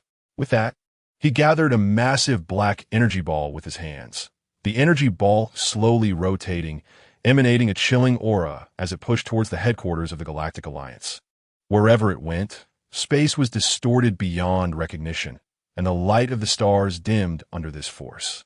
The people of the Galactic Alliance watched the approaching energy ball, their hearts filled entirely with fear. Chapter 48. The Zeta Galaxy, the energy ball, wrapped in the aura of destruction, continued to approach, making the starship of the Interstellar Alliance appear incredibly small under its shadow. Inside the bridge, the air seemed to be sucked out, creating a suffocating atmosphere that made it hard to breathe. "Think of something quickly. We can't just wait to die."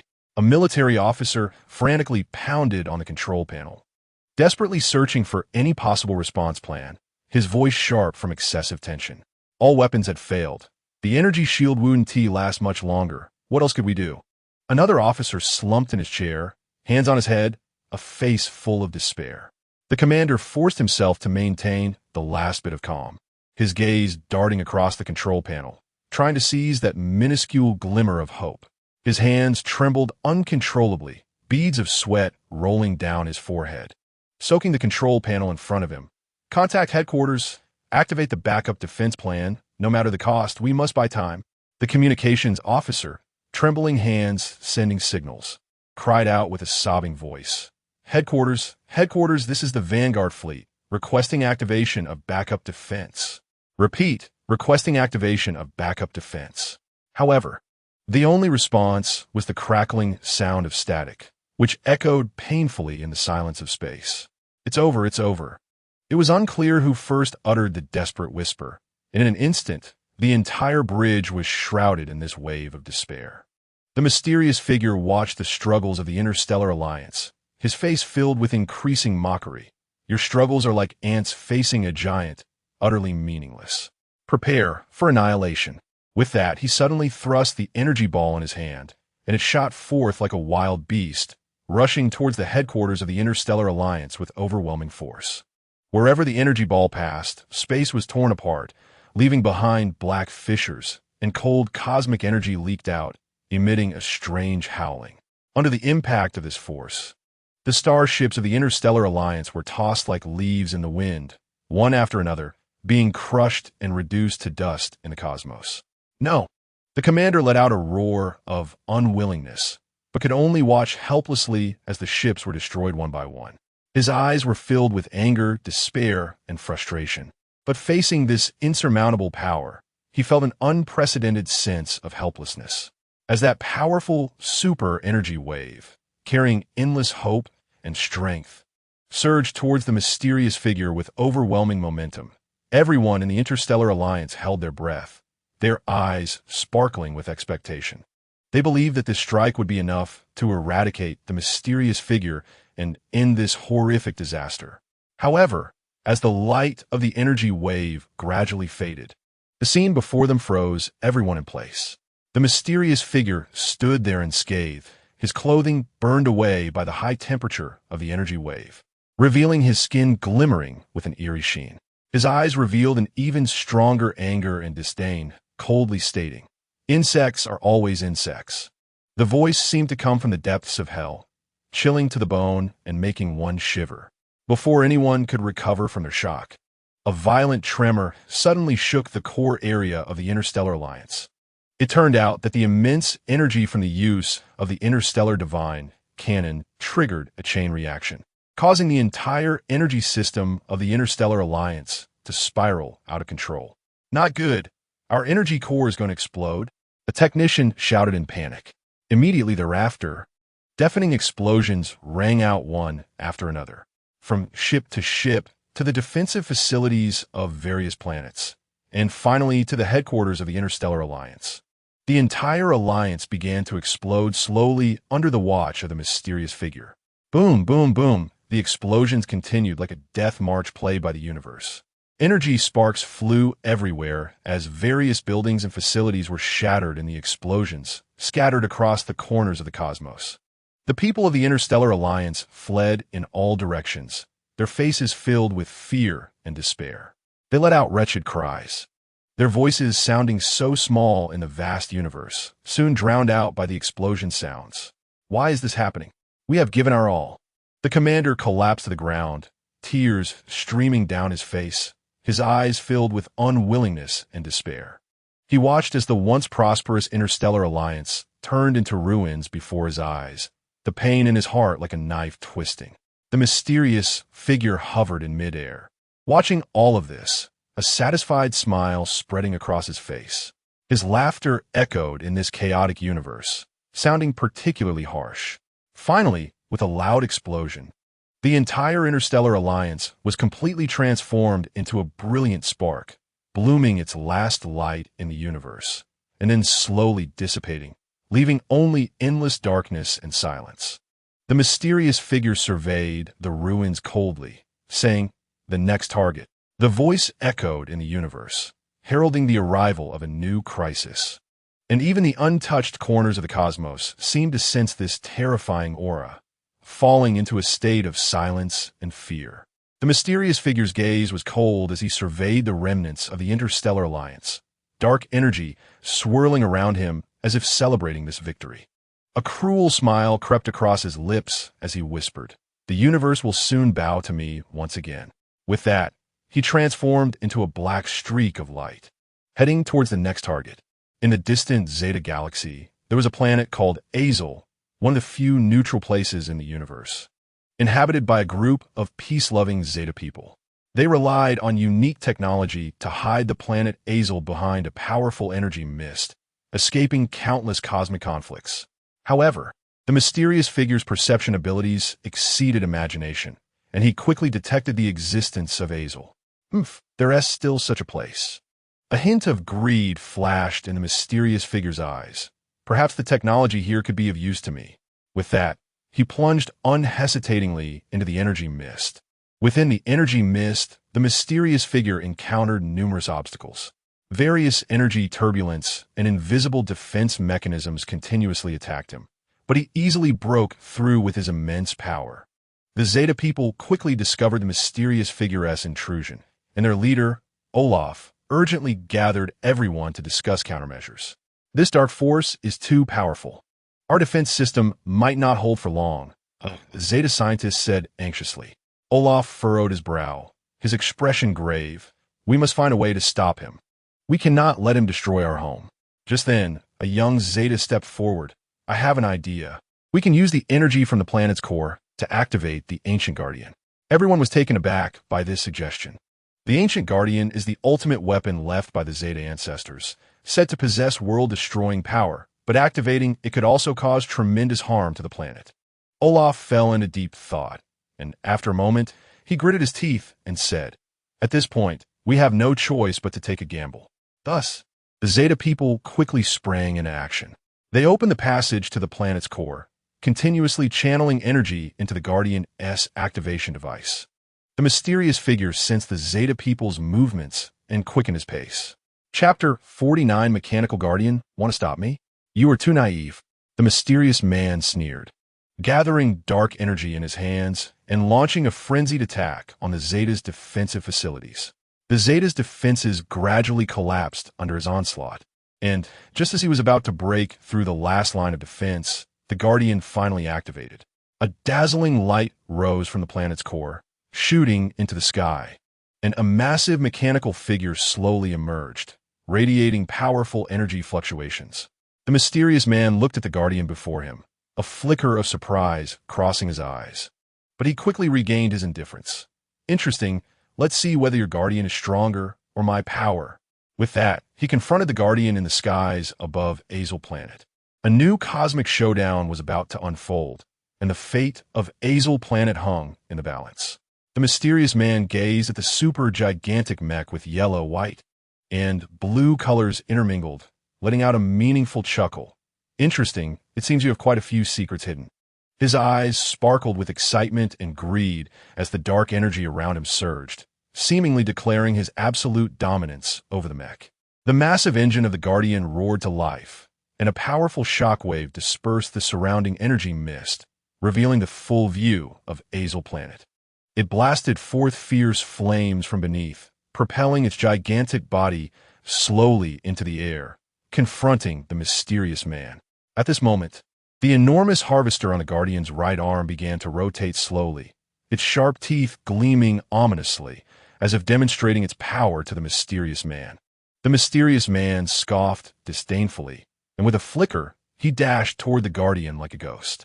A sphere of dark energy formed in his hand and struck fiercely at the Guardian's cockpit.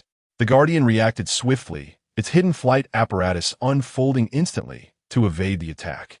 At the same time, its super-eye beam fired, a brilliant light aimed directly at the mysterious man. The mysterious man quickly sidestepped, narrowly avoiding the eye beam. He marveled at the Guardian's agility and strength, but this only fueled his fighting spirit. "Is that all you've got?" he taunted, quickly waving his hands as dark energy surged toward the Guardian, attempting to engulf it. The Guardian remained calm, shooting out its invincible light rope with its right hand, weaving through the dark energy like a nimble serpent, blocking each attack. Wherever the light rope passed, the dark energy was dispersed with a sizzling sound. Seizing the opportunity during the mysterious man's assault, the Guardian's left arm swung the harvester sharply, targeting the mysterious man's chest. The mysterious man's eyes narrowed, and he quickly retreated. The harvester brushed past him, creating a strong gust of wind. "Looks like I can't underestimate you," he muttered, taking a deep breath as the dark energy around him began to spin wildly, forming a massive black vortex. Seeing this, the Guardian activated its energy shield, encasing itself securely. At the same time, it increased the engine's output power, preparing to face the mysterious man's next wave of attack. In this tense standoff, the Zetas on Azel Planet held their breath, their fates now entirely dependent on this thrilling battle. The black vortex surrounding the mysterious man spun faster and faster, unleashing dark energy like a surging tide, trying to pull the Guardian into an endless abyss. He roared, pushing the vortex toward the Guardian, and in an instant, dark energy rushed forth like an overwhelming tide. The Guardian did not back down. The shockwave from its engines erupted with full force, creating a powerful counterforce that steadied it against the impact of the dark energy. At the same time, it used the resilience of the invincible light rope to quickly wrap it around the vortex, attempting to bind this dark power. The mysterious man sensed the Guardian's intentions, a fierce glint flashing in his eyes. He clenched his hands tightly, controlling the dark energy to struggle fiercely, the light rope stretching tightly, creaking ominously as if it could snap at any moment. "You think you can bind me?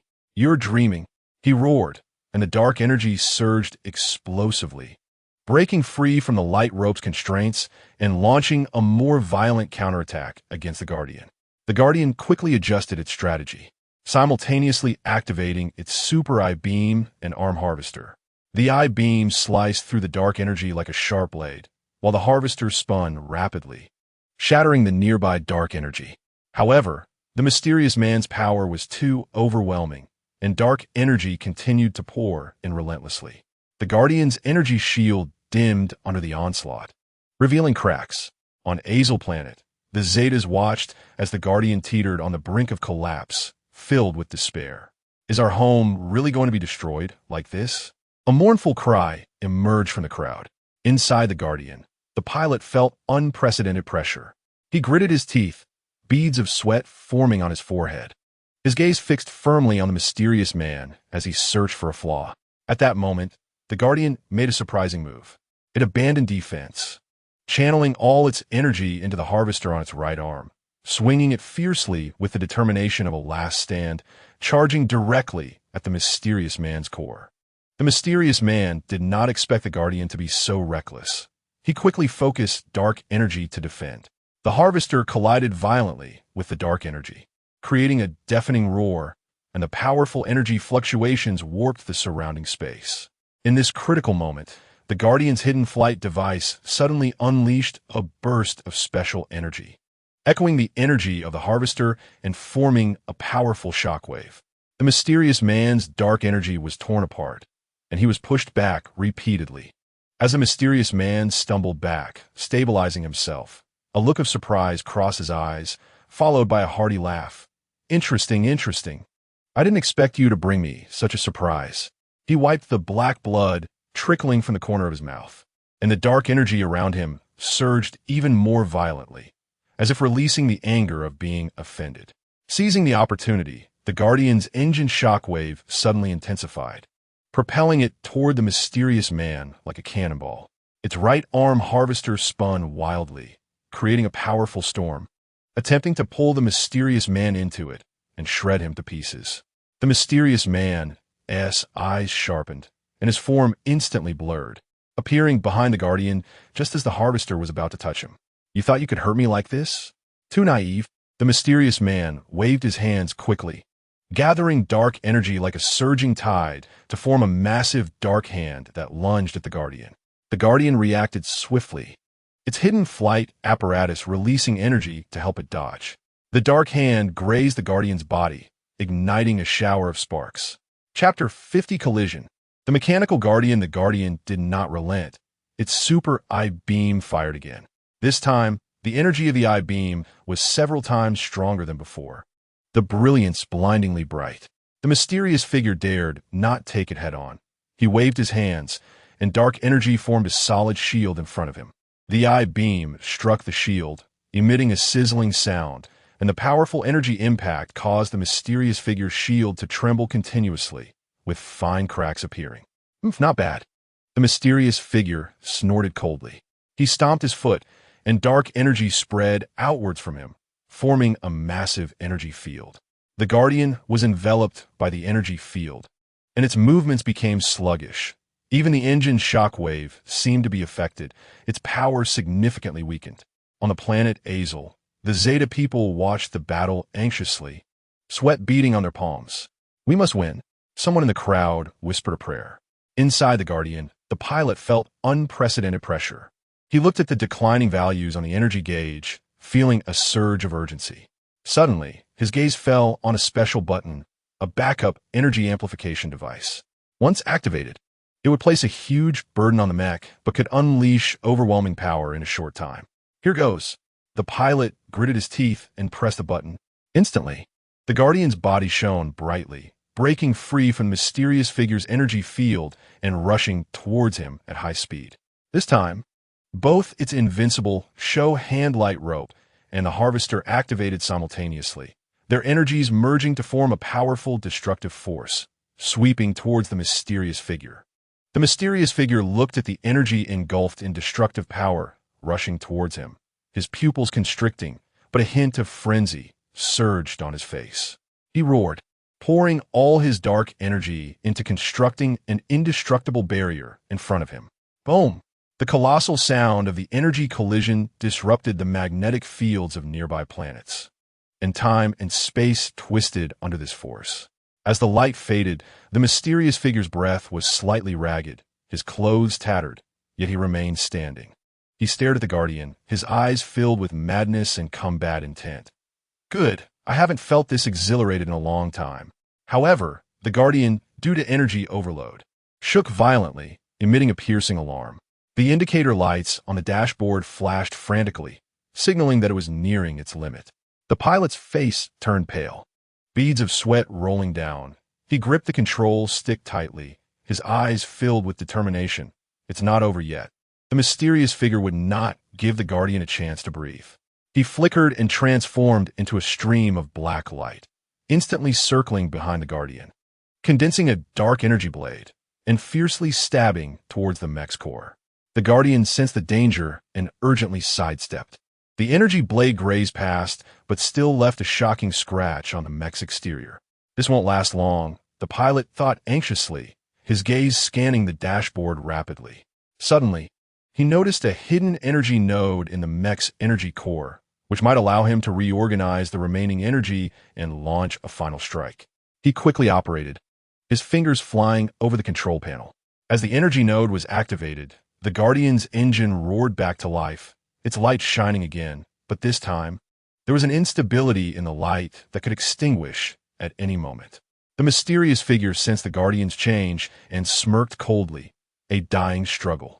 He once again condensed dark energy, this time compressing all his energy into a small yet terrifyingly powerful energy ball, preparing to deliver a fatal blow to the Guardian. Just as the mysterious figure was about to launch the attack, the Guardian preemptively gathered all its energy into the invincible show hand light rope, which instantly thickened several times and, with an unstoppable momentum, lashed out at the mysterious figure. The mysterious figure's eyes narrowed, and he immediately directed the energy ball towards the light rope. Another violent collision occurred. The energy ball and the light rope were locked in a stalemate in midair, with both energies colliding and annihilating, emitting dazzling light and deafening sounds. The mysterious figure's arm trembled slightly. He did not expect the Guardian to have such strong resistance. On the Guardian's side, energy was about to be exhausted, and the mech swayed precariously. The pilot also suffered from energy backlash, spitting blood, and his consciousness gradually blurred.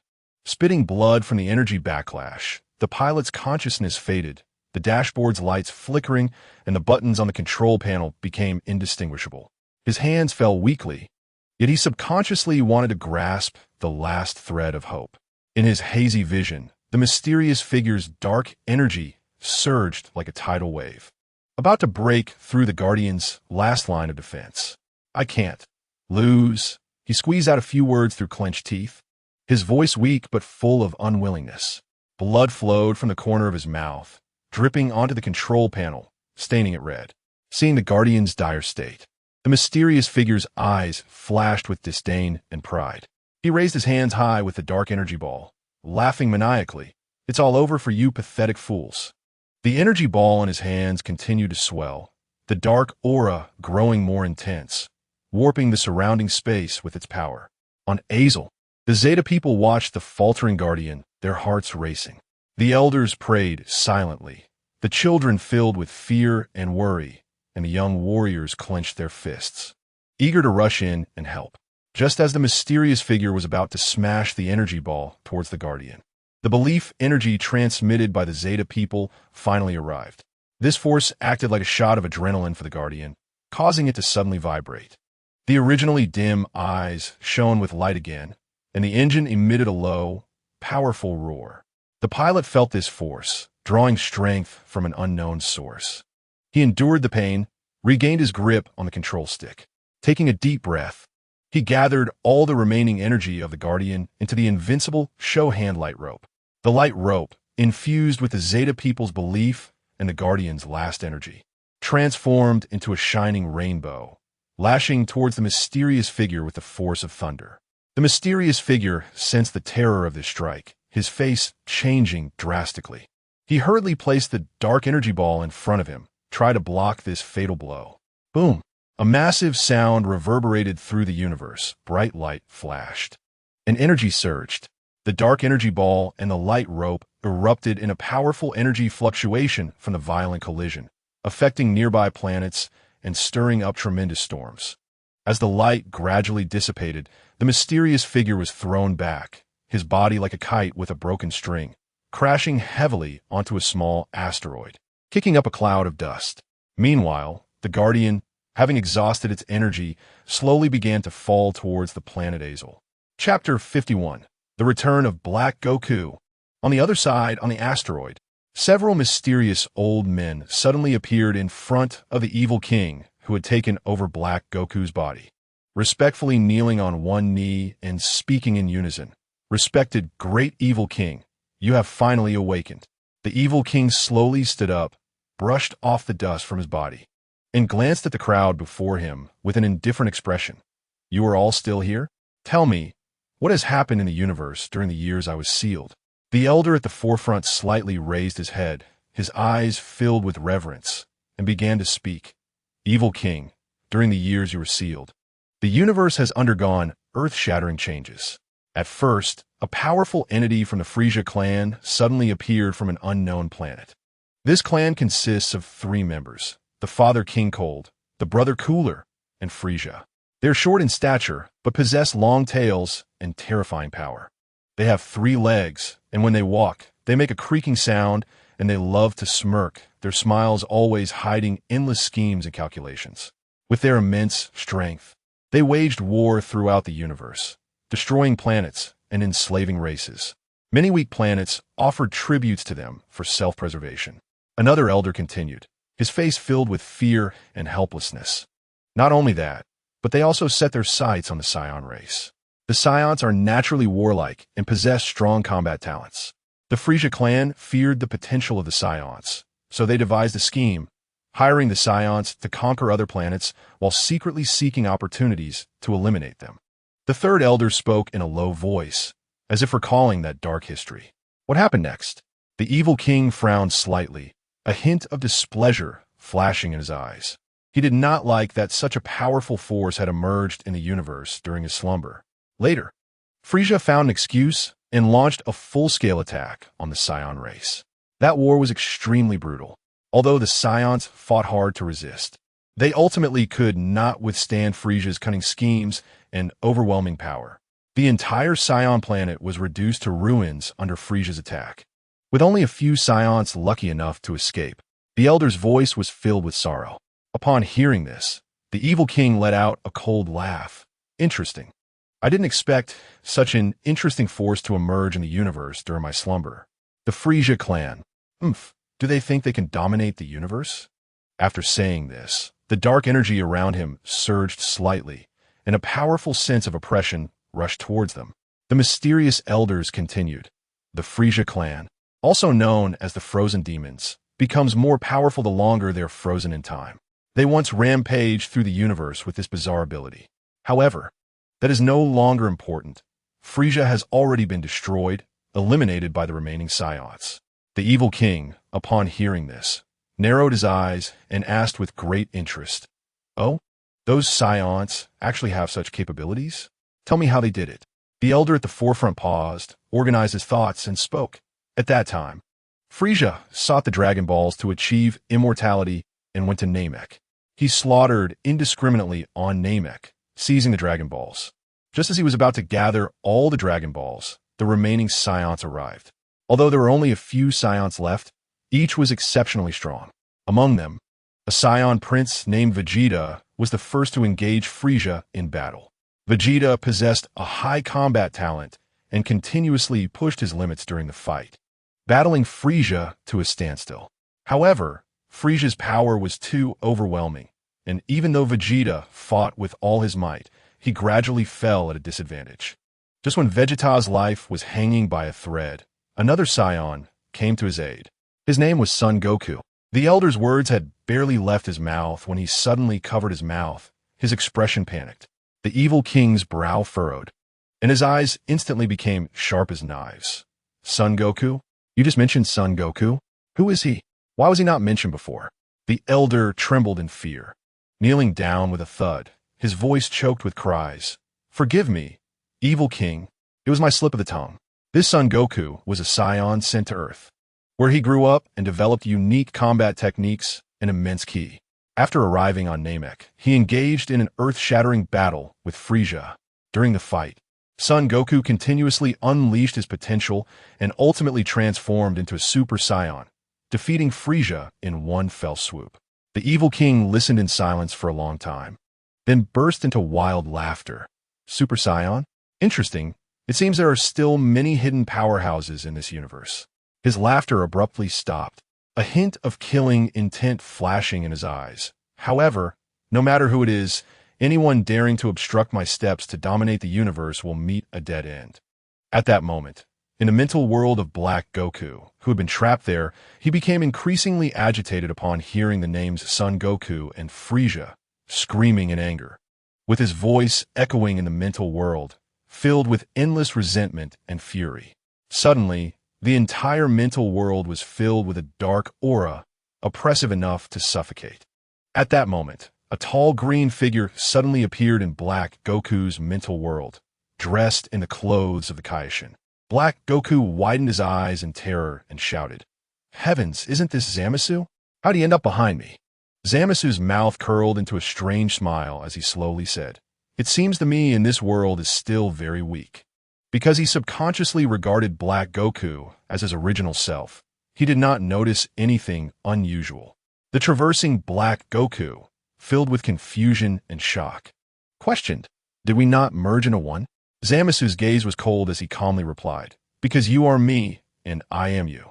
As soon as he finished speaking, he merged with Black Goku once again, and the powerful dark aura in Black Goku's mental world continued to grow stronger, instantly locking onto everything in the surrounding space, causing the dark aura to increase exponentially.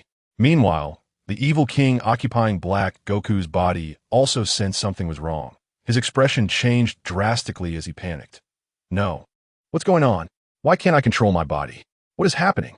The evil king tried to mobilize the dark energy to regain control of the body, but he found his power disappearing like a cow into the sea, lost in the ever-churning darkness. "Who is messing with me?" The evil king roared in anger, his voice echoing in the darkness, but received no response. He could feel a strange and powerful force rampaging within his body, gradually eroding his consciousness. The merged Zamasu and Black Goku gradually became clearer in the darkness. They felt the evil king struggle and let out a wild laugh. "Do you think this place is so easy to control?" The evil king gritted his teeth, resisting the erosion of this force with all his might. "Want to take my body? You're not qualified." He frantically operated the dark energy, trying to carve out a space belonging to him in this mental world, but the power of Zamasu and Black Goku, after merging, was too strong, and every resistance was easily crushed. Chapter 52. Trunks from Another World. As the dark aura grew stronger, the consciousness of evil Zamasu gradually faded, and his figure swayed precariously in the spiritual realm. Meanwhile, Zamasu and Black Goku, filled with endless darkness and ambition, were preparing to awaken from this body. At this moment, evil Zamasu had not yet begun to dominate the universe, and he was already gone. Black Goku laughed maniacally, surrounded by dark energy, and shouted arrogantly, "I'm back, Black Goku!" He calmed his excited emotions, closed his eyes, and carefully sensed his surroundings, focusing on capturing the energy of Earth. Soon, he pinpointed the location of Earth, a strange smile curling at the corners of his mouth, and then, in a flash, he sped towards Earth. On the way, He pondered, I wonder what timeline Earth is on now. Have the androids been released? If I can make the androids my own, my power will surely soar to new heights. In the blink of an eye, Black Goku arrived above Earth. He hovered in the clouds, looking down at this familiar yet unfamiliar planet. The cities were bustling with traffic, and the people were living their lives peacefully, completely unaware of the impending danger. Black Goku snorted coldly. Foolish humans, soon your world will be engulfed in darkness. As Black Goku just arrived above Earth, he closed his eyes to sense the energy within the planet and felt that Son Goku was still there, secretly relieved. Thank goodness. At the same time, he also knew that Frieza was still in the universe and had not yet reached Earth. Just as Black Goku entered the atmosphere, Frieza was just arriving on Earth. The moment Frieza set foot on Earth, he sharply sensed Son Goku's energy and flew towards him without hesitation. Meanwhile, Son Goku and Vegeta also detected Frieza's energy and immediately went to investigate, which was exactly the scene Black Goku saw afterward. Black Goku thought that the androids had not appeared yet and, unsure how much time had passed, decided to investigate first. He moved at incredible speed, breaking through the atmosphere and reaching the ground. He looked around at the mountains and quickly flew towards the nearby city. On the road, he stopped a man driving a car and asked, "What year is it?" The driver looked at him as if he were a fool and said, "Get lost." However, with just one punch, Black Goku instantly split the car in half.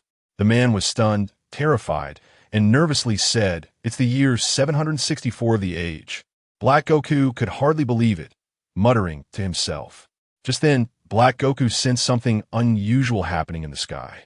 Looking up, he saw a gigantic bullet-shaped spaceship suddenly land deep in the mountains. Black Goku was startled and hurried to follow. Upon getting closer, he saw a young man with a large sword, wearing a denim jacket and casual pants, with blue hair, stepping out of the spaceship. Black Goku instantly recognized him. Is this Trunks from the future? It seems I've crossed over to the main timeline. He immediately took out a coordinate button, muttering to himself that he had to catch up, and quickly flew towards the coordinates. When he arrived, he saw Frieza, Vegeta, and Son Goku engaged in battle. At this moment, Vegeta and Son Goku were clearly no match for Frieza. Frieza laughed maniacally, his mechanical body glinting coldly in the sunlight. Every step he took creaking loudly. Piercingly arrogant. "Oh ho ho, what is wrong with you two? Is this all you've got?" Seeing this, Trunks felt anxious and quickly flew towards them, tightly holding the heart medicine in his hand, thinking, "Mom said Uncle Goku died from heart disease. I must save him this time." At that moment, Son Goku on the ground was clutching his heart in pain, his face contorted with agony. Vegeta beside him shouted anxiously, "Kakarot, what's wrong?" Son Goku could only weakly clutch his heart, cold sweat pouring from his forehead. Black Goku hid in the shadows, watching all of this. Trunks finally arrived, handed the heart medicine to Son Goku, and shouted, "Uncle Goku, take this." Son Goku painfully took the medicine and swallowed it. Frieza saw this and mocked even more. "Oh ho ho, someone actually came to save you, but what good will that do? You all will die today." Saying this, Frieza once again gathered energy, preparing to unleash a deadly attack.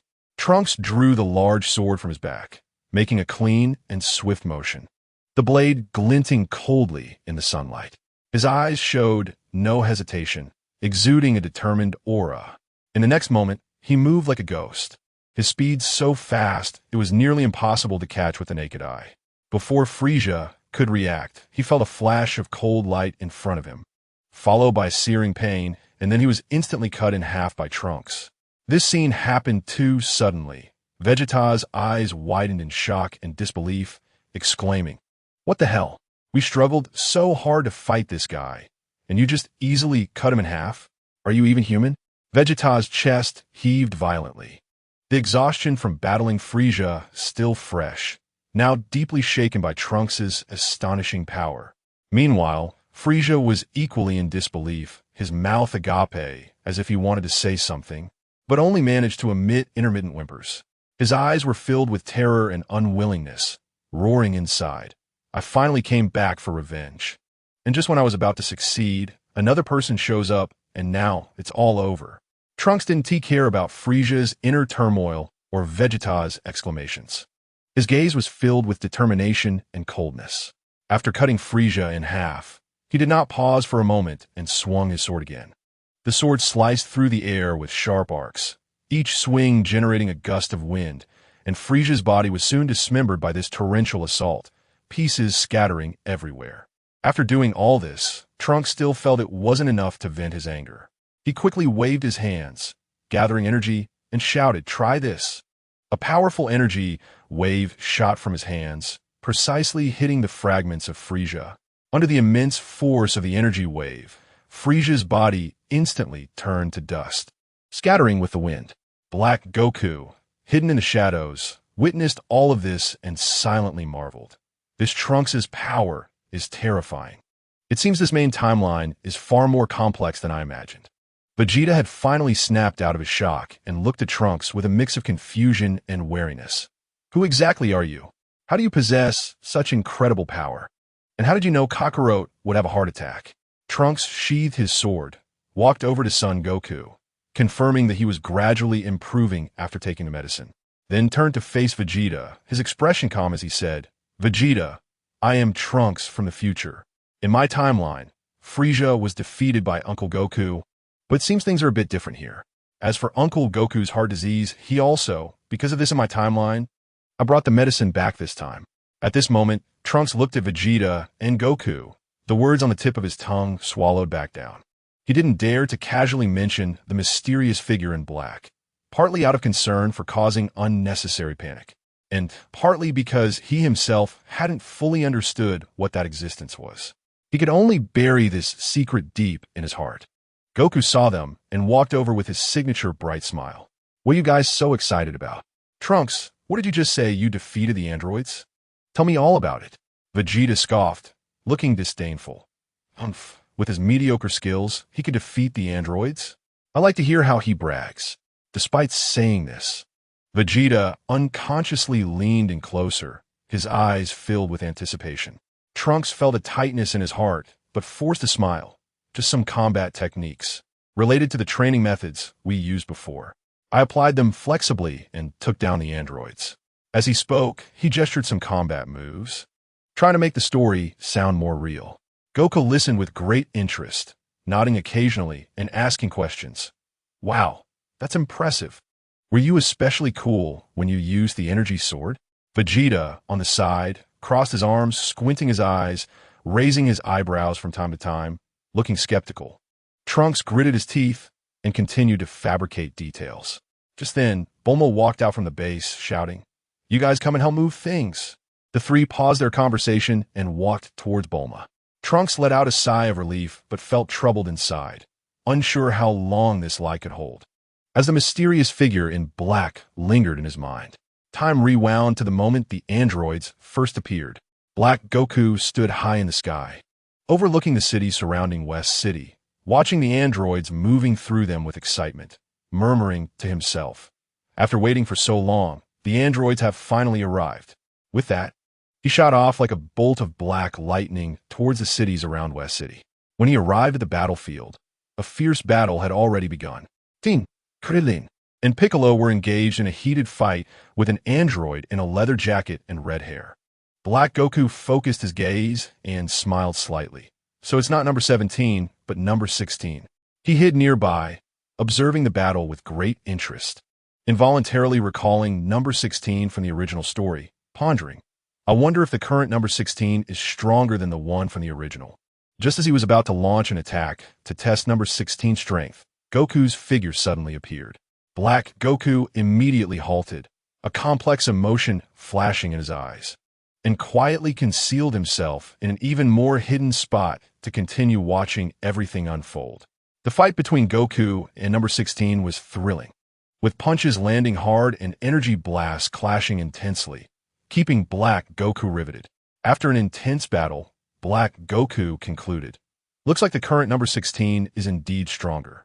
Just as he was thinking this, Trunks suddenly appeared, followed by another smaller android. Black Goku's pupils narrowed slightly, surprise showing on his face. "Is this Android 15? It really is the main world, just like in the Dragon Ball anime." Seeing Trunks chasing after number 15, Black Goku hesitated for a moment. He hadn't intended to get involved in this battle, but his strong curiosity compelled him to follow closely.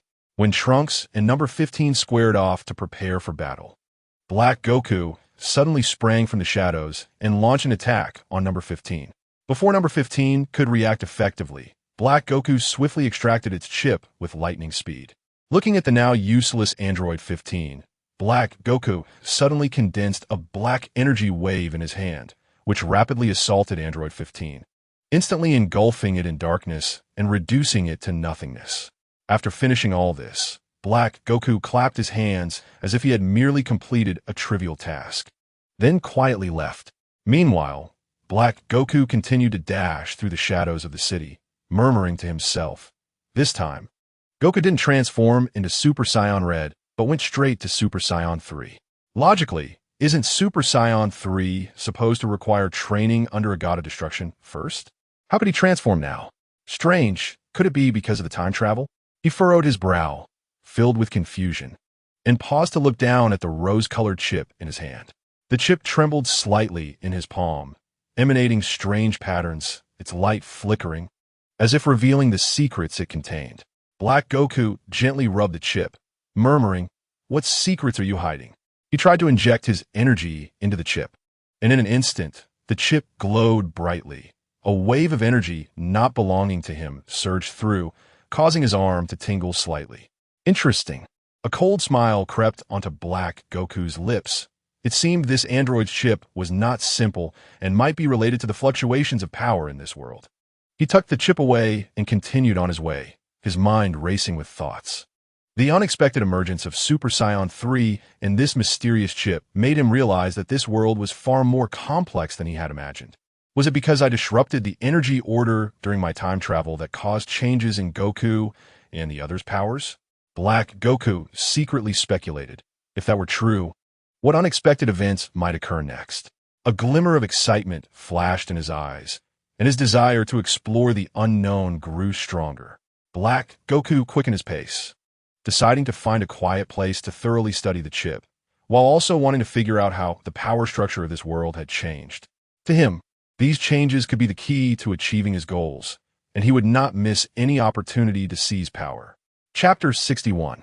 Awakening Android 17 and 18. Black Goku carefully examined the chip in his hand, feeling the unique patterns and the strange waves emanating from it, which were beyond human craftsmanship. He tightened his grip on the chip, closed his eyes slightly, and focused on capturing the subtle energy signals. In an instant, a cold, mechanical energy spread from his palm throughout his body. His body instinctively wanted to reject it, but Black Goku endured the discomfort, striving to analyze the composition of this energy. Within this energy, he seemed to see images, a massive laboratory filled with high-tech instruments, countless bizarre mechanical arms busily at work, and various blinking indicator lights intertwined with complex circuitry. A tall scientist wearing heavy goggles stood at the central control panel, controlling everything. And Android 15 was born in this precise and cold environment. So that's it. This chip actually stores the birth memories of the androids. Black Goku opened his eyes, excitement gleaming within them. It seemed that the force behind this was not simple. Being able to create such powerful androids likely meant there were more secret weapons. He began to ponder that if he could control this power or use the technology of these androids to enhance himself, he would have absolute authority in this world. Black Goku carefully stored the chip away and looked back towards the battlefield still in chaos, a cold smile creeping onto his lips. This battle is far from over. You all keep fighting to the death, and when you're exhausted, I'll strike and reap the benefits. With that, he vanished into the darkness, preparing to find a safe and hidden place to further explore the secrets within the chip and fully prepare for his upcoming plans. Meanwhile, on the other side, at an underground entrance hidden deep in the mountains far from the city's hustle and bustle, dim lights flickered, illuminating the tightly packed, already opened oxygen chambers. Chapter 54. The androids have arrived. After taking a break, Yamcha walked over and said, "Krillin, I want to spar with you too." Krillin readily agreed. As soon as Yamcha started, he unleashed his signature move, the Wolf Fong Fist, sending countless shadowy punches towards Krillin. Krillin quickly retreated, using his arms to shield his body and defend against Yamcha's attacks. Watch this. Krillin suddenly exerted force, breaking free from the barrage of punches, then charged towards Yamcha, and the two engaged in intense close combat. Krillin's punches and kicks were powerful, while Yamcha was agile and unpredictable, and they exchanged blows without giving an inch. During the fight, Krillin noticed a slight disruption in Yamcha's attack rhythm. Seizing the opportunity, he concentrated all his energy, preparing to launch a decisive strike. Take this. Full power Kamehameha. A powerful blue beam shot from Krillin's hands, and Yamcha hurriedly gathered his energy to defend. With a loud boom, the tremendous force sent both of them staggering back a few steps. After the battle, although Krillin was exhausted, he wore a satisfied smile on his face. He knew that through these fights, he had gained a new level of strength. 6 months later, a large-scale destruction began to occur in the city of Zabenshi, the closest city to West City. Buildings collapsed, mountains were damaged, dust obscured the sky, and cries echoed everywhere. Trunks noticed the anomaly immediately. His expression sharpened. The androids have indeed come. Meanwhile, Black Goku was not far away, a smirk of mockery on his lips. They finally arrived. After watching Goku and the others mess around for half a year, it was getting a bit boring. After saying that, he yawned and leisurely looked at the recently destroyed city, his eyes showing no compassion. Trunks quickly pulled out his communicator, his voice urgent. Everyone, be aware. The androids have appeared in Zabenshi and are causing massive destruction. The news spread instantly, and Goku, Krillin, Tien, and others rushed towards Zabenshi at full speed. The first to arrive at the scene was Krillin. He looked at the devastation before him, his anger boiling over. Androids, you won't get away with this anymore. At that moment, a tall android with a metallic sheen noticed Krillin and immediately fired an energy beam. Krillin reacted quickly, dodging to the side as the beam narrowly missed him, creating a large crater in the ground. "Oomph, not bad," the android said in a mechanical tone, then propelled itself towards Krillin like a cannonball. Krillin charged forward to meet the android, and the two instantly engaged in battle. Krillin was agile, landing continuous blows on the android, but the android seemed to have no sense of pain and continued its frenzied attacks. Before long, Tien also arrived. Seeing Krillin in a fierce battle with the android, he wasted no time and immediately joined the fight. Four-way fist. Tien simultaneously charged at the android, launching fierce attacks from different directions. The android found itself momentarily overwhelmed by the combined assault of the two. Just as the battle intensified, Yamcha also arrived on the scene. Observing the chaotic battlefield, he immediately unleashed his Wolf Fang fist, sending countless shadowy punches towards the android. The android sensed the immense pressure, suddenly letting out a roar as its energy surged, creating a powerful energy wave that spread outwards, knocking Krillin, Tien, and Yamcha away. Damn it, this guy is so strong. Krillin gritted his teeth, struggling to stand up. At that moment, a golden light flashed across the sky. Goku had arrived. He looked at the scene before him, his gaze becoming resolute. "Everyone, let's go together. We can definitely defeat them." Seeing Goku's arrival, everyone felt a renewed sense of determination. Goku looked at the android and calmly said, "Are you Android 17? However, the android in green clothing did not respond, merely staring at Goku with emotionless eyes before mechanically stating, "Your son, Wukong?" Goku was slightly taken aback and replied, "You know me?" Before he could finish speaking, the android's body transformed and shot forward at an astonishing speed. The speed was so fast that it was almost impossible to see its movements, and the air around it whistled sharply. Seeing this, Goku's eyes sharpened like an eagle's, and he moved without hesitation. His figure left behind afterimages as he matched the android's speed. The two moved so quickly that to bystanders, they were merely two blurred figures colliding and separating at high speed, each impact generating strong shock waves that sent debris flying. Krillin was anxious, trying to find the right moment to join the fight, but the two were moving too fast for him to intervene, leaving him frustrated on the sidelines. Damn it, this speed is impossible to help with. Krillin clenched his fists, beads of sweat forming on his forehead. Tien also frowned, activating his Dodon Ray aiming mode, trying to find a flaw in the android's defense. but the pace of the fight was too fast for him to find a stable shooting opportunity. Yamcha focused intently on observing the battle, knowing that acting recklessly might disrupt Goku's rhythm, so he waited for the perfect moment. At that moment, Goku was fully immersed in the battle with Android 16. He skillfully dodged 16's powerful attacks while searching for weaknesses. 16's strikes were fierce and strong. Each punch carried immense power, and being hit would likely result in serious injury or worse. However, Goku relied on his exceptional combat talent and the results of his hard training during this time, cleverly defusing the crisis time and time again. Suddenly, Android 16 abruptly halted, rapidly gathering energy with both hands in front of his chest. A massive energy ball quickly formed in his hands, radiating a chilling light that distorted the surrounding space due to the immense power. "This energy is too terrifying," Trunks exclaimed, his expression changing dramatically. But Goku showed no sign of retreat. He took a deep breath, and his golden aura flared up, starting to gather his Kamehameha. The golden aura clashed with the energy ball's glow in a final showdown that would determine the victor. Under the terrified gazes of everyone, the android pushed its hands forward, sending the energy ball glowing with an eerie blue light, hurtling towards Goku like a small meteor. As it flew, the air was ripped apart, producing a piercing scream. Chapter 55. The Dangerous Android. Goku shouted loudly, "Kamehameha!" A thick golden beam shot from his hands, colliding head-on with the android's energy ball. In an instant, the entire world seemed to tremble under the impact of this powerful energy. The intense light was as dazzling as the sun, making it nearly impossible for everyone to open their eyes. The deafening roar shook their eardrums, and the ground was lifted by waves of air like a storm, with surrounding debris being swept high into the sky and mercilessly crushed into dust. Krillin, Tien, and Yamcha were pushed back repeatedly by the powerful aftershock, having to use all their energy to withstand it.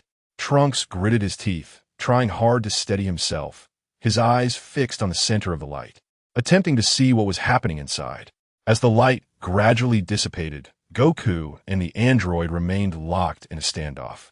Goku had a trace of blood at the corner of his mouth, clearly having sustained some injuries during the clash, but his gaze remained resolute, and his aura showed no sign of weakening. The android had developed minor cracks on its surface, but it seemed unaffected, still in a combat-ready state. "Goku, you are indeed strong," the android finally spoke again, its voice still mechanical and cold, "but today you will not be able to stop us."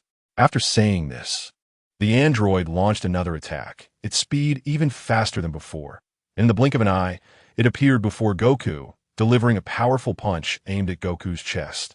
Goku quickly sidestepped to evade while simultaneously launching a punch to counter the android. Upon collision, the air around them warped again, and cracks like spider webs appeared on the ground. Krillin seized the opportunity and charged forward, quickly gathering energy for a Kienzan. "Watch this, Kienzan." A sharp crescent-shaped energy blade flew towards the android. The android slightly tilted its body, effortlessly dodging the Kienzan, then kicked at Krillin. Krillin hurriedly raised his arm to block, but was still sent flying by the force of the kick. Seeing this, Tien immediately used Solar Flare, flooding the battlefield with intense light, momentarily freezing the android's movements. Goku seized this chance, swiftly appearing behind the android and delivering a powerful flying kick that sent the android flying. The android stabilized itself in midair and floated down slowly. It looked at everyone before suddenly bursting into an eerie laugh. "Interesting, really interesting. Your resistance will only make this game more exciting." After saying this, the android's body began to change again, its power seemingly climbing higher and higher. "Not good. It still has hidden power." Goku's expression grew serious, knowing that the upcoming battle would be even more difficult, but there was no trace of fear in his eyes. Instead, they burned with an even hotter fighting spirit. He turned to his companions behind him and shouted, "Everyone, no matter what, we cannot back down. We must defeat it." Everyone nodded in agreement, responding firmly to Goku, preparing for an even fiercer battle. Just as everyone was on edge, ready to engage in a life-and-death struggle with the android, Trunks suddenly appeared behind them, panting and shouting, That's not number 17. Everyone was taken aback, and Krillin looked back at Trunks with a puzzled expression. Huh? Not number 17? Then who is it? Trunks furrowed his brows, confusion filling his eyes. I don't know who this is. In my world, there is no android dressed in green. As these words left his mouth, everyone exchanged glances, their faces filled with confusion. All eyes turned to the android in green, as if trying to read some clue from its impassive face. Teen's gaze sharpened, closely observing the android, attempting to find familiar battle traces in its form and movements, but to no avail. Yamcha clenched his fists, a mix of caution and curiosity in his eyes, murmuring, if it's not number 17, then what is this guy? How could he have such terrifying power? The android seemed amused by everyone's reactions, tilting its head slightly, and its mechanical voice rang out again. You do not need to know who I am. You only need to understand that your resistance is meaningless. After saying this, its energy surged wildly, the surrounding air becoming increasingly chaotic, and the rubble on the ground was drawn up, floating around it, and forming a small whirlwind.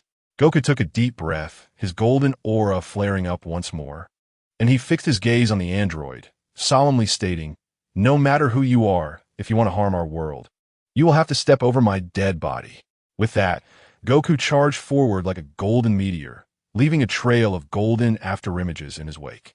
The android remained calm, raising its arm and lightly waving it, sending an energy wave hurtling towards Goku. Goku quickly changed direction in midair, easily dodging the energy wave and arriving in front of the android in the blink of an eye, delivering a heavy punch engulfed in golden aura aimed at the android's face. The android slightly sidestepped, effortlessly avoiding the punch, and countered with a lightning-fast elbow strike. Goku quickly stepped back, narrowly avoiding the blow. Seeing this, Trunks immediately joined the fight, forming an energy sword in his hand that emitted a blue glow, slashing fiercely at the android's legs. The android vanished in an instant, causing Trunks' attack to miss. Krillin took advantage of the android's momentary appearance and quickly gathered energy for a Kienzan, shouting, Huh! A sharp crescent-shaped energy blade whistled towards the android. The android raised its arm, easily blocking the Kienzan with a metal shield on its arm, causing sparks to fly as the Kienzan struck the shield. Tien and Yamcha did not remain idle. Exchanging glances, they launched their attacks at the android in unison. Tien used the Four Warlords' Fist, with 4 clones rushing towards the android from different directions, while Yamcha unleashed his Wolf Fang Fist, countless shadowy fists enveloping the android. Surrounded by everyone's attacks, the android remained unfazed, using its extraordinary reflexes and immense strength to deflect their strikes time and time again. Each of its counterattacks was powerful enough to make everyone wary. The battle intensified, and the air was thick with tension. Everyone understood that this would be the toughest battle they had ever faced. But none of them showed any sign of retreat.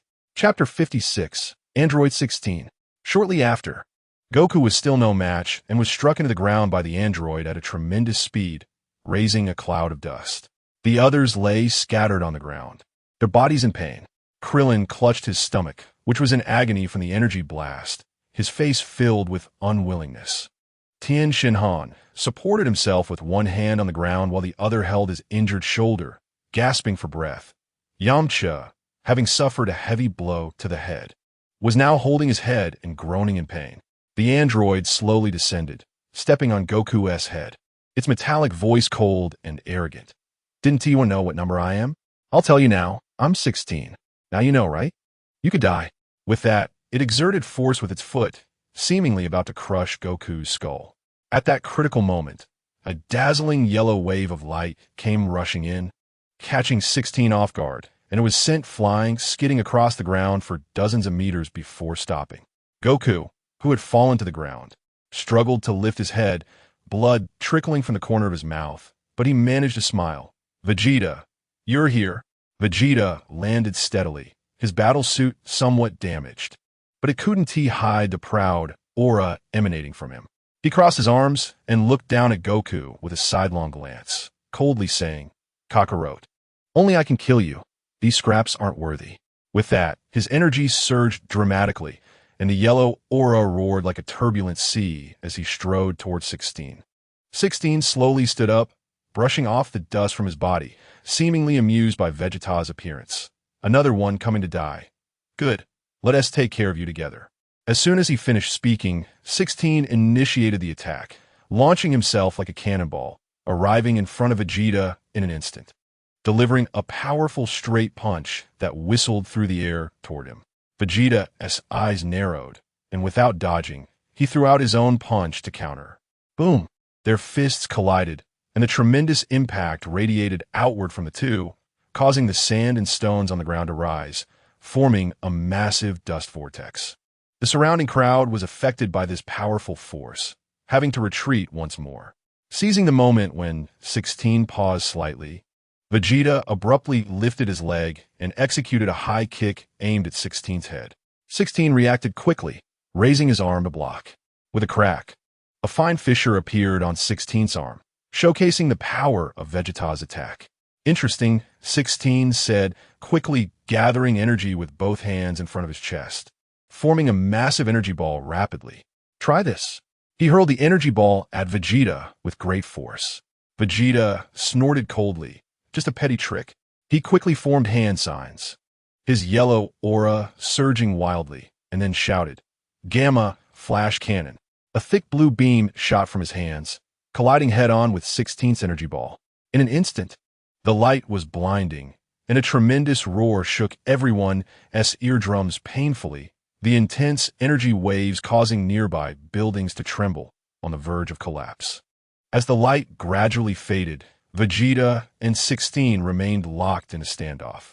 Blood was trickling from the corner of Vegeta's mouth, clearly injured from the earlier clash, but his eyes burned with even hotter fighting spirit. More cracks appeared on 16's body surface, yet he showed no signs of retreat. Looks like you're not so impressive after all. Vegeta wiped the blood from his mouth and provoked. Is that so? Then be careful next, 16 replied, his body changing again, his power seemingly climbing, signaling that an even more intense battle was about to break out. After the burst of light, Vegeta's battlesuit was torn apart from the energy blast, revealing a chest covered in sweat and wounds.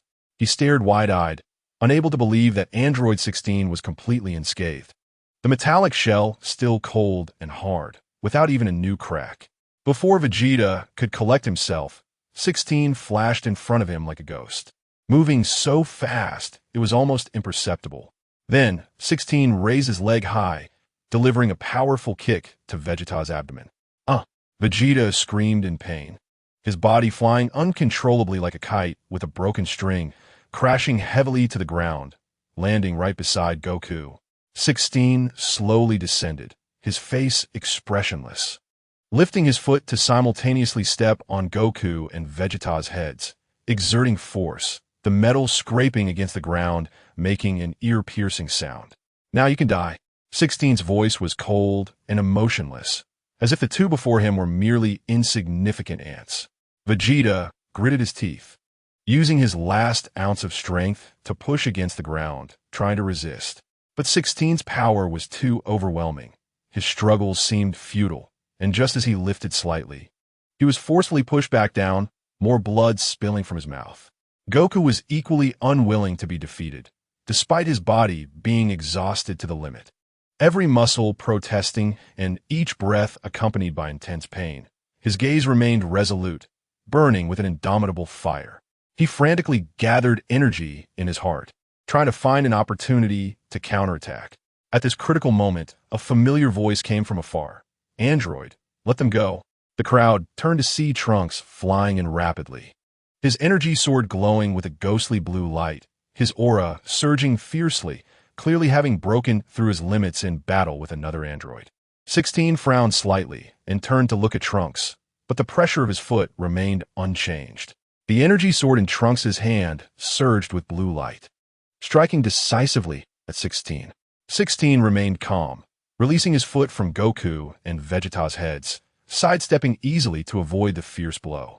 Trunks, undeterred by the miss, swiftly turned his wrist, the energy sword darting towards 16's vital points like a nimble snake.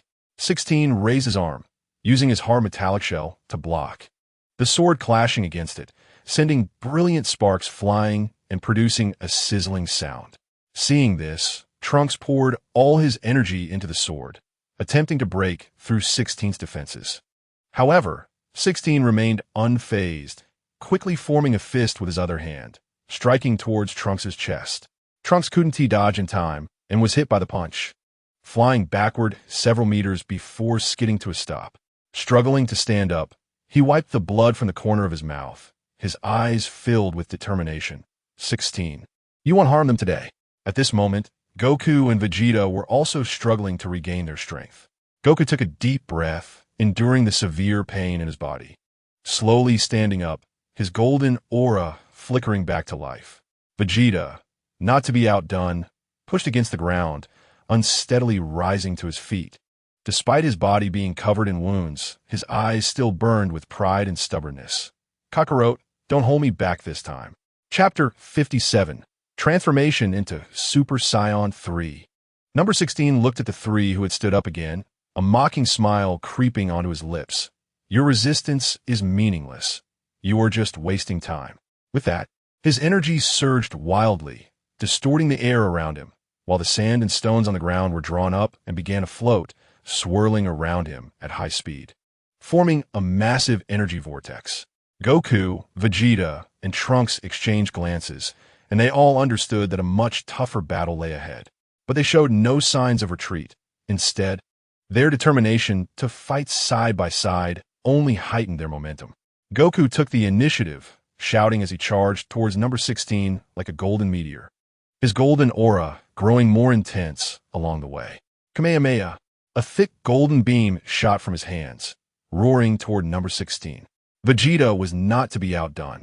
He quickly gathered energy with both hands. Gamma Flash Cannon. The golden energy beam complemented Goku's Kamehameha as they both shot towards number 16. Trunks swung his energy sword, moving behind number 16 to find the best moment to attack. Number 16 stood still, unhurried. He quickly formed a huge energy ball in front of his chest, blocking all of Goku and Vegeta's attacks. The collision of energies produced a blinding light and a tremendous roar, enveloping the entire battlefield in this powerful force. Amidst the light, number 16's figure flickered in and out of view. His strength seemed endless, effortlessly handling the combined attacks of the three. However, Goku and the others did not give up. They gritted their teeth, continuously adjusting their strategies to find number 16's weaknesses and deliver a fatal blow. The ground was smashed, leaving three deep. Bottomless impressions as number 16 rapidly descended from the air, landing steadily. His metallic gaze swept over the three, devoid of any emotion. As he spoke, it's time to end this. As soon as he finished speaking, an enormous blue energy wave quickly formed in number 16's hands, surging toward the three like a raging tsunami, completely engulfing them. The deafening sound of explosions echoed continuously, with the intense energy wreaking havoc on everything around, creating a massive, deep pit and cracking the ground into countless fissures, resembling a shattered spiderweb. When the dust settled, to everyone's shock, the three slowly stood up from the pit. Vegeta and Trunks supported each other, their battle suits in tatters, their bodies covered in wounds, blood seeping out and staining their clothes. But their eyes showed resilience, glaring defiantly at number 16, unwilling to accept defeat. However, the most striking figure was Goku. He stood calmly on his own, his originally golden hair transformed into deep golden long hair, his aura surging like a volcanic eruption once more. The golden flames roared wildly, as if they were going to break through the sky, creating a powerful sense of pressure that made the surrounding air tremble. Number 16 frowned slightly, seemingly surprised by the change before him. This new form of Goku posed an unprecedented threat to him, but he did not retreat. As the energy within him began to surge again, ready to face the next round of battle, Vegeta looked at the transformed Goku, feeling a mix of emotions. He was both unwilling to accept Goku's breakthrough and stirred by the blood of fighting alongside him. Kakarot, don't steal all the glory for yourself. With that, he endured the pain and began to gather energy around him once more. Trunks also gritted his teeth, gripping his energy sword tightly. The blue light of the sword reflecting the determination in his eyes. Goku slowly raised his head, a determined light flashing in his golden eyes as he looked at number 16. Number 16, the real battle starts now. As soon as he finished speaking, he vanished like a bolt of golden lightning, reappearing in front of number 16 in the next moment, launching a punch filled with boundless energy towards number 16's face. Number 16 reacted quickly, crossing his arms to block it, the tremendous impact forcing him to slide back several meters, leaving deep grooves in the ground. The two locked eyes, the air thick with tension, ready to explode at any moment. Number 16's energy continued to surge, his metallic body glistening with a cold sheen under the energy's wrap. Goku, surrounded by blazing golden flames, had his blue hair flying wildly, every breath of his energy seeming capable of shaking the world. Goku struck first, his speed so fast that it was almost invisible to the naked eye. In an instant, he was in front of number 16, delivering a heavy punch imbued with endless energy and golden flames. Number 16 reacted extremely quickly, raising his arm to block, and at the moment of impact, a deafening sound erupted, with the powerful energy shockwave radiating outward from the two, sending sand and stones flying and causing nearby structures to collapse under the residual force. Oomph. Not bad. Number 16's mechanical voice sounded as he suddenly exerted force, knocking Goku back several meters. Then, he quickly gathered energy with both hands in front of his chest, forming a massive energy ball that shot directly at Goku. Goku's eyes narrowed, and he swiftly dodged this lethal strike, the energy ball grazing the edge of his clothing and exploding into a giant pit on the ground not far away. Vegeta gritted his teeth, watching the two battling in the air, filled with frustration. Damn it, Kakarot is one step ahead of me again. He clenched his fists, the veins on his arms bulging, and his aura surged violently due to his emotional turmoil. Trunks quietly remarked, "If Uncle Goku dies, this new transformation wouldn't have appeared, so it seems I succeeded." His gaze closely followed Goku's figure, filled with both admiration for Goku's new form and concern for the battle. On the battlefield, the fight between Goku and number 16 intensified. Utilizing the immense speed and power from his new form, Goku continuously launched attacks at number 16, with each strike carrying a devastating momentum. The wind from his punches howling and his kicks heavy. Though number 16 was temporarily on the defensive, he successfully blocked Goku's attacks time and time again with his solid metallic body and powerful energy reserves, while also looking for opportunities to counterattack. Suddenly, number 16 sees an opening during Goku's attack, stepping forward sharply, his hands creating two afterimages as he rapidly unleashed several punches towards Goku's chest. Goku couldn't dodge in time and was hit by these punches, sending him flying backward several meters.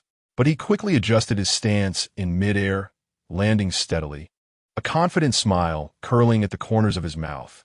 Number 16, is that all you've got? Number 16 did not respond. His body trembled slightly, seemingly gathering even greater power.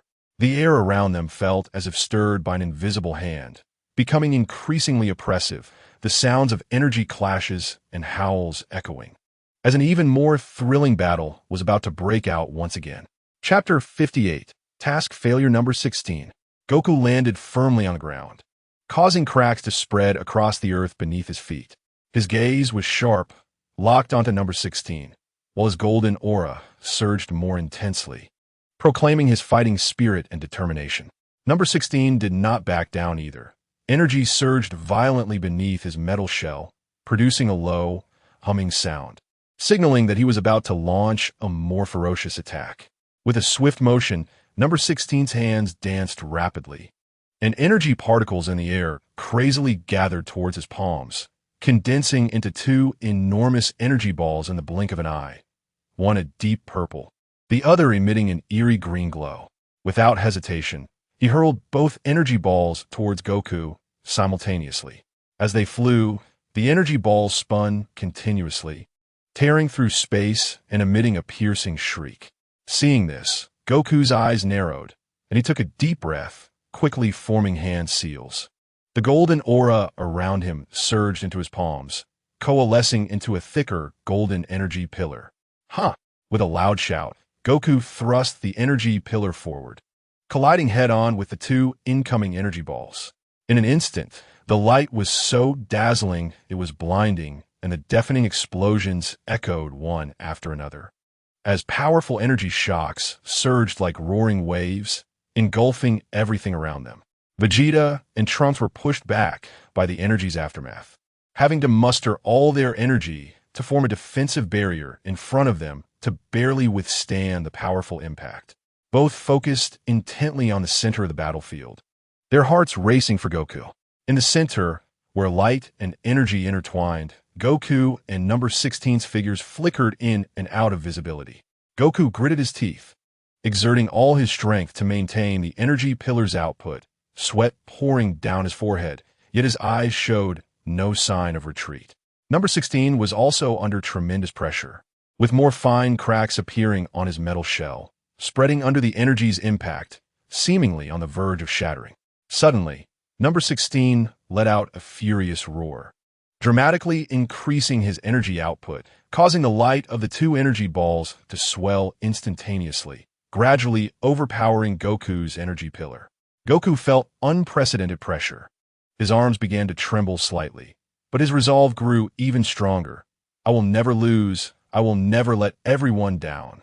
Just as the energy pillar was about to be completely suppressed, a glint of determination flashed in Goku's eyes. He summoned all the energy within him, and his golden aura erupted like a volcanic explosion, instantly amplifying the energy pillar's power several times. "Break from me," Goku shouted, and the energy pillar shot forward like a sharp blade, breaking through the barrier of the two energy balls and heading straight for number 16. Number 16 tried to dodge, but it was too late for him to react, and he could only watch helplessly as the energy pillar struck him. Boom! With a tremendous sound, number 16's body was completely engulfed by the powerful energy, and a massive cloud of dust rose in the center of the battlefield, lingering for a long time. Then, Goku's golden flame surged, deciding to unleash his ultimate move. He slowly raised both hands, palms facing each other, as energy from all around wildly gathered, forming a swirling vortex of energy glowing blue between his palms, emitting a deep hum, as if accumulating world-destroying power. Seeing this, number 16 dared not be the slightest bit lax. Energy ports on his metallic body opened, wildly sucking in surrounding stray energy, causing his entire body to emanate an eerie blue light, preparing to face Goku's lethal strike. Kamehameha! Goku yelled, thrusting his hands forward, unleashing a thick golden beam of light several meters in diameter, filled with endless energy, like a comet streaking across the sky, roaring towards number 16. Wherever it passed, the air ignited instantly with a sizzling sound, and the ground was carved out into a bottomless trench by the beam's residual energy. Number 16, not to be outdone, compressed all his energy to the limit, forming a shimmering energy shield in front of him, glinting with a metallic sheen, the runes on the shield flashing with a cold aura. The golden beam clashed violently with the energy shield, and in an instant, the light was dazzling, several times brighter than the sun, forcing Vegeta and Trunks to shield their eyes. The tremendous roar shook the surrounding mountains, causing snow on the peaks to tumble down, resulting in a small avalanche. The energy impact spread outwards, forming a powerful storm that uprooted nearby buildings, turning them to dust. The earth trembled, and the sky seemed to tear apart, as the entire world became unsteady under this overwhelming force. In this fierce collision, cracks began to appear on number 16's energy shield, fine lines rapidly spreading like a spiderweb.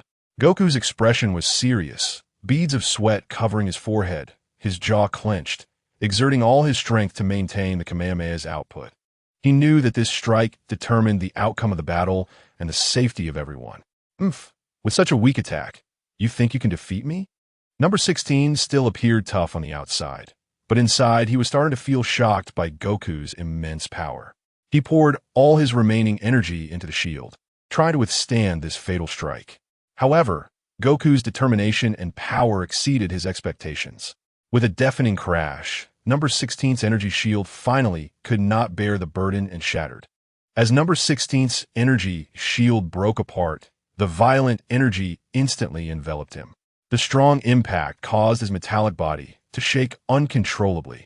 With parts sparking and severe damage appearing in multiple areas, his limbs becoming twisted and deformed.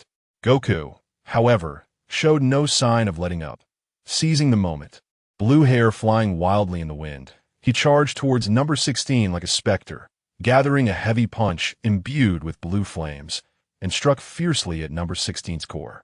Number 16 reacted slowly, barely raising his arm to block, but was sent flying by the overwhelming force, carving a long trench in the ground. "It's over, number 16. Goku's voice echoed across the battlefield as he once again gathered the Kamehameha. The golden energy spun violently in his palms, illuminating the entire world.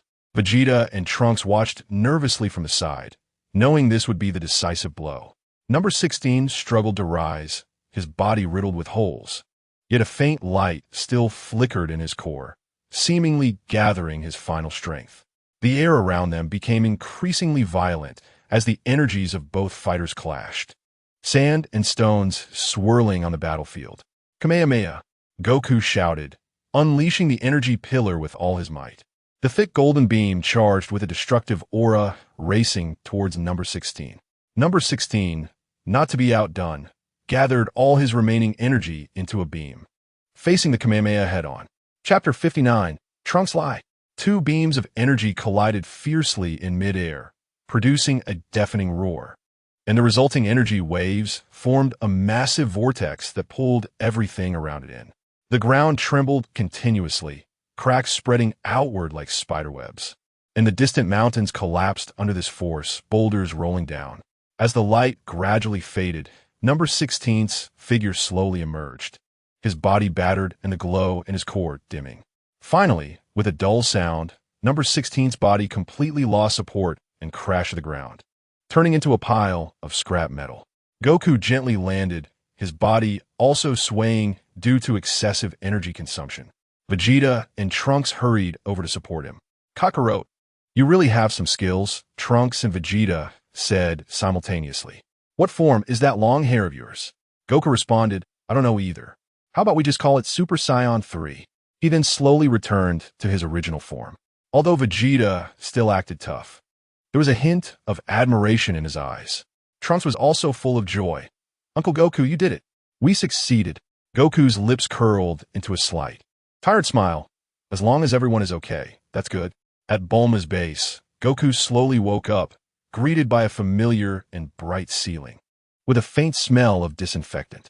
His head was still a bit heavy, and he tried hard to recall the scenes of the battle.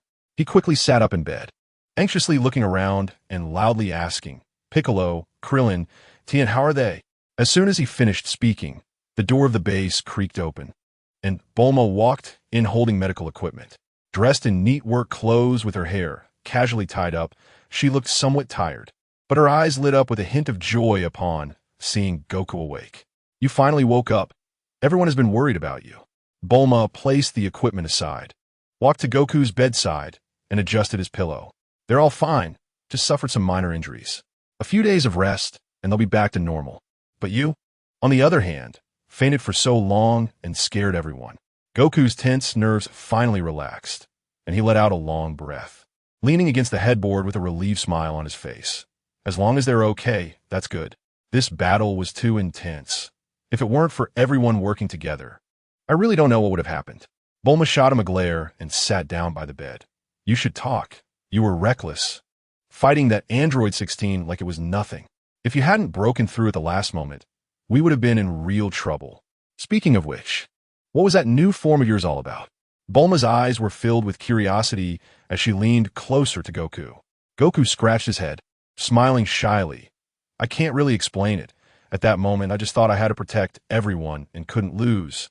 And then it felt like a power surged out of me, and I transformed naturally." Bulma nodded thoughtfully. "It seems that human potential is truly limitless. It can always be triggered at critical moments. But your fainting really kept us busy. Vegeta and Trunks are exhausted and are still resting next door."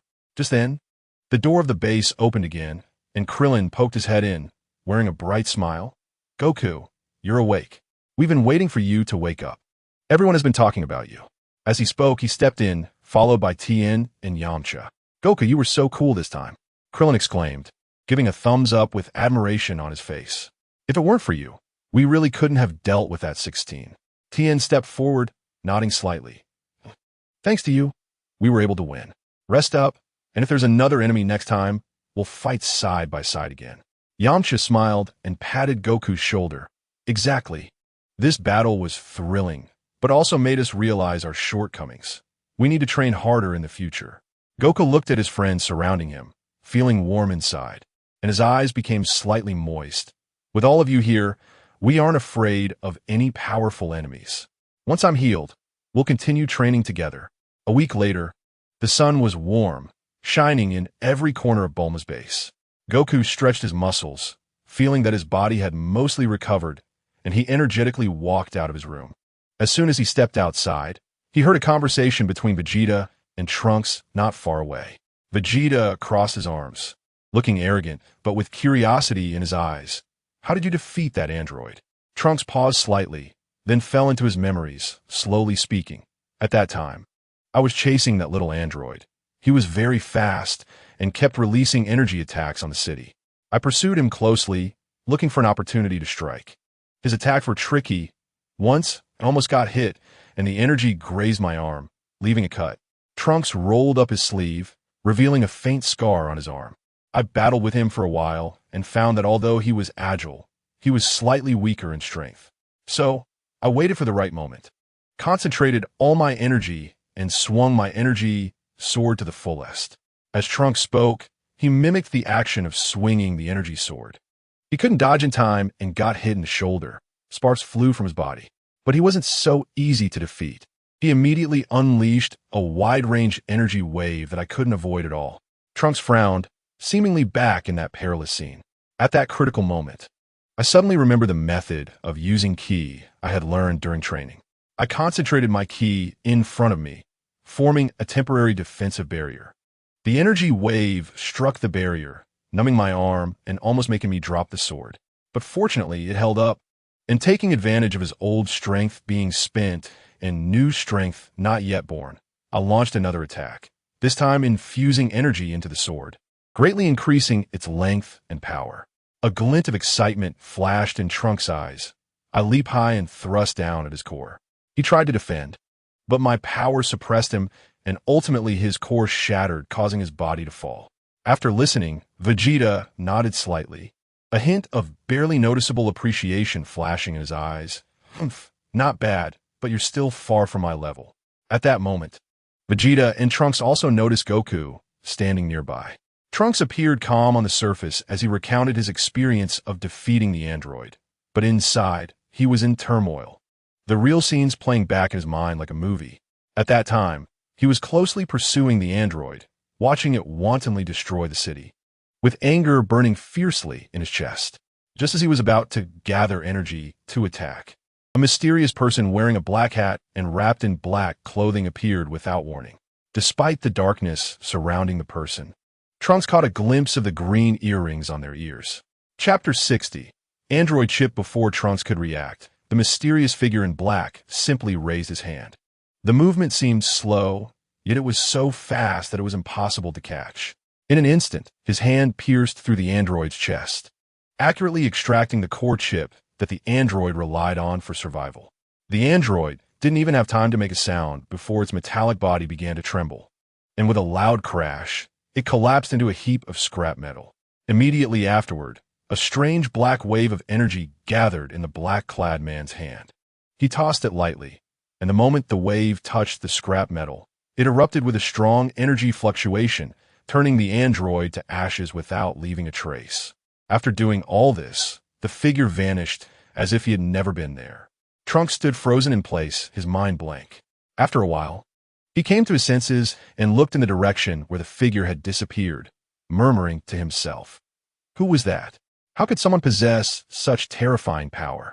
Filled with confusion and shock, a strong sense of unease compelled him not to linger, and he immediately flew towards Goku and the others. At this moment, Trunks looked at Vegeta and Goku, words on the tip of his tongue, but he swallowed them back. He didn't dare easily mention the mysterious figure in black, fearing it would cause unnecessary panic, and he himself had not fully understood what that existence was. He could only bury this secret deep in his heart. When Goku saw them, he broke into his signature bright smile and walked over. "What are you so excited about?" "Trunks, what did you just say? Did you defeat the android? Tell me about it." Vegeta scoffed, looking disdainful. "Humph, with his mediocre skills, he can defeat an android? I want to hear how he brags." Although he said this, Vegeta unconsciously leaned in a bit, his eyes full of expectation. Trunks felt a tightness in his chest, but forced a smile. "It's just some combat techniques related to the training methods we used before. I applied them skillfully and took down the android." As he spoke, he demonstrated some combat movements, trying to make the story sound more believable. Goku listened with great interest, nodding occasionally and asking questions. "Wow, that's impressive. Were you especially cool when you used the energy sword?" Vegeta, on the other hand, crossed his arms, squinting his eyes and raising his eyebrows in skepticism. Trunks gritted his teeth and continued to fabricate details. Just then, Bulma walked out of the base and shouted, "You guys, come help move things." The three paused their conversation and walked towards Bulma. Trunks breathed a sigh of relief, but secretly worried about how long this lie could be maintained. The image of the mysterious figure in black lingered in his mind. Time rewinds to the moment the androids first appeared. Black Goku stood high in the sky, overlooking the cities around West City. Watching the androids moving through the streets, his face filled with excitement as he murmured, "After waiting so long, the androids have finally arrived." With that, he shot off like a bolt of black lightning towards the cities around West City. When he arrived at the battlefield, a fierce battle was already underway. Tien, Krillin, and Piccolo were engaged in a fierce fight with an android dressed in leather with red hair. Black Goku focused his gaze and smirked slightly. "So it's not Android 17, it's Android 16. He hid nearby, observing the battle with great interest, his mind involuntarily recalling the Android 16 from the original story, thinking to himself, "I wonder if this 16 is stronger than the one in the original." Just as he prepared to launch an attack to test this 16 strength, Goku's figure suddenly appeared. Black Goku instantly halted, a complex emotion flashing in his eyes. He quietly concealed himself in a more hidden spot, continuing to observe everything. The battle between Goku and Android 16 was gripping, with punches colliding and energy waves clashing, making Black Goku unable to tear his eyes away. After a fierce battle, Black Goku concluded, "It seems that this 16 is indeed stronger." Just as he thought that, Trunks suddenly appeared, followed by another short android. Black Goku's pupils slightly narrowed, revealing a look of surprise. "Is that Android 15? It seems this is really the main world." Just like in the Dragon Ball anime. Seeing Trunks chasing after 15, Black Goku hesitated for a moment. He didn't want to get involved in this battle, but strong curiosity drove him to follow closely. When Trunks and 15 prepared to fight, Black Goku suddenly emerged from the shadows and attacked Android 15. Before 15 could react effectively, Black Goku swiftly extracted its chip. Watching the android turn into scrap metal, Black Goku suddenly gathered a black wave of energy in his hand. The wave quickly attacked Android 15, and in an instant, 15 was consumed by the dark wave, turning into nothingness. After doing all this, Black Goku clapped his hands, as if he had just done something trivial, then quietly left. On the other side, as Black Goku sped through the shadows of the city, he murmured to himself. This time, Goku didn't T-transform into Super Saiyan Red, but directly into Super Saiyan 3. Logically, one shouldn't T be able to transform into Super Saiyan 3 without training under a god of destruction, right? Why can he transform now? Strange. Could it be because of the time travel? He frowned, confusion etched on his face, and glanced down at the rose-colored chip in his hand. The chip trembled slightly in his palm, emitting strange patterns, its light flickering, as if it were revealing the secrets it contained. Black Goku gently rubbed the chip, murmuring, "What secrets are you hiding?" He tried injecting his energy into the chip, and in an instant, the chip's light intensified, sending a wave of energy that didn't belong to him, causing his arm to tingle slightly. Interesting. A cold smile crept onto Black Goku's lips. It seemed this android chip was not simple. It might be related to the fluctuations in power in this world.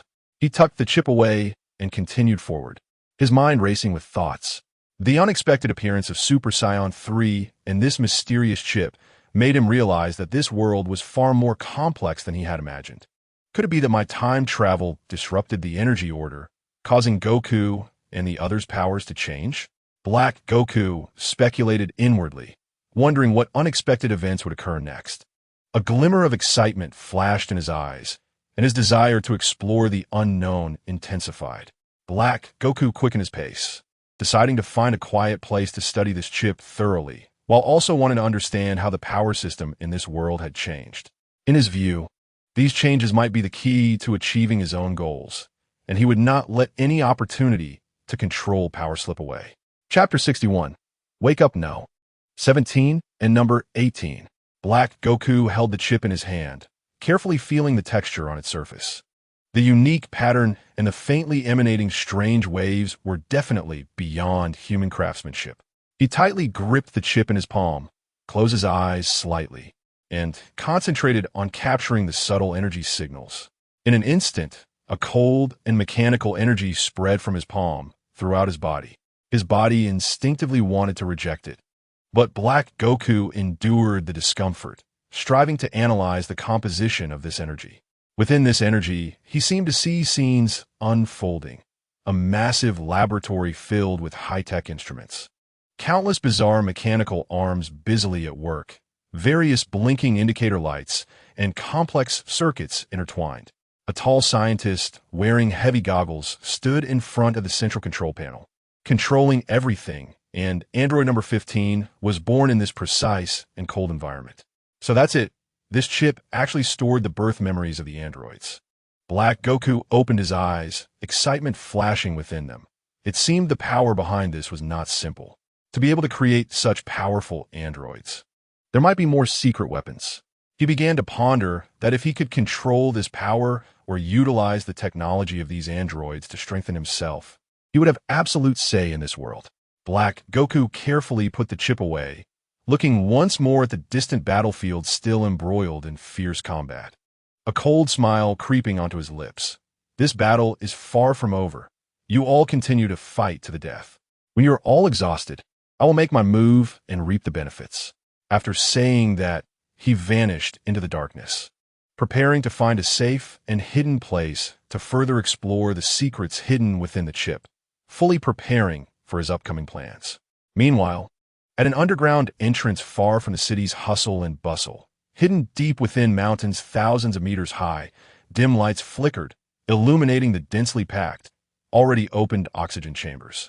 Oxygen chambers number 8, 9, 10, 13, 14, 15, and 16 were all empty, with residual condensation in the air telling the tale that these androids had already rushed to the battlefield outside. An elderly scientist, Dr. Gero, with white hair and a face full of anxiety, stood in front of the last two massive chamber doors. These two doors connected to a giant oxygen bubble chamber, which continuously bubbled, seemingly accumulating some kind of power. Dr. Gero looked at everything before him, murmuring to himself, "It seems number 16's mission has failed. We can only activate the ultimate secret weapon now." With a creaking sound, the chamber doors slowly opened, and white mist surged out. Number 17, dressed in simple jeans and a short-sleeve shirt, with hair still holding condensation, stepped out steadily. The moment he appeared, his sharp eyes glanced at the controller and Dr. Gero's hand, which had a prominent red button exuding a dangerous aura. Number 17 slightly raised an eyebrow, a carefree smile on his lips as he looked at Dr. Gero and casually said, "Good morning, Dr. Gero." Dr. Gero sighed in relief and nodded. "You're greeting me, so it seems you've already been repaired." He then pressed the button to open the chamber door for number 18. Number 18 had golden hair, a blue tank top, and black pants. She stepped out with a light stride, and like number 17, she quickly glanced at the controller in Dr. Gero's hand before smiling and greeting him. Dr. Gero's expression turned serious as he spoke. "Number 16's mission has failed. Now we can only rely on you two. Your mission now is to kill Son Goku. Remember, leave no survivors. After saying that, he turned around and laughed heartily, as if everything was under his control, the laughter echoing in the vast underground base, sounding particularly eerie. At that moment, number 17 suddenly flashed, appearing ghost-like behind Dr. Jero, snatching the controller away in the blink of an eye and crushing it mercilessly. No, 17 sneered. What you have in your hand is the button to control us, right? Sorry, but it's safer to destroy this before going to kill them. Doctor. Jero looked at the shattered controller, his face turning red with anger, his hands trembling, yet powerless. Number 17 and number 18 exchanged a glance, needing no further words. They understood each other and simultaneously flew upwards. Their figures gradually shrank in the passage until they disappeared. Dr. Jero slumped to the ground, staring in the direction the two had left, his eyes filled with unwillingness and despair. Number 17 and number 18 reached the surface, the glaring sunlight causing them to squint slightly.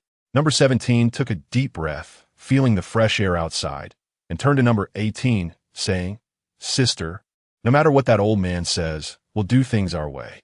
Number 18 gently nodded, her hair swaying in the wind, her eyes sparkling with lively light.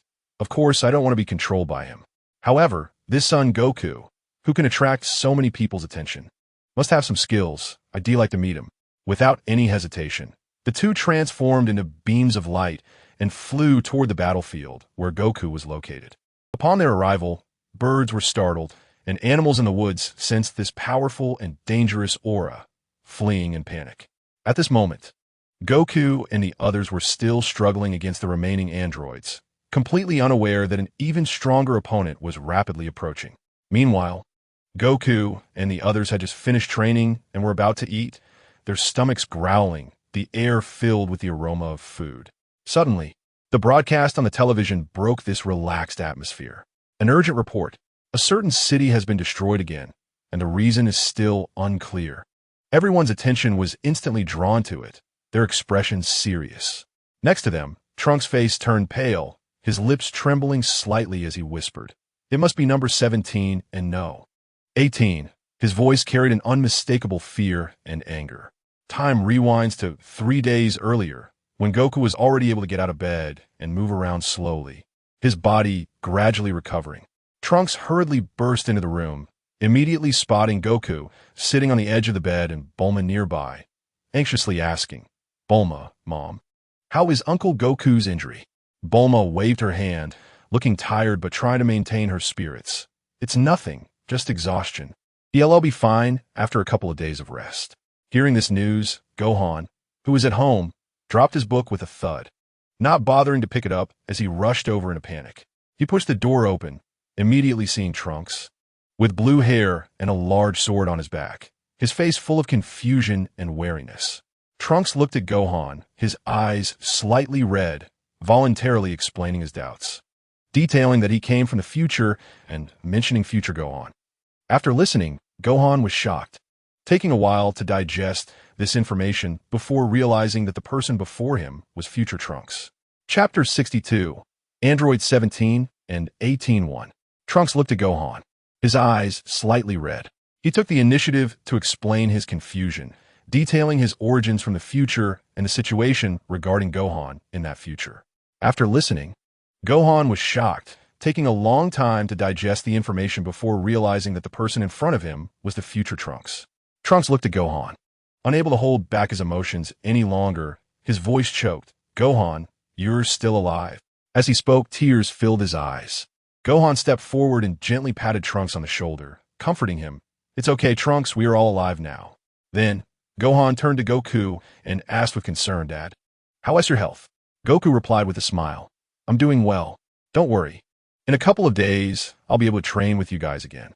In the following 2 days, Goku had already gotten out of bed and was slowly training. Gohan meticulously prepared meals every day, bringing them to Goku on time and taking care of him, until the morning of the 3rd day.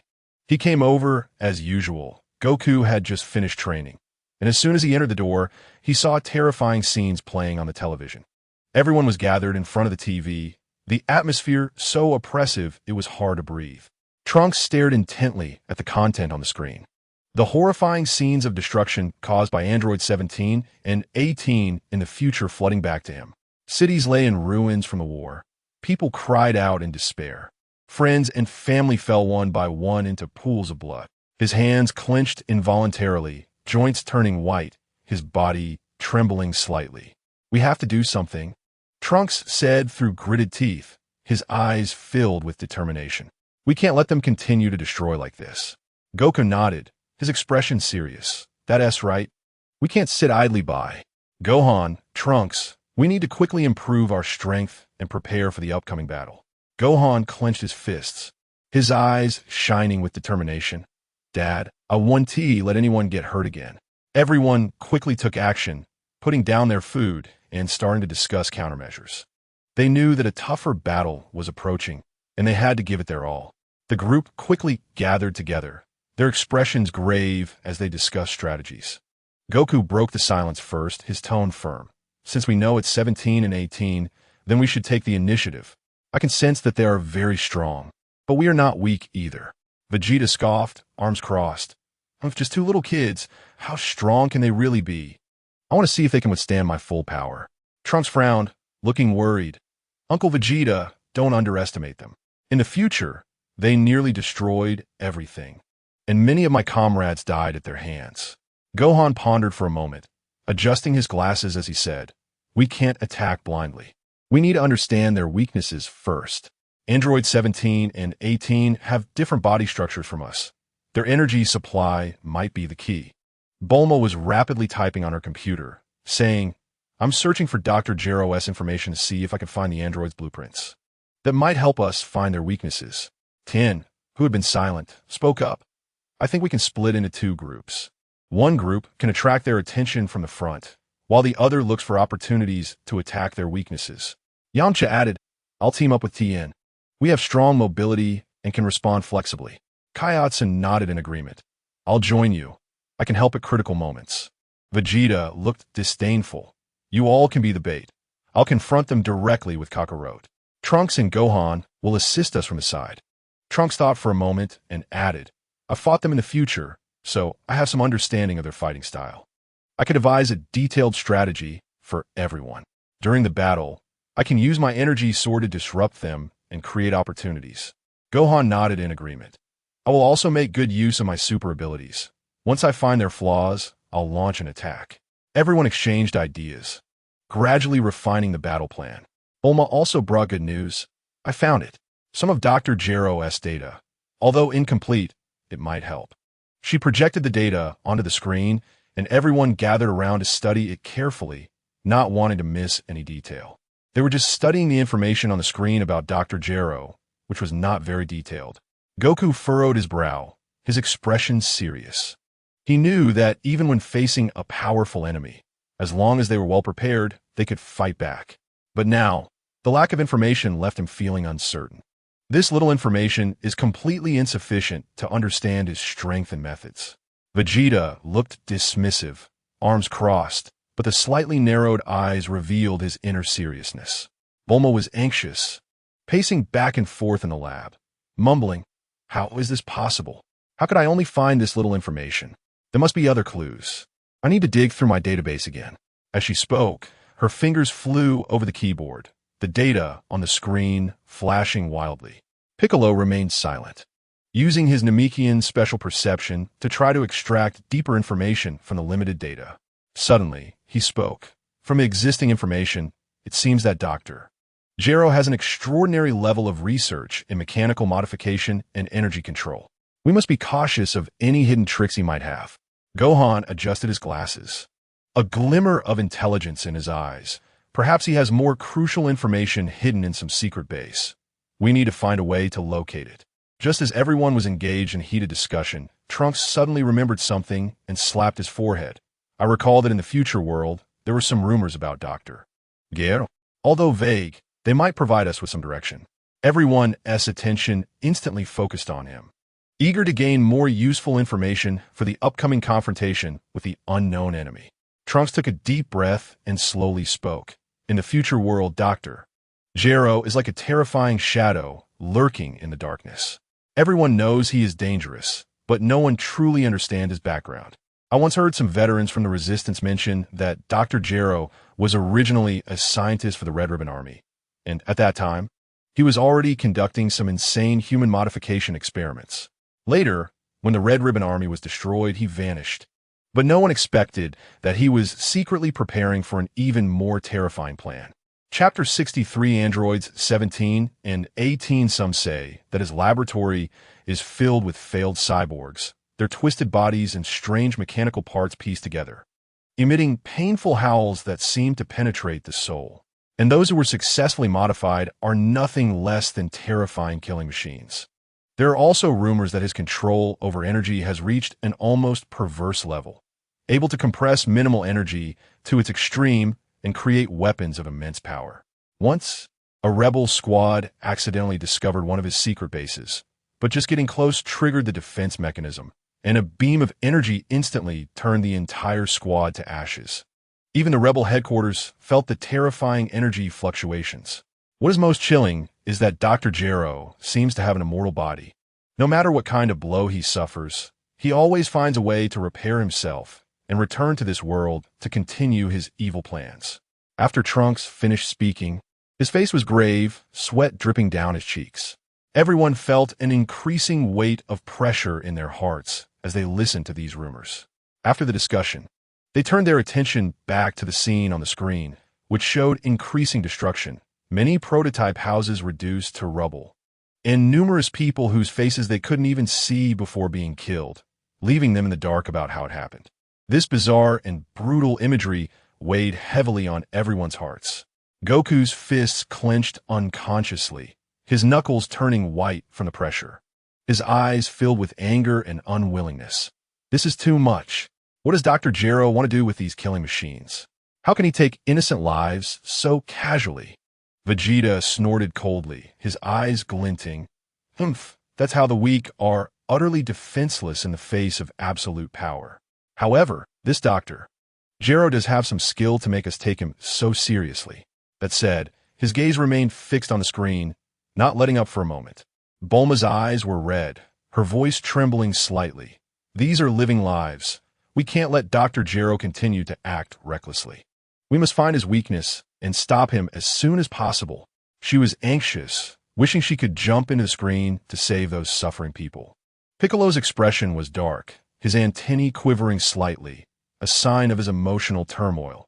From the traces of destruction, the enemy's methods of attack are extremely cruel and efficient. The enemy we face is probably stronger than ever before. Gohan bit his lip, adjusted his glasses, and attempted to analyze from a professional perspective. Judging from the level of destruction and the disappearance of personnel, the enemy likely possesses weapons capable of unleashing powerful energy instantly, with a wide attack range that makes it hard to defend against. Trunks furrowed his brow, recalling the tragic state of the future world, and worriedly said, "If we don't find a response strategy quickly, the tragedy of the future may repeat itself now." Just as everyone was expressing their opinions, the scene on the screen suddenly flickered violently, and two blurry figures appeared, exuding a strange aura as if they were messengers from hell. Everyone's gaze was instantly drawn in, and a tense atmosphere spread through the air, as if an even graver challenge was silently descending. Trunks continued to describe the appearances of 17 and 18. Everyone was shocked to learn that 17 was actually short and 18 was a girl. In the screen, the blurry figures gradually became clear. 17 had a fit physique and a sharp, cynical look in his eyes, while 18 had a graceful figure, her blonde hair wildly flying in the ruins, her pale face wearing a chilling indifference. It was them. In the future, they killed many people. Trunks' voice was low, filled with pain and helplessness, his fists unconsciously tightening, knuckles turning white. Vegeta scoffed dismissively. Just these two seemingly ordinary guys? Oomph. I want to see how capable they really are. Despite his tough words, his gaze was locked onto the screen, not missing any detail. Goku's fighting spirit ignited, rubbing his fists together. No matter how strong they are, I won't back down. We must protect the world we have now and not let the tragedies of the future happen. Bulma looked worried, her arms crossed. Trunks, you know their abilities best. Tell us how we should respond. Trunks took a deep breath and slowly said, both 17 and 18 are androids modified by Dr. Gero, possessing nearly endless stamina and super recovery abilities. 17 has a quirky personality and enjoys playing with his opponents. 18 is more calm. Her fighting style is straightforward and efficient, and their powers will increase as they fight. Piccolo frowned slightly, pondering. Endless stamina and recovery abilities. Troublesome capabilities. It seems conventional combat methods will be hard to win against. Gohan pushed up his glasses, his eyes sparkling with intelligence. Perhaps we can find a way to limit their abilities by targeting their energy sources. Just as everyone was discussing strategies, 17 and 18 on the screen seemed to sense something, suddenly looking up at the screen as if they could see through the image at everyone, their mouths curling into a strange smile. Then, the screen crackled and suddenly went black. The laboratory fell into silence, and an invisible sense of oppression surged forward, making everyone realize that a fierce battle was about to begin. 17 and 18 looked at Goku and the others, saying, "Ah, you've finally come, son Goku." 17 wore a cynical smile, hands in his pockets, glancing at everyone as if he felt no pressure about the impending battle. 18 lightly tossed her golden hair, her gaze cold, standing quietly to the side, exuding an aura that sent chills down their spines. "I didn't expect you to really dare to come," 17 said with a hint of mockery. "But today is your doomsday." Goku stepped forward, golden aura radiating around him, his expression resolute. "Don't get too arrogant. Today is the end of your evil deeds." Vegeta snorted coldly, instantly entering battle mode. "Humph, with just the two of you, you think you can stop us?" Piccolo crouched slightly, his muscles tense and ready to strike. "Be careful of their abilities. We can't let our guard down."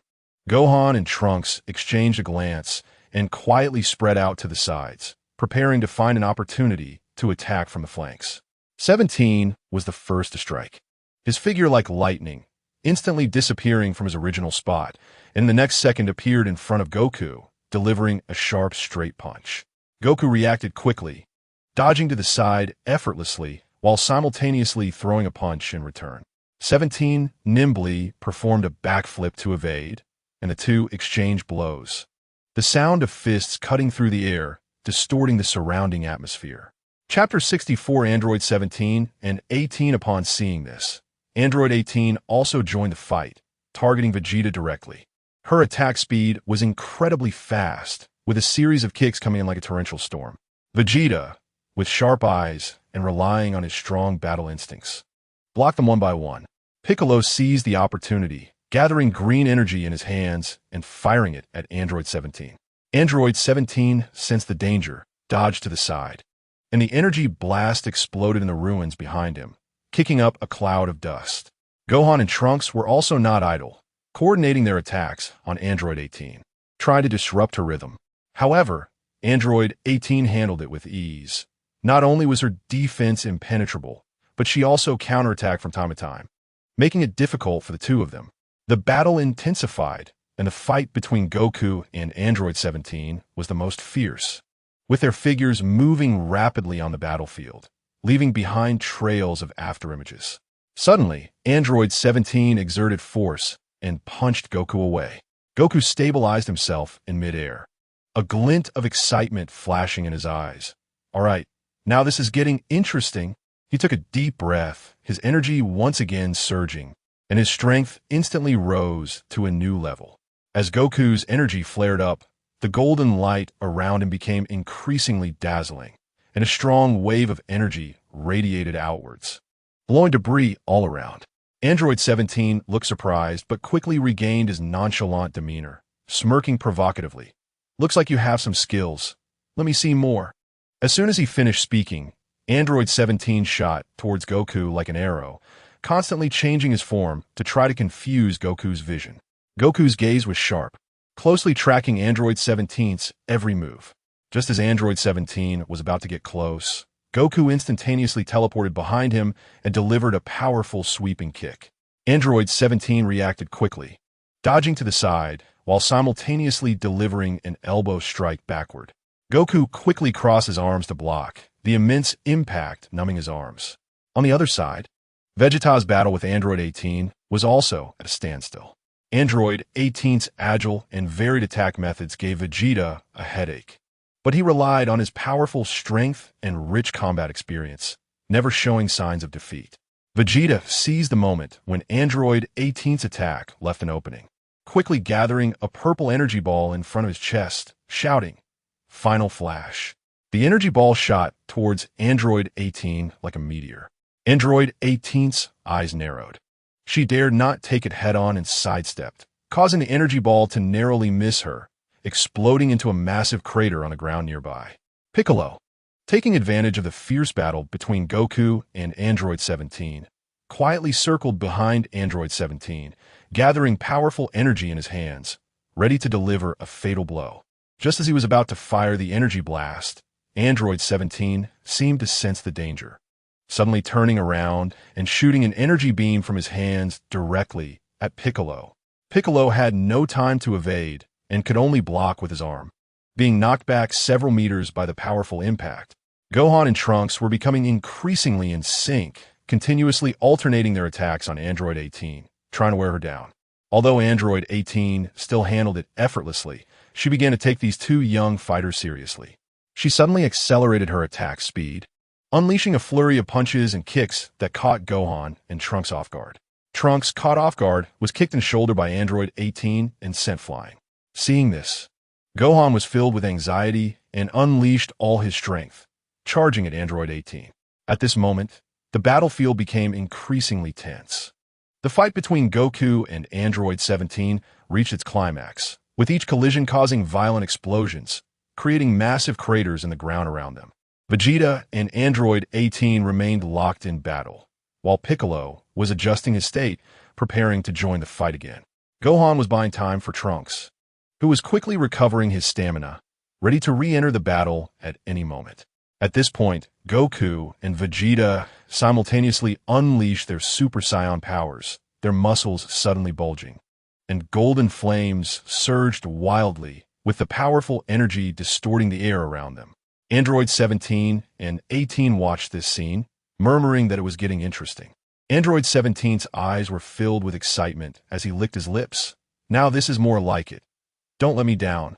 As soon as he finished speaking, he dashed towards Goku like a phantom, moving so fast that it was almost impossible to see with the naked eye. Goku smirked, not retreating, but advancing, charging towards Android 17.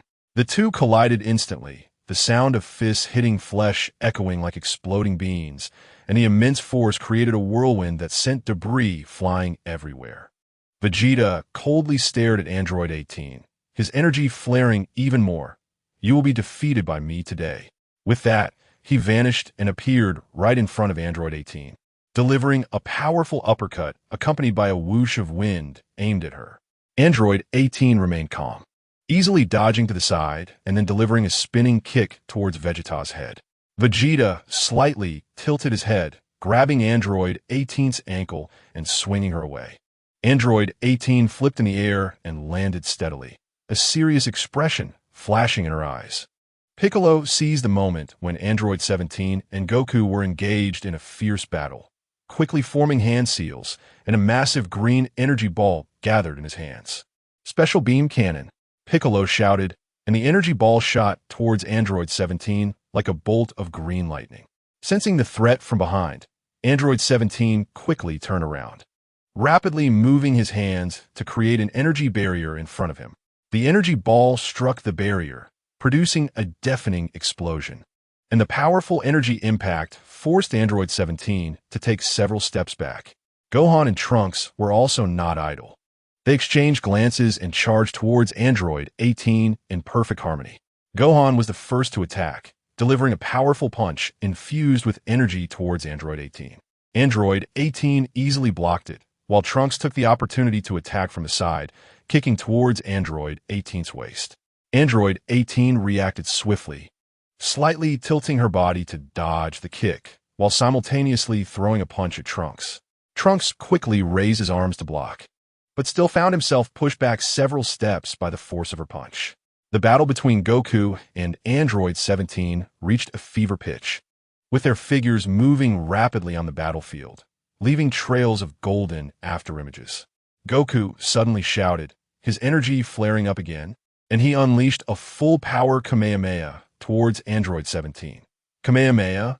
The blue energy wave shot forward like a small comet, carrying a devastating momentum towards Android 17. Android 17's expression changed slightly as he quickly gathered his energy, forming a massive energy shield in front of him. The energy wave struck the shield, erupting in a brilliant light, enveloping the entire battlefield. Chapter 65 Android 17 and 18 However, after a whole explosion, Android 17 yawned and said, "Is that all? Then it's my turn." Goku looked at the unscathed Android 17. A glimmer of surprise flashed in his eyes, but more was the ignited fighting spirit. A smirk of derision appeared at the corner of 17's mouth, his legs slightly bent, and the next second he rushed towards Goku like a cannonball. His speed was faster than before, so fast that a sharp whistling sound echoed through the air.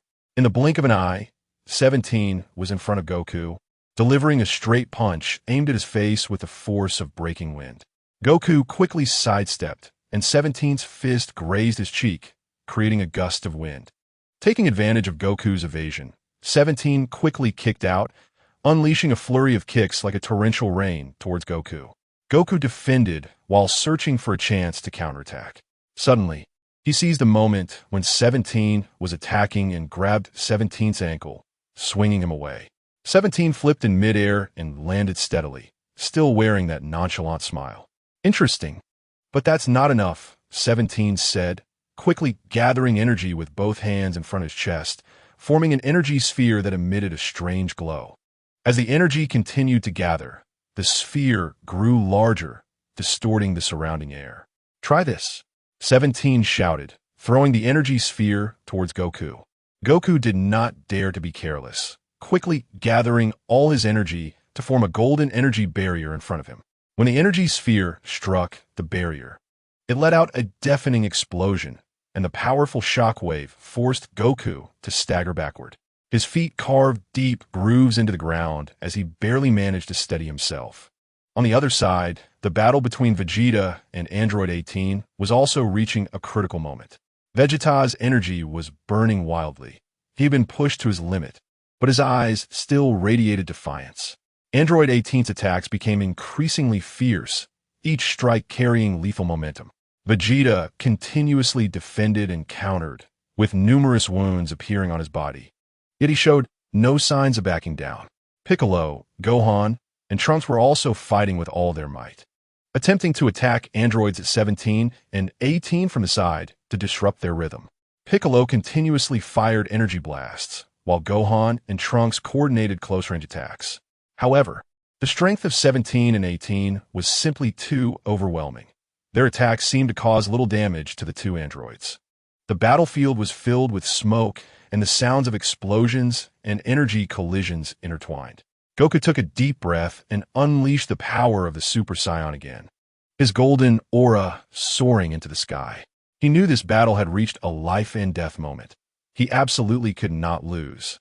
Goku's golden aura surged once more, transforming in the blink of an eye into Super Saiyan 3, his long hair flowing like burning golden flames, and the powerful energy rampaged around him, cracking the ground beneath his feet. Seeing this scene, 17's eyes flashed with a hint of panic, but he quickly regained his nonchalant demeanor and whistled, saying, "I didn't expect the Scions could transform. It's truly incredible." It seems that old man was right. Scions really shouldn't exist.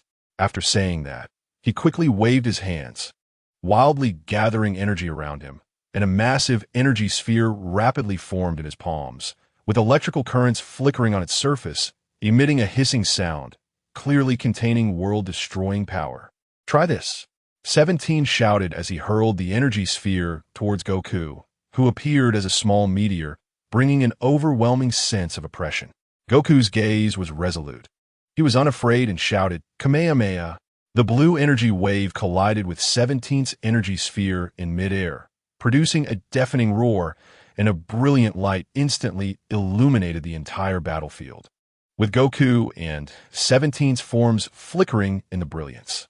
Taking advantage of the moment when 17 was fully focused on attacking Goku, Vegeta charged towards Android 18, his aura surging. Holding D, a powerful energy blast shot straight at 18. 18 sidestepped and easily avoided the attack, countering with an energy beam aimed at Vegeta. Vegeta quickly swung his arms to block, and the beam struck his arm, sparking a shower of flames, forcing him back a few steps. Piccolo seized the opportunity to quickly form hand seals, preparing to unleash a deadly blow. The green energy glow between his hands became increasingly dazzling, and the surrounding air was twisted by this powerful energy. Special beam cannon, Piccolo shouted, and a green beam shot towards 17 like lightning, attempting to create a variable in the battle between 17 and Goku. Gohan and Trunks were not idle either. They worked in perfect harmony, one drawing 18's attention from the front while the other attacked from the flank. Gohan gathered all his power and threw a punch at 18. 18 raised her hand to block, while Trunks took the opportunity to sneak behind her, kicking towards her back. 18 reacted swiftly, leaning forward to dodge Trunks' attack, then turn around to punch continuously, forcing Gohan and Trunks to retreat repeatedly. On the battlefield, energy surged and the sound of explosions was relentless. The energy collisions between Goku and 17 continued, both desperately outputting energy, unwilling to yield an inch. In the light, Goku's gaze grew more resolute. Seeing the other's attacks, 17's lips curled into a contemptuous smile as he casually unleashed a wave of light. The light wave swept out like a death ray, carrying unmatched power. The group could not dodge in time and were all struck, falling like kites with severed strings. Tien's body lost control, rolling several times in the air before crashing heavily into the ruins, kicking up a cloud of dust. He struggled to get up but felt as if all his bones were dislocated, the pain nearly causing him to faint. Piccolo was hit by the light wave and uncontrollably flew backward, his back scraping along the ground, leaving a long mark. Gritting his teeth, he propped himself up, his antennae trembling slightly with anger and pain, secretly regretting how vastly his strength differed from 17's. Yamcha was also not spared, hit in the chest by the light wave. He flew out like a cannonball, crashing heavily against a boulder, spitting out a mouthful of blood. Weakly lying on the ground, his eyes were filled with unwillingness. Yamcha could not escape the fate either. After being struck by the light wave, he traced an arc in the air before finally falling beside a pile of rubble. His arms and legs bore varying degrees of abrasions, blood flowing from his wounds. He struggled to lift his head to look at 17, his eyes filled with anger and helplessness. Seeing this, Goku felt anxious and furious, letting out a roar as his Super Saiyan 3 energy surged again, recklessly charging toward 17. "You bastard, you won't get away with this." Goku's voice was filled with rage as he quickly gathered energy in his hands, preparing to deliver a fatal blow to 17. Yet, 17 remained indifferent, looking at the charging Goku and teasingly said, "What's wrong? You still want to continue?" He raised his hand leisurely, gathering energy to prepare to block Goku's attack. Chapter 66 Android 17 and 1817 still wore a nonchalant expression as he watched Goku charging towards him, teasing, "What's wrong? You still want to continue?" He calmly raised his hand, gathering energy to prepare for Goku's attack. Vegeta, not to be outdone, gritted his teeth against the pain in his body, standing up with a fierce aura burning around him. "Damn it, I will never lose to this kind of guy." He charged at 18 again, trying to hold her back and create an opportunity for Goku. Gohan and Trunks helped each other to stand up, determination etched on their faces. Gohan wiped the blood from the corner of his mouth and said, "We can't just fall here. We have to find a way to defeat them." Trunks nodded vigorously, and the two charged towards 17 and 18 again, despite knowing the difficulties ahead. However, Vegeta was still easily overpowered by 18, being struck repeatedly, and he could only let out a helpless roar until he fell to the ground. 18 stepped on Vegeta's head, saying mockingly, "Is this all there is to the Saiyans? Just a trashy fighter." Vegeta's eyes turned red, filled with bloodshot rage. He tried to break free from 18's grip with all his strength, but found his body so powerless against her overwhelming force. The humiliation surged within him like a tidal wave. This was a defeat he had never experienced before. As the proud Saiyan prince, When had he ever suffered such insult? Damn it! Vegeta squeezed out those two words through gritted teeth, his fist crashing down on the ground, instantly cracking it and sending dust flying. Goku caught a glimpse of Vegeta's dire situation, and his anger was completely ignited. The aura of Super Saiyan 3 surged wildly, almost igniting the surrounding air. He dashed towards 18 recklessly, the Kamehameha in his hands glowing brightly with destructive force. Let him go. Kamehameha. 18 sensed an unprecedented threat. Her expression hardened as she quickly jumped away from Vegeta to dodge Goku's attack. The blue energy wave grazed her clothing, creating a massive crater behind her as dust and debris scattered. Taking the opportunity, Vegeta flipped over and stood up, blood at the corner of his mouth. His eyes filled with madness and unwillingness. 18, I will settle this score. Saying that, he disregarded the pain in his body and unleashed a powerful energy once more, ready to continue fighting 18. Gohan and Trunks also exerted all their strength, coordinating with each other to try to hold 18 back. Gohan gathered all his energy and fired energy blasts at 18, while Trunks looked for an opportunity to attack up close. However, 18 was too powerful. She easily dodged their attacks and occasionally countered, leaving Gohan and Trunks struggling to keep up. Piccolo struggled to rise from the rubble, his face pale as paper, but his eyes remained determined. He quickly formed hand signs, preparing to unleash the special beam cannon for a deadly strike against 18. Although he knew the chances of success were slim, for his comrades and the victory of this battle, he was willing to risk everything. At this moment, the battlefield was shrouded in smoke, energy surging everywhere. Goku, Vegeta, Gohan, Trunks, and Piccolo, although battered and bruised, did not retreat. They all held one belief in their hearts: to defeat 17 and 18 and protect everything they cherished. 18 said, "Annoying ants, let me deal with you first," and launched a devastating energy wave towards Piccolo. The wave, carrying terrifying energy, surged like a black torrent, distorting and tearing apart the air in its path. As Piccolo faced the incoming death wave, despair welled up in his heart, but he gritted his teeth, ready to fight with his last ounce of strength. Just as the energy wave was about to engulf Piccolo, Gohan suddenly appeared, bursting forth with Super Saiyan power, the golden aura instantly dispelling the surrounding gloom. He pushed forward with all his might, trying to block this fatal blow. "Uncle Piccolo, I won't let anything happen to you." Gohan's voice was firm, yet trembled slightly from exertion. However, 18's energy wave was too powerful. Even though Gohan had transformed into a Super Saiyan, he still struggled to withstand it.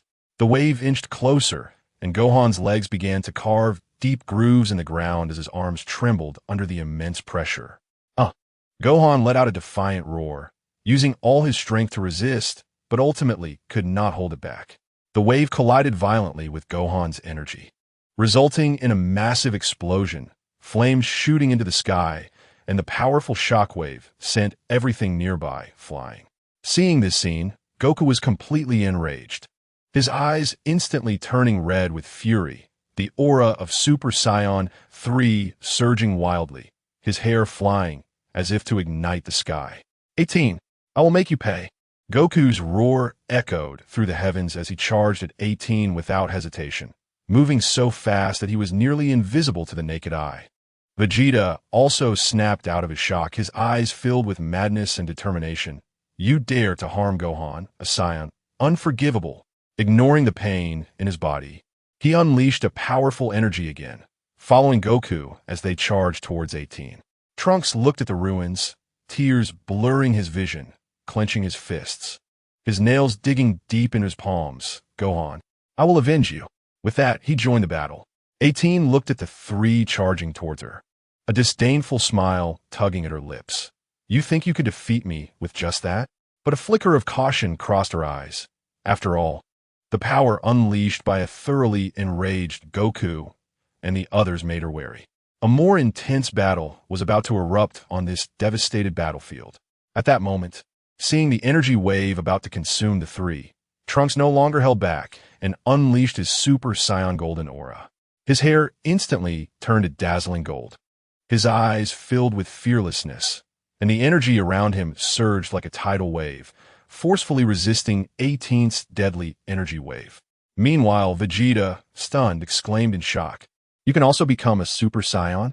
Why didn't you say so earlier?" While he yelled, he gathered energy with all his might, intertwining his purple aura with Trunks' golden one, colliding in a spectacular display. "No time to explain.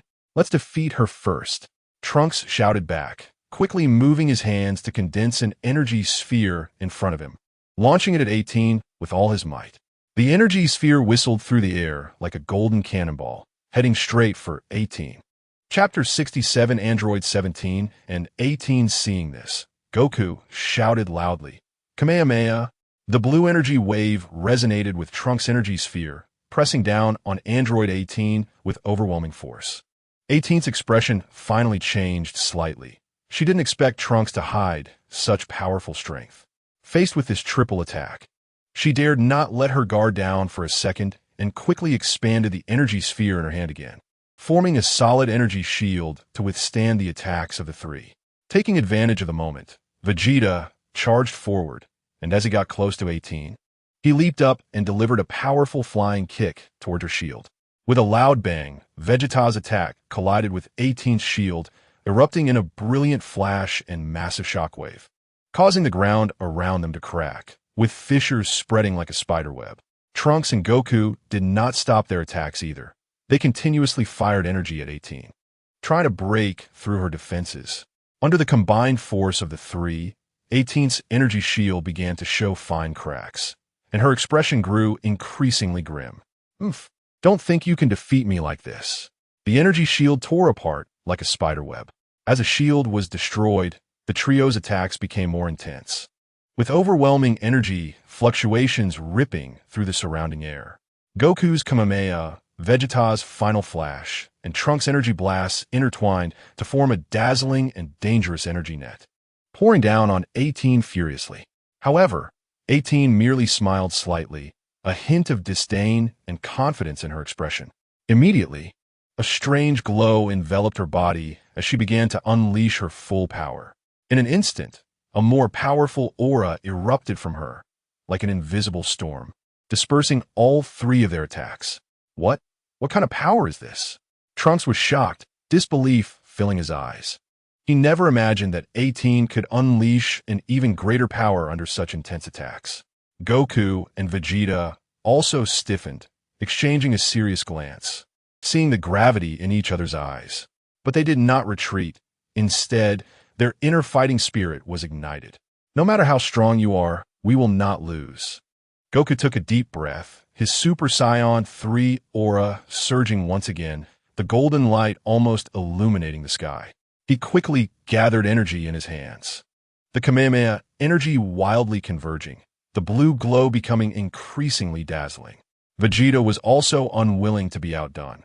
His muscles tensed, the purple aura burning like a raging flame. "Damn it, I will never lose to someone like you," he roared, and the energy sphere of his final flash grew even larger, electric currents flickering across its surface. Trunks gritted his teeth, enduring the fatigue of his body, and once again unleashed the power of his Super Saiyan. His eyes revealed determination and resolution. The energy blast in his hand constantly changing form, trying to find a weakness in 18. 18 looked at the three, a hint of appreciation flashing in her eyes. But it was soon replaced by indifference. "Your struggles will only make your defeat more miserable." With that, she vanished from her spot in an instant. The next second, 18 appeared in front of Goku, delivering a punch with immense force. Goku quickly raised his arm to block, but the tremendous impact numbed his arm, sending him flying back several meters. Seeing this, Vegeta immediately charged forward, launching a series of attacks at 18. 18 effortlessly dodged Vegeta's attacks, while occasionally counterattacking, leaving Vegeta somewhat overwhelmed. Trunks, meanwhile, looked for an opportunity. He noticed that 18 had a brief defensive gap at her waist during her attacks. Seizing the moment, he fired an energy blast at 18's waist. Trunks' energy blast whistled sharply as it shot toward 18's waist. 18 sensed the attack, sidestepped, and the energy blast grazed her clothing, creating a large crater in the ground. She turned to look at Trunks, a flicker of anger in her eyes. "Little bug, you're quite the troublemaker."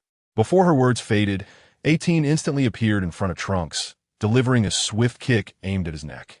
Trunks reacted too late, instinctively raising his arm to block.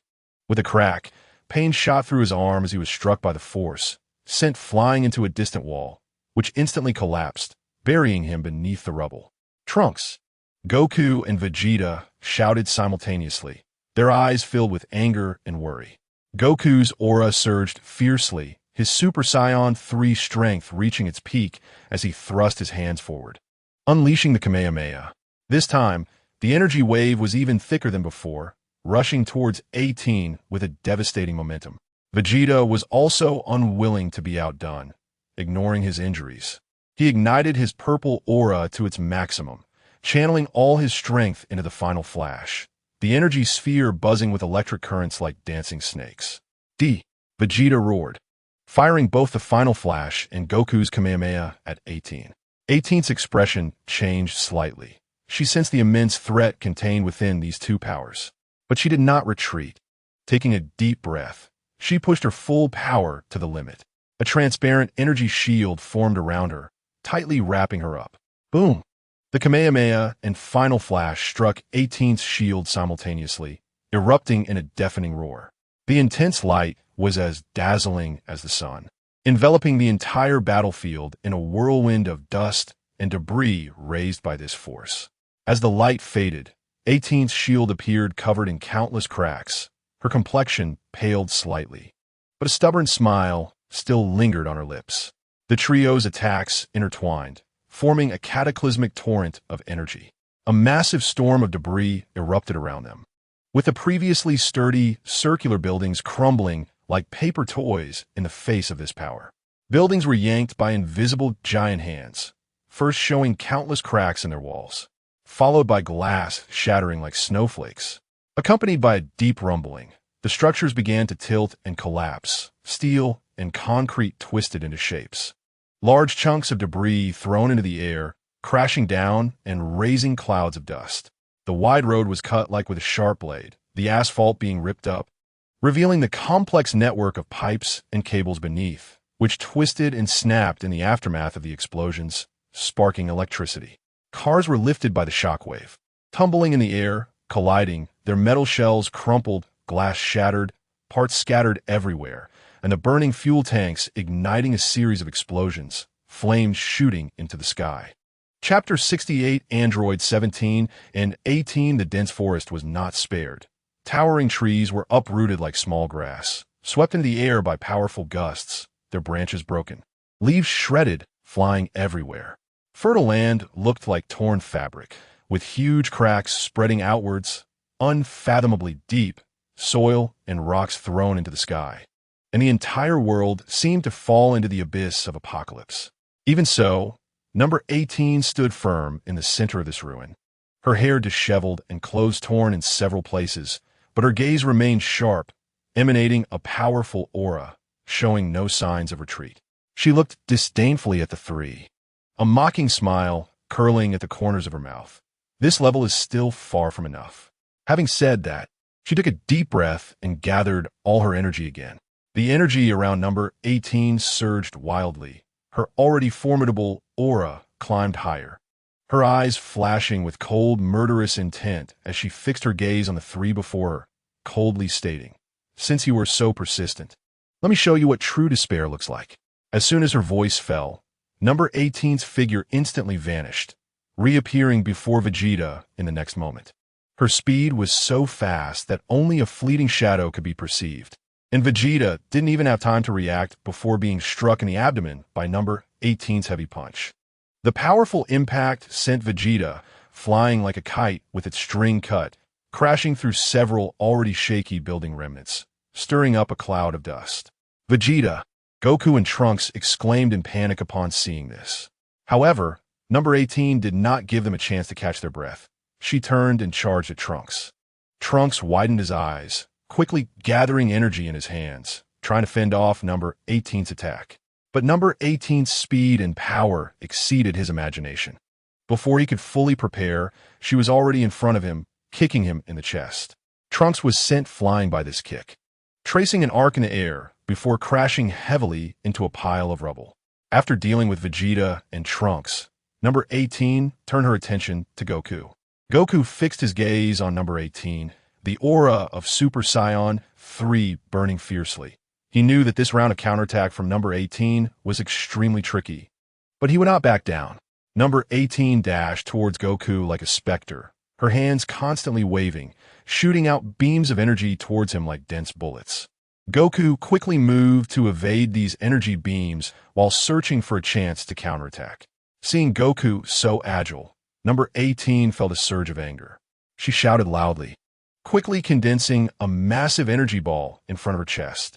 This energy ball was several times larger than the one she had used before, shimmering with a strange glow, distorting the surrounding air. Try this, Son Goku.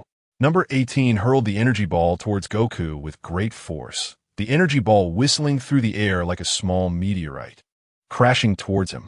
The energy ball, carrying a world-destroying momentum, slammed towards Goku, tearing the air apart in its path and leaving a distorted trail. Goku's eyes narrowed, fully aware of the power behind this attack. He dared not slack off for even a moment, immediately gathering all his energy to push his Super Saiyan 3 power to the limit.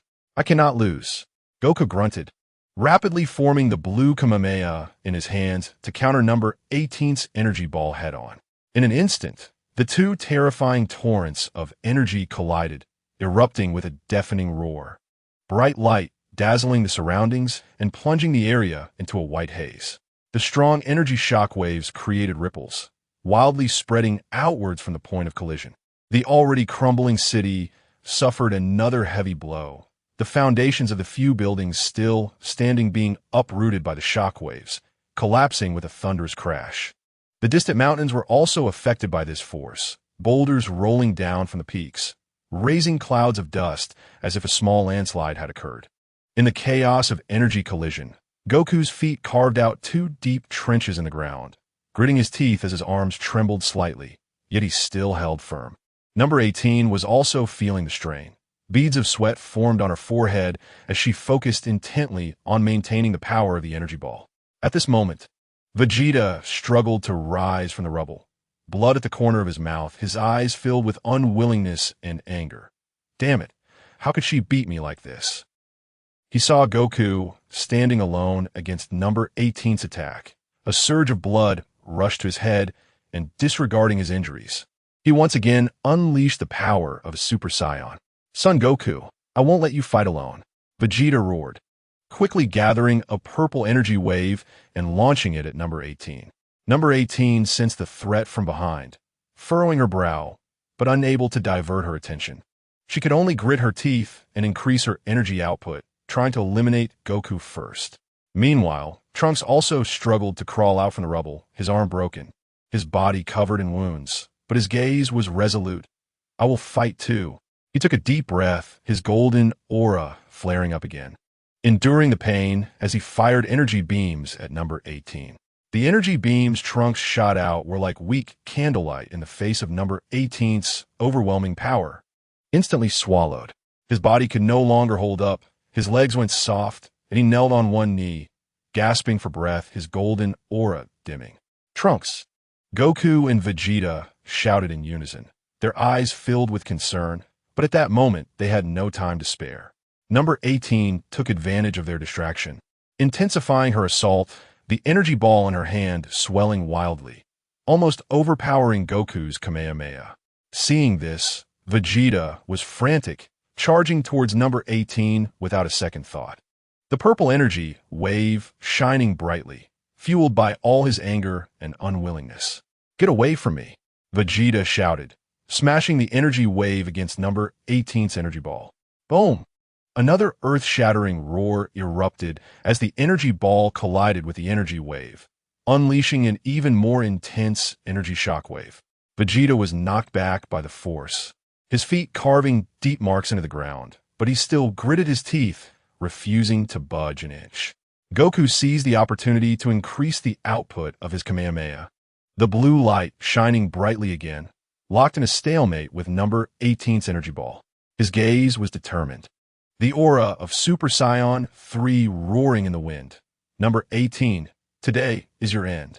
Number 18 looked at the two tenacious Scions before her. A hint of admiration surged in her heart, but more was anger. Humph, don't get too cocky. Do you think this is enough to defeat me? She suddenly shouted, unleashing all her energy without reservation, and the power of the energy ball instantly increased several times. Chapter 69 Android 17 and 18 Goku and Vegeta felt an overwhelming force crashing toward them, nearly suffocating them. Their bodies began to uncontrollably retreat. The ground beneath their feet plowed into long trenches. No, we cannot lose. Vegeta gritted his teeth, unleashing all his power again, his eyes revealing madness and determination. Goku took a deep breath, pushing the power of Super Saiyan 3 to its limit, his only belief being to defeat Android 18. Just as the two were about to be overwhelmed, Vegeta suddenly felt a new force surging within him, an unprecedented strength that seemed to respond to the deepest desires of his heart. Vegeta's aura surged wildly, the originally purple energy flame faintly tinged with deep yellow, a sign that a new power was about to awaken. He roared to the sky, his voice filled with exhilaration and madness, as if declaring his transformation to the world. Each roar caused the surrounding air to tremble. Debris in the ruins flew up around him, forming a small whirlwind.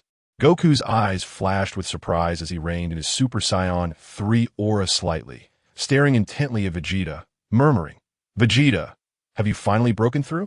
At this moment, Vegeta's aura was completely different from before, an overwhelming sense of pressure washing over them. Even Goku could feel the terrifying power. Android 18 also sensed something unusual, a flicker of vigilance in her eyes, but her lips still curled into her characteristic defiant smile. Scions are really interesting. You can actually improve again. But this isn't enough to defeat me. With that, she swiftly crossed her arms in front of her chest, energy swirling around her in a spiraling frenzy, preparing to unleash a more powerful attack. Vegeta slowly lowered his head, looking at Android 18, his eyes no longer filled with anger and resentment, replaced by absolute confidence and composure. 18, you will pay for your arrogance. His voice was deep and powerful, carrying a chilling intimidation. As soon as he finished speaking, Vegeta's figure flickered and instantly vanished from his spot. The next second, he appeared right in front of Android 18. A heavy punch infused with new power crashing toward her with a shriek that sliced through the air. Android 18's expression changed drastically as she hurriedly sidestepped to avoid it, but still felt the punch's wind graze her arm, leaving a shallow cut. What? What is this power? Android 18 was taken aback, having never felt such a strong and bizarre force.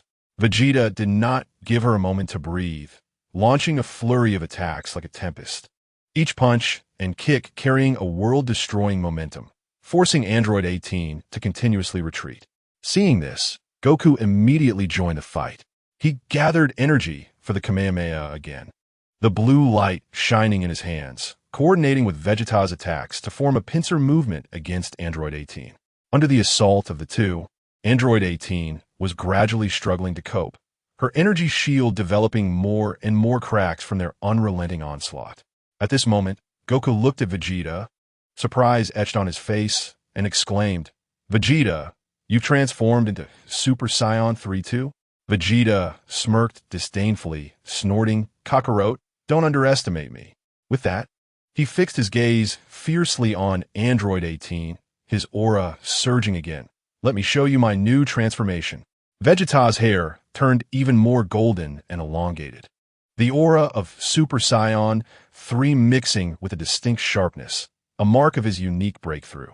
He lightly tapped his feet and instantly vanished from the spot, moving so fast that the naked eye could not capture him.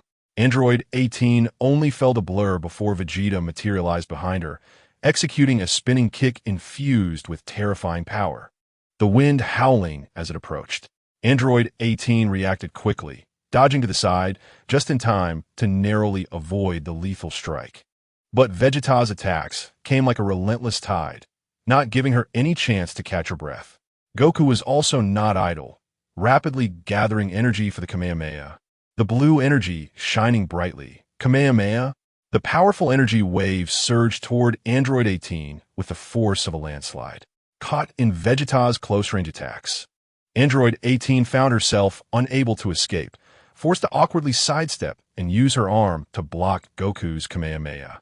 The wave hit her arm with a deafening roar, the immense impact making her arm numb and forcing her to stagger backward. Seizing the opportunity, Vegeta advanced, his hands moving rapidly, gathering energy into small energy blasts in his palms, unleashing them like a machine gun toward Android 18. Each energy blast contained tremendous power, tearing through the air and creating large craters in the ground. Android 18 dodged left and right amidst the dense assault, her clothes gradually shredding and her hair becoming disheveled. Not bad. Android 18 gritted her teeth, enduring the pain, and unleashed all her power again. A more solid energy shield formed around her, resisting Vegeta and Goku's attacks. Is that all you've got? Then try this. Vegeta roared, taking a deep breath and pushing his energy to the limit. The strange energy halo around him became brighter. Runes flashing and jumping as the energy waves released caused the surrounding space to begin to twist and shake. The ground beneath him could not bear the weight. Cracks spreading like spider webs, dirt and stones flying. Android 18, are you ready to die? Vegeta shouted. Thrusting his hands forward, a torrent of overwhelming energy surged out, charging toward Android 18 with a world-destroying momentum. This energy torrent was mixed with countless tiny energy blades, slicing through the air with a sizzling sound wherever it went.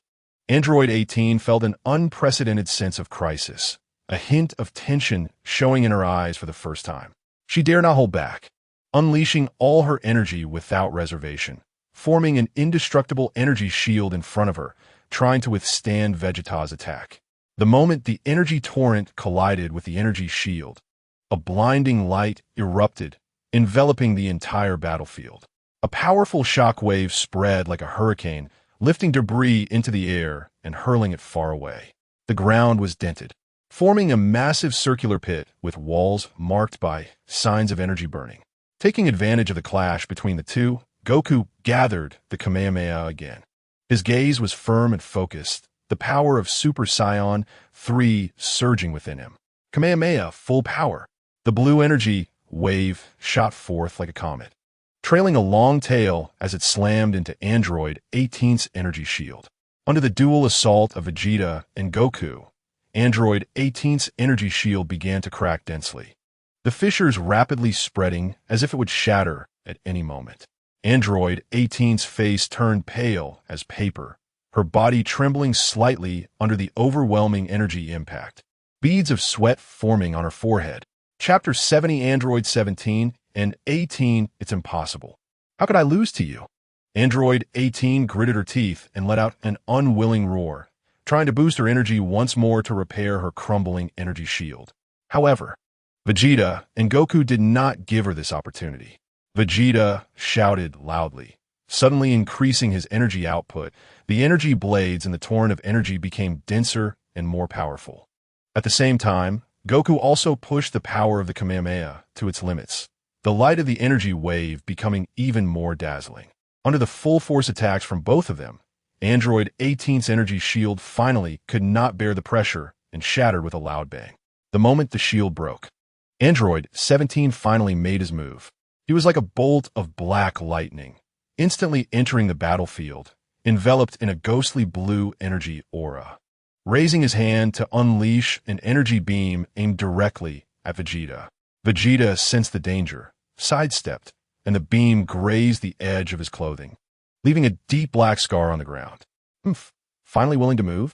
Vegeta sneered coldly, his eyes filled with fighting spirit. Then let's take care of it together.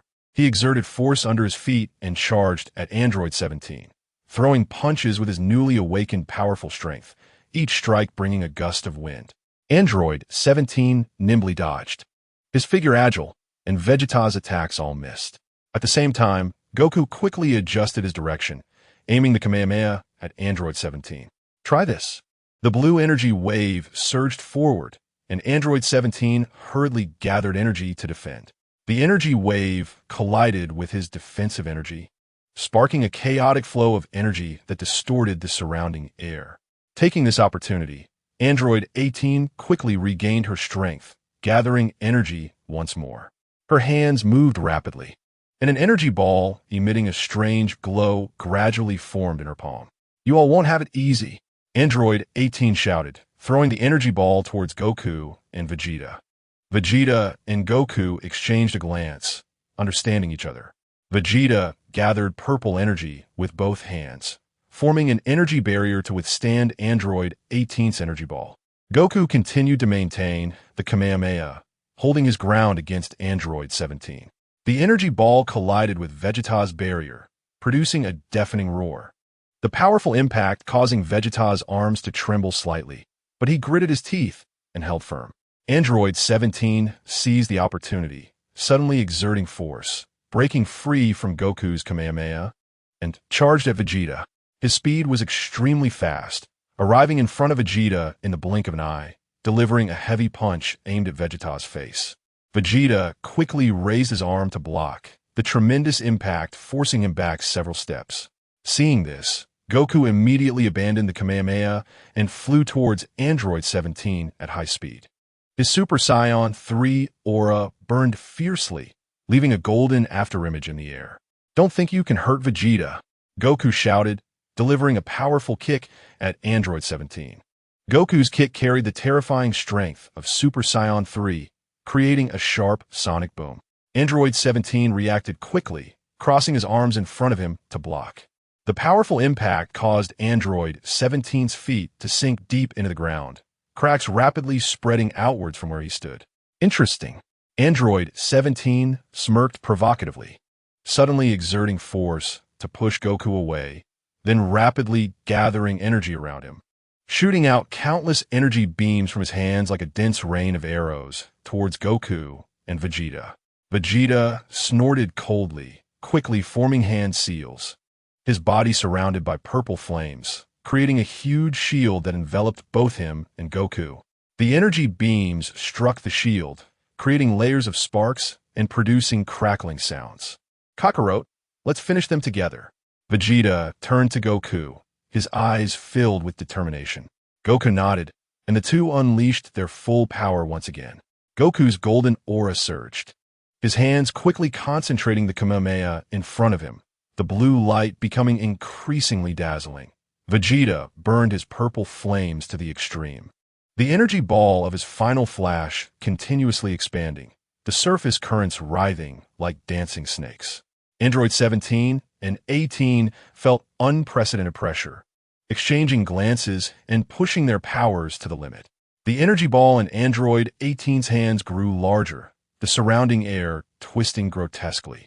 The ghostly blue energy aura surrounding Android 17 became denser, a serious expression in his eyes. "Let's see who is stronger," Vegeta roared, launching the final flash at Android 17.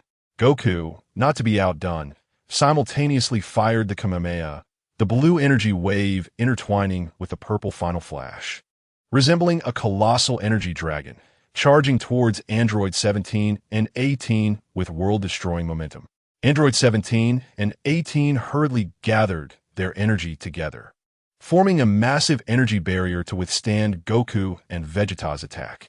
The energy collided, erupting in a deafening roar.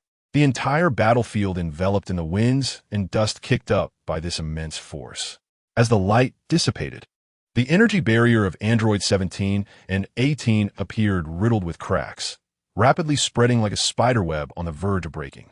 Both Android 17 and 18 looked grave, beads of sweat on their foreheads, feeling the terrifying power of this combined attack far exceeded their imagination.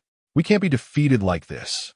Android 17 gritted his teeth, energy surging wildly around him, attempting to repair the crumbling barrier. Android 18 also exerted all her strength, her eyes filled with unwillingness and determination. The energy ball in her hand flickering brightly, continuously supplying energy to the barrier. Seeing the energy barrier on the verge of collapse, Vegeta and Goku's eyes flashed with excitement. "Just a bit more, they can't hold on," Goku shouted, squeezing the power of Super Saiyan 3 to its limits. the blue light of the Kamehameha becoming even more dazzling, nearly illuminating the entire battlefield. Vegeta also let out a roar. The energy ball of his final flash, crackling with chaotic currents, continuously expanding. His eyes were filled with madness and determination, as the proud Scion Prince. He would never allow himself to fail in this battle. Under their full-force attacks, Android 17 and 18's energy barrier finally shattered with a loud bang. The powerful energy shockwave sent them flying, and after tumbling through the air several times, Android 17 and 18 crashed heavily into the distant ruins. Do we win? Goku panted lightly, looking at the dust in the distance, but feeling a hint of unease in his heart. Vegeta kept a vigilant eye on his surroundings. Don't relax. They won't be defeated so easily. As soon as he finished speaking, sounds emerged from the dust. Android 17 and 18 slowly stood up, their bodies covered in wounds. Their clothes tattered, but the fire of defiance burned in their eyes. Damn it, we were forced to use this move. Android 17 took a deep breath, and he and Android 18 clasped their hands tightly, energy beginning to surge wildly around them. This is Goku and Vegeta's expressions changed drastically as they felt an unprecedented powerful force gathering. The air around Android 17 and 18 began to warp, and a massive energy vortex gradually formed. Various colors of light flickered within the vortex, and a strong suction began to draw in the debris from the surrounding ruins. Chapter 71 Androids 17 and 18 A massive vortex of energy spun rapidly. Its emitted energy streams recklessly slicing through everything around it, tearing the ground open into bottomless ravines. Goku and Vegeta watched this terrifying scene, a surge of intense unease welling up in their hearts, yet their gazes remained resolute. Kakarot, their stamina is limitless. We must finish this quickly. Vegeta gritted his teeth, his purple aura swirling violently out of anger and tension. He knew that, in their current situation, a prolonged battle would be extremely disadvantageous for them. Goku took a deep breath, his Super Saiyan 3 aura surging again. That's right, we can't give them any opportunities. With that, he transformed into a golden lightning bolt, rushing towards the energy vortex, the energy of his Kamehameha shining brilliantly between his hands. Vegeta followed closely behind, his aura burning at its peak, gathering all his strength in his hands, prepared to deliver a fatal blow at the critical moment. As they approached the vortex, the powerful suction nearly engulfed them. Goku and Vegeta fought with all their might to resist, barely stabilizing their forms. "Watch out!" Goku shouted, pushing the Kamehameha fiercely towards the center of the vortex. Vegeta also exerted force, his final flash filled with a destructive aura, crashing into the energy barrier of Android 17 and 18 alongside Goku's Kamehameha. The collision of energy produced a deafening roar, the immense impact shattering everything around them.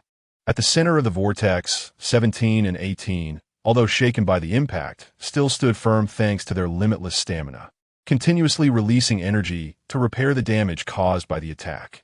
"Is that all you've got?" 18 mocked, exchanging a glance with 17, and suddenly thrusting their hands forward, causing the energy vortex to expand several times, swallowing Goku and Vegeta's attacks, and even pushing them back. Goku and Vegeta quickly braced themselves, but the repulsive force was too strong, causing their bodies to begin retreating uncontrollably, their feet carving deep grooves into the ground. "Damn it, we can't keep this up." Vegeta's forehead bulged with veins, beads of sweat rolling down. He knew that the disparity in stamina was gradually becoming their fatal weakness, and each exertion made him feel fatigue spreading rapidly. Goku's expression was equally grave, his breathing growing more rapid as he resisted the energy push while quickly brainstorming strategies in his mind. Suddenly, his eyes lit up as if he had thought of something. Goku recalled his past experience of fusing with his friends. He quickly turned to Vegeta and shouted, "Vegeta, we need to fuse. It's the only way we can defeat them." Vegeta was taken aback at first, a hint of hesitation flashing across his face. Fusion meant he would have to merge with Kakarot, which was somewhat hard for his pride to accept. However, Looking at the increasingly powerful 17 and 18 and the dwindling stamina, he gritted his teeth and nodded firmly. All right, let's do it. The two quickly created distance and began to dance according to the fusion steps. 17 and 18 watched this scene with a hint of confusion in their eyes, but their attacks did not cease. The energy vortex surged towards Goku and Vegeta like a tsunami. As Goku and Vegeta dodged the attacks, they strived to maintain the precision of their fusion dance. Their movements grew faster, their forms flickering in and out amidst the impact of the energy vortex. Sweat soaked their clothes. Each dodge became increasingly strenuous. But they did not give up. Finally, their movements synchronized perfectly, a layer of strange light enveloping them. Fusion, they shouted in unison, the light instantly shrouding them. Within the light, a brand new warrior slowly emerged. He possessed Goku's passion and optimism, as well as Vegeta's pride and resilience.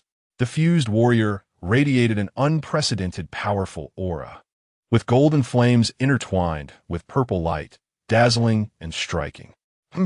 Interesting. 17 observed the fused warrior with a glimmer of wariness in his eyes, but his words remained tough.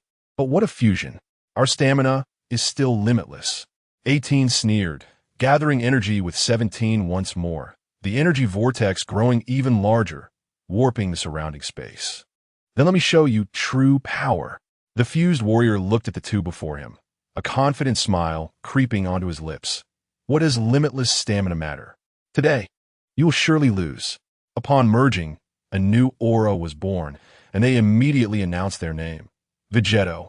The voice carried endless power and confidence, sending shockwaves that resonated through the air, causing it to hum.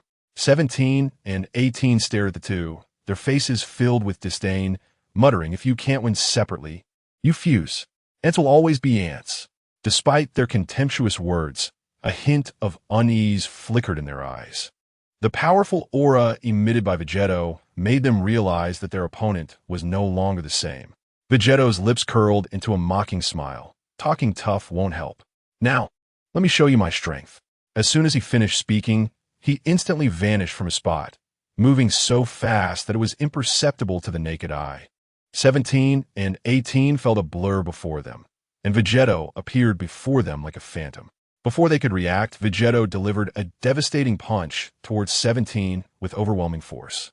17's pupils dilated, quickly crossing his arms to defend.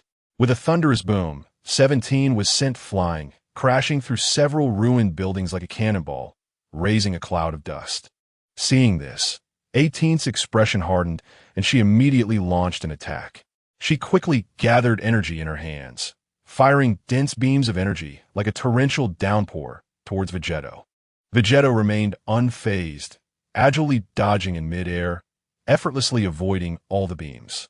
Those beams struck the ground, creating massive craters and sending debris flying. Is that all you've got? Vegeto taunted, the golden flames and purple light surrounding him intertwining and growing ever more dazzling. Then, he quickly gathered energy in front of his chest, forming a massive energy sphere radiating a terrifying aura. Try this Super Kamehameha. With a roar, the energy sphere rushed towards 17 and 18 like a small star, carrying a world-destroying momentum. 17 and 18's expressions changed drastically as they felt the immense threat contained within this energy. They quickly pooled all their energy, forming a solid energy shield in front of them. The moment the energy sphere collided with the energy shield, a blinding light erupted, and a violent energy shockwave spread outward like a raging tsunami from the point of impact. Everything around was engulfed by this force. The earth was torn apart, mountains leveled, and the sky turned a bizarre color. Chapter 72, Android 17 and 18, the strong light and shockwaves ravaged the area, and the energy shield was on the verge of collapse under the impact of the Super Kamehameha, covered in countless cracks, ready to shatter at any moment. Android 17 and 18's faces were pale, beads of sweat on their foreheads as they struggled to maintain the shield, their feet sinking deep into the ground, creating two deep trenches behind them. What kind of power is this? 17's voice trembled. fear filling his eyes as he finally realized just how unimaginably powerful the fused Vegeta was. 18 bit her lip, her eyes filled with unwillingness. She never expected that the once seemingly weak Scions could unleash such terrifying power after fusion.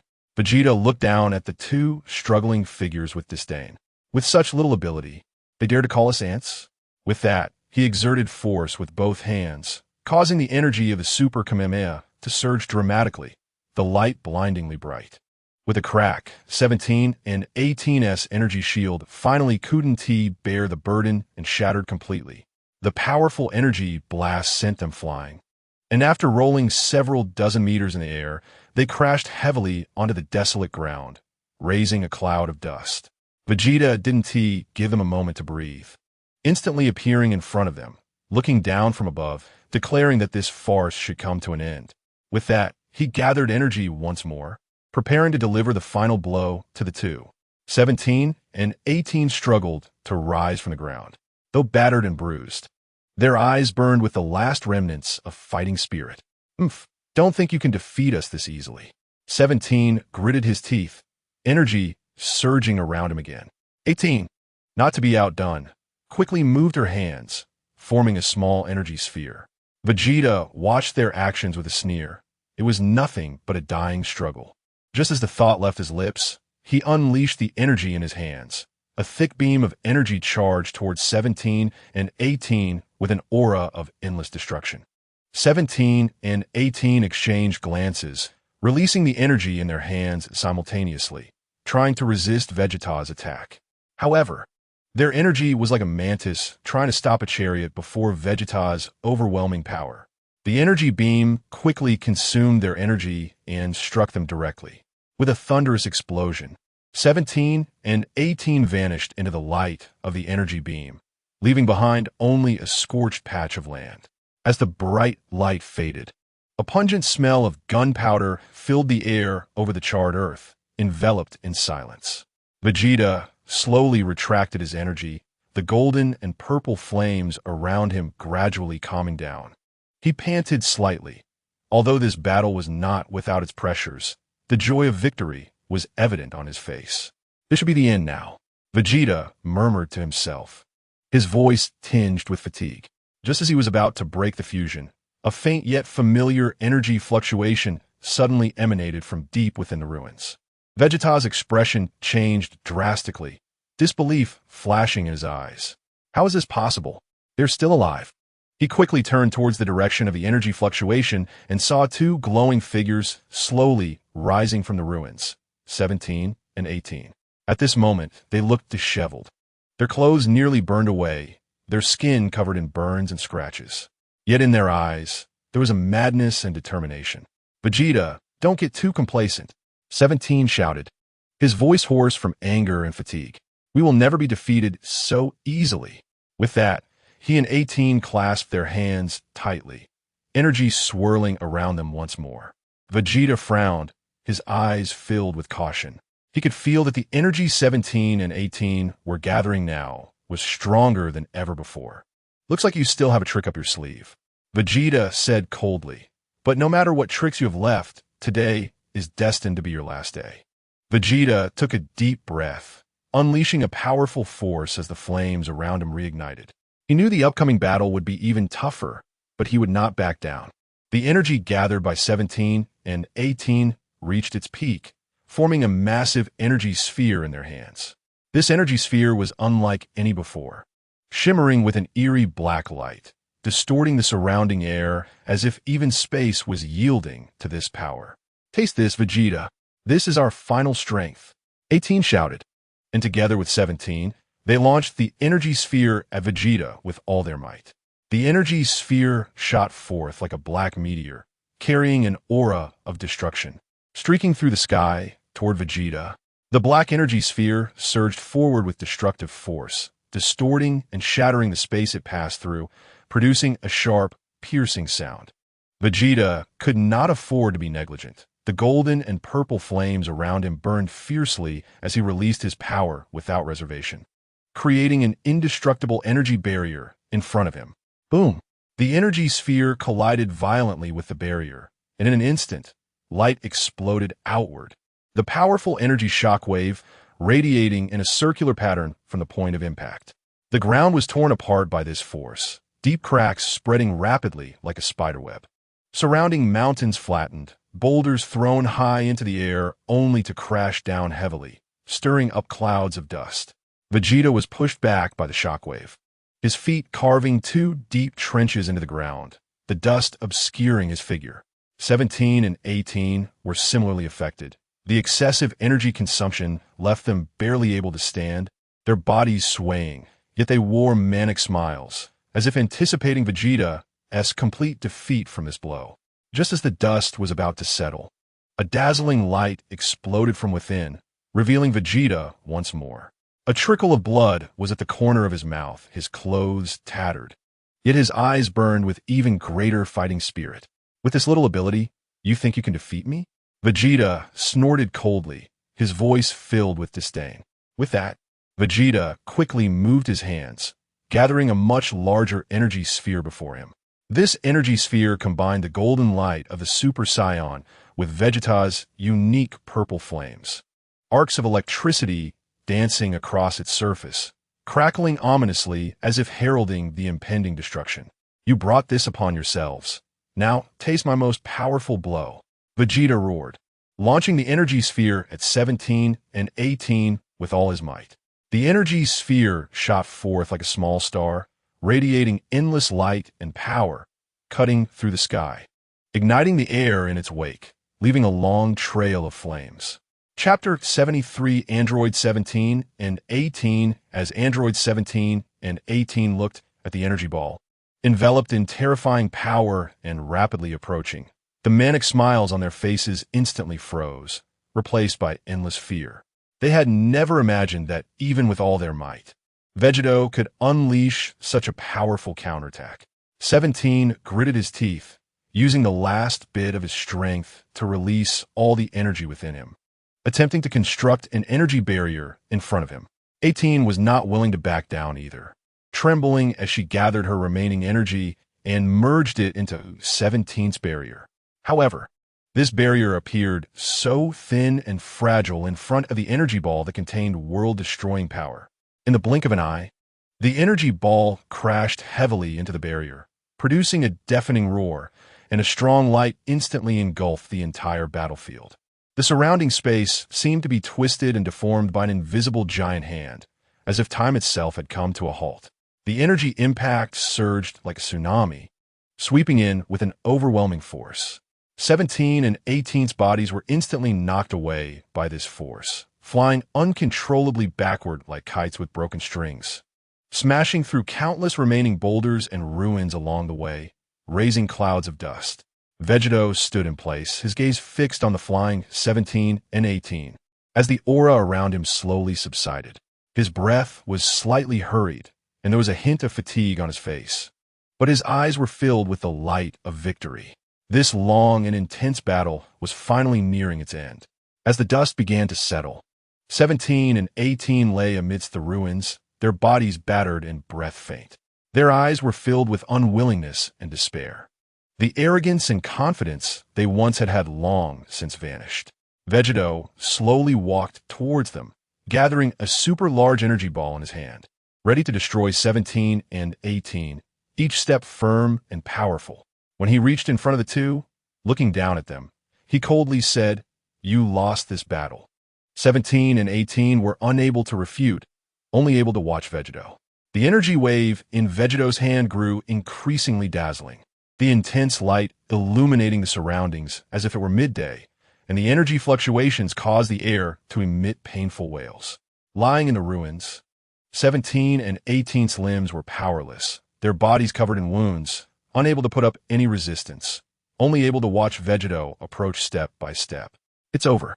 Vegeta's voice was deep, devoid of any emotion, the energy wave in his hand ready to be unleashed at any moment. A hint of unwillingness flashed in 17's eyes as he struggled to rise, but the pain throughout his body made it impossible for him to move even a finger. 18 gritted her teeth, her eyes reddening, filled with anger and despair with no outlet for release. Just as Vegito was about to launch his attack, a strange light suddenly flashed in the sky. A mysterious figure slowly emerged from the light, moving at an incredible speed, instantly arriving above the battlefield. The mysterious figure radiated a gentle yet formidable energy, causing Vegito to instinctively halt his actions. Vegito cautiously looked up at the mysterious person in the sky, his gaze locking onto them. In that moment of eye contact, a hint of elusive green caught his eye. It was a green earring. Despite the mysterious person wearing a gray long hat, Vegito managed to catch sight of the earring. "Who are you?" Vegito asked sharply, his voice carrying a storm-like pressure. The mysterious person seemed to ignore him, directly casting their gaze on 17 and 18, sighing lightly. "You actually fought for so long. It seems it really is a chip problem." As the words fell, they suddenly materialized a black energy blade in their hand, the blade shimmering with eerie dark light. Before 17 and 18 could react, the cold light flashed, and the blade pierced directly into their hearts. Both of them widened their eyes, their faces filled with terror and disbelief as their bodies stiffened instantly. The mysterious person did not stop. Their hands moved like lightning, and in the blink of an eye, they extracted 2 chips from their chests. One was a deep blue, and the other a bright red, covered in strange patterns, interwoven with mysterious symbols and complex circuits, emitting an eerie glow. As 17 and 18's bodies slowly fell, their life force rapidly dissipated. After resolving everything, the mysterious person leisurely turned around, looking at Vegito with a mysterious smile. "See you next time, Vegito," he. The laughter echoed in the air, but the mysterious person had already vanished without a trace, leaving behind a silent battlefield and a bewildered, angry Vegito. Vegito stared at the direction where the mysterious person had disappeared, his brows furrowed tightly, his mind churning with turbulent waves. The green earring reminded him of the Supreme Kai, but this person's style of action and power felt so unfamiliar. Or those 2 chips? Why did the mysterious person go to such lengths? Countless questions swirled in his mind. He bent down to examine the bodies of 17 and 18, trying to find more clues, but found nothing. Vegito slowly stood up, looking up at the sky, silently vowing, "No matter who you are, the next time we meet, I will make you explain everything."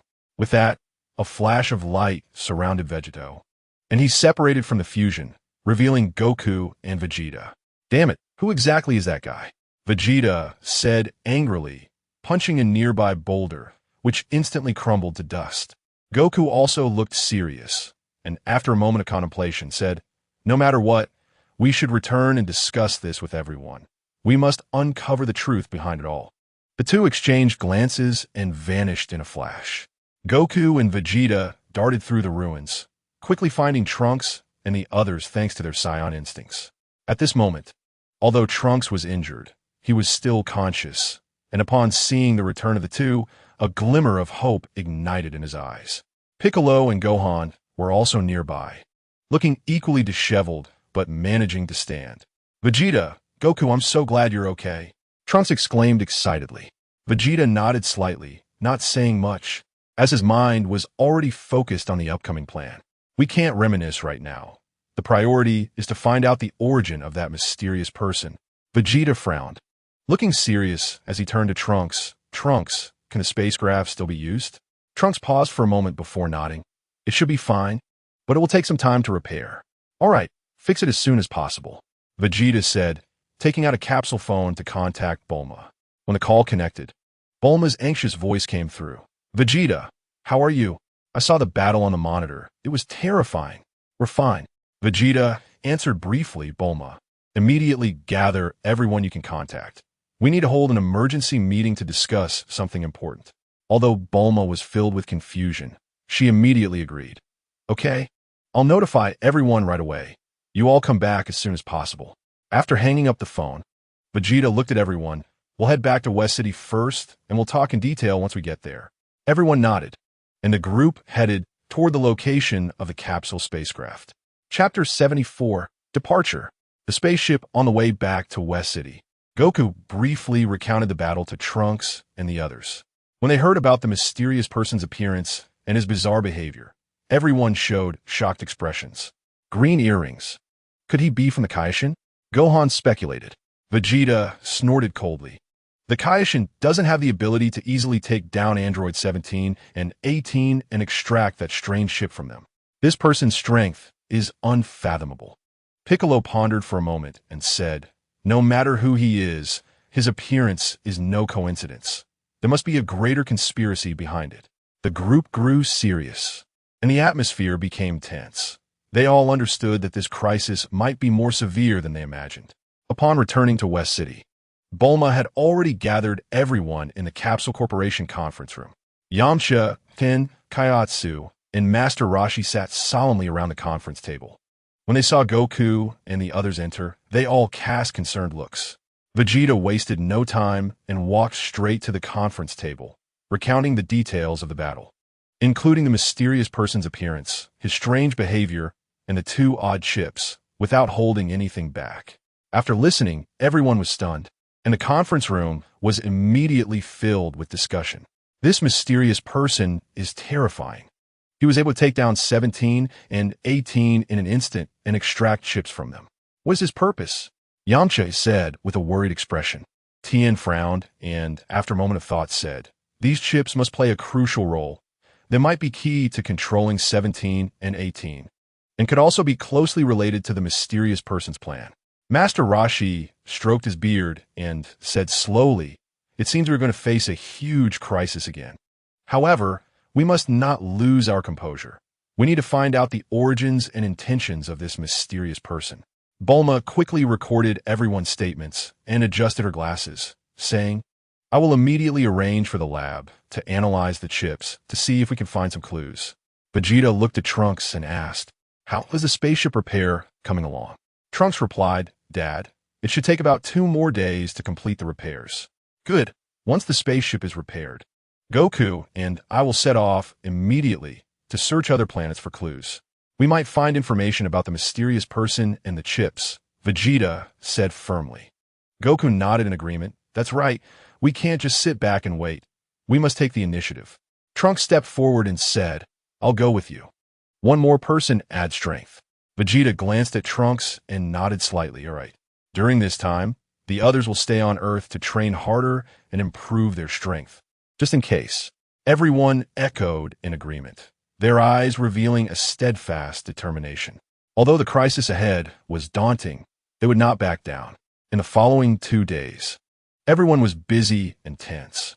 Bulma led the research team to analyze the chips. Trunks raced against time to repair the spaceship, and the others trained hard in their respective training grounds. Finally, amidst everyone's anticipation, Trunks announced that the spaceship repairs were complete.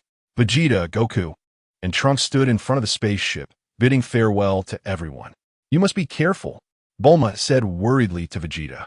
Don't worry, Bulma.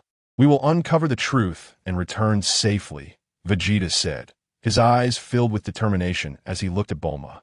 Then, the three entered the spaceship, and with a flash of light, the spaceship started up and disappeared from view, embarking on an unknown journey. The spaceship traversed through the space tunnel, with colorful lights flashing by like a dream. Vegeta focused intently on the control panel, his expression serious, while Trunks and Goku rested with their eyes closed, conserving energy. After a long journey, the time machine shook violently and slowly landed on an unfamiliar planet. As the hatch opened, a foul stench hit them, and as they looked around, they saw dilapidated buildings everywhere, with strange purple mist swirling among the broken walls. What kind of place is this? It feels off, Goku said, clenching his fist warily, golden energy flickering around him. The three moved cautiously forward, when suddenly the ground shook violently, and a huge monster covered in spikes burst out of the ground, roaring as it charged at them. Vegeta snorted coldly and initiated the attack first, enveloping himself in purple energy, launching a powerful energy blast at the monster. The monster, tough-skinned, was only pushed back a few meters before charging again. Trunks quickly formed hand seals, drawing out his sword from his back. In a flash, a dazzling energy sword pierced through the monster's body. The monster howled in pain, thrashing around wildly and toppling nearby structures effortlessly. Goku seized the opportunity Leaping high into the air, his Super Saiyan aura blazing. Kamehameha. The blue energy wave struck the monster with destructive force, causing it to scream and crash to the ground. After dealing with the monster, the three continued their exploration. Inside a dilapidated palace, they discovered a mysterious device that emitted strange light, resembling the chips the mysterious person had pulled out. Just as they were about to study it closely, a loud commotion of footsteps suddenly came from outside the palace, and a group of strangely shaped aliens armed with weapons surrounded the palace. The leader of the aliens emitted a sharp voice. "Intruders, you have entered a forbidden zone. Hand over what you have found, or you won't leave here alive." Vegeta smirked coldly. "You think you can stop us?" With that, his energy flared up again, and a new battle was about to begin. Vegeta's energy blazed fiercely, purple light illuminating the dim palace. He was the first to strike, moving like lightning and instantly appearing among the aliens, his fists howling with wind, each blow carrying immense power that sent the surrounding aliens flying. Goku and Piccolo also joined the fight without hesitation. Goku used instant transmission to move stealthily among the enemies, his fists and feet wrapped in golden energy, wreaking havoc wherever he went. Trunks, using his agile movement, engaged the enemies with his sharp sword and energy attacks. In an instant, energy surged throughout the palace, and the sounds of battle echoed relentlessly. Though the aliens were numerous, they gradually fell behind under the overwhelming assault of the three. However, they did not seem willing to give up easily. As a strange horn sounded, several massive warriors emerged from among the aliens, their muscles bulging and weapons glinting with cold light, charging fiercely at Vegeta and the others. "This is interesting." A glint of excitement flashed in Vegeta's eyes. He let out a loud roar, pushing his power to the limit, his Super Saiyan aura growing even stronger. He charged at the giant warriors, delivering a flying kick that struck one directly in the chest, sending it flying several meters away with immense force. Chapter 75. Forced Landing. Seeing this, Wukong quickly gathered his hands to form the Kamehameha, with blue light shining in his palms. Kamehameha. The energy wave surged like a tidal wave, rushing toward the enemies and instantly engulfing several aliens. Meanwhile, Piccolo took the opportunity to unleash a special skill, spitting out a green energy beam that pushed back the surrounding enemies. The battle intensified. Although Vegeta and the others had the upper hand, enemies kept pouring in, and their stamina was gradually depleting. At that moment, Vegeta suddenly sensed a familiar energy wave coming from deep within the palace, somewhat similar to the energy of the mysterious person before. "Kakarot, Trunks, don't get too caught up in the fight. There seems to be something important deep inside this palace. Let's go check it out," Vegeta shouted, and the three immediately changed their tactics, breaking through toward the depths of the palace. Relying on their immense strength, they broke through the encirclement of aliens and quickly disappeared into the palace corridors. The aliens, seeing this, hurriedly chased after them. Vegeta and the others navigated through the intricate corridors, with the footsteps behind them growing closer. Suddenly, they arrived at a huge room, where a massive crystal ball floated in the center, shimmering with strange light and surrounded by peculiar runes. "What is this thing?" Wukong curiously looked at the crystal ball and was about to reach out to touch it when suddenly, the crystal ball emitted a strong light, enveloping the three of them. Time rewinds to 3 days earlier. The spacecraft, meticulously crafted by Bulma's Capsule Corporation, was flying smoothly through the vast universe. Inside the cabin, Wukong excitedly leaned against the window, gazing at the boundless starry sky, his eyes filled with curiosity and anticipation. Vegeta leaned back in his seat, eyes closed, seemingly calm, but actually keeping a close watch on the spacecraft status. Trunks focused intently on the control panel, skillfully adjusting various parameters. Suddenly, the spacecraft shook violently, and alarms blared urgently. "Not good. There's a meteor swarm ahead," Trunks shouted. Through the porthole, they saw a dense swarm of meteors raining down, flickering with cold light in the dark universe. Vegeta instantly opened his eyes, a glint of vigilance in his gaze. "Trunks, find a way to avoid them." Trunks rapidly moved his hands on the control panel, tried to maneuver the spacecraft to change course, but the meteor swarm was too extensive, making it extremely difficult to evade. "We can't avoid it," Trunks said anxiously. Wukong clenched his fists, his expression determined. "Then let's charge through. We'll figure something out together." As he spoke, a golden aura flared around him. Vegeta snorted. "Humph, these worthless rocks won't stop us." He also stood up, a purple aura swirling around him. The three joined forces. Vegeta and Wukong released energy to shatter the approaching meteors, while Trunks struggled to pilot the spacecraft through the gaps in the meteors. However, the impacts from the meteors grew fiercer, and the spacecraft's exterior showed multiple damages, with various instruments starting to malfunction. At this rate, the spacecraft won't hold up, Trunks shouted. Vegeta quickly checked the surrounding star map. There's a planet ahead. We'll make a forced landing. Gritting his teeth, Trunks piloted the severely damaged spacecraft toward the planet at high speed. After a violent shake, the spacecraft finally made a rough landing on the planet's surface. As the dust settled, the three slowly exited the hatch. Before them was a desolate scene.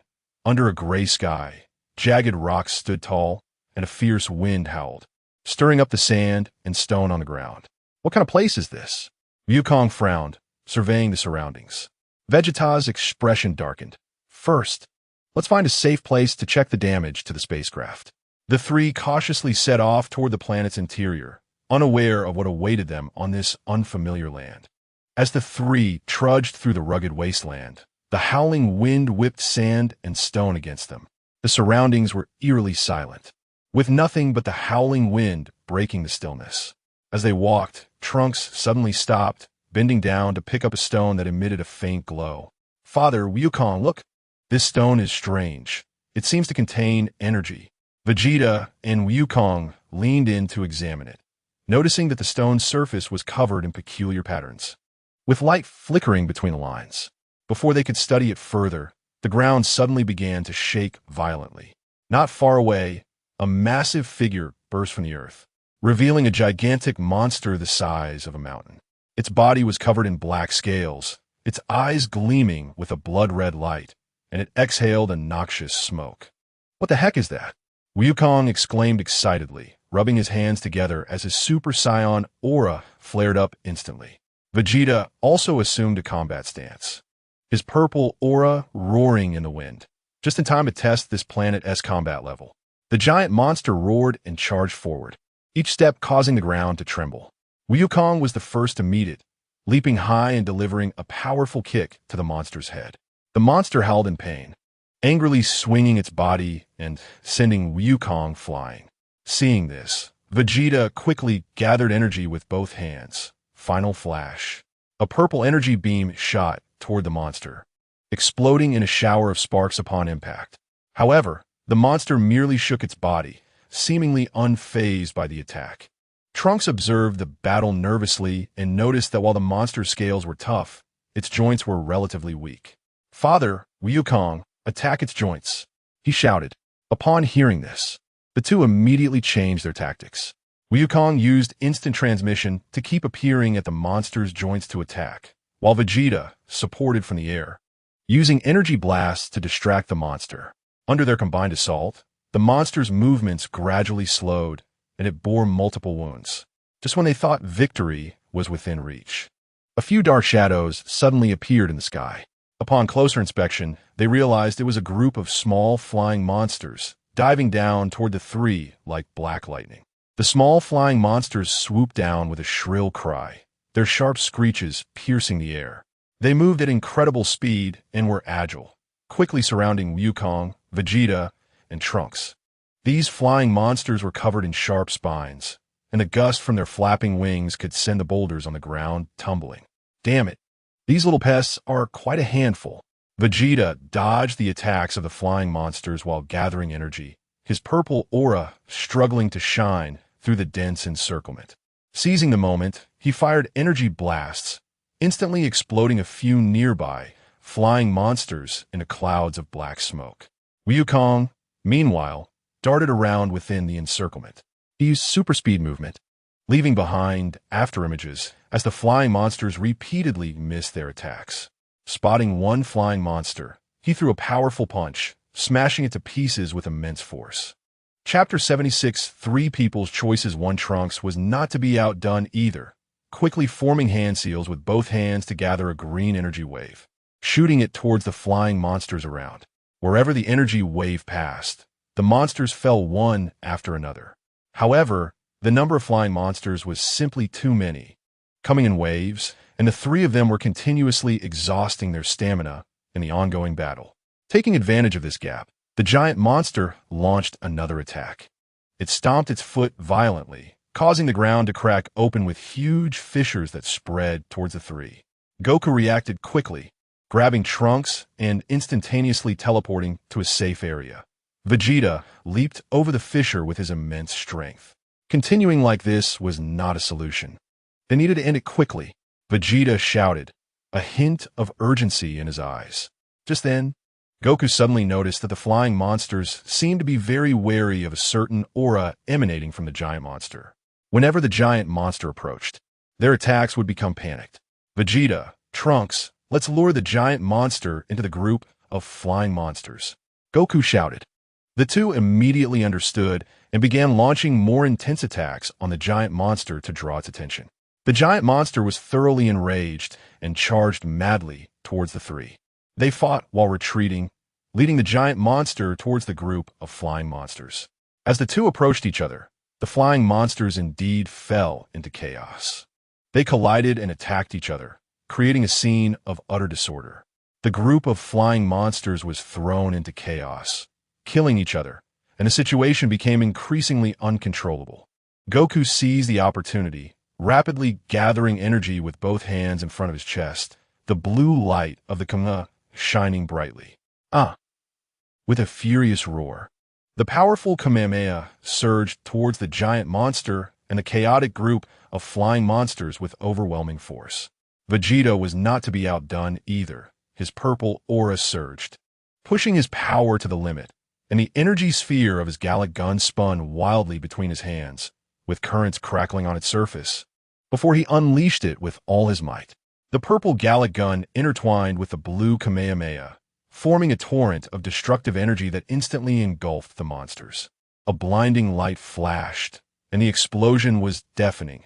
The powerful energy shock wave spread like a raging tsunami from the point of impact.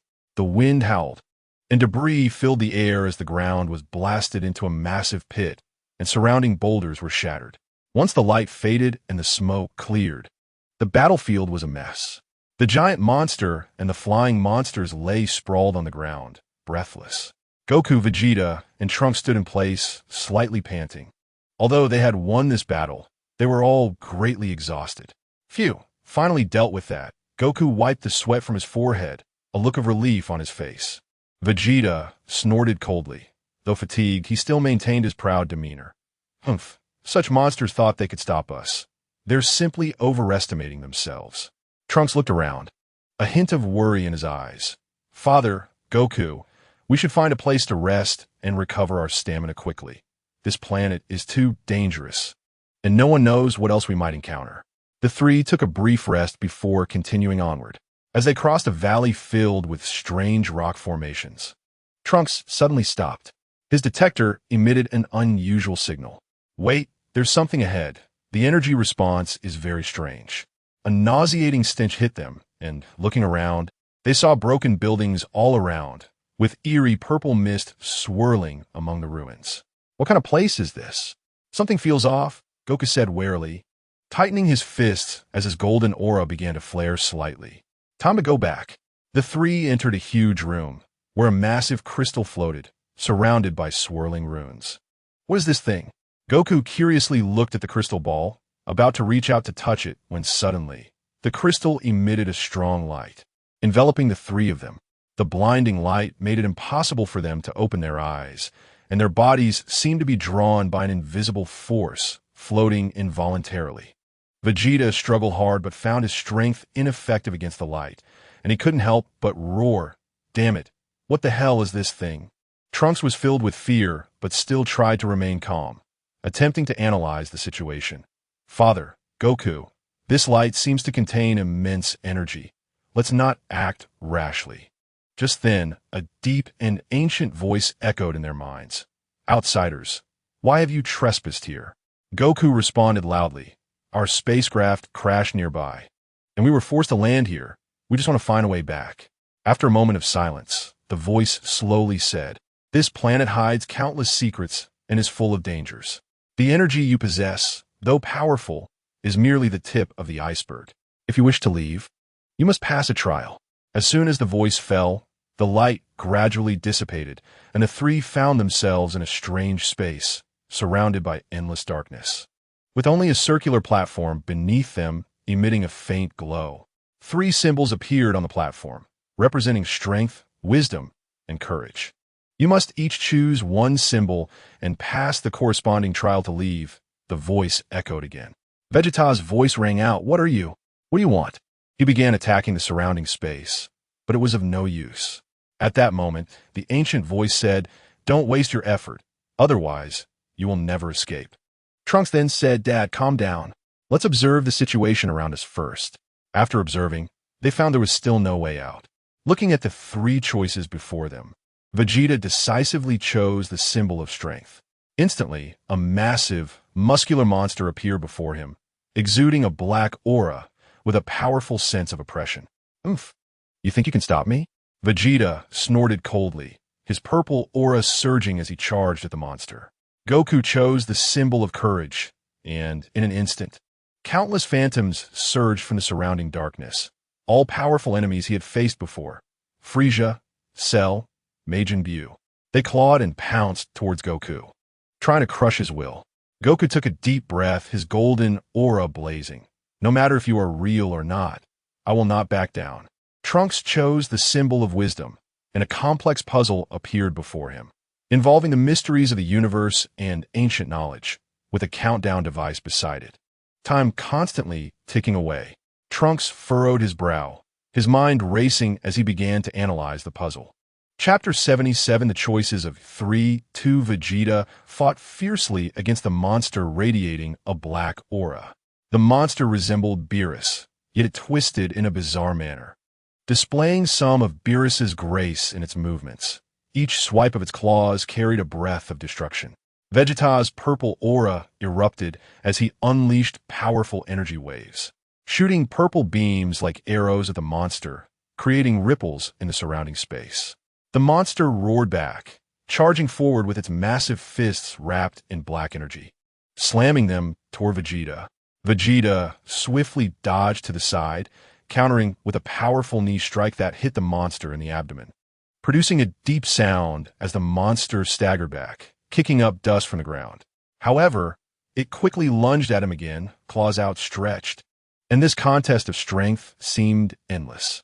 Vegeta's muscles were tense, and he poured all his energy into each attack, sweat mixing with the dust of battle, his face set with determination. On the other side, Goku faced the onslaught of Frieza, Cell, Majin Buu, and other phantoms, his golden aura shining ever brighter. Frieza's freezing beam shot first, but Goku vanished like lightning, appearing behind Frieza to deliver a heavy punch that instantly dispersed Frieza's illusion. Before he could catch his breath, Cell's energy blasts rained down like bullets. Goku quickly formed hand seals, gathering the golden aura around him into a solid energy wall that blocked all the energy blasts outside. The energy wall clashed with the blasts, creating crackling sounds and sparks flying. Taking advantage of the moment, Majin Buu transformed into a mass of pink goo and surged toward Goku. Goku leaped high, spinning in midair, and his golden aura transformed into blades, slicing through Buu's goo into pieces. These phantoms continued to emerge, and Goku grew more courageous with each battle, his eyes filled with fearlessness. Though his battle suit was tattered, his golden aura never dimmed. In front of Trunks, the countdown device ticked rapidly, with little time remaining. The puzzle involving cosmic mysteries and ancient knowledge was more complex than he could imagine, with formulas and symbols flashing before his eyes. His forehead was covered in sweat as his brain raced at breakneck speed, various thoughts colliding wildly in his mind. He continuously ran through scenarios in his head, connecting the knowledge and events he had learned and experienced. The complex cosmic constants and ancient energy laws gradually pieced together a solution in his mind. Finally, at the moment the countdown was about to hit 0, a glimmer of light flashed in Trunks' eyes as he found the answer. With the input of the answer, the surrounding darkness gradually faded, and a beam of light enveloped him. Meanwhile, after a long battle with the Beerus-like monster, Vegeta seized an opening, gathering all his energy to form a massive energy sphere, which he smashed down onto the monster, producing a thunderous explosion as the monster shattered into countless fragments. At the same time, Goku also dispatched the last phantom, and his golden aura slowly receded. A deep and ancient voice reappeared before the three. You have passed the test. Now, the path that guides you home has been opened. As the three passed through the mysterious passage, believing they were about to embark on their journey home, they unknowingly stepped into a more horrifying illusion. Trunks' vision the world before Trunks was in chaos, with cities reduced to ruins and the sky shrouded in gloom. A gigantic humanoid green insect monster stood on the ground, opening its gaping maw as countless tubes extended from its body, sucking in humans from around the world like ants. Trunks' eyes widened in terror as he saw his mother Bulma being pulled closer to the monster by an invisible force. Mom! Trunks screamed, rushing forward recklessly. Blue energy flickered around him as he tried to use his power to stop it. However, the monster merely waved a tentacle, and a sharp blade shot out from its body, instantly piercing Trunks' own. Blood sprayed from his mouth as he was slowly absorbed by the monster, his eyes filled with unwillingness and despair. Vegeta's vision Vegeta found himself on planet Vegeta, outside a resplendent palace, his form still that of a child. Inside the palace, Frieza sat on the throne that should have belonged to King Vegeta. King Vegeta knelt before Frieza, his face filled with humiliation. Frieza let out a chilling laugh, his laughter like knives stabbing into Vegeta's heart. No! Vegeta roared in anger, pounding the palace walls as his purple aura erupted uncontrollably. He wanted to rush in and tear Frieza to pieces, reclaiming his father's dignity, but his body felt frozen, unable to move an inch. Goku's vision the scene before Goku made his heart ache. Gohan, Vegeta, Piccolo, Trunks, Goten. Familiar figures lay in pools of blood, each with a black sword pierced through their chests. A figure wearing a black mask, adorned with fused green earrings and dressed in black, stood silently among the corpses, holding a bloodied sword. Goku's eyes instantly welled up with tears, his golden aura burning fiercely with rage and sorrow. He walked step by step toward the figure in black, each step carrying immense power. As the figure slowly removed the mask, Goku saw a familiar yet strange face. It was himself. But this Goku's eyes were cold and filled with a murderous aura, a sinister smile curling at the corners of his mouth, as if mocking Goku's helplessness and grief. Goku stood frozen, staring at this face that looked just like his but was filled with malice, the shock within him crashing like a tidal wave, nearly drowning his reason. "This is impossible," he muttered, his voice filled with disbelief. But this other Goku wasted no time reacting. With a light step, he lunged at Goku like a ghost, the black sword in his hand carrying a chilling aura as it stabbed toward Goku. Goku instinctively sidestepped, the black sword grazing his clothing and sending a chill through him. He steadied himself, causing his golden aura to surge explosively, gathering in his right fist, and he struck fiercely at the other Goku. Goku remained calm, his form flashing as he easily dodged the powerful blow, countering with a series of sword strikes. The black sword traced arcs of shadow in the air, tightly enveloping Goku. Meanwhile, Vegeta finally broke free from the invisible restraints, charging madly into the palace. His purple aura lit up the palace in a violet glow as he shouted toward Frieza. "Frieza, today is your day of death." Frieza sneered dismissively, snapping his fingers, and countless mechanical soldiers immediately surged from within the palace, surrounding Vegeta.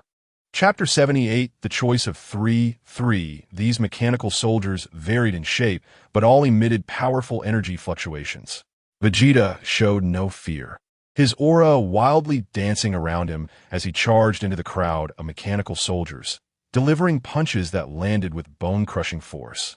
each attack accompanied by the sound of shattered mechanical parts and flying sparks. However, the mechanical soldiers kept coming, and Vegeta's stamina gradually wore thin in the frenzied battle. His breathing became rapid, yet the fighting spirit in his eyes burned ever hotter. At the moment Trunks was absorbed by the monster, countless images flashed through his mind. He remembered the warm moments with his family and the years spent fighting alongside his friends. Just as he thought he was about to completely disappear, a strong desire to survive erupted within him. He struggled fiercely inside the monster's body, blue energy raging within. The monster seemed to sense the threat, letting out a painful roar and starting to thrash violently. Seizing the opportunity, Trunks concentrated his power, forming the blue energy into a sharp blade, and thrust it fiercely towards the monster's core. The monster's body suddenly stiffened, then began to disintegrate rapidly. In a final moment, Trunks burst forth from the monster's remains. Gasping for air, his eyes filled with relief and determination after surviving. Trunks emerged from the monster's wreckage, breathing heavily, his legs weak, almost collapsing to the ground. He used his sword to support himself, kneeling on one knee, his chest heaving violently as he struggled to calm his chaotic breaths. The world around him still resembled an apocalyptic scene, with the ruins filled with acrid smoke and the stench of decay. Trunks raised his head, looking at the ravaged city, an endless wave of sorrow and anger surging within him. He recalled the terrifying scene when the monster absorbed humans, especially the image of his mother being devoured, which pierced his heart like an unhealable wound. Such a thing must never happen. Trunks gritted his teeth and growled softly. He struggled to stand up, the blue energy once again blazing fiercely, illuminating the surrounding darkness. Trunks tightened his grip on his sword, which trembled slightly from the power he infused into it. He began to weave through the ruins, each step firm and powerful. Along the way, he saw many signs of destruction left by the monster: collapsed buildings, twisted streets, and scattered human belongings, all continuously stimulating his nerves. Suddenly, Trunks felt a familiar yet dangerous aura. He halted abruptly, cautiously scanning his surroundings. A green light suddenly shot out from deep within the ruins, and soon after, the green insect monster he had defeated reappeared, though this time, it appeared even more ethereal, as if made of light and shadow. Is it not over yet? A glimmer of determination flashed in Trunks' eyes as he concentrated the blue energy to its peak. His sword poised for action. The monster roared and lunged at him, moving faster than before. Unafraid, Trunks charged towards the monster. In the intense clash, Trunks noticed that the monster's attack patterns had changed, becoming more elusive. But he did not retreat, relying on his tenacious will and agile movements. He dodged the monster's attacks time and again, seeking opportunities to counterattack. Finally, Trunks spotted an opening in the monster's defenses. He leaped high into the air, channeling all his strength into his sword, unleashing a dazzling blue sword energy. The sword energy shot through the monster's body like a bolt of lightning. The monster let out a piercing scream before slowly dissipating. As the monster vanished, the surrounding illusion began to crack, light streaming in through the fissures. Trunks knew he was getting closer to breaking this illusion. Meanwhile, Vegeta was surrounded by mechanical soldiers, unable to escape. His battle suit was already riddled with holes, and his purple aura flickered due to exhaustion. He kicked one mechanical soldier away, only to have another behind him fire a laser that grazed his arm, leaving a charred wound. "Oomph, do you think these scrap metal can stop me?" Vegeta gritted his teeth and roared, his aura erupting to its peak, creating a powerful shockwave that sent nearby mechanical soldiers tumbling. Seizing the moment, he leaped high into the air, quickly forming a large energy ball. "Disappear!" Vegeta shouted, slamming the energy ball down onto the crowd of mechanical soldiers. With a thunderous explosion, the energy ball detonated among the soldiers, blinding light engulfing everything, and the powerful shockwave battered the palace walls, causing them to crumble. As the light faded, Vegeta slowly descended, surveying the devastation around him, littered with shattered mechanical parts and smoking debris, and he couldn't help but smirk. However, before he could catch his breath, the palace doors suddenly collapsed, and another group of even larger, bizarrely shaped mechanical soldiers surged in. The leading mechanical soldier stood 2 stories tall, covered in heavy black armor, its eyes glowing a sinister red. It wielded a massive energy battle axe, swinging it violently, sending a curved energy blade hurtling towards Vegeta. Vegeta's eyes sharpened as he dodged to the side, the energy blade grazing his body and carving a deep trench in the ground. Interesting. A cruel smile tugged at Vegeta's lips as he flexed his wrist, his purple aura surging again, charging towards the giant mechanical soldier. During his charge, he continuously fired energy blasts, purple beams shooting towards the surrounding mechanical soldiers, disrupting their formation. As he approached the giant mechanical soldier, Vegeta flashed forward, appearing right in front of it, delivering a powerful uppercut that struck its jaw. With a dull thud, the giant mechanical soldier's head was forced upwards. But it suffered little damage, swinging its axe back towards Vegeta. Vegeta quickly retreated to avoid it, the battle axe crashing into the ground and sending sparks flying. Vegeta knew he couldn't continue to attack blindly. He began to move quickly around the giant mechanical soldier, looking for its weak points. While dodging its attacks, he observed the soldier's movements and the gaps in its armor, finally noticing that the connection at its neck was relatively weakly protected. A cold glint flashed in Vegeta's eyes as he accelerated, charging towards the giant mechanical soldier like a purple lightning bolt. Just as he was about to reach it, Vegeta leaped up, twisting in midair, his legs scissor-like clamping around the giant mechanical soldier's neck. Then he twisted hard. With a sound of metal twisting, a gap was torn in the neck armor of the giant mechanical soldier. Seizing the opportunity, Vegeta concentrated a small energy ball and stuffed it directly into the gap at its neck. Boom! The energy ball exploded inside the mechanical soldier, causing its body to tremble violently before it crashed to the ground, kicking up a cloud of dust. Chapter 79, The Choice of 3, Foreseeing this.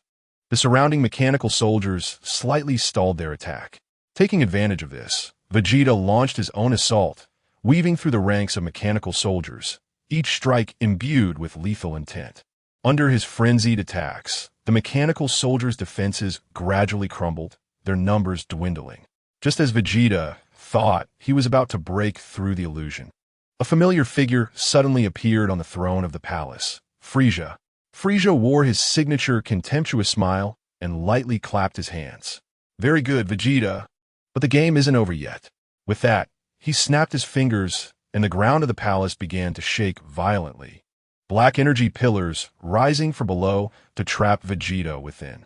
Vegeta's aura surged, glaring fiercely at the illusory Frieza, shouting, Frieza, do you think these little tricks can trap me? With a powerful push from his legs, his purple aura enveloped him with boundless rage as he charged toward the nearest black energy pillar like cannonball. A loud boom echoed as the energy pillar shook violently, its surface cracking with numerous fissures. Frieza smirked mockingly, casually crossing his arms. Vegeta, you're still so impatient. With your strength, thinking you can break through my attack is simply wishful thinking. Ignoring Frieza, Vegeta gritted his teeth and relentlessly attacked the energy pillar. Each strike unleashed powerful shockwaves, distorting the air around him. With one final surge of purple energy, the energy pillar finally collapsed under the pressure, shattering into countless black fragments. Is that all you got? Vegeta scoffed, his gaze sharp as he locked onto Frieza. You're next. With that, he vanished and charged at Frieza like a phantom. Frieza, unfazed, raised his right hand leisurely, gathering a golden energy sphere in his palm. Let me show you true power, Vegeta. As soon as he finished speaking, he launched the energy sphere at Vegeta. Vegeta's expression turned serious as he sensed the terrifying power contained within the sphere. He couldn't afford to be careless, so he quickly concentrated all his energy, forming a purple energy shield in front of him. The moment the energy sphere collided with the shield, a deafening explosion erupted, and a massive shockwave forced Vegeta back repeatedly. The ground beneath him cracked deeply under the force, the hard stone tiles splintering. Damn it, Vegeta cursed under his breath, knowing he couldn't afford to be on the defensive. Seizing the moment while Frieza was gathering energy again, Vegeta took a deep breath, pushing his aura to its limits. A massive purple energy vortex formed around him, pulling in the surrounding air with its powerful gravitational force. "Take this, Frieza!" Vegeta shouted, compressing the energy into a small energy sphere and launching it at Frieza at incredible speed. The energy sphere shot forth like a shooting star, reaching Frieza in an instant. Frieza's expression changed slightly. He hadn't expected Vegeta to launch such a powerful attack in such a short time. He quickly raised both hands, forming a golden energy barrier in front of him. The energy sphere collided with the barrier, emitting a blinding light, and the immense energy fluctuations caused the surrounding space to twist momentarily. Taking advantage of Frieza's defensive posture, Vegeta launched another attack. His figure darted through the light, continuously firing energy blasts at Frieza. Frieza dodged left and right, appearing somewhat flustered. You think you could defeat me with that?" Frieza, enraged, unleashed his full strength, his golden aura surging and shattering the surrounding black energy pillars.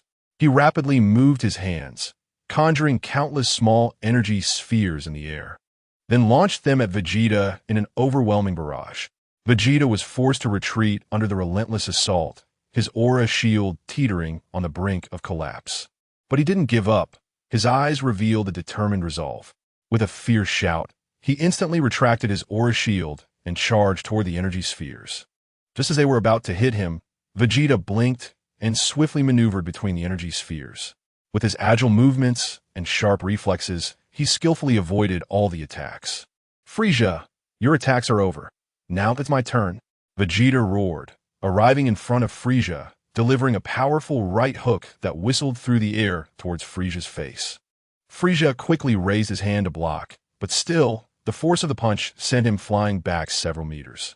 Vegeta pressed the attack, his figure like a purple lightning bolt, relentlessly assaulting Frieza. Under Vegeta's furious onslaught, Frieza gradually fell into a passive position. His illusory form became increasingly blurry, as if it could dissipate at any moment. "No, this can't be!" Frieza screamed in terror, unable to believe that Vegeta had forced him into such a situation. However, Vegeta didn't give him a moment to breathe. He gathered his last ounce of strength, preparing to deliver a fatal blow. "Die Frieza!" Vegeta shouted, condensing his energy into a massive purple energy sword. Gripping the hilt with both hands, he leaped high and brought it down fiercely toward Frieza, accompanied by a chilling scream. Frieza's illusory body completely dissipated under the sword strike. Vegeta, having exhausted himself, knelt on one knee, gasping for breath.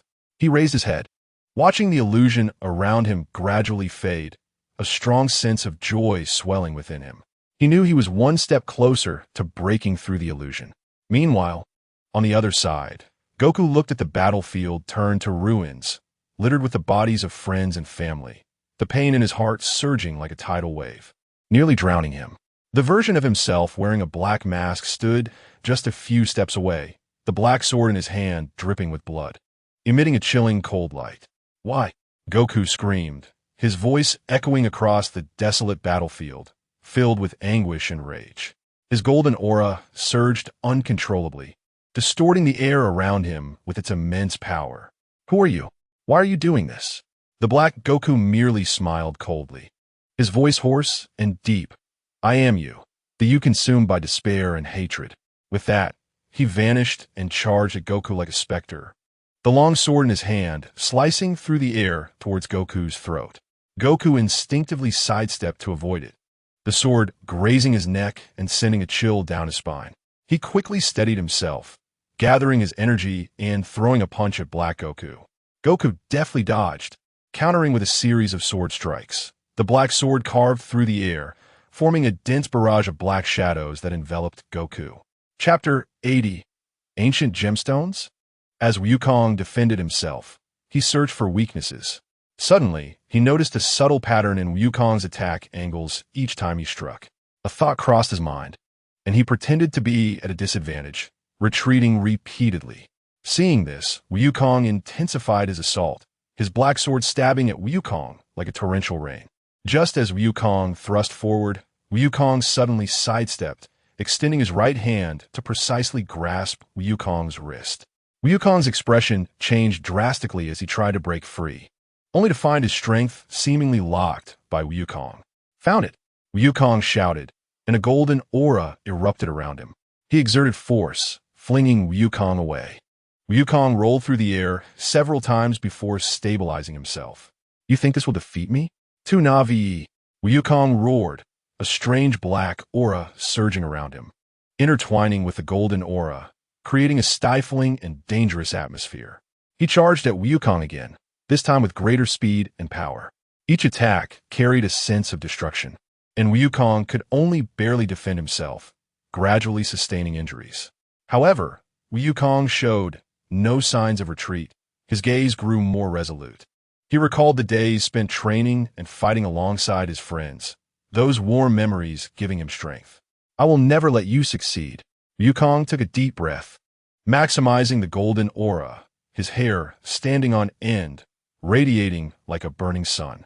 He charged at Wukong, their figures rapidly crossing paths on the battlefield, fists and sword blades clashing with intense sounds. The powerful energy fluctuations caused the surrounding ruins to collapse, raising clouds of dust. In the fierce confrontation, Wukong gradually gained the upper hand. He seized Wukong's opening, gathering all his strength to unleash a powerful Kamehameha. The Kamehameha, a blue beam of light, shot forth like a lightning bolt, carrying earth-shattering power towards Wukong.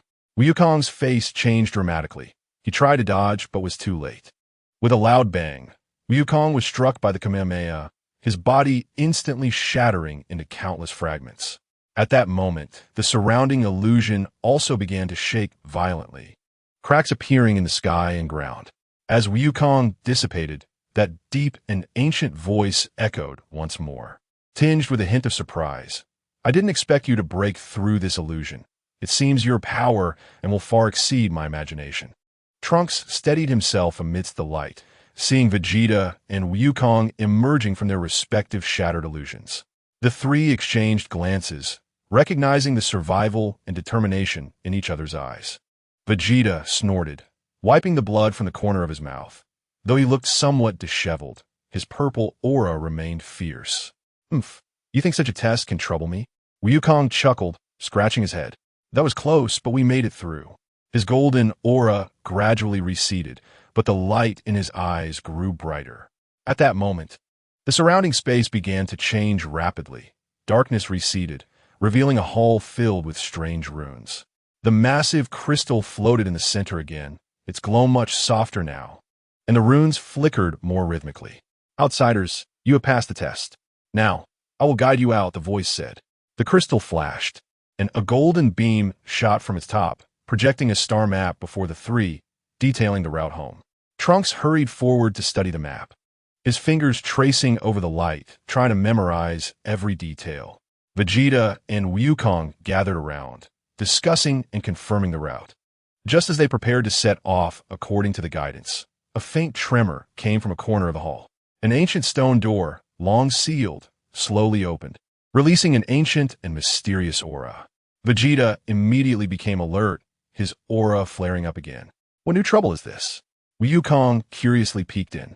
"Maybe there's something good inside. Let's go take a look." The three cautiously approached the stone door and stepped inside, where they found a massive stone platform holding 3 gemstones emitting a faint glow. Each gemstone contained powerful energy fluctuations, seemingly telling unknown secrets.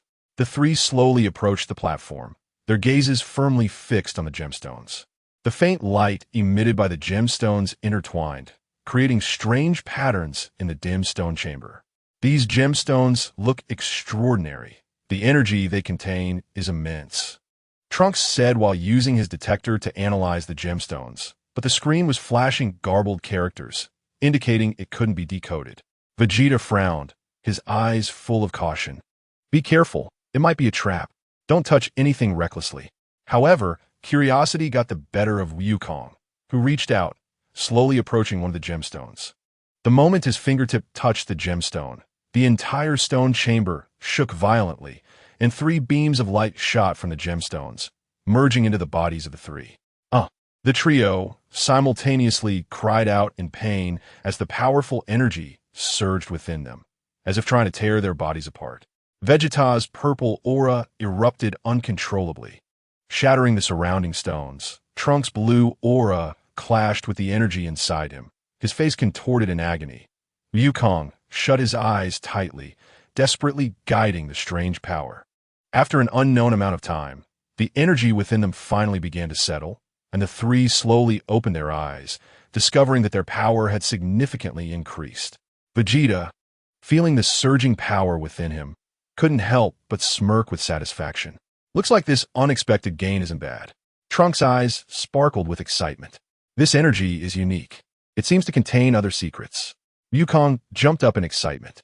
Great! Now we have a better chance of getting home. Just as they were about to leave the stone chamber, the deep voice echoed again. These 3 gemstones are ancient artifacts, containing the power to balance the universe. By obtaining them, you have taken on the mission of protecting the universe.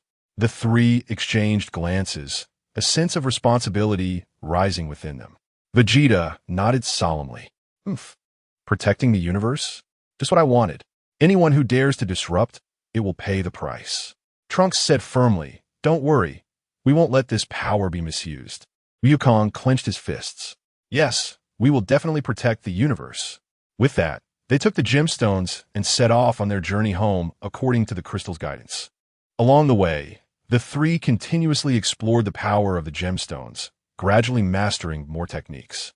Meanwhile, in the depths of the distant universe, a dark force was quietly rising, seemingly waiting for their arrival. Chapter 81. The mysterious starship, the 3 of them, carrying the ancient gemstones, finally stepped out of the mysterious planet. The glaring sunlight bathed them, and Goku took a deep breath, feeling the freedom of the universe, a simple smile spreading across his face. Finally out, it feels so much better outside. Vegeta crossed his arms with a disdainful expression. If it weren't for going home, who would want to stay in that godforsaken place? Despite his words, there was a hint of anticipation for the unknown adventure in his eyes. After all, having improved his strength, he was eager to showcase his power in the universe. Trunks quickly walked towards the spaceship, his eyes filled with familiarity and control over the high-tech equipment. As he walked, he operated a small terminal in his hand, checking the systems of the spaceship. The inspection is complete. Everything is normal. We can depart at any time. The 3 boarded the spaceship, and the cabin door slowly closed. Goku curiously explored the cockpit, while Vegeta disdainfully took the co-pilot seat, and Trunks skillfully started the spaceship. With the roar of the engine, the spaceship slowly ascended, gradually moving away from the secret-laden planet. Finally going home. I wonder how Bulma and Gohan are doing. Goku gazed out at the receding planet, his eyes revealing his longing for family and friends. Vegeta snorted. Bulma is probably tinkering with some new gadget again. That woman can't sit still for a moment. Though his words were plain, he too was concerned about his family.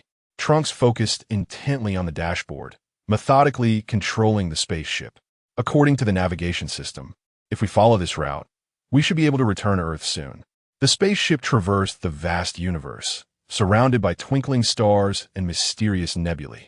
Meanwhile, aboard the enormous black starship, the metallic floor echoed with sharp sounds as heavy boots stomped down, each step resonating like a hammer on the hearts of those around. A mysterious figure, wearing a bird-shaped mask and a feathered coat, slowly stepped forward, and all the subordinates immediately knelt on one knee, shouting in unison, "My lord." The voice echoed in the spacious cabin, filled with reverence. "Rise," the mysterious figure spoke, his voice deep and hoarse, carrying an undeniable authority. He raised his hand, covered in a black leather glove, and waved lightly. Only then did his subordinates cautiously stand up. Latest news. Those 3 intruders have obtained the ancient gemstones and are heading towards our planet. One subordinate reported, trembling and not daring to lift his head. Upon hearing this, the mysterious figure paused, a cold snort escaping from under the mask. Ancient gemstones? Interesting. It seems I must pay them a visit. His gaze pierced through the gaps in the mask, looking deep into the endless universe, as if he could see through layers of star rivers and lock onto Goku's position. Activate the starship. Pursue at full speed. With the mysterious figure's command, the subordinates immediately scattered to their respective posts. The black starship's engine roared to life, emitting a low growl that shattered the silence of space, racing towards the direction where Goku and the others had departed.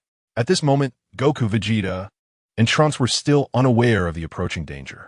They were fully immersed in exploring the power of the ancient gemstones aboard the spaceship. Goku sat cross-legged, eyes tightly closed, beads of sweat forming on his forehead as he tried to guide the gemstone's energy to circulate within him, attempting to master a new form of attack. Vegeta stood nearby, surrounded by flickering purple energy, staring intently at the gemstone in his hand, continuously trying to fuse his power with it. Each attempt was accompanied by powerful energy fluctuations that made the surrounding air tremble. Trunks sat at the control panel, monitoring the spaceship's data while analyzing the energy composition of the gemstones through his instruments. His brow occasionally furrowed and then relaxed, as if engaged in a fierce contest with this mysterious power. "I think I've discovered some new clues about the gemstones," Trunks suddenly spoke, breaking the silence in the spaceship. Goku and Vegeta immediately gathered around, their eyes filled with anticipation. "According to my analysis, there seems to be a special connection between these three gemstones. If we can fully fuse their powers, we might unleash world-destroying might." Trunks' voice was tinged with excitement, but also mixed with concern. Vegeta snorted, "No matter what power it is, as long as I can become stronger, that's all that matters." Goku scratched his head, "But if the power is too strong, it could be troublesome if we can't control it." Just as they were discussing, the spaceship's alarm suddenly blared sharply. Trunks quickly returned to the control panel, checking the data on the screen, his expression instantly turning serious. "Not good. An unidentified starship is approaching us at high speed. It's moving very fast and will likely catch up soon." As soon as Trunks finished speaking, Goku immediately leaned closer to the screen, watching the red that was rapidly approaching, scratching his head but still calm. "Looks like they don't come in peace, but that's okay. We're not afraid of them."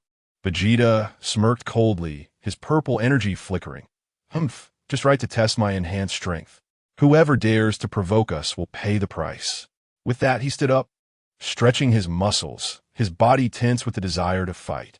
Trunks quickly tapped the keys on the control panel while saying, "The opponent's speed is too fast. Simply dodging won't work, and we don't know their intentions." A look of determination flashed in his eyes. "I'll try to interfere with their navigation system to buy us some time. You two get ready for battle." As Trunks operated the controls, the spaceship emitted a faint buzzing sound, sending out electromagnetic pulses towards the approaching starship. The speed of the mysterious starship seemed to be slightly affected, slowing down a bit, but quickly regained full speed. "It seems their defense system is very advanced. The interference effect is limited," Trunks said, his brow furrowed, beads of sweat forming on his forehead. Vegeta sneered, "Interference won't work. When they get close, just hit them back." He clenched his fists, his purple energy growing stronger, illuminating the entire cockpit with a purple glow. Goku took a deep breath, his golden energy erupting, powerful waves rolling within the cockpit. "That's right, when they come, let's show them our true colors." Before long, the mysterious starship had already closed in, its massive black hull exuding a chilling aura in the universe. The cabin door of the starship slowly opened, and dozens of small flying devices poured out like a swarm, rapidly charging towards Goku and their spaceship. "These guys have some nerve." Goku looked at the densely packed dots on the display screen, a confident smile spreading across his face. Vegeta snorted, "A bunch of minions. Watch me make them cry."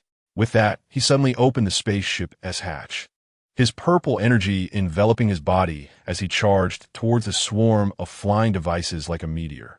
Chapter 82. Black Gem. Once seeing this, Wukong was also unwilling to show weakness and jumped out of the spaceship right after. The golden flames and purple flames shimmered against each other in the universe, creating a magnificent sight.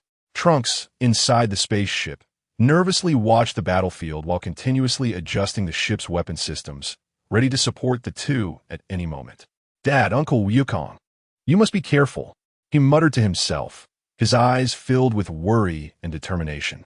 Inside the small aircraft, A mysterious figure in black was emanating a strange aura, condensing a dazzling red beam of light in his hand, which shot towards Wukong and Vegeta with lightning speed.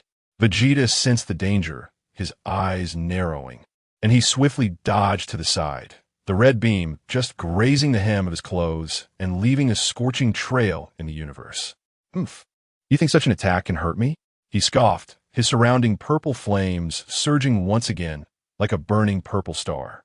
Vegeta quickly launched both hands forward, sending two powerful purple energy waves howling towards the mysterious figure, stirring up a fierce energy storm in space that instantly shattered several surrounding small aircraft. Wukong, on the other hand, remained calm, the golden flames burning fiercely around him. He flickered and appeared in front of the mysterious figure in an instant, delivering a powerful punch enveloped in golden flames. The mysterious figure hurriedly swung his weapon to block, and the punch collided with the weapon, erupting in a dazzling light. The powerful impact caused the surrounding space to ripple. Taking advantage of the moment Wukong and the mysterious figure were clashing, more small aircraft surrounded them, their weapons aimed at Wukong and Vegeta, unleashing a torrential rain of energy beams. Vegeta quickly moved in the air, his form flickering like a phantom, dodging the attacks while continuously firing energy waves in retaliation. Explosions echoed throughout the universe, with flames bursting everywhere. Wukong utilized instant transmission, weaving through the cluster of aircraft, with every appearance accompanied by a gust of wind from his punches, shattering one aircraft after another. However, these aircraft seemed endless, continuously pouring out from the mysterious starship. "This won't do. We need to end this quickly," Vegeta shouted. He quickly gathered energy in front of his chest, forming a massive purple energy ball in his palms, with purple arcs of electricity flickering on its surface, making a sizzling sound. Wukong understood, taking a deep breath and pushing his golden flames to the extreme. He exchanged a glance with Vegeta, and together they unleashed their energy attacks. The purple energy ball intertwined with the golden flame beam, forming a destructive force that swept toward the mysterious starship and the group of aircraft. A violent explosion erupted, illuminating the entire cosmic space. The defense system of the mysterious starship teetered under this powerful attack, and the group of aircraft was instantly decimated by more than half. However, just as Wukong and Vegeta thought they had won, the door of the mysterious starship opened again, and the figure wearing a bird-shaped mask slowly emerged. Surrounded by a layer of profound black energy, it seemed as if he could swallow the surrounding light entirely.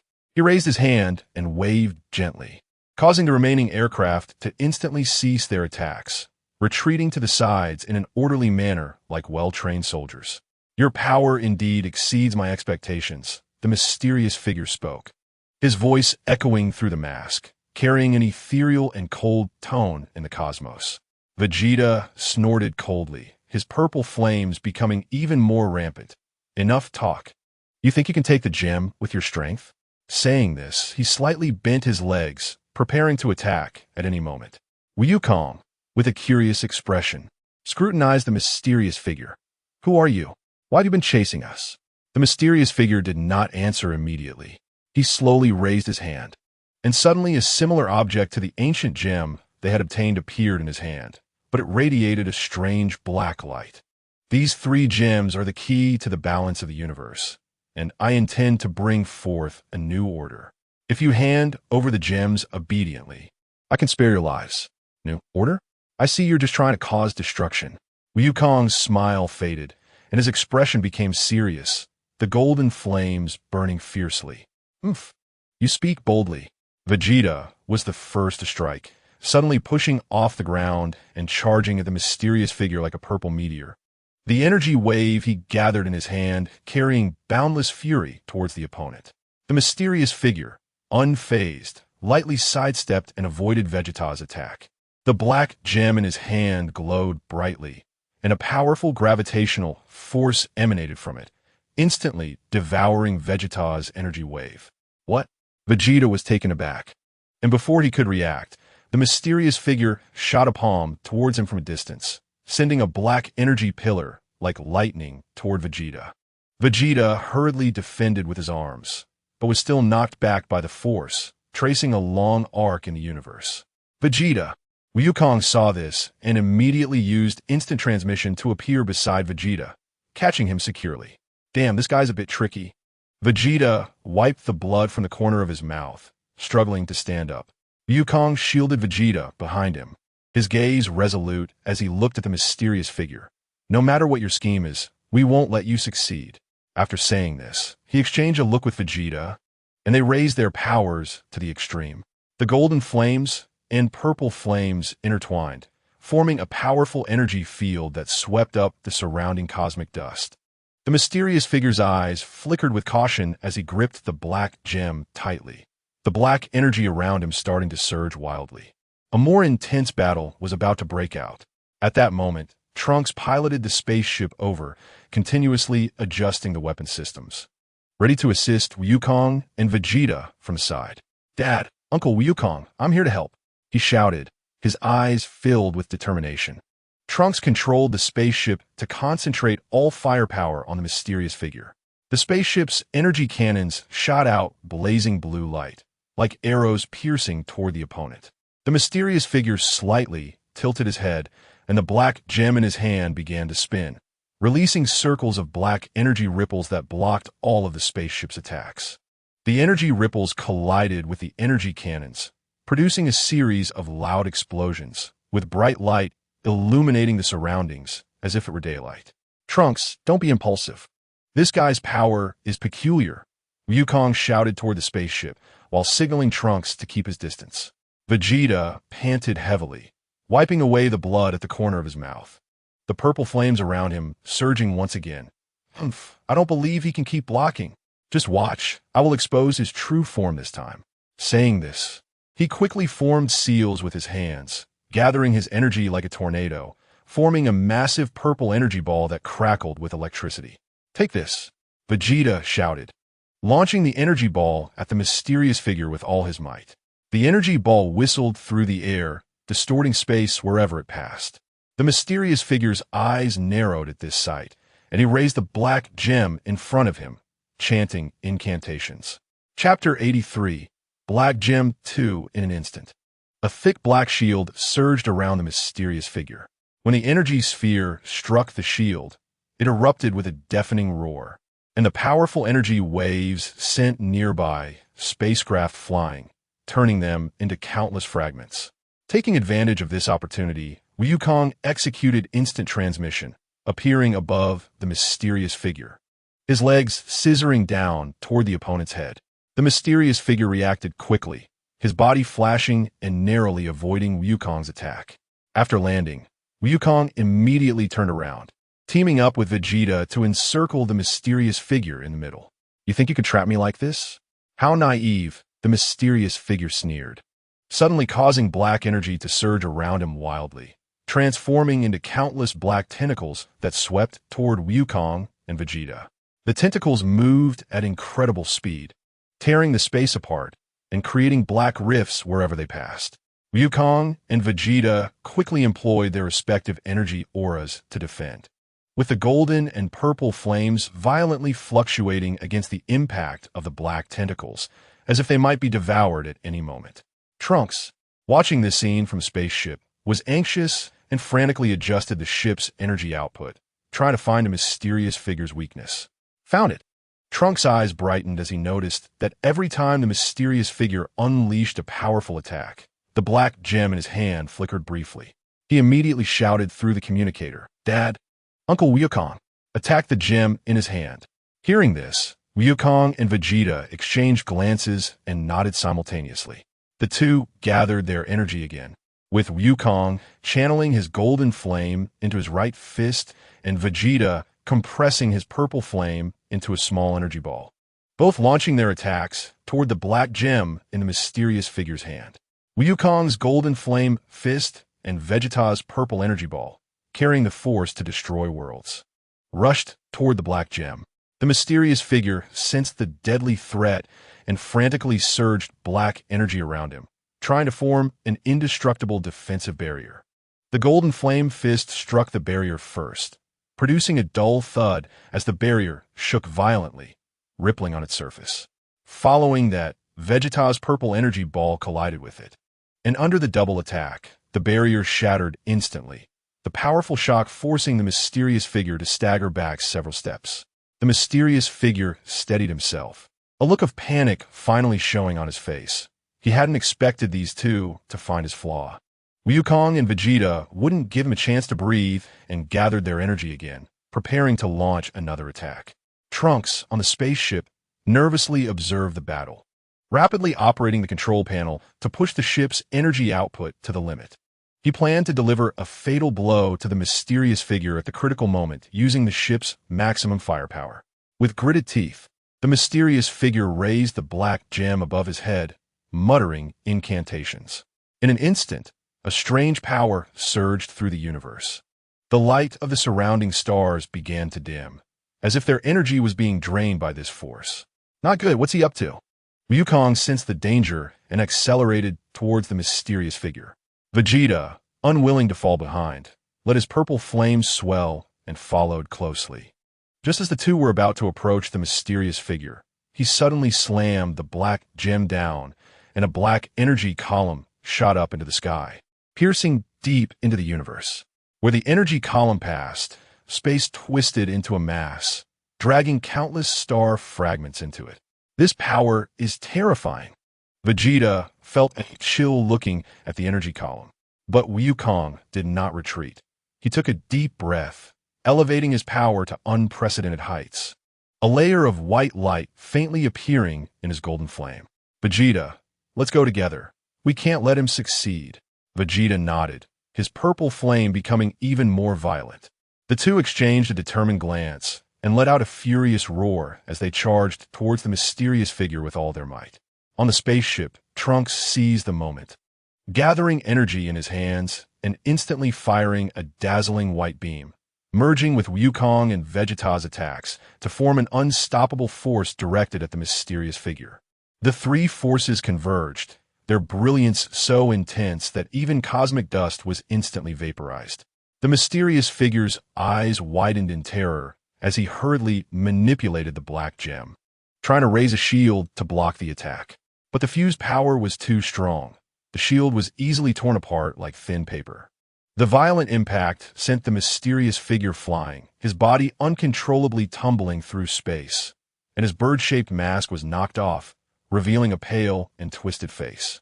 Before he could regain his composure, Wukong had already closed in, delivering a heavy golden flame punch, infused with all his strength, right into the figure's chest. Accompanied by the sound of shattering bones, the mysterious figure flew backward like a kite with a broken string. Vegeta was not to be outdone. He quickly formed hand seals, summoning a massive purple energy ball and smashing it down on the mysterious figure. The energy ball exploded upon impact, sending flames flying and creating a powerful shockwave that scattered the debris of nearby spacecraft. The mysterious figure crashed heavily onto the deck of the mysterious starship, barely clinging to life. Trunks piloted the ship closer, and Wukong and Vegeta flew over, surrounding him. Speak, what do you want? Why are you trying to seize the gem and disrupt the cosmic order? Wukong looked down at the mysterious figure, his eyes filled with anger and questioning. The mysterious figure coughed up blood, struggling to lift his head, letting out a mad laughter. The universe should be reshuffled. I am merely following destiny. Vegeta snorted coldly, raising his foot to stomp on the mysterious figure's chest, saying viciously, "Stop talking nonsense. Today is your day to die." Just as Vegeta was about to strike, the mysterious figure suddenly narrowed his eyes, spat out blood, and the black gem in his hand shone brightly.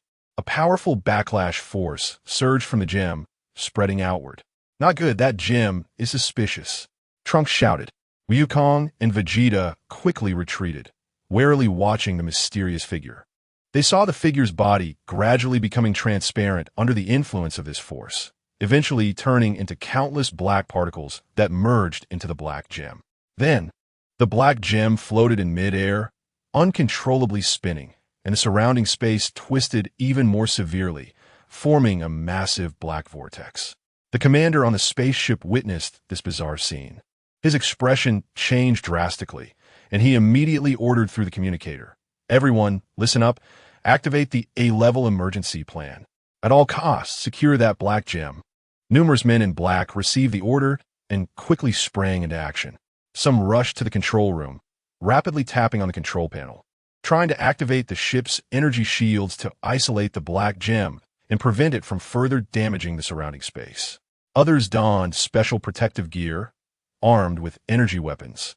Cautiously approaching the black vortex, they fanned out in a semicircle, maintaining close contact with each other, all aiming their weapons at the wildly spinning black gem. Chapter 84 Black Gem 3 Prepare to Fire. The commander's voice came through the communicator, exuding undeniable authority. The men in black took a deep breath, their fingers slowly squeezing the triggers. In an instant, countless energy beams erupted from their weapons, shooting toward the black gem like dense tongues of fire. However, as these energy beams approached the black vortex, they were distorted and deformed by the powerful gravitational pull, ultimately disappearing without a trace. As if a cow had sunk into the sea, causing not a ripple. Increased firepower. Seeing this, the commander furrowed his brow and issued another order. The men in black increased the output power of their energy weapons, sending thicker beams of light toward the black gem, but the result remained the same. The rotation speed of the black gem increased, and the black vortex continued to expand, making the surrounding space even more unstable, with black cracks appearing out of nowhere, swallowing everything nearby. In the midst of this chaos, a young man in black suddenly shouted, "Wait, this isn't working. The power of this gem is too strong. Our attacks are completely ineffective." The commander hesitated for a moment upon hearing this and waved his hand to signal everyone to cease fire temporarily. "What do you suggest we do?" the commander asked urgently. The young man swallowed hard and said nervously, "We could try using the spaceship's tractor beam to secure the gem, and then think of a way to deal with it." The commander thought for a moment and felt this was the only feasible option. So he immediately nodded in agreement. "All right, let's do it. Activate the tractor beam." In the control room, several men in black quickly adjusted the equipment parameters, and a bright blue tractor beam shot out from the bottom of the spaceship, accurately locking onto the black gem. However, the moment the tractor beam made contact with the black gem, the powerful reaction almost caused the spaceship to lose control. The spaceship shook violently, and alarms blared one after another. Goku and the others watched the chaos on the spaceship with furrowed brows. The black vortex continued to expand, and the powerful gravitational pull was tugging at everything around them. Even they could feel an invisible pressure. This situation is a bit tricky. Goku scratched his head, his golden aura flickering slightly as he tried to resist the gravitational pull. Vegeta snorted coldly, his purple aura blazing. "Humph, it's just a broken gem. Can it really turn the world upside down?" That said, he also knew that the power of the black gem should not be underestimated. Trunks, meanwhile, was staring intently at the black gem, his mind racing. The power of this gem seems to be spiraling out of control. If this continues, the entire universe could be affected. At this moment, the spaceship's tractor beam began to tremble violently due to the powerful reaction from the black gem, risking a break at any moment. Seeing this, Goku immediately said, "We can't just stand by. We have to help them." Vegeta replied, "Kakarot, do you just love meddling in other people's business?" Trunks nodded in agreement. "That's right. Let's first control this gem." The three quickly sprang into action. Goku was the first to rush toward the black gem, using instant transmission to appear above it, gathering golden energy in his hands to try to suppress the gem's power. Vegeta also approached from the other side, his purple aura transforming into energy ropes that wrapped around the gem. Trunks stayed on the spaceship, assisting the men in black in stabilizing the tractor beam while analyzing the energy fluctuations of the black gem through the ship's instruments. He discovered that the gem's energy fluctuations exhibited a peculiar frequency, seemingly resonating with some cosmic law. "Dad, Uncle Goku, I think I found a way," Trunks exclaimed excitedly. "The energy fluctuations of this gem are related to our ancient gems. We could try using the power of the ancient gems to balance it." Hearing this, Goku and Vegeta immediately took out their ancient gems. The three ancient gems, emitting a soft glow, resonated with a wildly spinning black gem. and a strange power began to flow between them. As the power of the ancient gems was infused, the rotation speed of the black gem gradually slowed, and the black vortex began to shrink slowly. The rotation speed of the black gem continued to decrease, and the range of the black vortex kept shrinking, with the surrounding space gradually stabilizing. But just as everyone thought the crisis was about to be resolved, the black gem suddenly trembled violently, and an even more powerful energy fluctuation erupted from within it. This energy surged like a tidal wave, instantly breaking through Goku and Vegeta's defenses, knocking them back. Trunks on the spaceship was also affected, with instruments on the control panel exploding one after another, releasing billowing smoke. Damn it! How did this gem go out of control again? Vegeta gritted his teeth, struggling to stand up, his purple aura burning fiercely out of anger and frustration. Goku wiped the blood from the corner of his mouth, reassembling his golden aura with determination in his eyes. Don't lose heart. We will find a way. At that moment, the mysterious voice suddenly echoed in the universe. Do you think you can control it so easily? This gem contains the universe's most primal dark power. Its mission is to destroy everything and reshape the universe. As the voice echoed, the black gem's light intensified, and black lightning shot out from it, striking the surrounding ships and planets. Small spacecraft were hit by the lightning, instantly turning to ash. We can't let it continue to destroy, Trunks shouted. He fought through the chaos inside the spaceship, quickly operating the control panel, trying to find a new countermeasure. Goku and Vegeta exchanged glances and charged toward the black gem again, ignoring the attacks of the black lightning. They unleashed their energy to try to suppress the gem once more. Meanwhile, Trunks discovered that although the energy of the black gem was powerful, there was a brief energy gap. He immediately informed Goku and Vegeta through the communicator, "Wait for my signal, and launch your strongest attack when the gem's energy gap appears." Goku and Vegeta struggled to fend off the black lightning while waiting for Trunks' signal. Finally, Trunks shouted, "Now?" Goku gathered all his golden energy into his right fist, and Vegeta compressed his purple aura to its limit, both launching their strongest strikes simultaneously. The golden energy fist and the purple energy blast, filled with immense power, charged toward the black gem. The golden energy fist and the purple energy blast collided with the black gem with overwhelming force. In that instant, the universe seemed to be paused, followed by a deafening roar and a blinding light that made it impossible to open one's eyes. This time, the black gem trembled even more violently, with cracks spreading across its surface. The mysterious voice echoed again, but this time it was filled with panic. "No. What are you doing? This is impossible." Seizing the opportunity while the power of the black gem was weakened, Trunks controlled the spaceship to channel all remaining energy into the tractor beam. The blue tractor beam became unprecedentedly thick, firmly binding the black gem. Chapter 85. Black Gem 4. Goku and Vegeta showed no signs of slackening, continuously channeling their power into the attack. As their efforts intensified, more cracks appeared on the black gem, and finally, with a loud bang, it shattered completely. The black shards scattered everywhere, but with the combined efforts of Goku, Vegeta, and Trunks, these fragments were contained within a small area, preventing any further damage to the surroundings. The mysterious voice ceased abruptly with the shattering of the gem, as if it had never existed. Phew, it's finally over. Goku let out a long sigh, his golden aura gradually dissipating, revealing a tired yet satisfied smile on his face. Vegeta also retracted his purple aura, wiped the sweat from his forehead, and snorted, "Humph. This guy thought he could reshape the universe. What a daydream." Trunks stepped out of the spaceship, gazing at the gradually calming universe, filled with emotion. That was really close.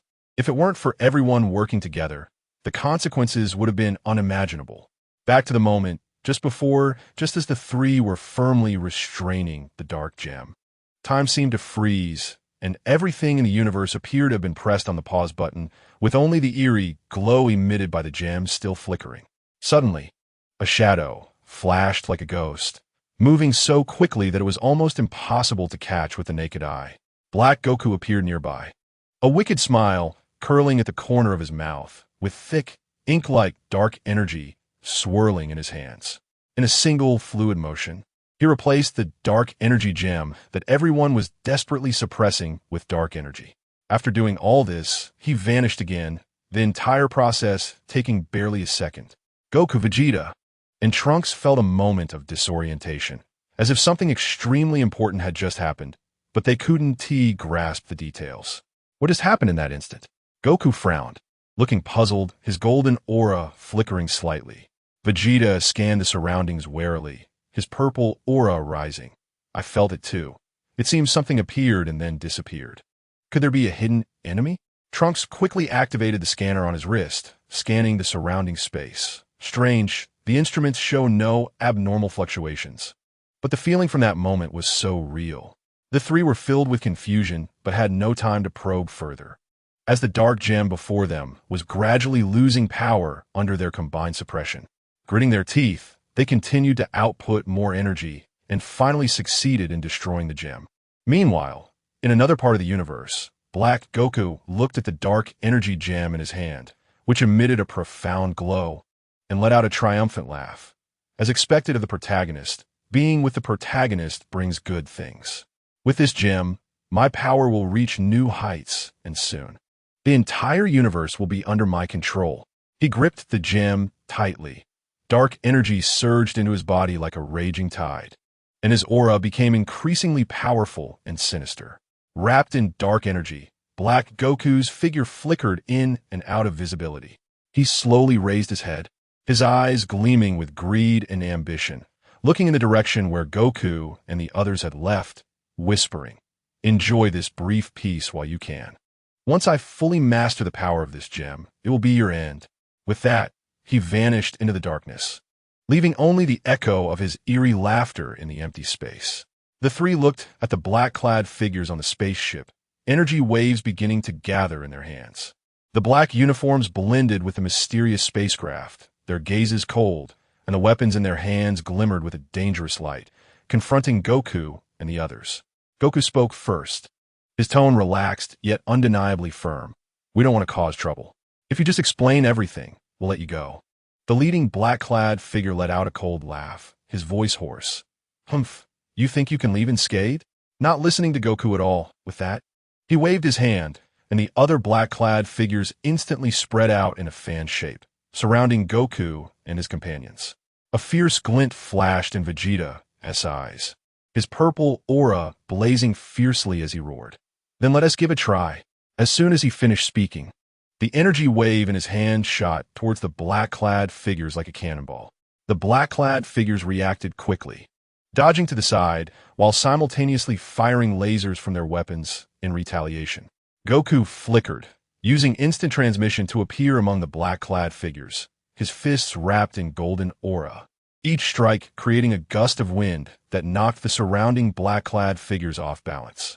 Trunks, meanwhile, was at the back, using the energy cannon in his hand to shoot accurately, providing support for Goku and Vegeta. The battle intensified, the walls of the mysterious spaceship being struck by energy attacks, sparking everywhere. Despite the large number of black-clad figures, they gradually fell at a disadvantage against the powerful trio. However, at that moment, the leading black-clad figure suddenly pressed a device in his hand, and alarms blared throughout the spaceship. "Not good, what is he doing?" Trunks shouted. The walls of the spaceship slowly opened, revealing rows of powerful energy cannons aimed directly at Goku and his companions. The leading black-clad figure wore a triumphant smile. "Now, you all disappear." With that, he pressed the launch button. Vegeta reacted quickly, suddenly spreading his arms wide, his purple aura surging wildly, forming an indestructible energy shield. The energy cannon's attacks poured down on the shield like a torrential rain, producing deafening sounds. And the intense impact caused Vegeta's feet to carve deep grooves into the ground. "Vegeta, hold on," Goku shouted, taking advantage of the black-clad figures being distracted by Vegeta's defense. He used instant transmission to appear beside the energy cannon control device. He clenched his fist tightly, channeling all his strength, and delivered a powerful punch to the control device. With a loud bang, The control device was instantly destroyed, and the energy cannons ceased their attack. Without the support of the energy cannons, the black-clad figure's offensive significantly weakened. Trunks seized the opportunity, constantly changing the frequency of his energy cannon in his hands, launching precise attacks that forced the black-clad figures to retreat. The leading black-clad figure, sensing the situation was dire, showed a hint of panic in his eyes, secretly pulling out a small teleportation device from his waist, preparing to escape at this moment. Thinking of running? Not so easy. Vegeta keenly sensed the black-clad figure's intentions, snorted coldly, and his purple aura shot towards the black-clad figure like an arrow, cutting off his escape route. The black-clad figure's expression changed dramatically, and he could only stiffen his resolve to confront Vegeta once more. After eliminating the surrounding minions, Goku also joined the battle. He and Vegeta flanked the leading black-clad figure, cornering him in the middle. Trunks, meanwhile, stayed at a distance, using the energy cannon to hold back the other black-clad figures, preventing them from providing support. Chapter 86. The Man in Black. After Wukong dealt with the surrounding henchmen, he joined the battle. He and Vegeta positioned themselves on either side, surrounding the leading man in black. Trunks, from a distance, used energy blasts to hold back the other men in black, preventing them from providing support. Who are you really? What kind of conspiracy is behind this? Wukong's gaze was piercing, staring intently at the man in black as he shouted. The man in black gritted his teeth and refused to answer. Vegeta, seeing this, showed a hint of impatience in his eyes. He quickly gathered energy in both hands, preparing to attack. It seems you won't shed tears until you see the coffin. Just as Vegeta was about to act, the communication device of the mysterious airship suddenly emitted a rapid beeping sound. Following that, a deep and authoritative voice came from within. Everyone stop. The voice was like a thunderclap, carrying an invisible pressure that made everyone's movements halt. The men in black seemed to have heard a pardon. Their tense bodies immediately relaxed, and expressions of relief appeared on their faces. Wukong and the others exchanged glances, their eyes filled with vigilance, energy still charged and ready. Who are you? Wukong asked loudly, scanning the surroundings for the source of the voice. I am the owner of this airship and the mastermind behind this farce, the voice said leisurely. As the words fell, the top of the airship slowly opened, and a beam of light shot down, revealing a tall figure. He was dressed in a black robe, wearing a golden mask, exuding an air of mystery around him. I've seen your strength, and it is indeed impressive. He nodded slightly, his gaze sweeping over Wukong and the others. Cut the crap. What do you want? Why all this trouble? Vegeta shouted impatiently, purple flames rising again, ready to attack at any moment. The man in black chuckled lightly. I merely wish to test the strength of the top warriors in the universe to see if there is enough power to protect this universe. He slowly raised a hand, pointing toward the direction where the black energy gem had disappeared. That gem was intentionally released by me as bait, to draw out powerful beings like you. What? You think we're fools? Vegeta's eyes widened in anger, and with a sudden push of his feet, he charged at the man in black like a purple meteor, the energy ball in his hands carrying a destructive aura. The man in black remained calm, gently raising a finger, and an invisible force instantly sent Vegeta flying. Don't be impulsive, Scion Prince. I mean no harm. On the contrary, I need your help. Wukong and Trunks hurried to Vegeta's side to help him up. Vegeta wiped the blood from the corner of his mouth, glaring at the man in black with dissatisfaction. Do you think we would believe you? The man in black removed his golden mask, revealing a weathered yet resolute face. I know it's hard for you to believe, but it's the truth. The universe is about to face a tremendous crisis, and only you have the ability to stop it. His eyes revealed sincerity and urgency.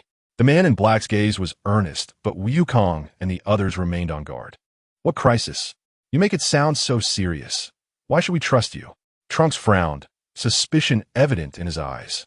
The man in black sighed deeply and waved his hand, causing a cosmic star map to appear in the air, countless stars twinkling, but several areas were shrouded in eerie black mist.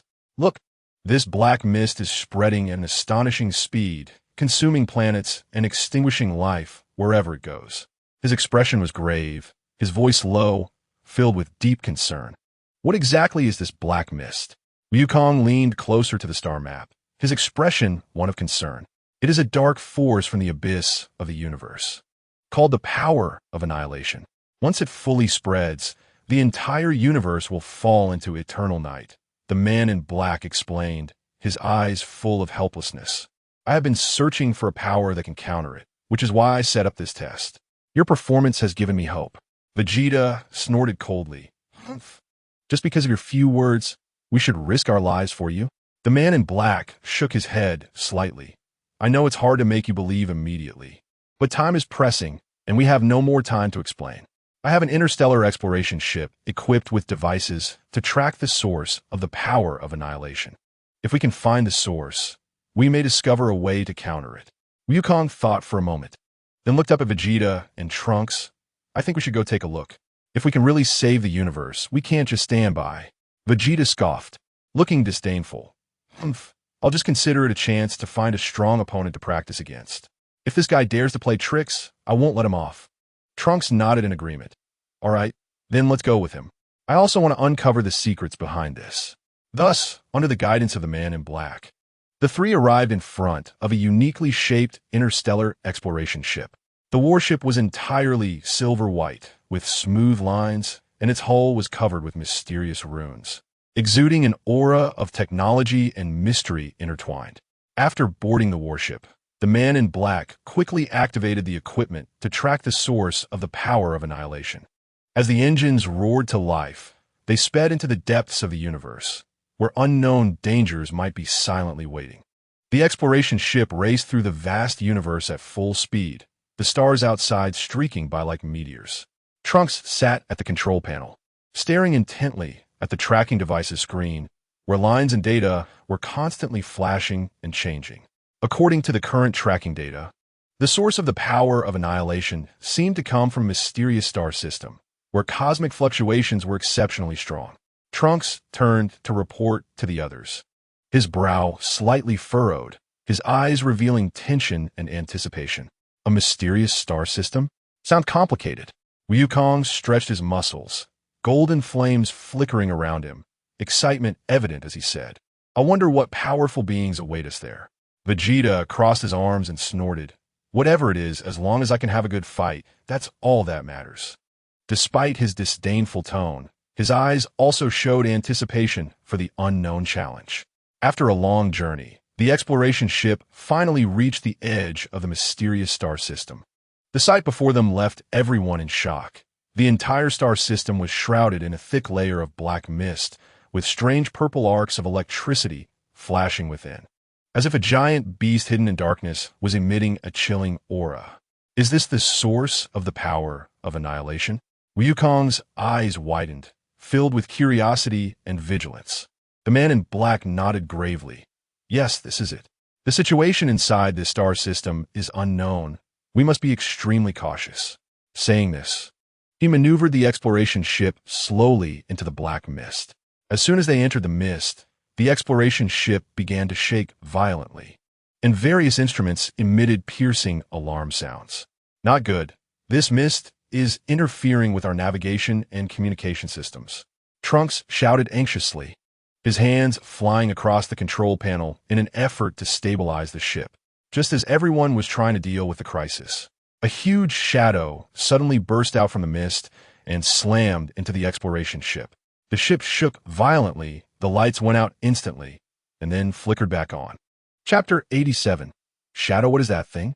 Vegeta's eyes widened in anger, his purple aura burning fiercely, ready to rush out and fight at any moment. Through the blurred porthole, everyone saw a gigantic creature suspended in the mist, its body composed of black rock and twisted energy, with huge red eyes radiating a bloodthirsty glow, constantly spewing black flames from its mouth. Looks like we're in trouble.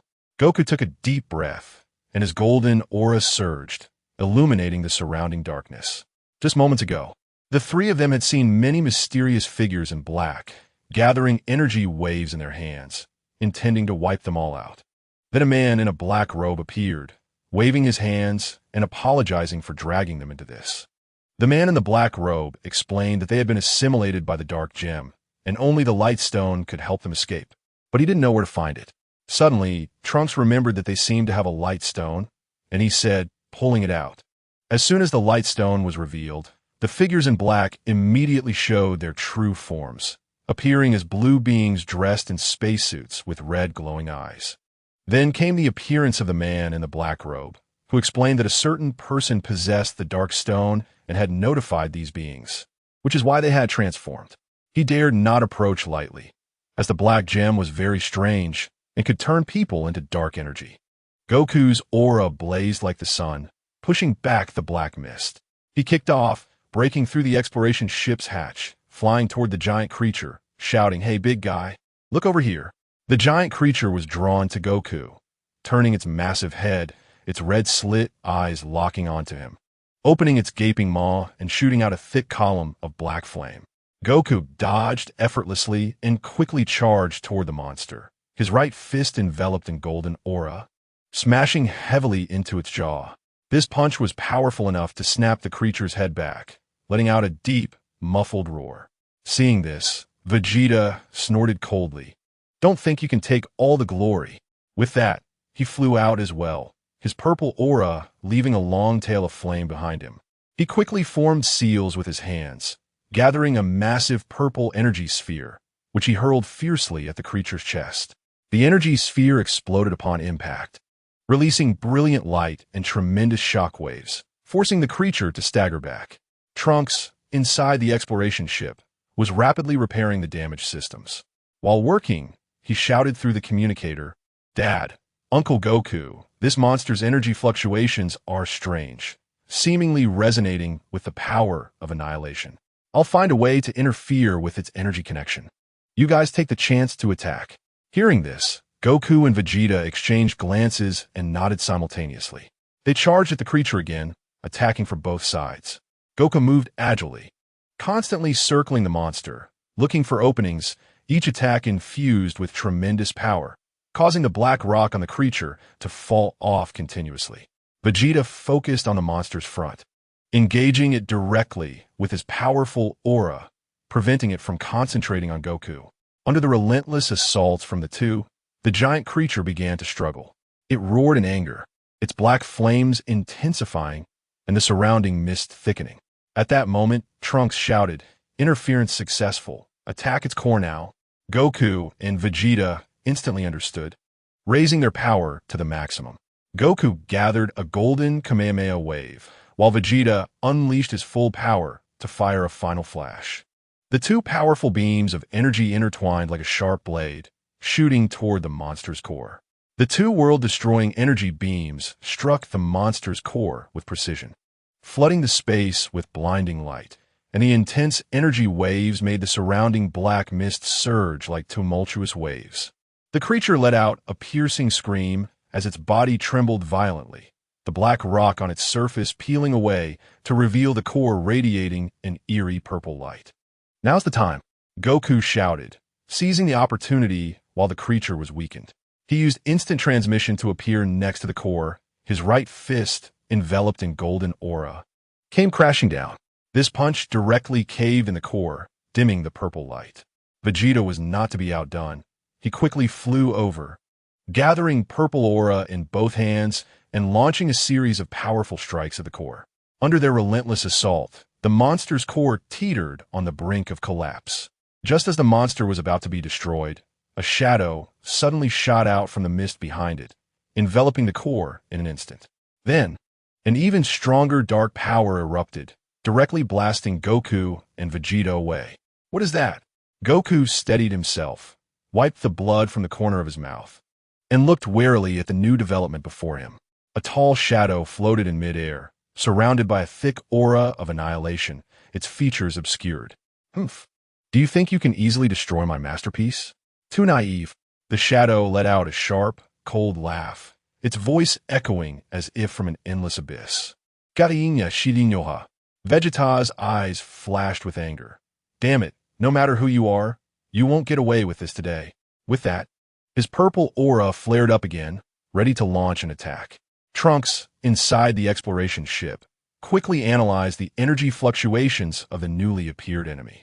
Dad, Goku. This enemy's energy is perfectly fused with the power of annihilation. It's very tricky.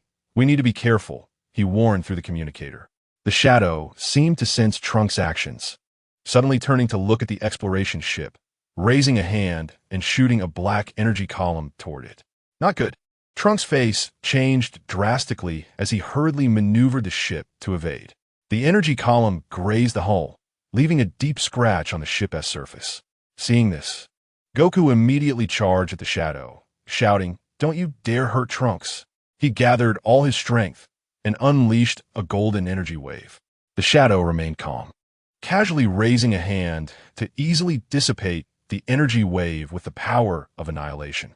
"Is that all you've got?" The shadow mocked, then it flickered, instantly appearing in front of Goku, launching a heavy punch infused with annihilation power toward him. Goku's pupils contracted, with no time to think. He quickly raised his arms to cross and defend.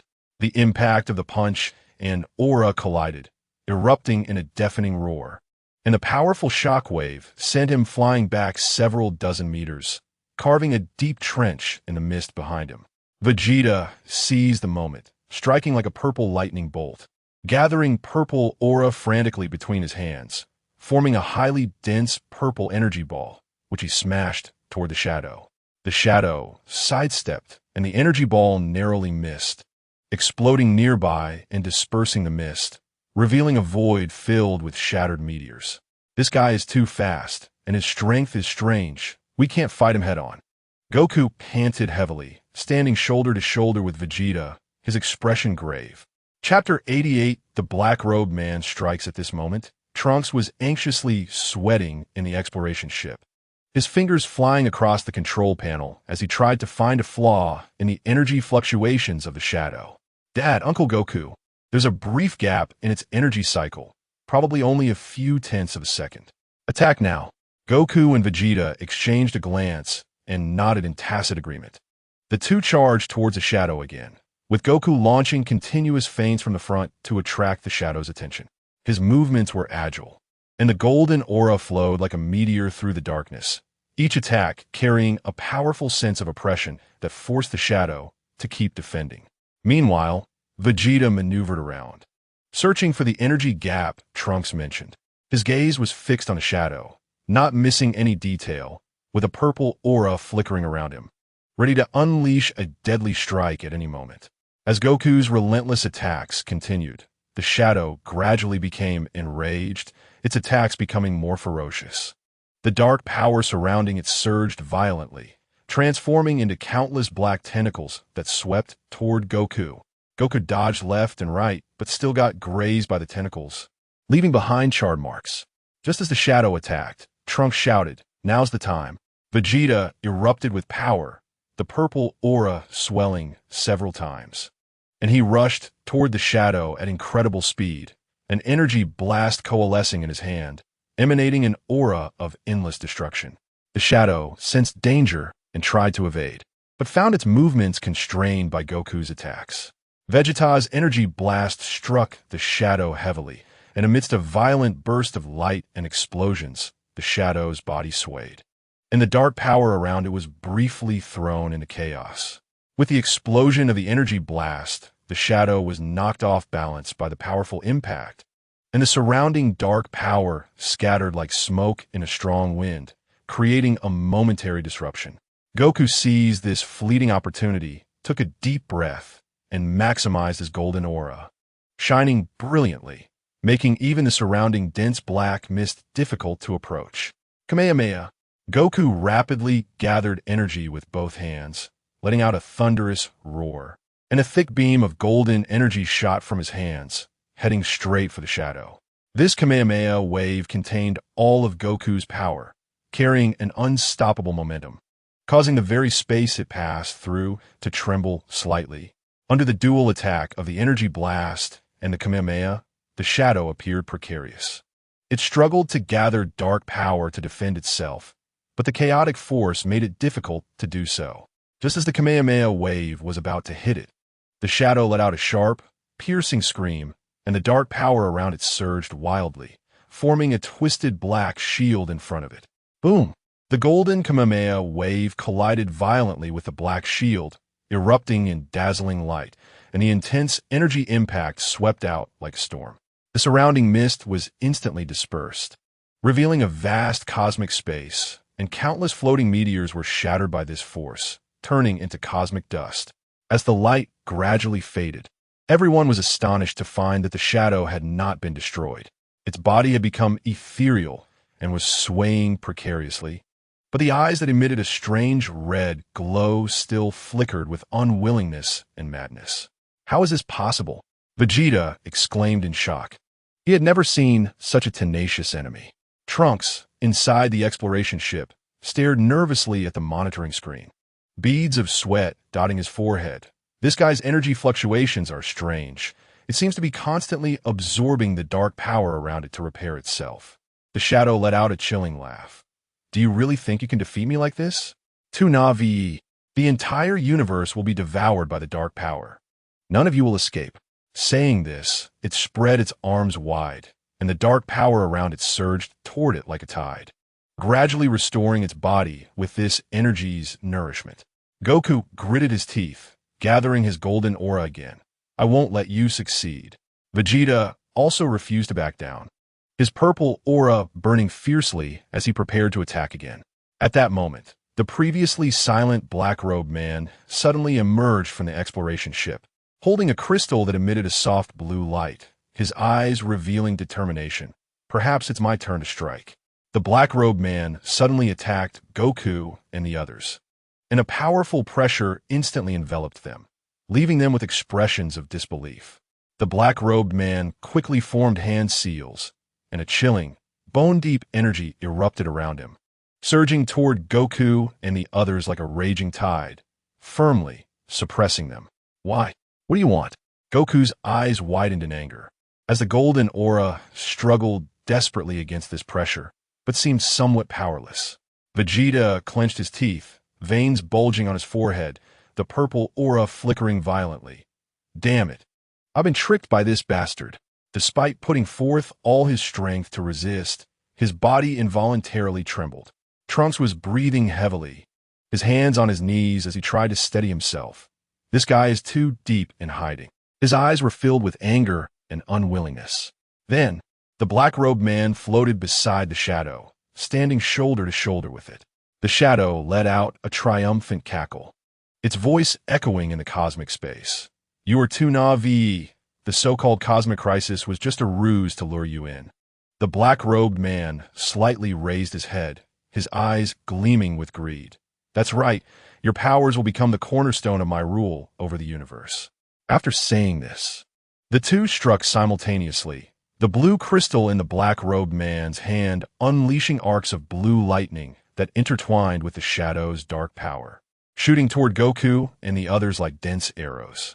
The three of them defended with all their might, Goku conjuring a golden energy shield, while Vegeta and Trunks joined in to support the shield together. The attacks continuously struck the shield, producing deafening sounds, and cracks appeared increasingly on the shield, threatening to shatter at any moment. No, we can't hold out much longer like this. Trunks shouted anxiously, beads of sweat rolling down his forehead. Vegeta gasped for breath, his gaze resolute. It won't be that easy to defeat us. Even if it costs me my life, I won't let you succeed. Just as the shield was about to break, Goku suddenly felt a new power surging within him, a power born from the experience of continuous battle and an indomitable will. He took a deep breath and shouted loudly, Everyone, don't give up. We must still have a way. With his shout, the golden aura became even more dazzling, as if it were on the verge of breaking through its limits. The black-robed man's lips curled into a cold smile, his voice echoing wantonly in the darkened cosmic space. The gemstone energy on you three will soon belong to us. Such powerful energy is a waste in your hands. Only I can maximize its value and rule the entire universe. After saying this, he exchanged a glance with the shadow, and the dark powers surrounding them surged once more, like a raging black tsunami, crashing toward Goku and the others. Chapter 89 Breakthrough. Breakthrough. Breakthrough. Under the terrifying pressure, Goku and the others felt as if millions of mountains were pressing down on them, every inch of their bones creaking, muscles tense to the limit, as if they would be torn apart at any moment. Their feet sank deep into an invisible force, immobilizing them, and their blood felt as if it had solidified under this power, with their heartbeats thundering in their ears. Vegeta's face turned red, veins bulging on his neck. Although his purple aura seemed to be wavering under the dark force's suppression, it still flickered defiantly. You think, with your strength, you can take our power? That's just a dream, he shouted with all his might, his voice filled with defiance and anger.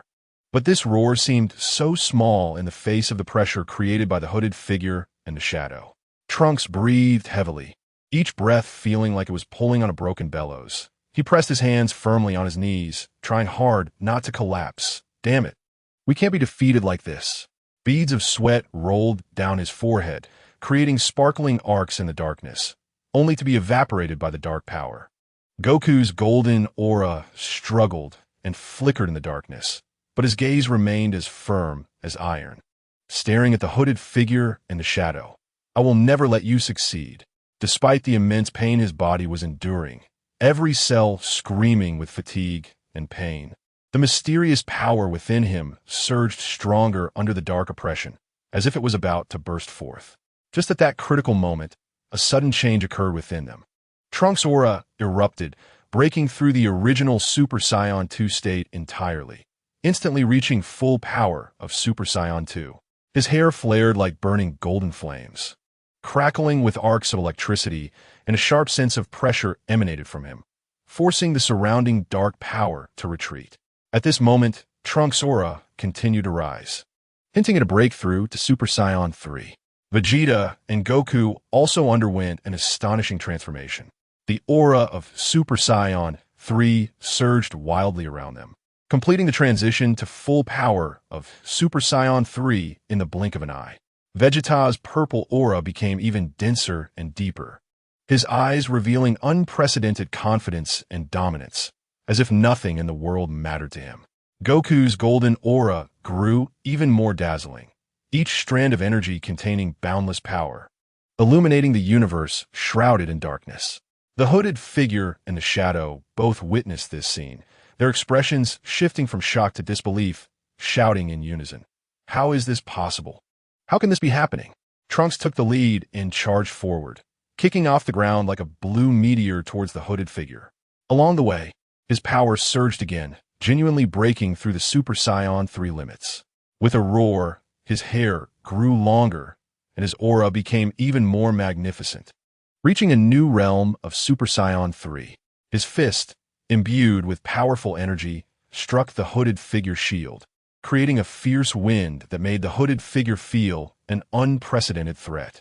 Vegeta was not to be outdone. He let out a deafening roar, and his purple aura instantly dispelled the surrounding dark power. He appeared like a ghost behind the shadow, quickly condensing a massive purple energy ball in his hands, then unhesitatingly smashed it towards the shadow. The energy ball, carrying a destructive aura, made the shadow tremble. Goku hovered in midair, quickly forming seals with his hands, his golden aura rolling like surging waves.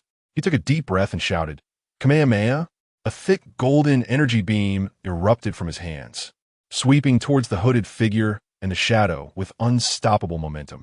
The Kamehameha's golden beam surged like an angry dragon emerging from the sea, rushing towards the hooded figure and the shadow with world-destroying force. The hooded figure's pupils constricted, hurriedly waving the blue crystal in his hand to release a shield woven from blue lightning. The beam collided with the shield, producing a deafening roar, and the powerful impact numbed the hooded figure's arms, leaving long scratches in the air.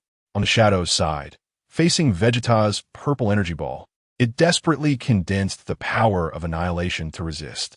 The moment the energy ball made contact with the power of annihilation, it exploded, and the purple light clashed violently with the black mist, creating energy ripples that instantly shattered the surrounding meteors into dust. The shadow was sent flying by this force, its body becoming even more illusory, its aura growing weaker. Seizing the moment when the hooded figure was fully focused on countering the Kamehameha, Trunks accelerated towards him. The power of a new Super Saiyan 2 realm surged within him, and his fist, carrying intense wind pressure, slammed heavily against the hooded figure's shield. With a crack, a fissure appeared in the shield, and the hooded figure's face turned pale. How is this possible? How did you become so strong all of a sudden? The hooded figure shouted in terror, his voice filled with unwillingness and despair. Vegeta pursued the advantage, condensing energy again, as the purple aura gathered in his hand to form a sharp energy blade. He swung the energy blade, charging towards the shadow like a purple lightning bolt. Each attack carrying immense power, cutting the shadow's surrounding power of annihilation to pieces. Goku also did not let up. He rapidly changed hand seals, further enhancing the Kamehameha's power. The golden beam became even thicker, directly breaking through the hooded figure's shield and striking his chest. The hooded figure screamed, his body flying backward like a kite with a broken string, spitting out blood. Trunks seized the opportunity, leaping up and condensing a Super Saiyan 2 energy ball in his hands, smashing it down on the hooded figure. It's over. The energy ball exploded on the hooded figure, and a blinding light instantly engulfed him. Meanwhile, the shadow finally couldn't hold on under Vegeta's continuous attacks, letting out a piercing scream as its body shattered into countless black fragments, dissipating in the universe. With the disappearance of the hooded figure and the shadow, the surrounding dark power receded like a tide, and the universe gradually returned to its former tranquility. Goku and the others slowly landed. They felt the new energy within them, revealing joyful expressions. Goku moved his muscles and bones, his golden aura flickering around him, letting out a hearty laugh. Haha, this power is amazing. I feel like I could take on 10 more enemies like those just now. Vegeta's lips curled slightly, still maintaining his aloof demeanor. But the pride in his eyes was unmistakable. Humph. Now this is somewhat worthy of my Saiyan Prince strength. Those two guys just now were nothing. Trunks gently touched the energy monitor on his wrist, his eyes filled with curiosity and excitement. This feeling of energy breakthrough is so wonderful. I can't wait to see what miracles this new power can create. Although the auras around the three gradually subsided, the powerful aura they exuded remained undeniable. Chapter 90. Android Cell 1 Trunks gently brushed his wrist-mounted energy monitor, his eyes filled with novelty and excitement. The sensation of this energy breakthrough was so wonderful that he couldn't wait to find out what miracles this new power could create. Although the aura of the three had gradually subsided, the powerful presence they emitted was still undeniable. At that moment, the stars in the universe flickered around them, as if cheering for their victory. Goku looked up at the vast starry sky and sighed. The crisis has been resolved this time, but the universe is so big. There are definitely more challenges waiting for us. Vegeta crossed his arms, looking confident. No matter what we encounter, with this power, we can handle it easily. The three exchanged smiles and decided to return to Earth first. On the exploration ship heading back to Earth, Goku, Vegeta, and Trunks each had their own demeanor. Goku leaned back in his seat, humming a tune off key, his feet swinging, occasionally glancing at the stars flying by outside the window, filled with anticipation for returning to Earth. As images of Chi-Chi's delicious dishes floated in his mind, Vegeta sat nearby, eyes closed in meditation, appearing calm but silently sorting out his insights on the new power from the battle, occasionally furrowing his brow as if contemplating the details of power application. Trunks was busy at the control panel, checking the ship's various data while analyzing the energy fluctuations from this battle, occasionally recording key information. Thinking about researching this data with Bulma when they returned to Earth, hoping to uncover more secrets of new power.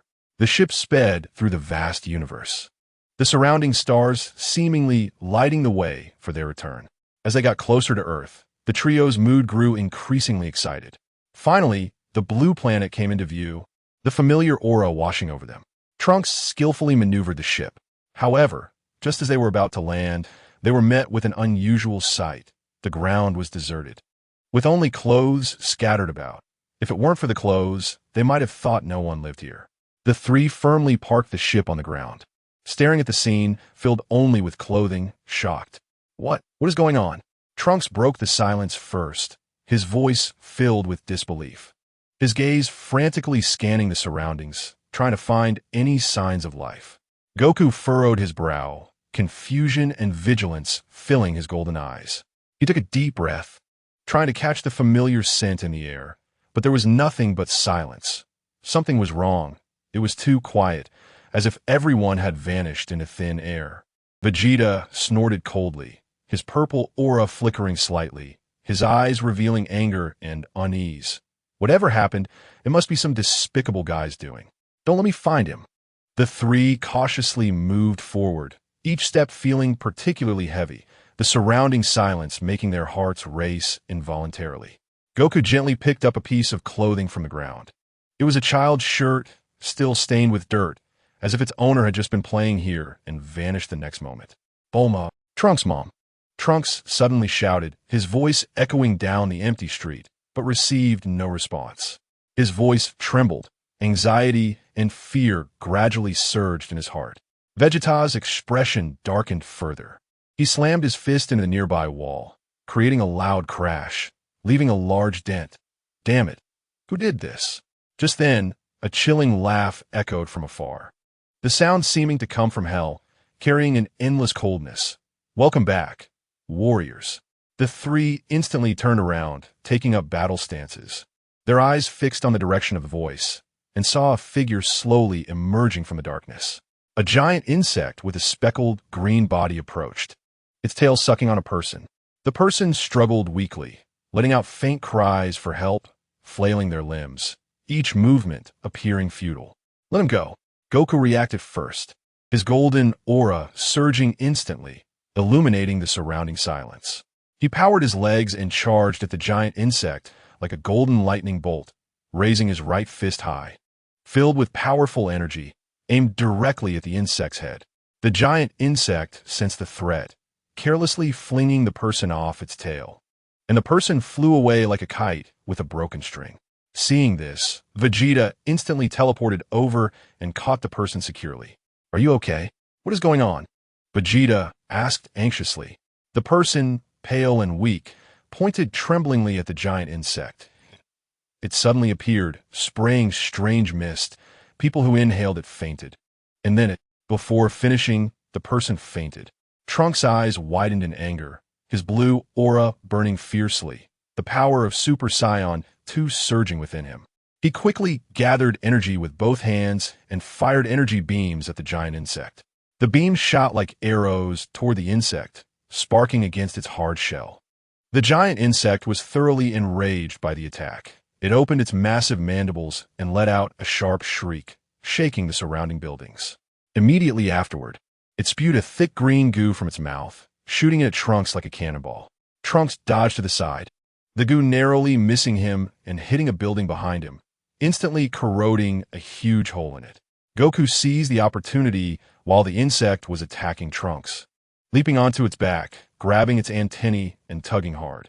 The insect writhed in pain, desperately trying to shake Goku off. After ensuring the unconscious person was safe, Vegeta joined the battle. He quickly gathered a massive purple energy ball in front of his chest and smashed it down onto the insect's abdomen. Try this. Vegeta's purple energy ball struck the insect's abdomen, erupting in dazzling light and powerful force, causing the insect to stagger backward. Once it steadied itself, it let out an angry roar, a strange green light emanating from its body, its previously hard shell becoming even thicker, with bizarre patterns appearing as if it were absorbing energy to strengthen itself. This monster is a bit tricky, Goku shouted, jumping off the insect's back and landing firmly on the ground. He took a deep breath, his golden aura surging wildly, the energy causing his hair to flutter slightly, the presence of Super Saiyan 3 distorting the air around him. Trunks was also unwilling to fall behind. His Super Saiyan 2 aura burned even more fiercely, determination and resolution evident in his eyes. No matter what it is, it won't get away with rampaging on Earth today. With that, he quickly formed a hand seal, creating a massive energy vortex that swept toward the insect. Chapter 91. Android Cell 2. The insect waved its enormous forelimbs, attempting to resist the energy vortex. The moment its forelimbs made contact with the vortex, a piercing friction sound erupted, and the powerful force caused the insect's forelimbs to tremble slightly. Seizing the opportunity, Goku used instant transmission to appear above the insect, gathering golden energy flames in both hands and bringing them down forcefully. Boom! Goku struck the top of the insect's head, creating a deep crack from which green blood oozed out. However, this insect seemed to possess an incredibly strong healing ability, as the wound began to heal within just a few seconds. Interesting, Vegeta smirked coldly, a glint of excitement flashing in his eyes, as his desire for a formidable opponent stirred his blood. He gathered energy once more, forming a sharp energy blade of purple flames in his hands and slashing toward the insect's legs. The insect's legs were struck by the energy blade, leaving a large gash in its shell, yet it did not fall. Instead, it attacked even more frantically. It spewed out vast amounts of green mist, which quickly spread out, enveloping everything around. "Be careful, that mist is suspicious," Goku shouted, quickly holding his breath and warning Vegeta and Trunks. The three of them rapidly increased their energy, forming a layer of energy shield around themselves to block the mist. Under the cover of the mist, the insect's figure disappeared. Suddenly, Trunks sensed a powerful force attacking from behind. He quickly turned around and braced himself with his arms. The insect's tail, sharp as a blade, struck hard against his energy shield, creating a loud clang. "Trunks!" Goku and Vegeta shouted in unison, rushing towards Trunks. Goku gathered the Kamehameha, while Vegeta prepared to launch his final flash, both planning to deliver a lethal blow to the insect. Goku's body radiated golden light as he rapidly gathered energy, shouting, "Kamehameha!" A thick golden beam, carrying the power to destroy the world, shot toward the insect. At the same time, Vegeta's purple flames surged in his hands, forming a powerful final flash, which, along with the Kamehameha, attacked the target, tearing a large hole in the mist. Sensing the imminent danger, the insect abandoned its attack on Trunks, desperately channeling all its energy to form a thick green energy barrier in front of itself. The energy beams hit the barrier, instantly erupting with a tremendous roar, the light blinding, and the surrounding mist was quickly dispersed by the shockwave. Once the light faded, everyone was shocked to see that although the insect had been pushed back several meters, its barrier was still barely holding, covered in a dense array of cracks. This monster's defense is terrifying. Vegeta gritted his teeth, his vigilance towards this unknown enemy heightened. Trunks, panting, regained his composure from the brief impact, his fighting spirit reigniting. "It's not invincible. Let's keep going." With that, he once again gathered energy, his Super Saiyan 3 flames intensifying, then quickly changed hand gestures, compressing the energy into small energy bullets that rained down upon the insect like a torrential downpour. While the insect was busy defending against the energy bullets, Goku used instant transmission to appear behind it, delivering a heavy punch infused with the full power of Super Saiyan 3 to its back. With a dull thud, the insect's shell was dented and green blood splattered out. The insect screamed in pain, wildly writhing to shake off Goku. Vegeta seized the opportunity, transforming into a purple lightning bolt, charging toward the insect with the energy blade raised high, striking down at its neck. This blow was powerful enough to leave a deep gash down to the bone. The insect went into a frenzy, ignoring its injuries, opening its massive mouth to spray a thick, dark green liquid toward the three. Goku reacted quickly, immediately gathering golden flames to form an indestructible shield around the three. The liquid splashed against the shield, hissing with corrosive sounds, and ripples spread across the surface. "We can't let it attack like this anymore," Goku shouted. "Let's all go in together and find an opportunity for a final blow." Vegeta and Trunks nodded, and the three formed a triangle, surrounding the insect and preparing to launch a final assault. The insect monster, seeing the trio's attack, quickly retreated, leaving behind a decoy. The trio's attacks landed squarely on the decoy, instantly shattering it into pieces, green fragments flying everywhere. "Damn it, it got away." Vegeta angrily punched the ground, creating a deep pit, and the surrounding earth cracked. "Don't rush. It's heavily injured and can't get far," Goku said firmly, carefully observing the surroundings to find traces of the insect monster's escape. With his keen perception, he caught a faint energy fluctuation in the air. "This way," Goku shouted, leading the charge toward the direction of the energy fluctuation. Vegeta and Trunks followed closely behind, the three of them shooting across the sky like three shooting stars.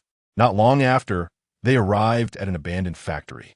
A pungent odor filled the air, and the surroundings were eerie and terrifying. The three cautiously entered the factory, vigilantly observing their surroundings. Suddenly, a sharp screech echoed from within the factory.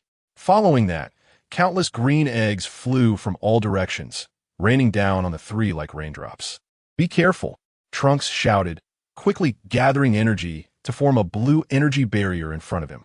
The eggs struck the barrier with a series of bangs, some even exploding directly, releasing toxic smoke. Goku and Vegeta were not to be outdone, each gathering golden and purple flames to shatter the surrounding eggs. However, the eggs seemed endless, continuously pouring in. "This won't do," Vegeta shouted. "We must find the insect monster's main body and eliminate it in one fell swoop." At that moment, Goku discovered the source of the eggs. He used instant transmission to reach a corner of the factory, where the insect monster was curled up, its wounds still oozing green blood. Surrounding it were the eggs, continuously spewing out. "Finally found you," Goku shouted, charging toward the insect monster. Vegeta and Trunks quickly followed, once again surrounding the insect monster. The insect monster looked at the three, a hint of fear in its eyes. It tried to escape again, but its injuries made it slow to move. "This time you won't get away," Vegeta said coldly, his purple flames blazing, ready to launch a fatal blow. Chapter 92. Android Shero 3 Vegeta was surrounded by a purple aura, burning fiercely as he prepared to unleash a fatal blow. Just as he was about to strike, the insect-like monster emitted a strange, high-pitched scream. Suddenly, its body seemed to be torn apart by an invisible force, rapidly dispersing into various small monsters. Although these small creatures were tiny, their numbers were overwhelming, swarming from all directions in a frantic escape. Trying to run? Not so easy. Vegeta roared and charged towards a group of small monsters on his right, moving at incredible speed, creating a whirlwind that scorched the ground with purple flames wherever he passed. With each punch, a group of small monsters was reduced to dust, but there were simply too many of them to eliminate completely. Goku utilised instant transmission, weaving through the directions the small monsters were fleeing. He dodged the occasional toxic mist they sprayed while quickly throwing punches, his golden fists packing a powerful impact that sent the small monsters flying in all directions. "Everyone, try not to let them escape. We don't know what kind of disaster they could bring to this area," Goku shouted to his companions as he fought. Trunks, not daring to slack off, continuously changed the method of his energy wave attacks. Blue energy beams zipped through the swarm of small monsters like lightning. He used energy barriers to intercept some of the small monsters attempting to flee towards the city. However, the small monsters were incredibly cunning. They spread out too much and frequently changed their escape routes, making their encirclement very difficult. Just as the three were feeling overwhelmed, Vegeta suddenly thought of a plan. "Goku, Trunks, let's surround this area with energy and create an energy net to trap these small monsters inside," Vegeta shouted. Goku and Trunks immediately understood his intent, and the three quickly flew into the sky, each releasing powerful energy. The three different colored energies intertwined and fused in the sky. As the energy net began to take shape, the small monsters that had been fleeing collided with it, emitting sizzling sounds. Unexpectedly, the small monsters did not get eliminated by the energy net. Instead, they seemed to be activated, emitting a strange glow as they continuously battered against the energy net, causing it to tremble violently with each impact. "What is happening? These small monsters can actually resist the energy net suppression," Trunks exclaimed in shock. He increased the energy output, tried to reinforce the energy net, but the power of the small monsters seemed to be growing stronger. "Damn it, these guys are tougher than we thought." Vegeta gritted his teeth, raising his aura again, the purple glow becoming even more dazzling, yet the gaps in the energy net were widening under the small monster's assaults. Goku furrowed his brow, focusing intently on the movements of the small monsters. Suddenly, he noticed that as the small monsters crashed into the energy net, they seemed to be transmitting some kind of information to each other. They're coordinating. We need to find a way to break this quickly, or the energy net won't hold much longer, Goku said urgently. Just as the energy net was about to break, Goku had a sudden inspiration. He closed his eyes, pushing his perception to the limit, trying to explore the source of the small monster's power. Amidst the chaotic energy fluctuations, he caught a faint but crucial connection. I found a way. The small monster's power comes from a special resonance between them. As long as we disrupt this resonance, we can weaken them. Goku opened his eyes, determination shining in them. Vegeta and Trunks exchanged glances and immediately understood Goku's meaning. The three adjusted their energy output again, no longer simply reinforcing the energy net, but concentrating their energy on the nodes where the small monsters were transmitting information to each other. When their energies converged on those key points, the glow emanating from the small monsters began to flicker erratically, and their movements slowed down. As the resonance was gradually disrupted, the power of the small monsters plummeted, and the energy net finally stabilized. Now's our chance, Vegeta shouted, and the three unleashed their strongest attacks simultaneously. Golden, purple, and blue energy waves surged towards the horde of small monsters like a roaring tide. The small monsters were completely annihilated, leaving behind a desolate battlefield. Vegeta, Goku, and Trunks let out a sigh of relief as they looked at the chaotic battlefield ravaged by their energy, confirming that all visible small monsters had been eliminated, and the tension in their hearts slowly eased. Phew, finally dealt with these troublesome things. Vegeta wiped his forehead, which had no sweat. His tone mixed with exhaustion, but more so with the exhilaration of defeating a strong enemy. Yeah, that really took a lot of effort, Goku said, his iconic smile on his face, his eyes filled with relief after surviving the ordeal. Trunks also retracted his energy beam, casually saying, "At least we succeeded in the end. Otherwise, I can't imagine the disaster these small monsters would have brought to the world." The three had no idea that in the shadows at the edge of the battlefield, a small, nimble monster was escaping at an extraordinary speed. Its speed was so fast that it was almost impossible to catch with the naked eye, like a black lightning bolt, disappearing into the distance in an instant. This small monster ran frantically without stopping, quickly arriving near a secluded small town. At that moment, on the town streets, a solitary figure was walking slowly. It was an elderly man returning from gathering herbs. He was completely unaware of the approaching danger, continuing to walk at a leisurely pace. The small monster suddenly lunged at the old man, and before the man could even let out a gasp, it tightly adhered to him, beginning to frantically absorb his life force. The old man's body visibly shriveled, his face filled with pain and fear. Yet he couldn't even cry out for help.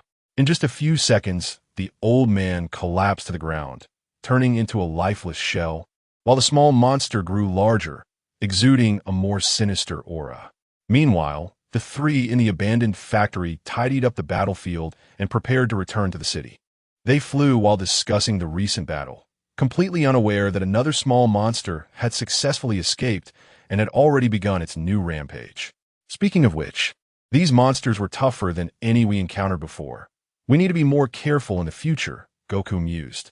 No matter how tough they are, we dealt with them, Vegeta said proudly, his eyes revealing anticipation for future battles.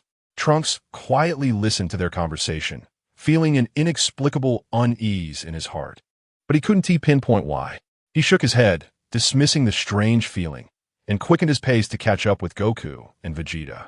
Meanwhile, the small monster that had absorbed the old man's life force lurked in the darkness of the small town, waiting for the next target to appear. As a new crisis was quietly brewing. Chapter 93, Android 17 and 18. Me Drive Jero 13 time rewinds to a year ago. At that time, the three of them had just departed from Earth in a spacecraft.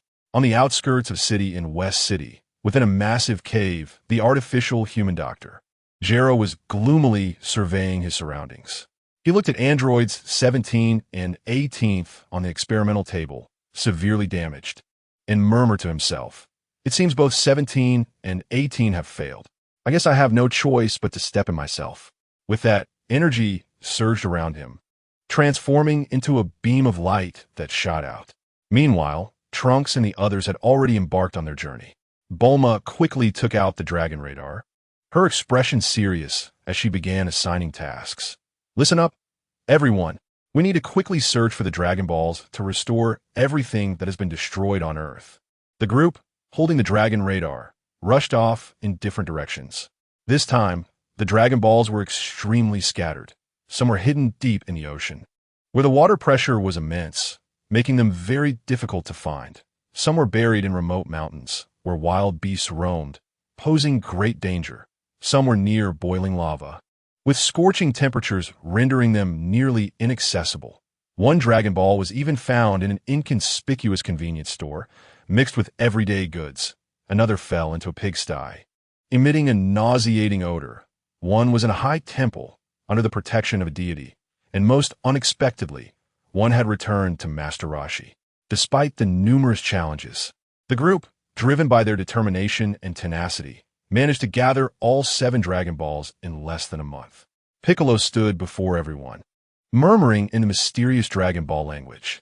In an instant, the skies darkened, and a huge green dragon soared into the air, enveloping the entire sky in darkness. At that moment, Dr. Gero, who was causing destruction in the city, inadvertently looked up and witnessed this shocking scene. He stopped his rampage, watching as the once bustling streets lay in ruins, buildings crumbled, and it quickly turned desolate. At that moment, the massive green dragon circled in the sky. Filled with curiosity and confusion, Dr. Gero flew swiftly toward the location of the dragon's appearance. When he arrived, he saw Piccolo making a wish to the giant dragon in the sky. In an instant, a dazzling white light flashed, and the previously ravaged area began to visibly restore itself to its former state. Cracks in the streets disappeared, collapsed buildings stood upright again, greenery revived, and the entire earth seemed as if it had never been harmed, as if everything had always been this perfect. After fulfilling the wish, the dragon transformed back into the 7 Dragon Balls and flew off to various corners of the earth. Dr. Gero was left speechless, pondering to himself, "My goodness, what was that? It can grant wishes? If that's the case, A glimmer of greed and cunning flashed in his eyes as an evil plan quietly took shape in his mind. He decided that no matter the cost, he would find the Dragon Balls and use them to achieve his mad ambition of world domination. Dr. Gero began gathering information about the Dragon Balls, and with his powerful technological capabilities in the eyes of evil forces, he quickly grasped some clues about their whereabouts. He learned that the Dragon Balls would appear at fixed locations after a certain period, so he set up numerous traps in those potential locations. In an abandoned factory area on the outskirts of the city, Dr. Gero personally operated precision mechanical devices, disguising them as ordinary scrap parts. These devices were actually traps capable of firing powerful laser beams and capturing nets. Once any object approached the hiding spot of the Dragon Balls, the traps would be triggered. In the factory's corridors, he also placed thermal bombs, which would explode instantly upon detecting any life signs, capable of flattening the entire area. In the deep mountains, Dr. Gero used mechanical insects he had created, spreading them near various caves where the Dragon Balls might appear. These mechanical insects had keen sensory abilities. Once a Dragon Ball appeared, they would immediately report back to Dr. Gero, while also releasing paralyzing toxic mist to incapacitate anyone searching for the Dragon Balls. On the essential paths leading to the caves, Dr. Gero set up energy barriers that only his mechanical army could recognize and pass through. Anyone else who touched them would be struck by powerful electric currents. In the deep sea area, Dr. Gero deployed modified submarines equipped with advanced sonar systems to monitor the energy fluctuations of the Dragon Balls. The submarines were surrounded by numerous torpedoes and mechanical tentacles. The torpedoes could accurately target any approaching threats to the Dragon Balls, while the mechanical tentacles could ensnare enemies and drag them deep underwater. With everything in place, Dr. Gero sat in his secret base, observing the conditions of each trap area through the monitoring screens. A sinister smile spread across his face as he muttered to himself, "The Dragon Balls will soon be mine. At that time, the entire earth will tremble beneath my feet." Days passed, and finally, the time for the Dragon Balls to appear drew near. In the abandoned factory area of the city, a young adventurer, having heard the legend of the Dragon Balls, arrived full of anticipation to search for them. He cautiously entered the factory, completely unaware of the impending danger. As he approached a dilapidated warehouse hiding the Dragon Ball, suddenly, the surrounding mechanical devices sprang to life, and laser beams shot towards him like lightning. He was caught off guard, struck by the lasers, and fell to the ground, writhing in pain. In the deep mountains, an exploration team was also on their quest for the Dragon Balls. They entered a cave, and not long after, the mechanical insects released toxic mist, causing the team members to collapse unconscious. In the deep sea, a fishing boat inadvertently approached the area where the Dragon Balls were located. Dr. Gero's submarines immediately launched an attack, and torpedoes shot towards the fishing boat like cannonballs, instantly obliterating it, leaving the crew members struggling in the water, in danger. Dr. Gero watched everything unfold on the monitor, bursting into maniacal laughter. "Foolish humans, all become stepping stones for my search for the Dragon Balls."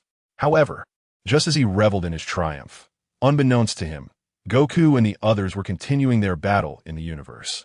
Chapter 94. The artificial personality of Dr. Gero. As Dr. Gero exerted all his efforts to collect the Dragon Balls, the brutal element within him continued to swell. Wherever he went, cities fell into chaos and flames. Skyscrapers collapsed under the impact of his immense energy, and the streets were filled with panicked citizens fleeing in all directions. Cars were overturned, igniting massive fires, and thick smoke blotted out the sky. Piccolo and his companions had been monitoring the safety of Earth, and, upon sensing the unusually powerful and evil energy fluctuations in the city, Piccolo's eyes sharpened like an eagle's. "This is bad. A powerful enemy is causing destruction." Without hesitation, he flashed toward the source of the energy fluctuations. Joining him were Tien, Kayatsu, and a group of Earth warriors who understood the severity of the crisis. Earth's peace was hanging by a thread. At that moment, Gohan was at home when he accidentally switched the TV channel and was met with the devastating scenes of the city's destruction. The raging flames, collapsed buildings, and the desperate cries of people made Gohan's pupils constrict in an instant.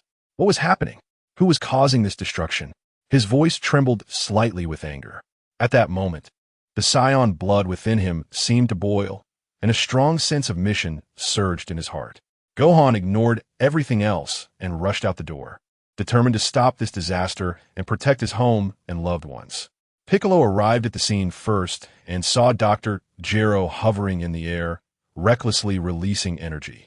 Energy beams rained down like raindrops, turning everything they touched into ruins. Piccolo shouted, "Stop, you demon!"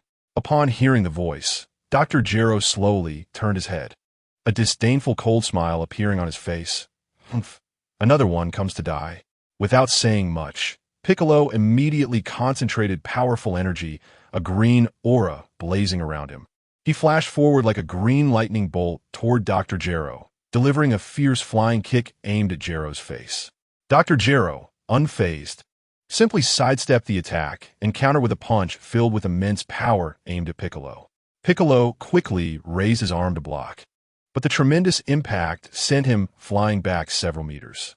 Ten, Kaiotsu, and the others soon arrived and quickly surrounded Dr. Gero. Ten clasped his hands together and unleashed a tri-beam, a thick beam of energy shooting toward Dr. Gero. Kaiotsu assisted from the side, using telekinesis to disrupt Dr. Gero's movements. However, Dr. Gero showed no fear. His energy surged around him, forming a solid shield that blocked both the tri-beam and telekinesis. Gohan arrived at the battlefield, saw Piccolo and the others engaged in fierce combat with Dr. Gero, and immediately joined the fray. Gohan shouted angrily, his body gradually expanding, muscles tightening, and his hair standing on end from rage. He charged at Dr. Gero, launching a fierce assault alongside Piccolo and the others.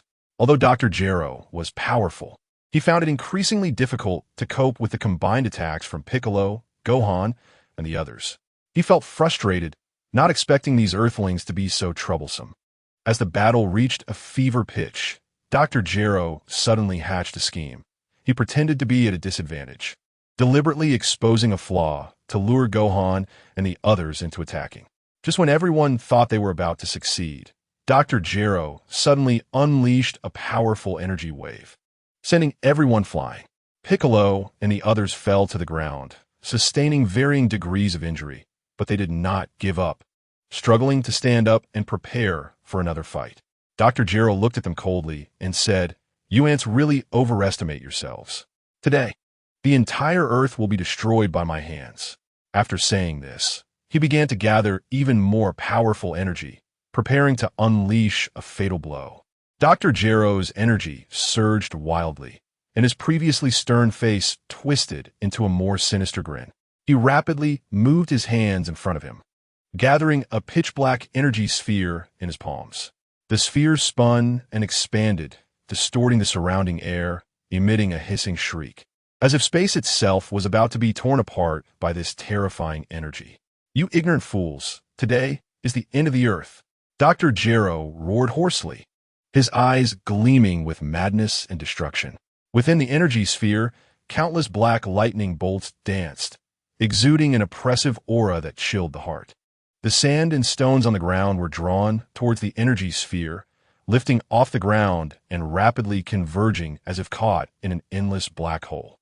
Piccolo, enduring his injuries, stood up, his gaze locked onto the energy sphere in Dr. Gero's hands, knowing that if this attack was unleashed, Earth would face annihilation.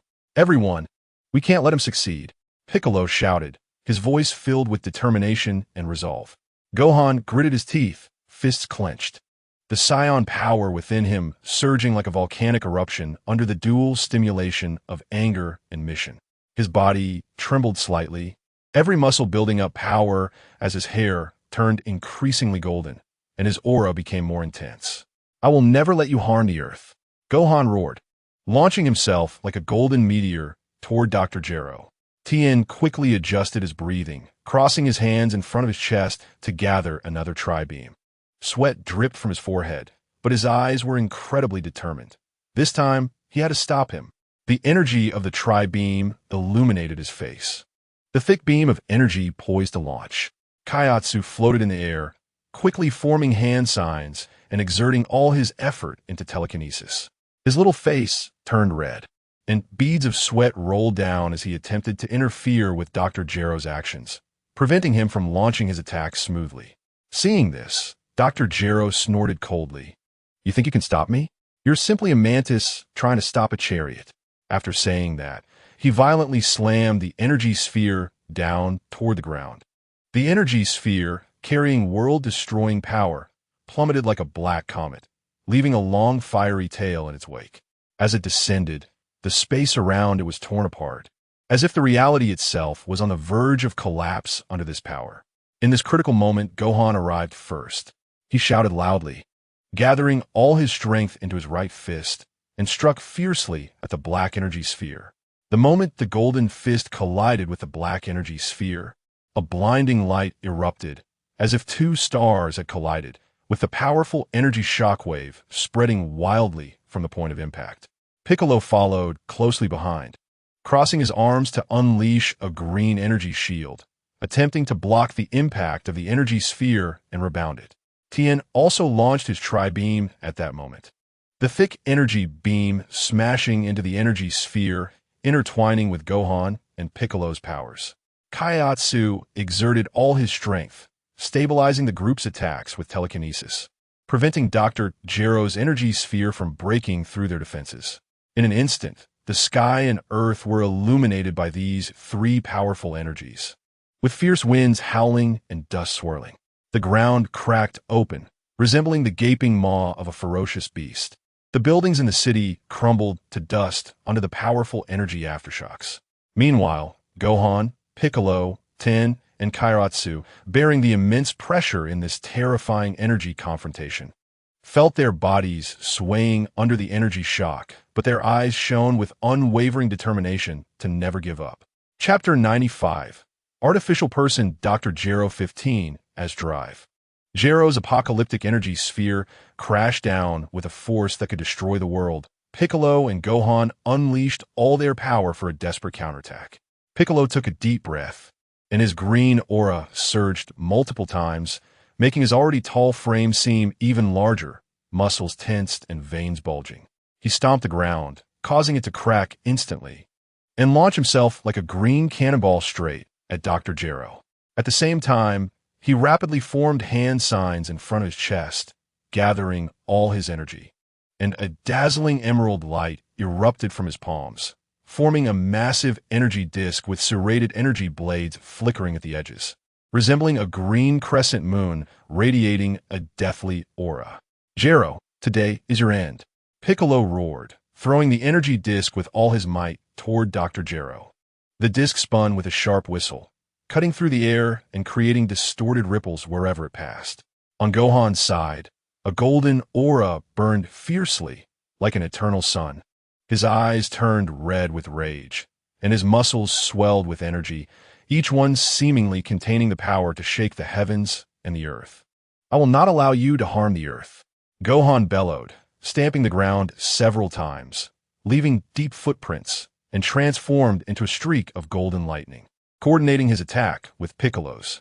His right fist was clenched tightly, surrounded by a rich golden aura, charging towards Dr. Gero's energy sphere with a relentless momentum, intending to confront this terrifying force head-on. Dr. Gero looked at their attacks with a hint of disdain, overestimating yourselves. He manipulated the energy sphere, diverting part of its energy to form a black energy shield, attempting to block Piccolo's energy disk. At the same time, he increased the output of the energy sphere, preparing to completely crush Gohan. Piccolo's energy disk collided with the black shield, erupting in a deafening roar, as if two planets had collided. The emerald green and black energies intertwined and tore at each other, creating visible energy ripples that spread wildly. The surrounding buildings turned to dust under the impact, and the ground was plowed into deep chasms. On Gohan's side, his golden fist collided with the energy sphere. In an instant, a blinding light illuminated the entire sky, several times brighter than the sun. The golden and black energies fought fiercely, like two giant dragons wrestling in the sky. Gohan's body trembled slightly under the immense recoil, but he gritted his teeth and unleashed all his strength, pushing the energy sphere backward step by step, trying to force it back towards Dr. Gero. Tien and Kaiotsu were also not idle. Tien gathered his energy for a Kikaho once more, this time pushing his energy to the limit. The energy beam of the Kikaho becoming several times thicker, radiating a strong blue light. He waited for the right moment and fired the Kikaho at the connection point between Dr. Gero and the energy sphere, attempting to weaken its power from the side.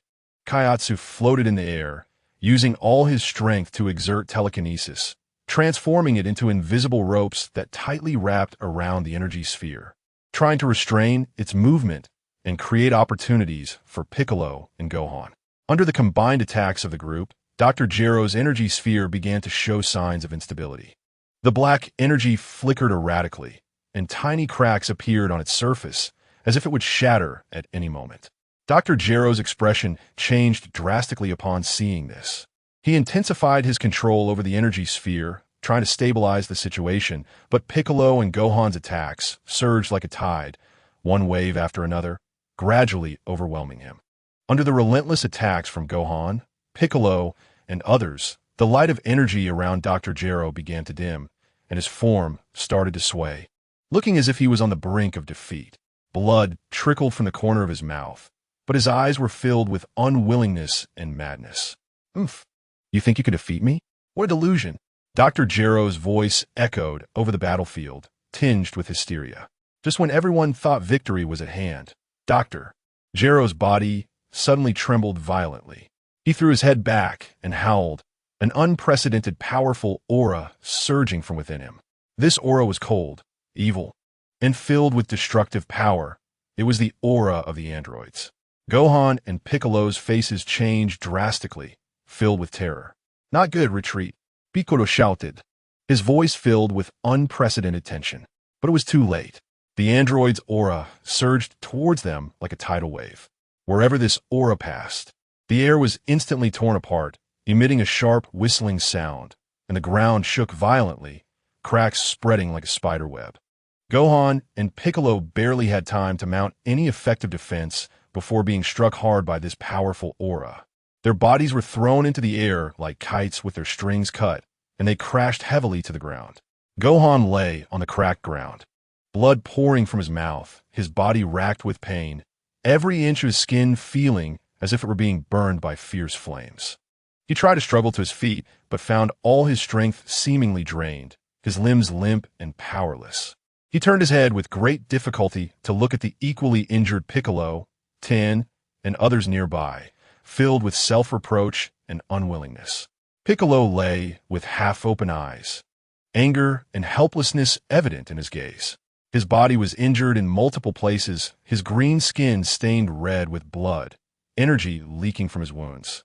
He gritted his teeth against the pain, trying to gather energy again, but as soon as he exerted himself, it pulled at his wounds, and a mouthful of blood spurted out. Tien and Kaiotsu were also severely injured. Tien's arms were broken, hanging limply at his sides, blood at the corners of his mouth. His eyes filled with despair. Kaiotsu curled up nearby, his breath weak, almost unconscious. Dr. Gero slowly descended, walking step by step toward the fallen group, a sinister grin on his face. Did you think you could easily defeat me? Now you will all die here.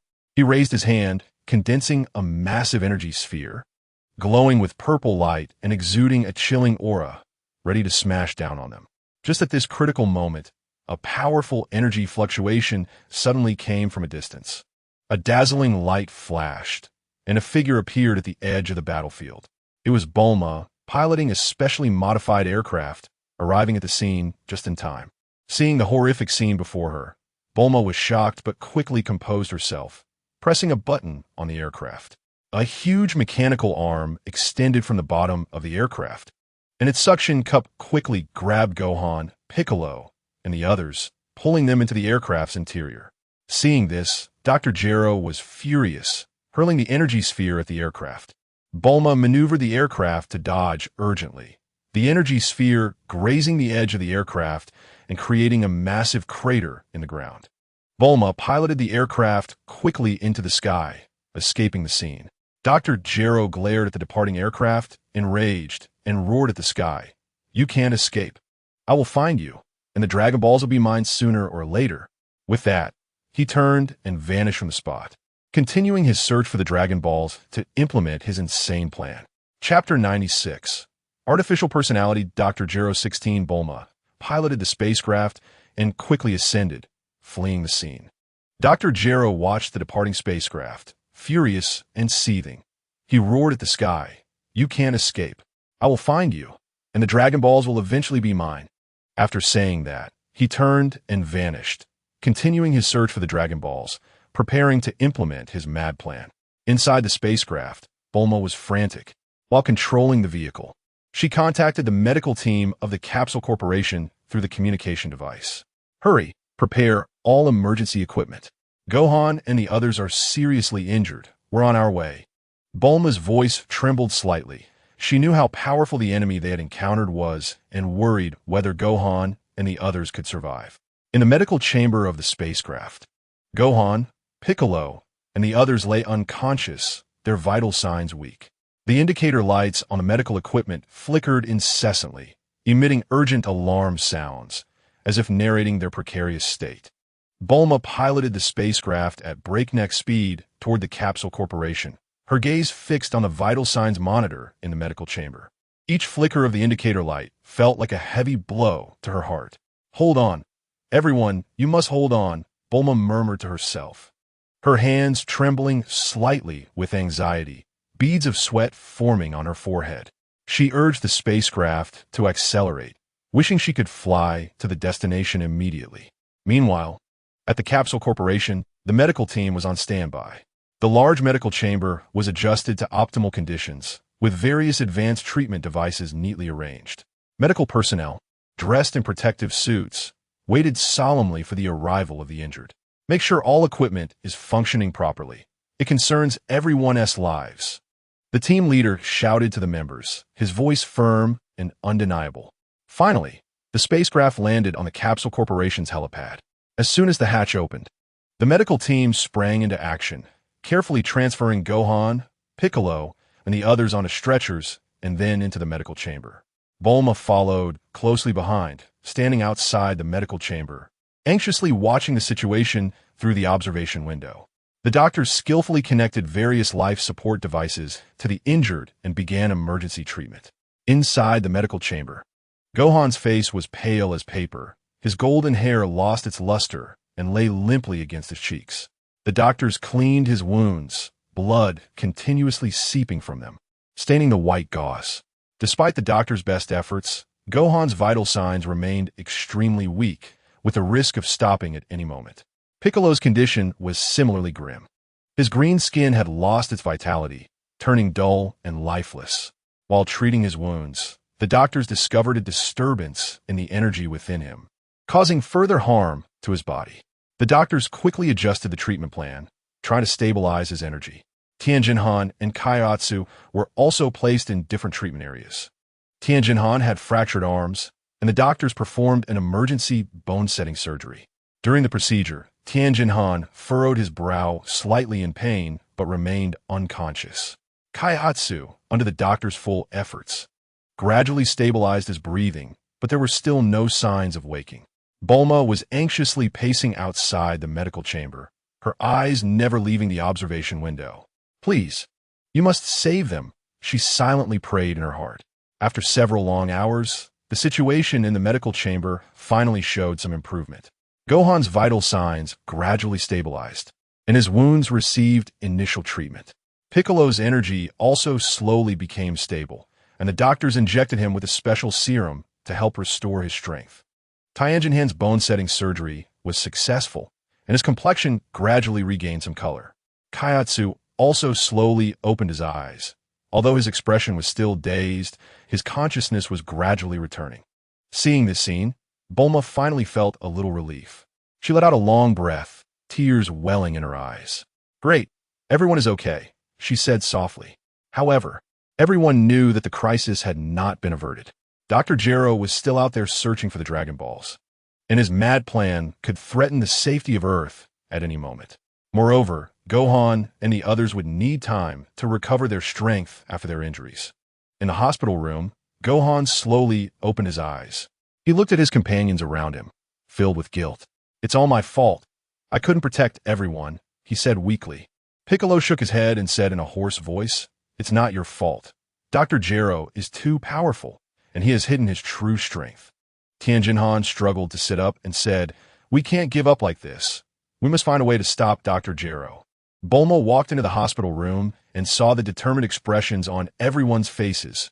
A warm feeling surged in her heart. "Don't worry, we will find a way.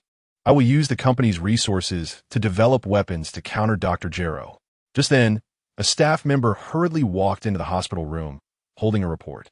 "Miss Bulma, we've detected unusual activity from Dr. Gero in the mountainous areas surrounding the city. It seems he's searching for something." Bulma took the report. Her brow furrowed as her eyes quickly scanned the contents. "The mountainous area is too vast. We need to quickly determine his exact location." She looked at everyone in the hospital room, her eyes filled with worry and determination. Gohan struggled to sit up from the bed, the pain from his injuries causing him to frown slightly, but his eyes burned with fighting spirit. "I'm going now. I must stop Dr. Gero." Piccolo raised his hand to signal Gohan to lie down, saying in a deep voice, "You're not fully healed. It's too dangerous to go out now. We need to think long-term." Tianjin nodded in agreement. Piccolo is right. We need to come up with a comprehensive plan and not act blindly. Bulma paced back and forth in the hospital room, thinking for a moment before saying, "I'll send some drones to scout the mountainous area, using thermal imaging and energy detection to try to find Dr. Gero's whereabouts. At the same time, I will speed up the development of new weapons. They might come in handy at a critical moment." After the group discussed and agreed, Bulma quickly made arrangements. The drone squadron soon took to the skies, heading toward the mountainous area. Each drone was equipped with advanced detection devices, spreading out in a fan shape over the mountains, meticulously searching every corner. Meanwhile, Bulma dived into the laboratory, working day and night with the research team. She stared at the complex data and blueprints on the computer screen, continuously adjusting the weapon design. It has to succeed. This is key to protecting the Earth. She gritted her teeth, her eyes filled with determination. Chapter 97. The Artificial Intelligence Doctor. Gero in the hospital room, Gohan, Piccolo, and others were making the most of their time to recover from their injuries. Thanks to the Scion's powerful healing ability, Gohan's body gradually improved under the dual influence of medicine and his own willpower. He began to attempt simple meditation on his hospital bed, gathering his inner energy in an effort to regain his strength as quickly as possible. Piccolo, on the other hand, stabilized the chaotic energy within him through a special training method, allowing his bodily functions to recover rapidly. Tien and Kaiotsu were also actively cooperating with the treatment, preparing for the upcoming battle. After several days of intense searching, the drone finally sent back a message. In a hidden valley deep in the mountains, powerful and strange energy fluctuations were detected, which closely resembled Dr. Gero's energy signature. Bulma immediately informed everyone of this report. "We finally found him." A glimmer of excitement flashed in Gohan's eyes, eager to rush to the battlefield. "Don't be hasty. Everyone hasn't fully recovered yet. We need to proceed with caution." Piccolo maintained his calm demeanor. The group discussed and decided that Piccolo, Gohan, and Tien would head to the valley first, while Kaiotsu, due to his severe injuries, would stay back to assist Bulma. Bulma equipped them with the latest communication devices and energy trackers to keep track of the situation at all times. The three of them arrived near the valley in a flying vehicle and cautiously landed. The valley was shrouded in eerie mist, and the surroundings were terrifyingly quiet, only occasionally disturbed by the sound of the wind, as if some unknown creature was whispering. They turned on the energy tracker, which showed increasingly strong signals indicating that Dr. Gero was nearby. "Everyone be careful. Dr. Gero has definitely set many traps," Piccolo said in a lowered voice, his eyes scanning the surroundings vigilantly. The three spread out in a fan shape and slowly advanced deeper into the valley. Suddenly, the ground ahead collapsed without warning, revealing a massive pit filled with sharp metal spikes. Gohan reacted quickly, grabbing Tien and using instant transmission to leap over the pit.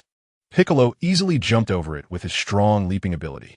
They continued forward, and not long after, they heard a sharp mechanical roar. A swarm of mechanical spiders surged in from all directions. These spiders were huge, their eyes glowing red.